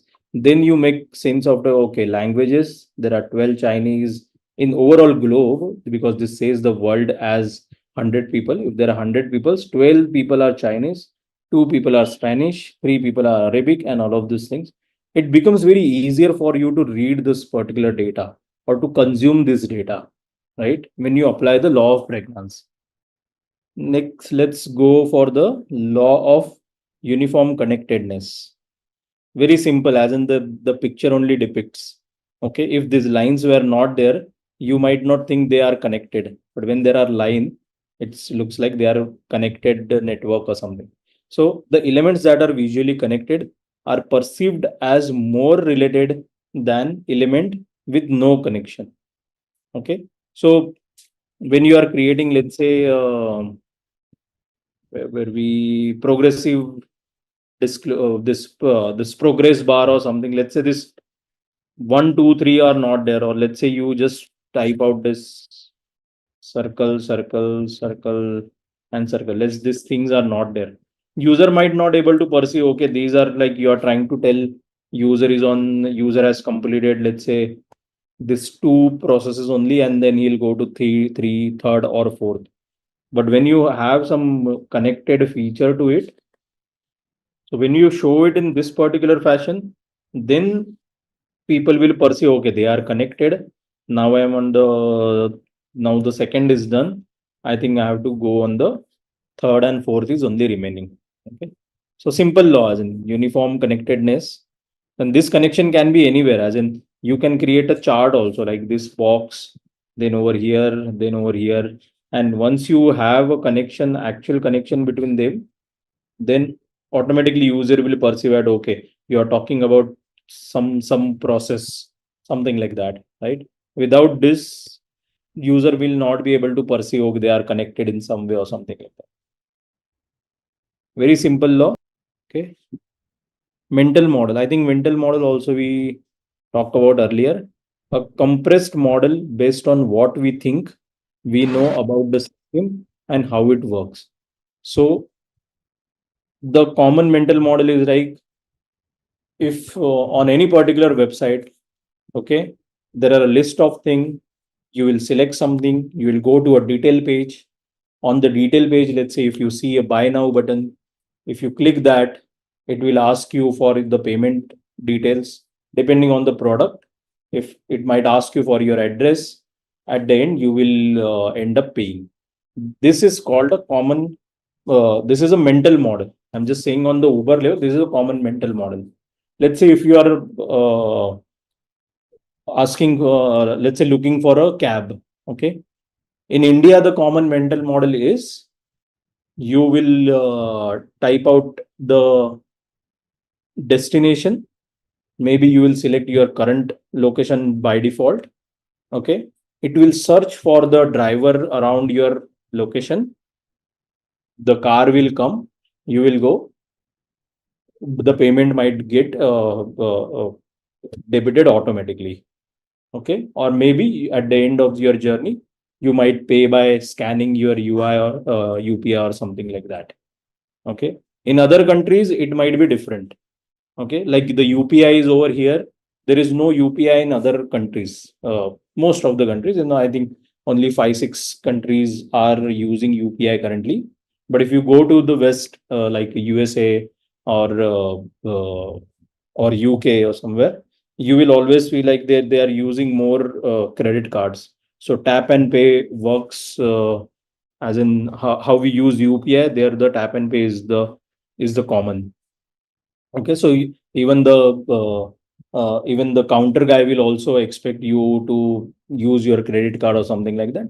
In India, he will expect, okay, you might have a credit card or you might use a UPI. So he'll always give you the scanner and all of those things. Okay, so that is the mental model. Mental model about everything, anything it can be. Okay. The next one is Occam's razor. Okay. Amongst competing hypotheses that predict equally well, the one with the fewest assumption should be selected. So it's simply says, like, if you're thinking about any particular functionality, okay, if this functionality work, you come up with, let's say, 2-3 solutions. Your solutions would also be based on some assumptions, maybe if you have not done any usability testing on all of these things. So maybe you will have some 2-3 iterations. Okay, if you assume these things, then this is the solution. If you assume this different things, this is the assumption. If you assume these many things, this is the solution. Okay, so which solution you would go? This law just tells you, like, with the fewer assumption, any solution with the fewer assumption should be selected. Okay, so this is the best method for reducing the complexity, is to avoid it in the first place itself. Okay, I would say to avoid the complexity, usually in the organization we do usability testing and all of these things. We always test our hypothesis and then go to the market. But in some places, maybe you might not have that much funding or that much uh, uh, as in money to, or the time to do all of those things. So which one will you select? Basically, if you have a lot of solutions, the one with the lesser assumptions, okay, or lesser hypothesis. So it says analyze each element and remove as many as possible without compromising the overall functions. Your functionality, of course, will always provide the functionality, right? Consider the completion only when no additional items can be removed. Okay, so this is basically saying no to the 1,000 thing before you say something yes to few things, let's say. Okay, so this is like your remote control also. Like most of the remote controls have lot of buttons, but when the Apple come up with, it's just have, let's say, 2-3 buttons and one wheel. Even for the phone, earlier they had lot of QWERTY keypads and rather than QWERTY keypad also there were a lot of buttons, but when Apple come, it was just a home button, right? So they remove all of this function assumptions that for every application, this all these keyboards, all these keys would be useful, and all these assumptions they basically removed, and they come up with very simple solution. We can put it in this particular manner. Okay. Paradox of active user.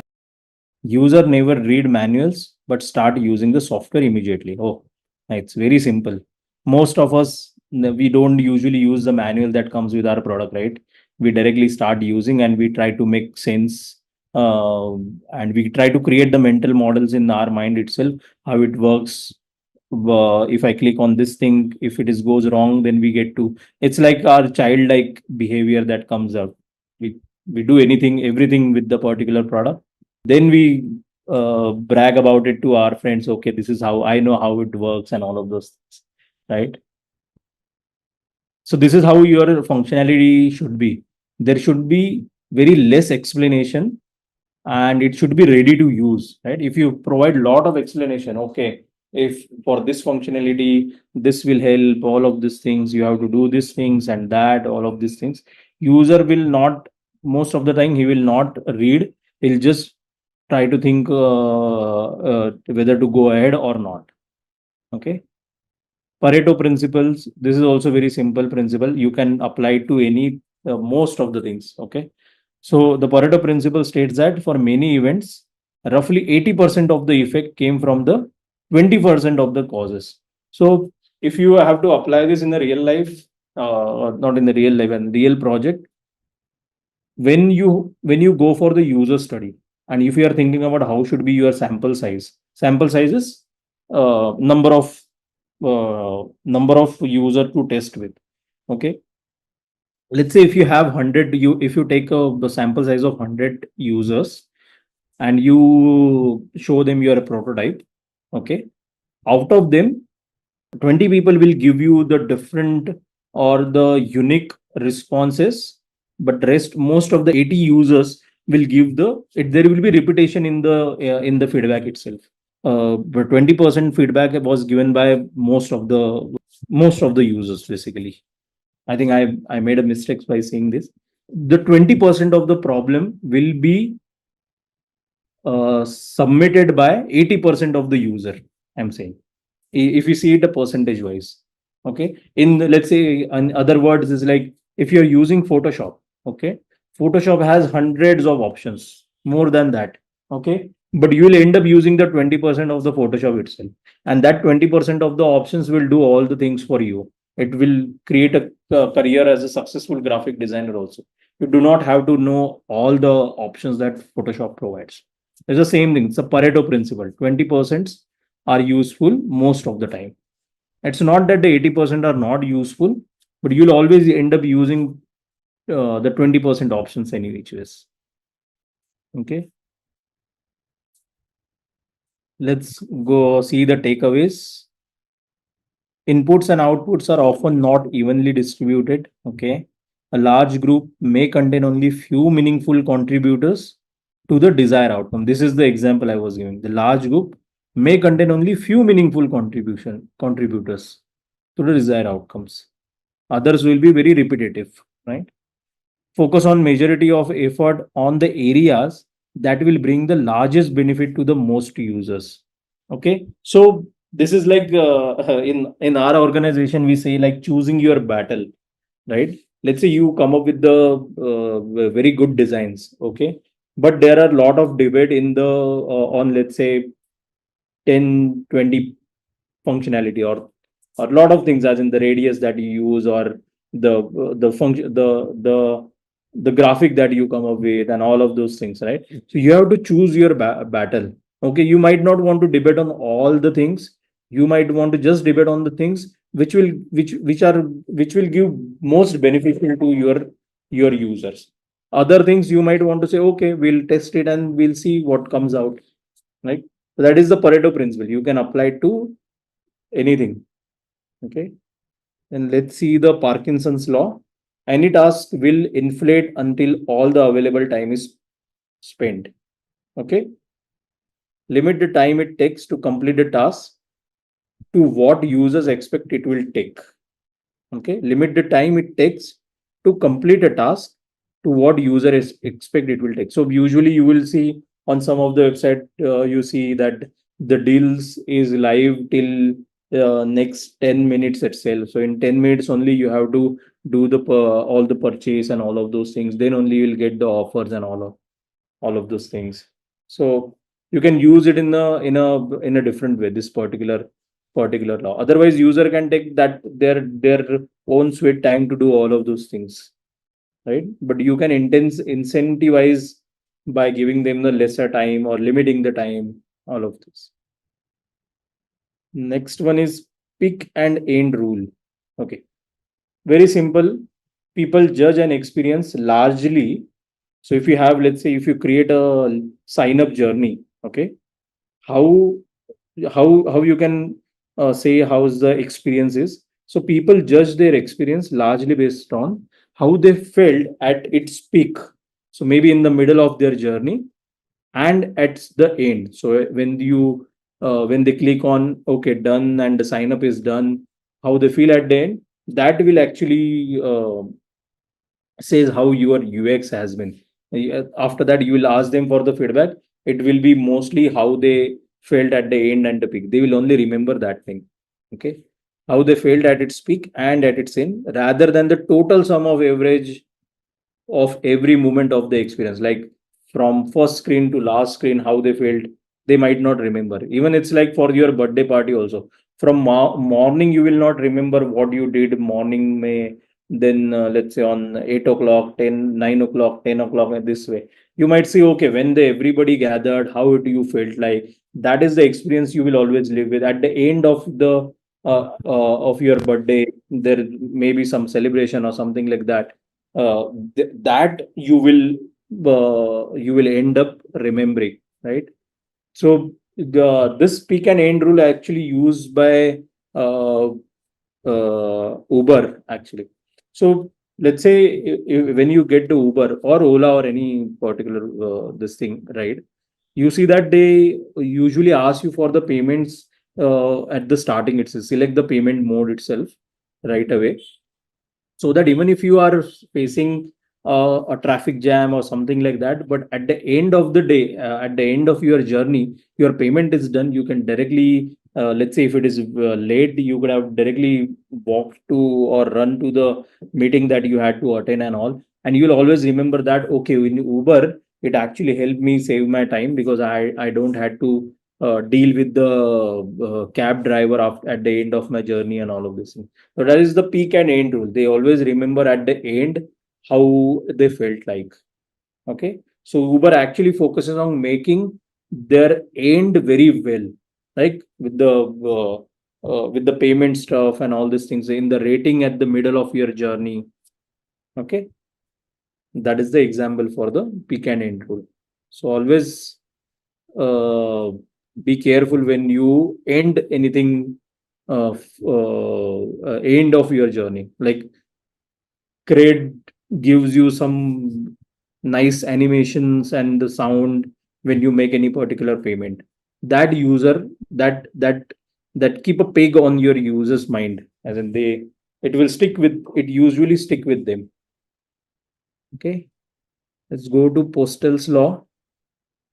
Be liberal in what you accept and conservative in what you send. It's basically always be, it's kind of a forgivable, you can say, like the undo functionality is like being forgivable. User made something, he wants to go back, you don't want him to work more just to go back, right? So you're just adding that functionality so that it is it makes users life easier, or you have a back button to make him go back. Otherwise it will always be, because you want him to make the purchase, you will not always keep the purchase button itself, right? So there's another way of looking at it. Another is like, so let's say if you are asked for the any particular information, let's say mobile number, you might not ask them again and again for okay, as you are giving us mobile number, we'll give you the WhatsApp notifications also. On the same screen, you can maybe add, okay, by clicking on continue, we will also provide you the WhatsApp notifications, all of those things. So you just ask once and you basically uh, give more functionality to your users, right? So it's like being conservative in what you send, and be liberal in what you accept. So you are accept, basically you can accept all the data from the user, okay, but you will think about what to send it to user. It has to be very meaningful stuff, okay. Say be empathetic, flexible about, and tolerant of any of the various actions the user could take or any input they might provide. So you will always design the happy flow as well as the error cases also, right? So that user will get a proper feedback for their actions. Anticipate virtually anything in terms of input, access, and capability while providing the reliable and accessible interface. So always think 360-degree, what user can anticipate and what user can do with your UI. You have to be there for all type of feedback to user. Selective attention. The process of focusing our attention only to the subset of the stimuli in the environment, usually those related to our goal. I think this is more related to Ron Restorff effect. We usually don't call this by selective attention. We usually call it Ron Restorff effect. Let's go to Ron Restorff effect and let's understand this. So von Restorff effect, also known as the isolation effect, it predicts that when multiple similar objects are present, the one that differs from the rest most likely to be remembered. As per the yesterday example, we are seeing the dance group dancing. The one that distinguished, which is the hero, is basically basically following the isolation effect, right? He will wear something else, and the other group will wear something else. So by that, he will get more highlighted to us, right? So the same effect it says. Multiple similar object, the one that is different will highlight, will get remember also. Okay. So example of this, like let's say, yeah, over here. Okay. So these are all the type of subscription that you can get. Okay.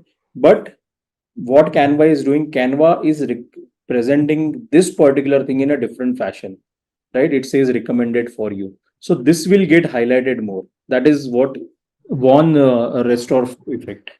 Okay. Because this is depicted differently, so it will get highlighted and user will remember this one than the first one and the last one. Okay. So quickly, let's start with the serial position effect. Okay. So serial position effects, again, very simple. User have the propensity to best remember the first and last item in the series. So this is a psychological principle. User remember the first and the last thing. So I would suggest keep your important task of any particular process, not in all the process, at the first and at the end, so that they will get completed as well. The one of the example that I would give is like if you would have seen the Slack app onboarding process, the most important feature, which is basically setting up your first channel. Okay, because without the first channel, you won't be able to use the Slack, and that is the most important feature for them. They introduce this at the beginning and at the end of the tutorial. Okay, so that is how they are ensuring that it makes user remember that it's a very critical step and a feature, helping them to get started effectively, right? So that is serial positioning effect. So let's see the Tesla's law. The Tesla's law, also known as the law of conservation of complexity, it states that for any system there is a certain amount of complexity which cannot be reduced. Okay, this is so in a simple state. See, everything cannot be simplified. Okay, at after a certain level. This is what it is saying. Okay, for example, if we see the Zomato travel app we were saying. Okay, you go anywhere in the world, any API, you have to give this particular information to the system. Then only it can come up with the relevant information. In this case, the flight result. You have to give user your current location, the destination you are going, and the departure date. Maybe written you might not require to give, but these three things you need to give. Then user click on search, and then it will show you the result. Other thing, maybe it will ask you also how many passengers and all of this thing that you can sequentially ask user. At when they select any particular flight, you can ask how many people are traveling, and that way you can calculate the final price. But at least this particular three things will be required. So if this particular complexity cannot be resolved, that is what it says, right? For any system, there is a certain amount of complexity which cannot be reduced. One rest of effect we saw. Let's see the Zeigarnik effect. This is also very interesting effect. People remember uncompleted and interrupted task better than the completed task. Okay. So, for example, user is basically going through a process, and there is some disruption, or something is incomplete. For example, your walking goal, let's say, on this particular screen.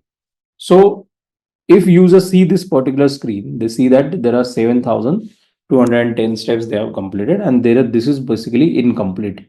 So user, of course, user will have the goal gradient effect, so that they want to complete this. The other UX law states that if this is incomplete, user remembers this. Okay, yesterday I didn't complete this my goal. Okay, day before yesterday I didn't complete it. The user will always keep this particular things in their mind. Okay, this stays with them. So how these things are basically other application use. If you see the LinkedIn app, when you set it up for the first time, you, let's say, do some complete some profile, set up some profile and all of those things. When the next time you visit, it will tell you how much is your profile is completed. This is basically another strategy to make user visit your screen more often, visit your experience more often. So LinkedIn use it in a way like they tell you that your profile has been incomplete. It has been just completed, let's say 50-60%. So that remember, you will always remember that whenever you will complete your profile, then you will get the better job opportunity, maybe, let's say, from the LinkedIn. So it always shows that 60%, 70% remaining component on their web page, right? So another strategy is provide artificial progress towards the goal. Will help ensure the user are more likely to have the motivation to complete a task. Same example, LinkedIn does it. LinkedIn does not calculate how exact percentage of profile you have completed and not. It's just a strategy that they tell you that you have completed the work profile but not education. So it is like you are just 60% or 70% you have completed. You are more closer to completing all of the tasks, so that you'll have a better job opportunity. Right? That is the goal. Provide a clear indication of progress in order to motivate user to complete the task. Yeah, same, you will provide a clear indication for the same thing. So as we see, we have completed all the UX laws. Not only, I would suggest you guys to just go through this particular laws again and again.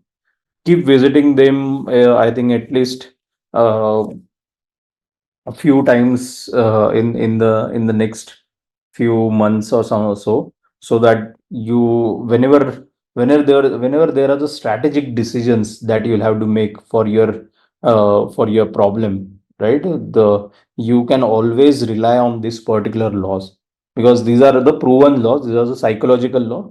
So these are more related to your users, right?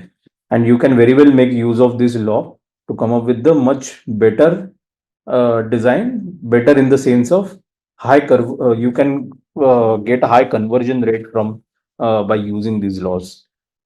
Principle of good UX design. So you good UX actually focus on user. It's not more about the design. It's not more about the just aesthetic. I would say just aesthetic because if you are just focusing on how this button is look like, how this input field is look like, this page is looking beautiful, but is not functional. It's not solving a problem. Then it's of no use actually. Okay, so always focus on user, what tasks they have to do on your page, how easier you can do those tasks rather than how beautifully you can show those tasks. Okay, put usability first, exactly what I said. Create consistency. Of course, you will have a, like you will build a design kit which will have a style guide, component library, all of those things, so that you will make sure your designs are very consistent. Use visual hierarchy so that user can in a glance would understand your screen. Give the user control. Of course, user will should have a should have the control to go next or skip any particular step or to go back or dismiss things, or on other softwares like doing undo, all this functionality. Always give user the control. Okay. Design for accessibility. Always your fonts, colors, contrast has to be legible, and whatever the process that you say that you will create, that has to be understandable. So it should not have more cognitive load on user, no memory uh, load on your user, so that it can consider as a good UX that you would design. Interaction design process, by the definition it says, is what designers use to create solutions centered on the user's need, aims, and behavior when interacting with products. Simple. Let's not just get bogged down with the all this definition. Interaction design is you just have to focus on your users, the task that they are going to that you want them to do, and how easily they can do those tasks so that they can reach their goal easily. The goal might be to make the purchase. The goal might be to make a habit of walking, let's say 10,000 steps every day. All of this, and then of course the behavior when they interact. So behavior also has to be same when they are logging in and all of this, where they're clicking buttons and all of this. There has to be feedback loop, right?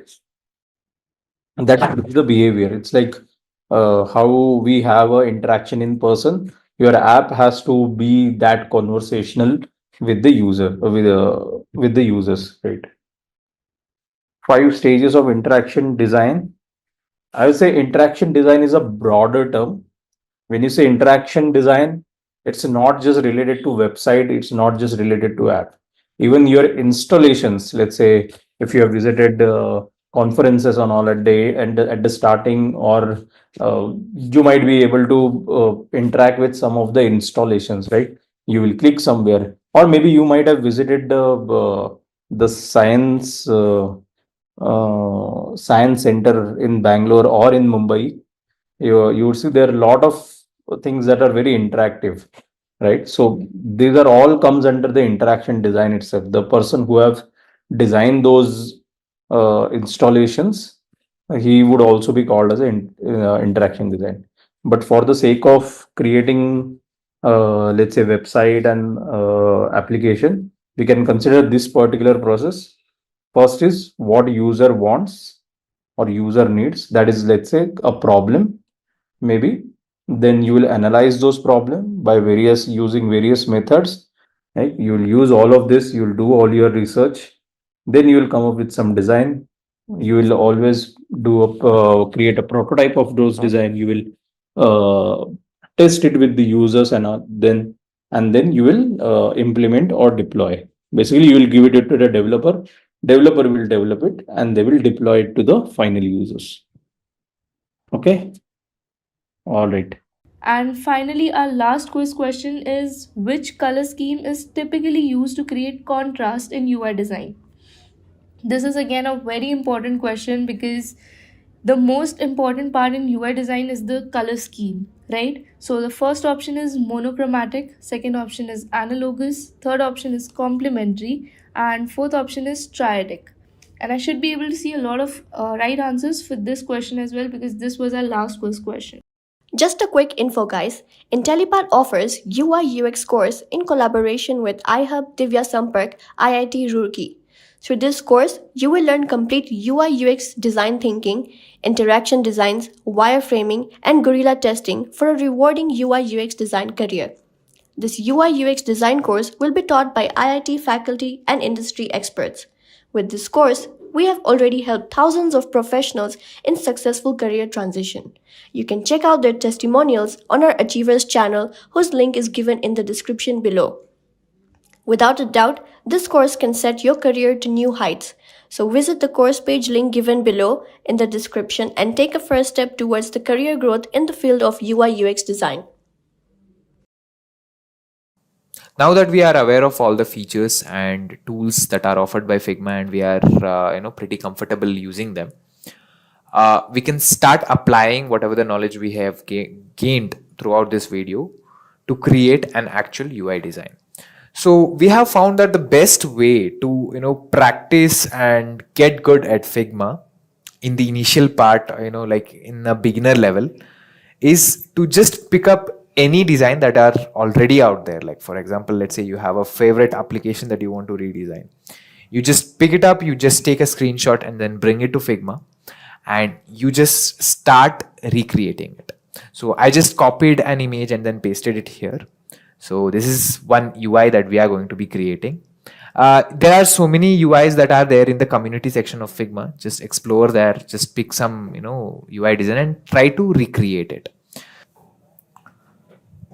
Also, I have all my components here. So these are, as you can see, there are all the smaller components that are used in this UI. I have made it, prepared them and then kept it aside so that it can reduce our time, because these are all repetitive work. No matter what, I will be explaining all these things, but still these are a bit repetitive and time consuming. So to save a bit of time, I have kept these components already ready.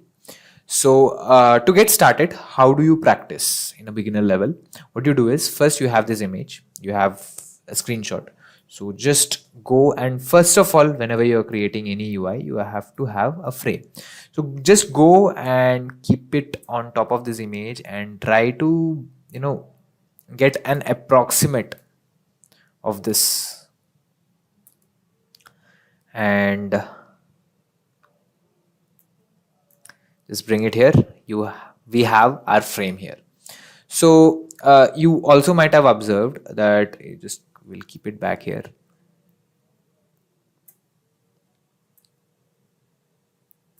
You can go a bit further, like can make it more accurate, but it's depends on how perfect you want to keep your design. So that is there. And you can see that screens are curved here. So corner, we know about this. We go to our design panel and then just increase it till it matches the screenshot. We got that done. And now that we have our frame ready, we will get certain things done. So you can see at the top you have these timings and all these icons are there. So these kind of icons you can get it by using a thing called as plugins. So how do you access these plugins? So you can see the resource tool that you can see in the top bar, in the toolbar, sorry. So you just click on that. You can just click on plugins here. So here there are several plugins. You can just Google it for icons. The one that is really popular is Iconify. So in the top bar, you will find this plugins in the resource section. There you can just click on this plugins. It will be, by default, it will be in components. You just go to plugins and then here just type icons. There are so many plugins that you can use. So just, use any one of them. You can just Google which one is best, and you can see they provide icons. So you can just click on run. It'll take a bit of time. So now you can see that this is the plugin. So here you can search for whatever the icon you want. So there are so many different plugins, so you can choose. There are so many varieties, but for now I won't be using this. You can, for example, let's say you need this icon here. I can just pull it from here. I got this icon here. So this is how you use plugins, and there are so many plugins, guys, and for each and every requirement there is that is not there in Figma, you can get it from plugins by using plugins. So because all the requirements that are there from the designer perspective are being met by Figma application also, and also by the plugins additionally, this is why designers generally prefer using Figma. So here I won't be using any plugins or anything like that. Searching it would take too much time, so I have it ready here. So I'll go to assets and then I will just find this. I have it here. So I want it to be in the top of my screen. So what I will do is, you can see here, you can see this option here in the design panel, that is align to the top. So align to the top, and I want it to be aligned to the center also, right? It's kind of tilted, skewed towards left. We'll just make it centered. Done. This part is done. And also these designs that you can see, these are complex ones, but it's not really that complex also, because you can just create it using pen tool. So we won't be doing that again.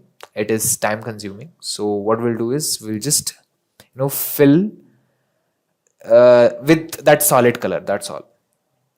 So I want the same color, so I'll just use this eyedrop and then just select it. Done. I got it here.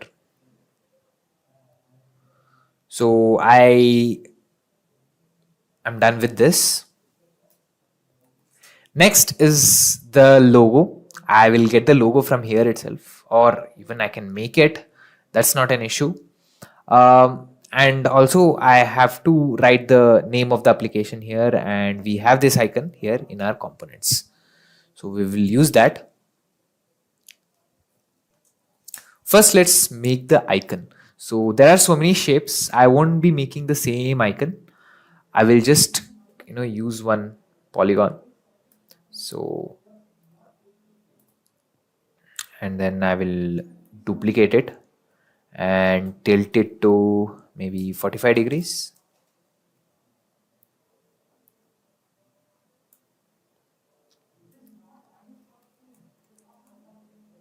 And maybe try to create an icon.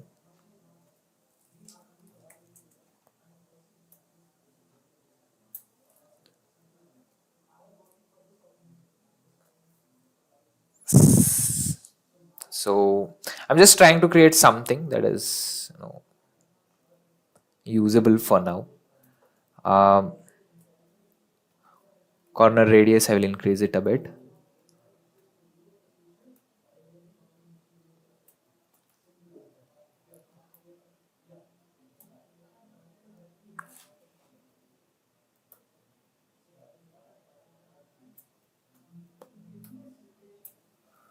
So then once this is done, see, I don't want them to, all these layers, there are 3 layers here. I don't want them to be like separate components. I want them to be one unit. So what I will do is, I'll just select everything.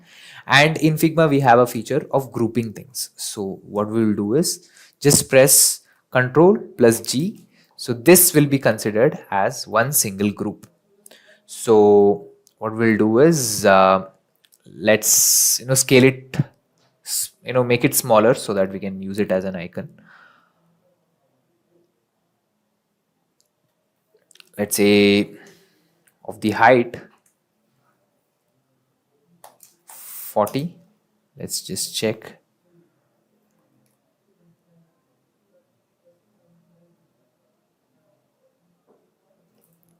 And earlier you also saw that there is another tool called as scale tool.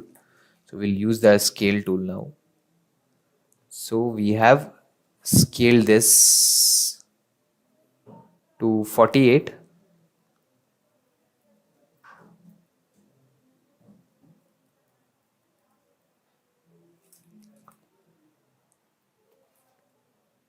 If we want it to be bigger, maybe if you want to compare it, just bring it near this one and try to compare it, whether it is big or not.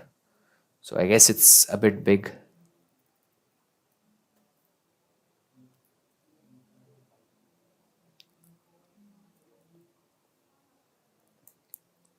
Something like this, but a bit smaller. Done. So we have our icon basically, and now what we have to do is we have to recreate this. We can use any font we want. We are not, it's not like you have to be constrained in one. So text,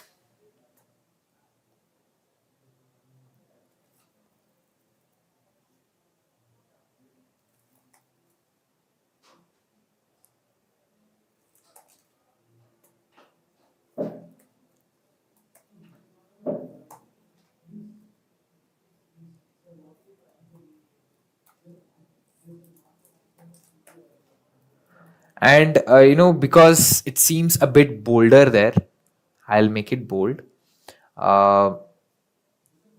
Maybe bold, and also the letters are not that cramped, right? So we will just increase the distance between the letters, so something like this. But they don't seem like they're of the same size, right? So let's just increase it a bit.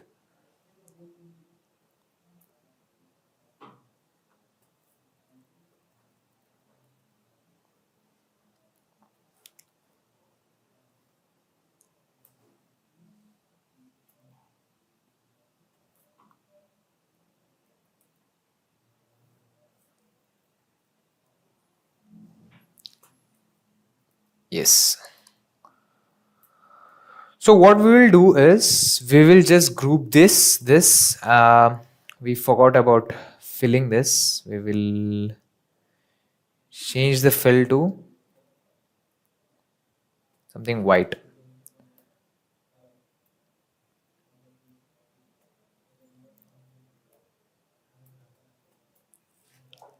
And auto layout.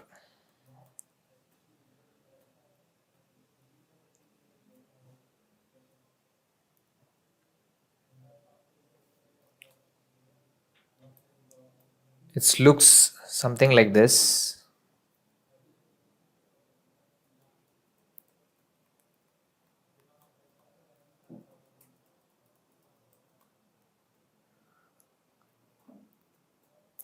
We can just bring them near to one another.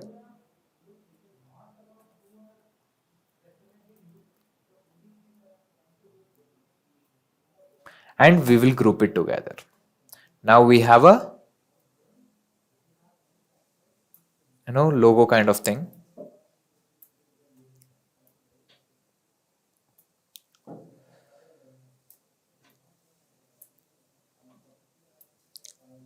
And we have a component already, so we can just copy it from here.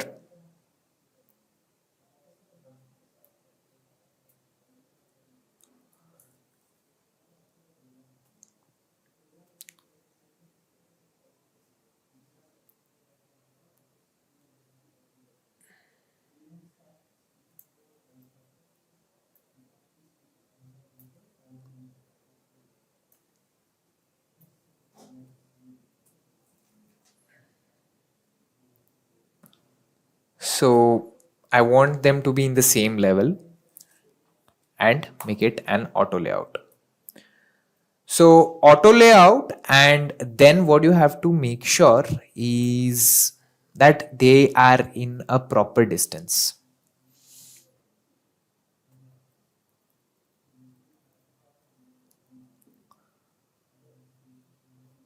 So one thing that we can use to make sure that the gap, the margin is proper throughout the design is we can use grids. So this is one thing that is used to make sure everything is always up to the mark.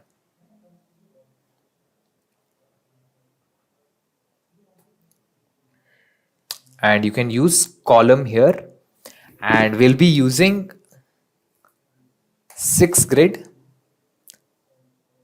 and margin will be 16, or you can increase it. Let's say you want somewhere around 28 or 32 is fine. We'll use 32. And this is how you use grids, so that it is more consistent, something like that.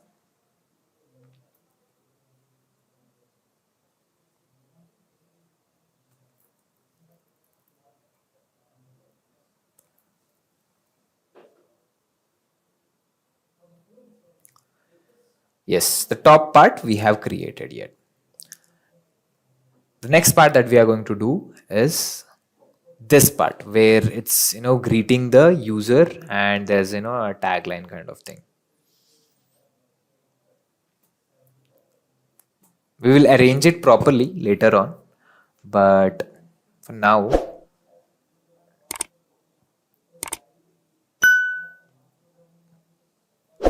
what I will do is I'll just type it here.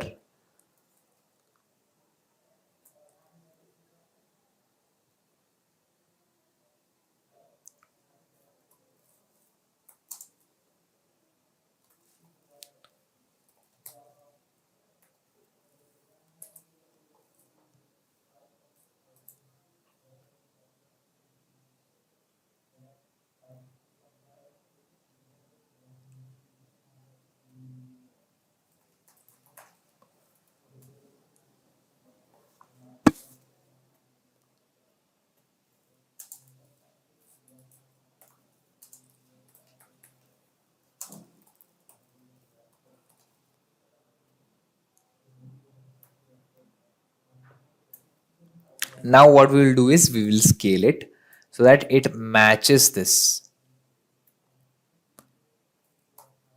And I think the distance between letters is a bit too much.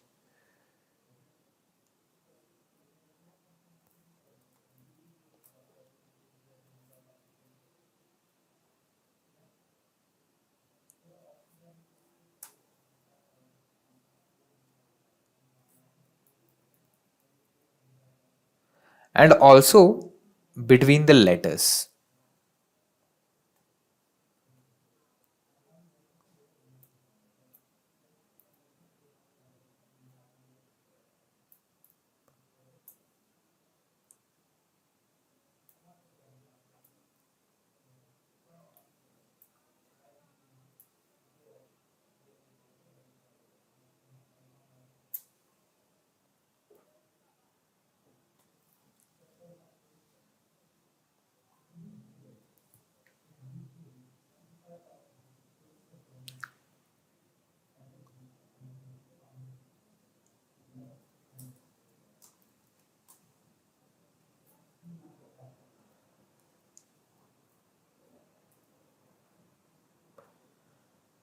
And done.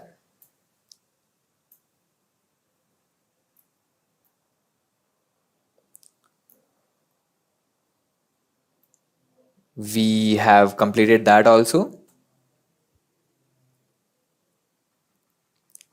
Now what we will do is we will create these kind of stuff.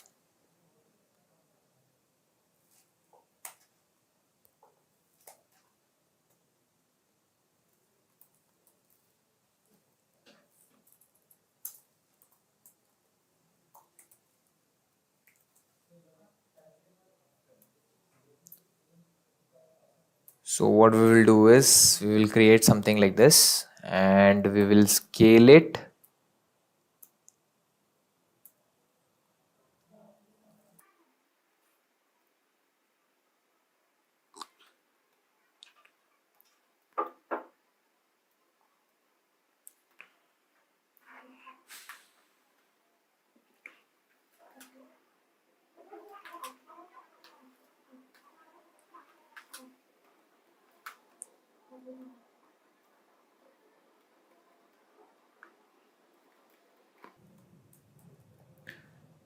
Increase the font.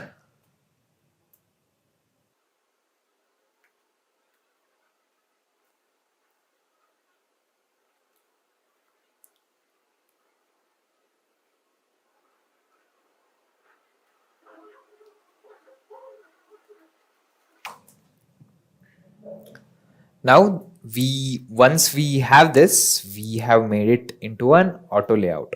Also, you can see that there is a progress bar here. Use a shape tool.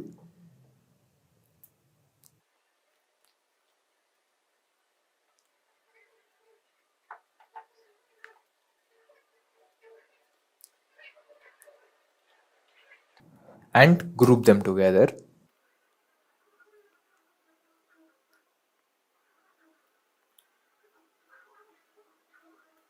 So now we have a whole component in our hand.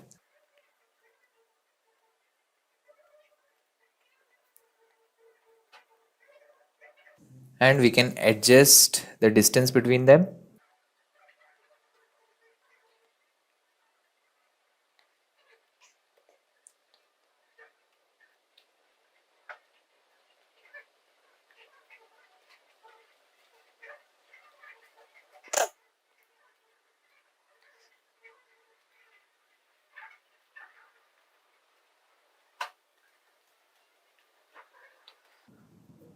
So by taking the reference of this screen, this image, we were able to create these two things. So try to arrange them as much as possible for now. Later on, we will be using auto layout to just get it more consistent, make it more consistent. So once this much is done, we have completed halfway through it actually. So what we will do is we will be creating this bottom nav bar. So to create bottom nav bar, I have all the icons and you guys also know by now that how to get those icons. So what I will do is I'll just bring them here.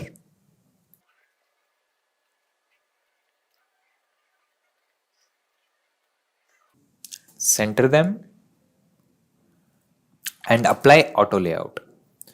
Once you apply auto layout, just make a fill here, and what we will do is we will take that color from here.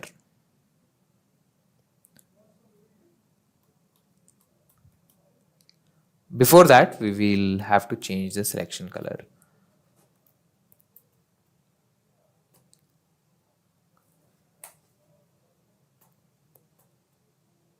Now that we have this, we can adjust the gap basically.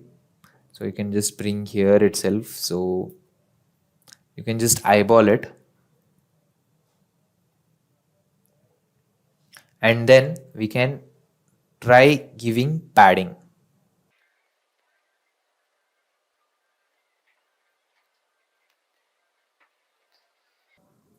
So now we have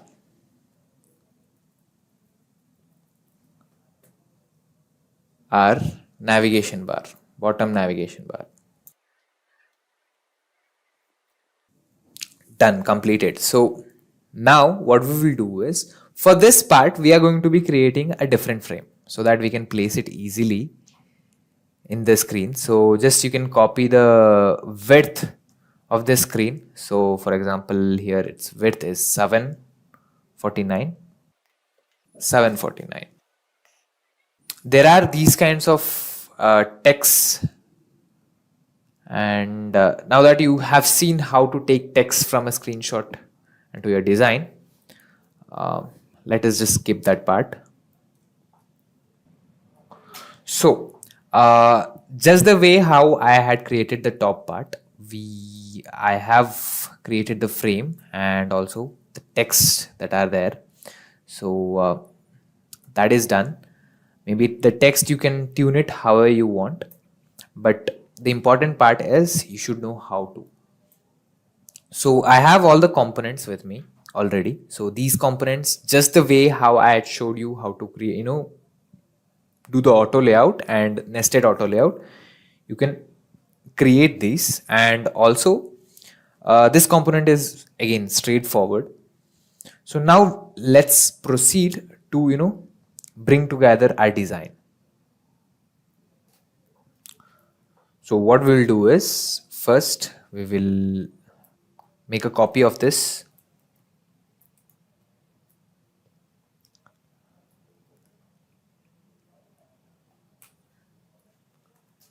We have all the icons that we have to use. So for example, we have this one, make a duplicate out of them and just copy the dimensions that are followed here inside. So it's 88, 88. We'll have to do here the same thing, 88.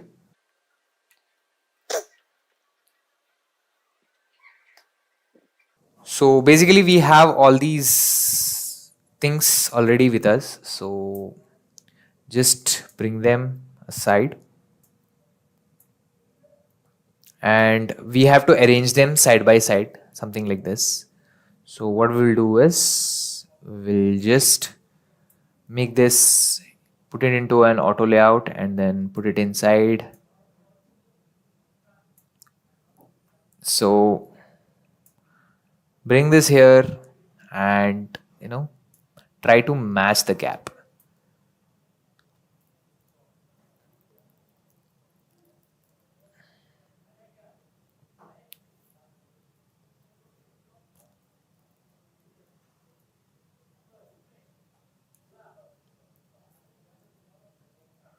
And done. So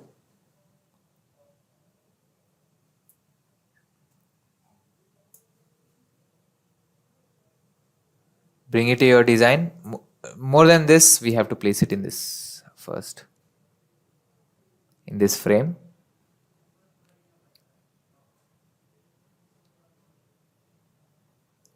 We will bring it to the center.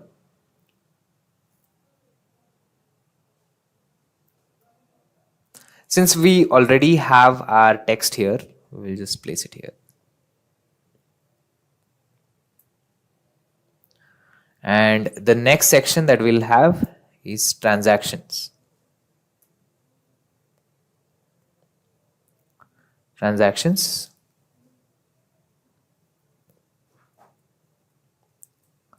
We'll make it into an auto layout so that it's more even and more proper, so that we can manage it properly. So same thing goes to the bottom part. I have the component ready here. So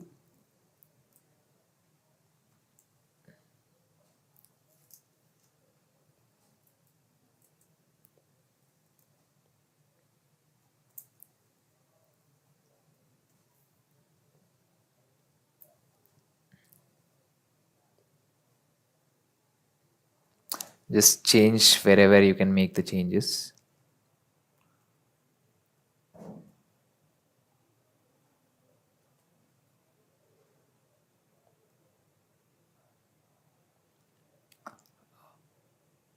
What you can do is just click on it. Since this is an component, not too much changes also you cannot do it. So just detach this instance here. Also this part.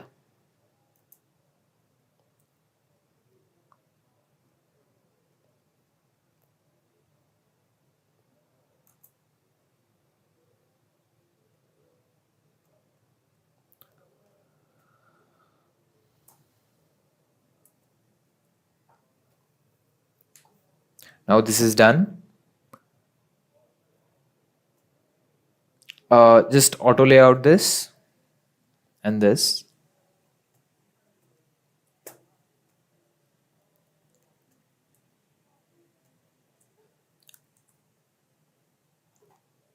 And just set 20 distance. I don't think that much of distance is needed. You can just compare it with whatever the screenshot you have.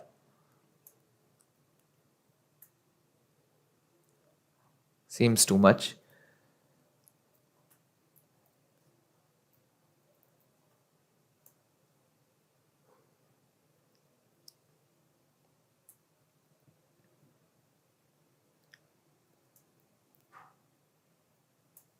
And we have transaction,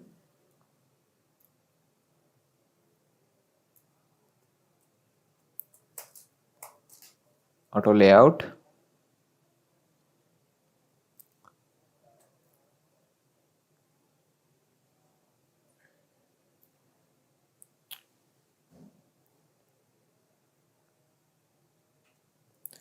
sometimes what happens is that, see, auto layout is not a best fit every time. So what you will do is you can remove the auto layout also. So how do you do that? You press Alt Shift A, and then you can manually, keep the element wherever you want it to be. So I want it to be here, somewhere here. Yes.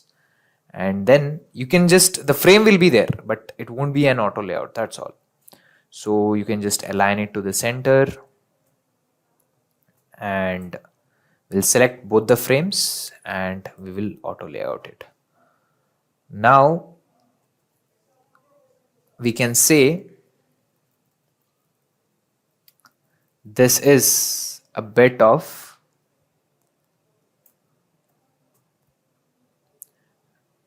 the only thing that we have to do is we have to place this in our frame here. Know that we already have nav bar at the bottom, so we've hidden it basically. So what we will do is go to your frame, select this frame,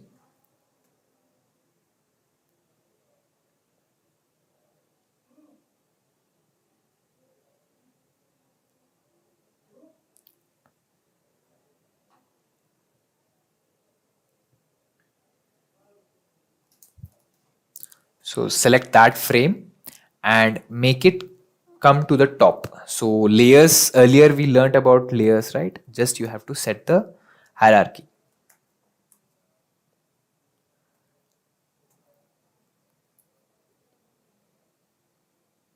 And here you go.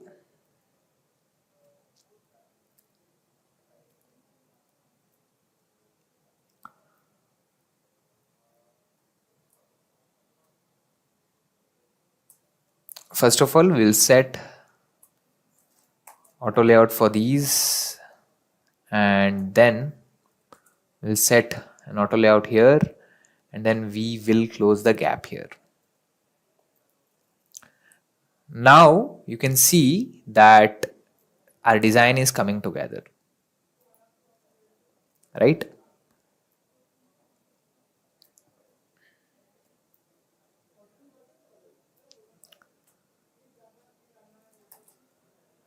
Here you go.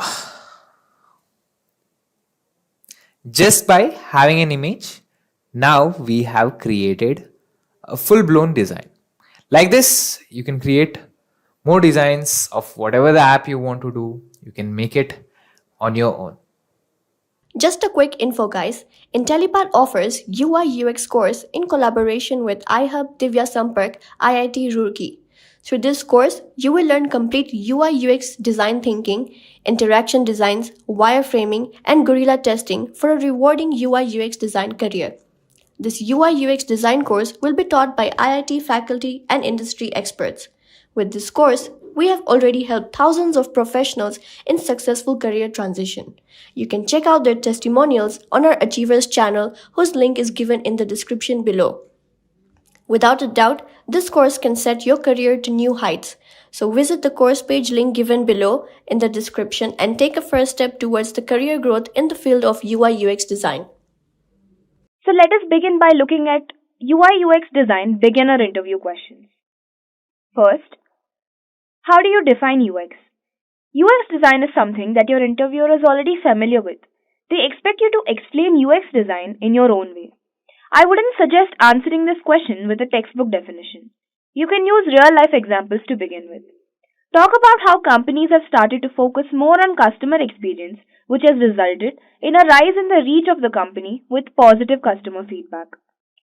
Although, whatever you say, remember to mention that UX design makes websites and applications easy to use and enhances customer experience. Let's move on to the second question. What is your design process? Here, the interviewer is interested in knowing how your thought process works. They analyze your approach and understand why you use that particular approach. Mentioning aspects like research, which involves conducting user interviews, for instance, can be beneficial for you.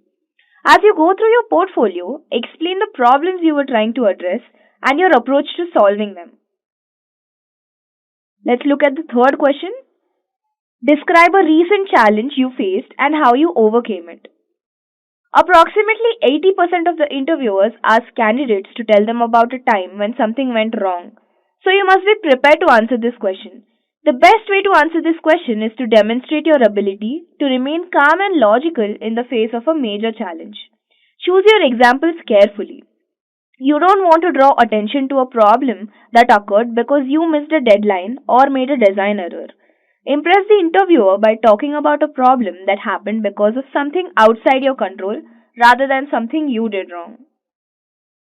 Let's look at the fourth question. What is your favorite project and what made it interesting for you? Your favorite project may not be the best or most aesthetically pleasing or the best match for the needs of a potential employer. To impress the interviewer, choose a project that reflects the company's typical design aesthetic. Tell a story about your design and provide enough detail to convince the interviewer that you can handle difficult design challenges. Let's see the fifth question. How did you find your way into UI UX design? It goes without saying that you chose UX design because it excites you and inspires you. You must respond to this question honestly and enthusiastically. Your response should persuade the interviewer that you are a good UX designer who understands how to apply user experience design principles to every project. You can answer this question by focusing on characteristics that distinguish you as a UX designer, such as empathy. Make it clear to the interviewer that you excel at analyzing user needs and having empathy for people who use your designs. Next, problem solving abilities. UX design is about more than just design. It is also about assisting users in overcoming their greatest challenges. Your response should demonstrate that you have exceptional problem solving abilities. And for the sixth question, we have what kind of research methods do you use when starting a project? Don't try to impress the interviewer by mentioning complex research methods you've never used before. Be truthful about your current strategy. Tell the interviewer if you wish there was a better way to gather information. This demonstrates your critical thinking skills and commitment to continuous improvement. The key point is to let them know that you are aware of the research process. Tell them about the methods you use and you would like to use. Let us look at the seventh question. What distinguishes the role of a UI developer from a UX developer? There are numerous parallels between the roles of a UI and UX developer. UI developers are primarily concerned with creating interactive and navigational elements that assist users in navigating the product, whereas UX developers are concerned with improving the quality of a user's interaction with the product. UI refers to screens, buttons, toggles, icons, and other visual elements that you interact with when using a website, app, or any electronic device. UX refers to your entire interaction with a product, including how you feel about it. While UI can influence UX, the two are distinct, as are the roles that the designers play. Let's take a look at the eighth question. How do UI developers and front-end developers differ from one another? A front-end developer is in charge of creating a client-side web interface. CSS, HTML, JavaScript, and other technologies are used to accomplish this. Front-end developers work on entire pages and create a website out of these pages. It is their responsibility to ensure the website and all of its components work properly. And for the ninth question, explain the layout of HTML. The HTML layout defines how a web page will be organized. HTML5 elements are used to define various parts of a web page. These include header. Defines the header for a section. Nav. This defines a container for navigation links. Section. This defines a section in a document. Article. This defines a self-contained independent article. Aside. This defines stuff that is aside from the content, for example, sidebar. Footer. This defines the footer of a document. And for the 10th question, what is the importance of semantic elements? Some of the reasons semantic elements are important are as follows. The use of semantic element improves the readability of the code. When semantic elements are used, developers, search engines, and assistive technologies can better understand the content and context of a website. Semantic elements improve code consistency. Now let us look at the intermediate interview questions. The first one, how do you reduce the load time of a page? You can shorten the page load time by doing the following. Image compression, getting rid of unnecessary images, reduce lookups, reduce the number of redirects, and caching. The second question, what are some of the biggest challenges you faced as a UX designer? This is one of the most frequently asked UX designer interview questions. Always use examples when answering this question. Use something from your portfolio to demonstrate the difficulties you have encountered as a UX designer. Discuss a project that requires you to work on something difficult and how it helped you to develop a new skill. They're curious about how you solve problems. They also want you to know how you deal with stress. Discuss how you handle this situation. Third question, how do you select the features for your product? Begin by explaining why it is so critical to set business goals based on the needs of buyers and other key stakeholders. Then discuss why it's critical to adjust to these goals as users need change. After you've given some context, explain how you go about analyzing your user needs and ensuring that your UX design decisions are in line with them. Then describe how you consider companies' goals when making a design decision. Include an explanation of how you sample the target market, discover their goals, and solve their problems with your designs in your response. Fourth question, how do you learn from negative feedback? Negative feedback is unavoidable, especially in the professional world. So potential employers want to know that you can accept it gracefully and apply it to future projects. Inform the interviewer that you're welcome to constructive criticism and will use it to make better decisions. It is also a good idea to tell the interviewer that you'd rather get negative feedback from internal stakeholders than from end users because UX design is all about creating great user experiences. This strengthens your knowledge of the UX design field. Fifth question, how would you enhance our product's UX? This is an excellent opportunity to demonstrate that you have thoroughly researched the company and considered how you can add value.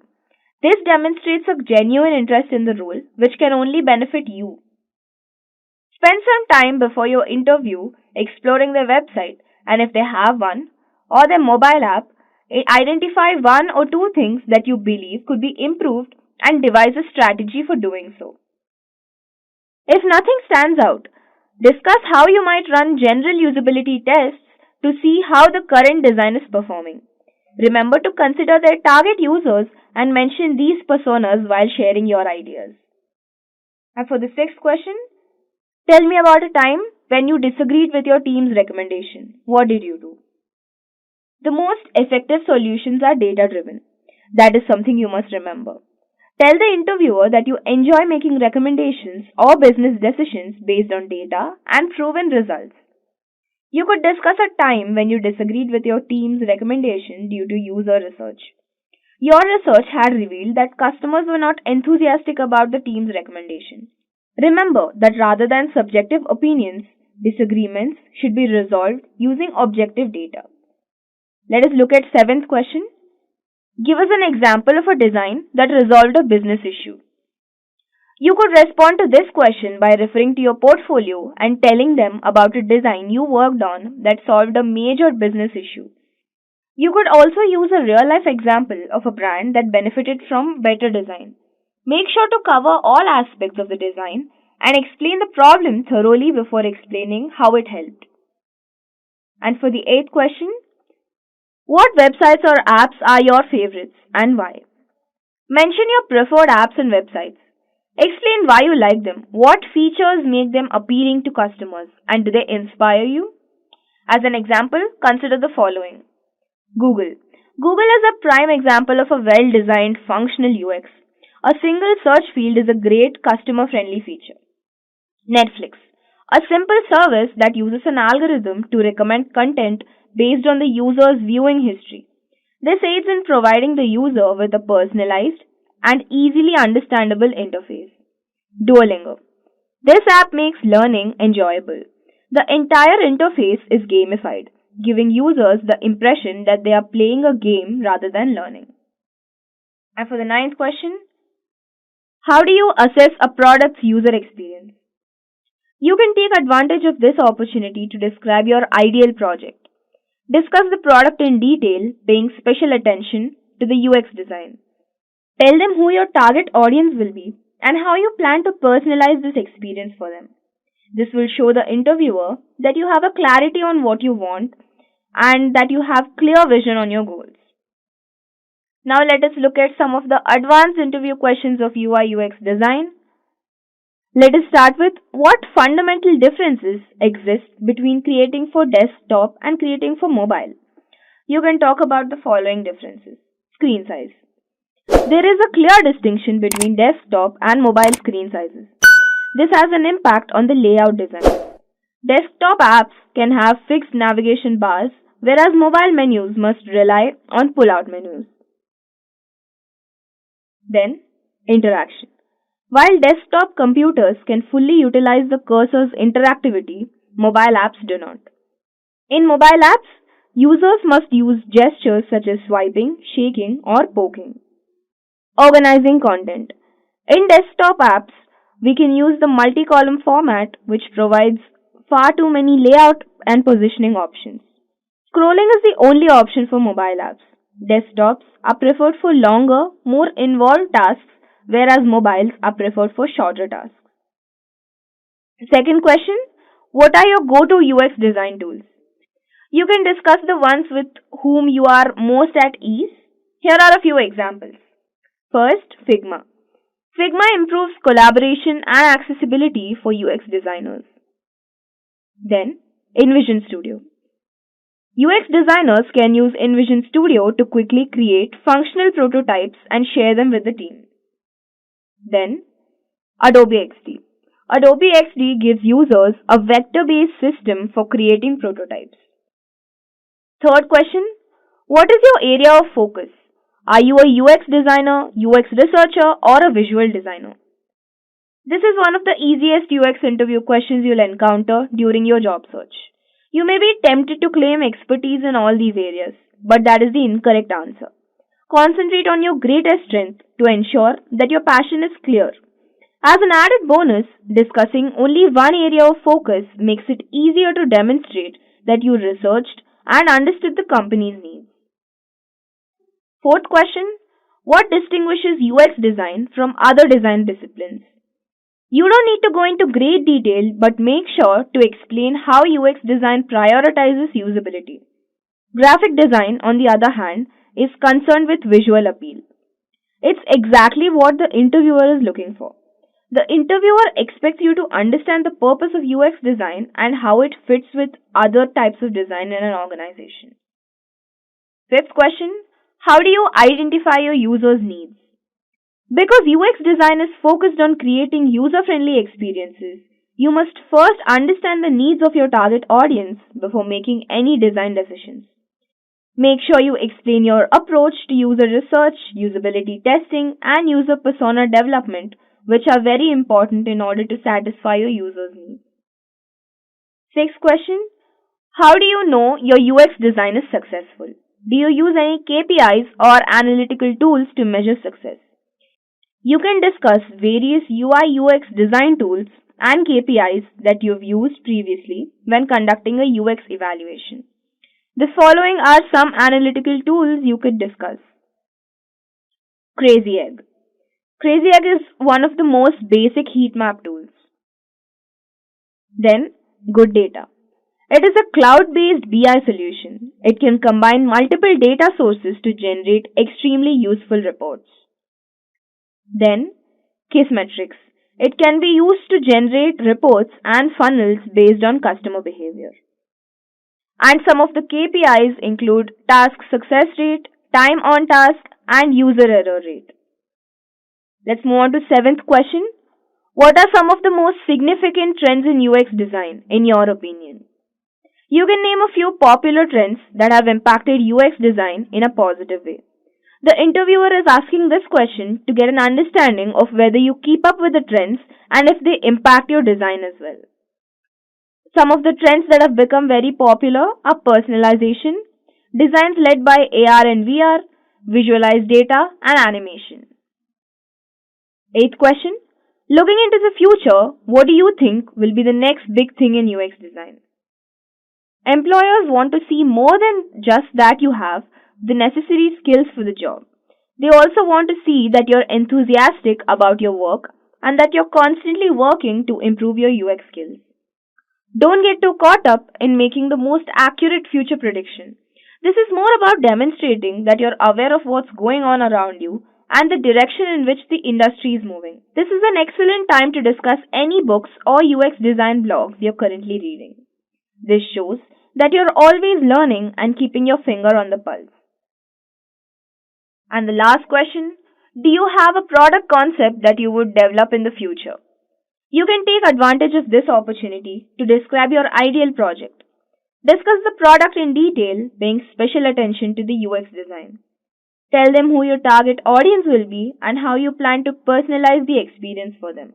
This will show the interviewer that you have a clarity on what you want to achieve and that you have clear vision on your goals. Just a quick info, guys. Intellipaat offers UI UX course in collaboration with iHub Divya Sampark IIT Roorkee.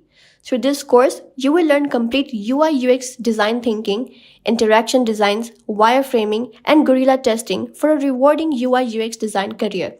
This UI UX design course will be taught by IIT faculty and industry experts. With this course, we have already helped thousands of professionals in successful career transition. You can check out their testimonials on our Achievers channel, whose link is given in the description below. Without a doubt, this course can set your career to new heights. So visit the course page link given below in the description and take a first step towards the career growth in the field of UI UX design.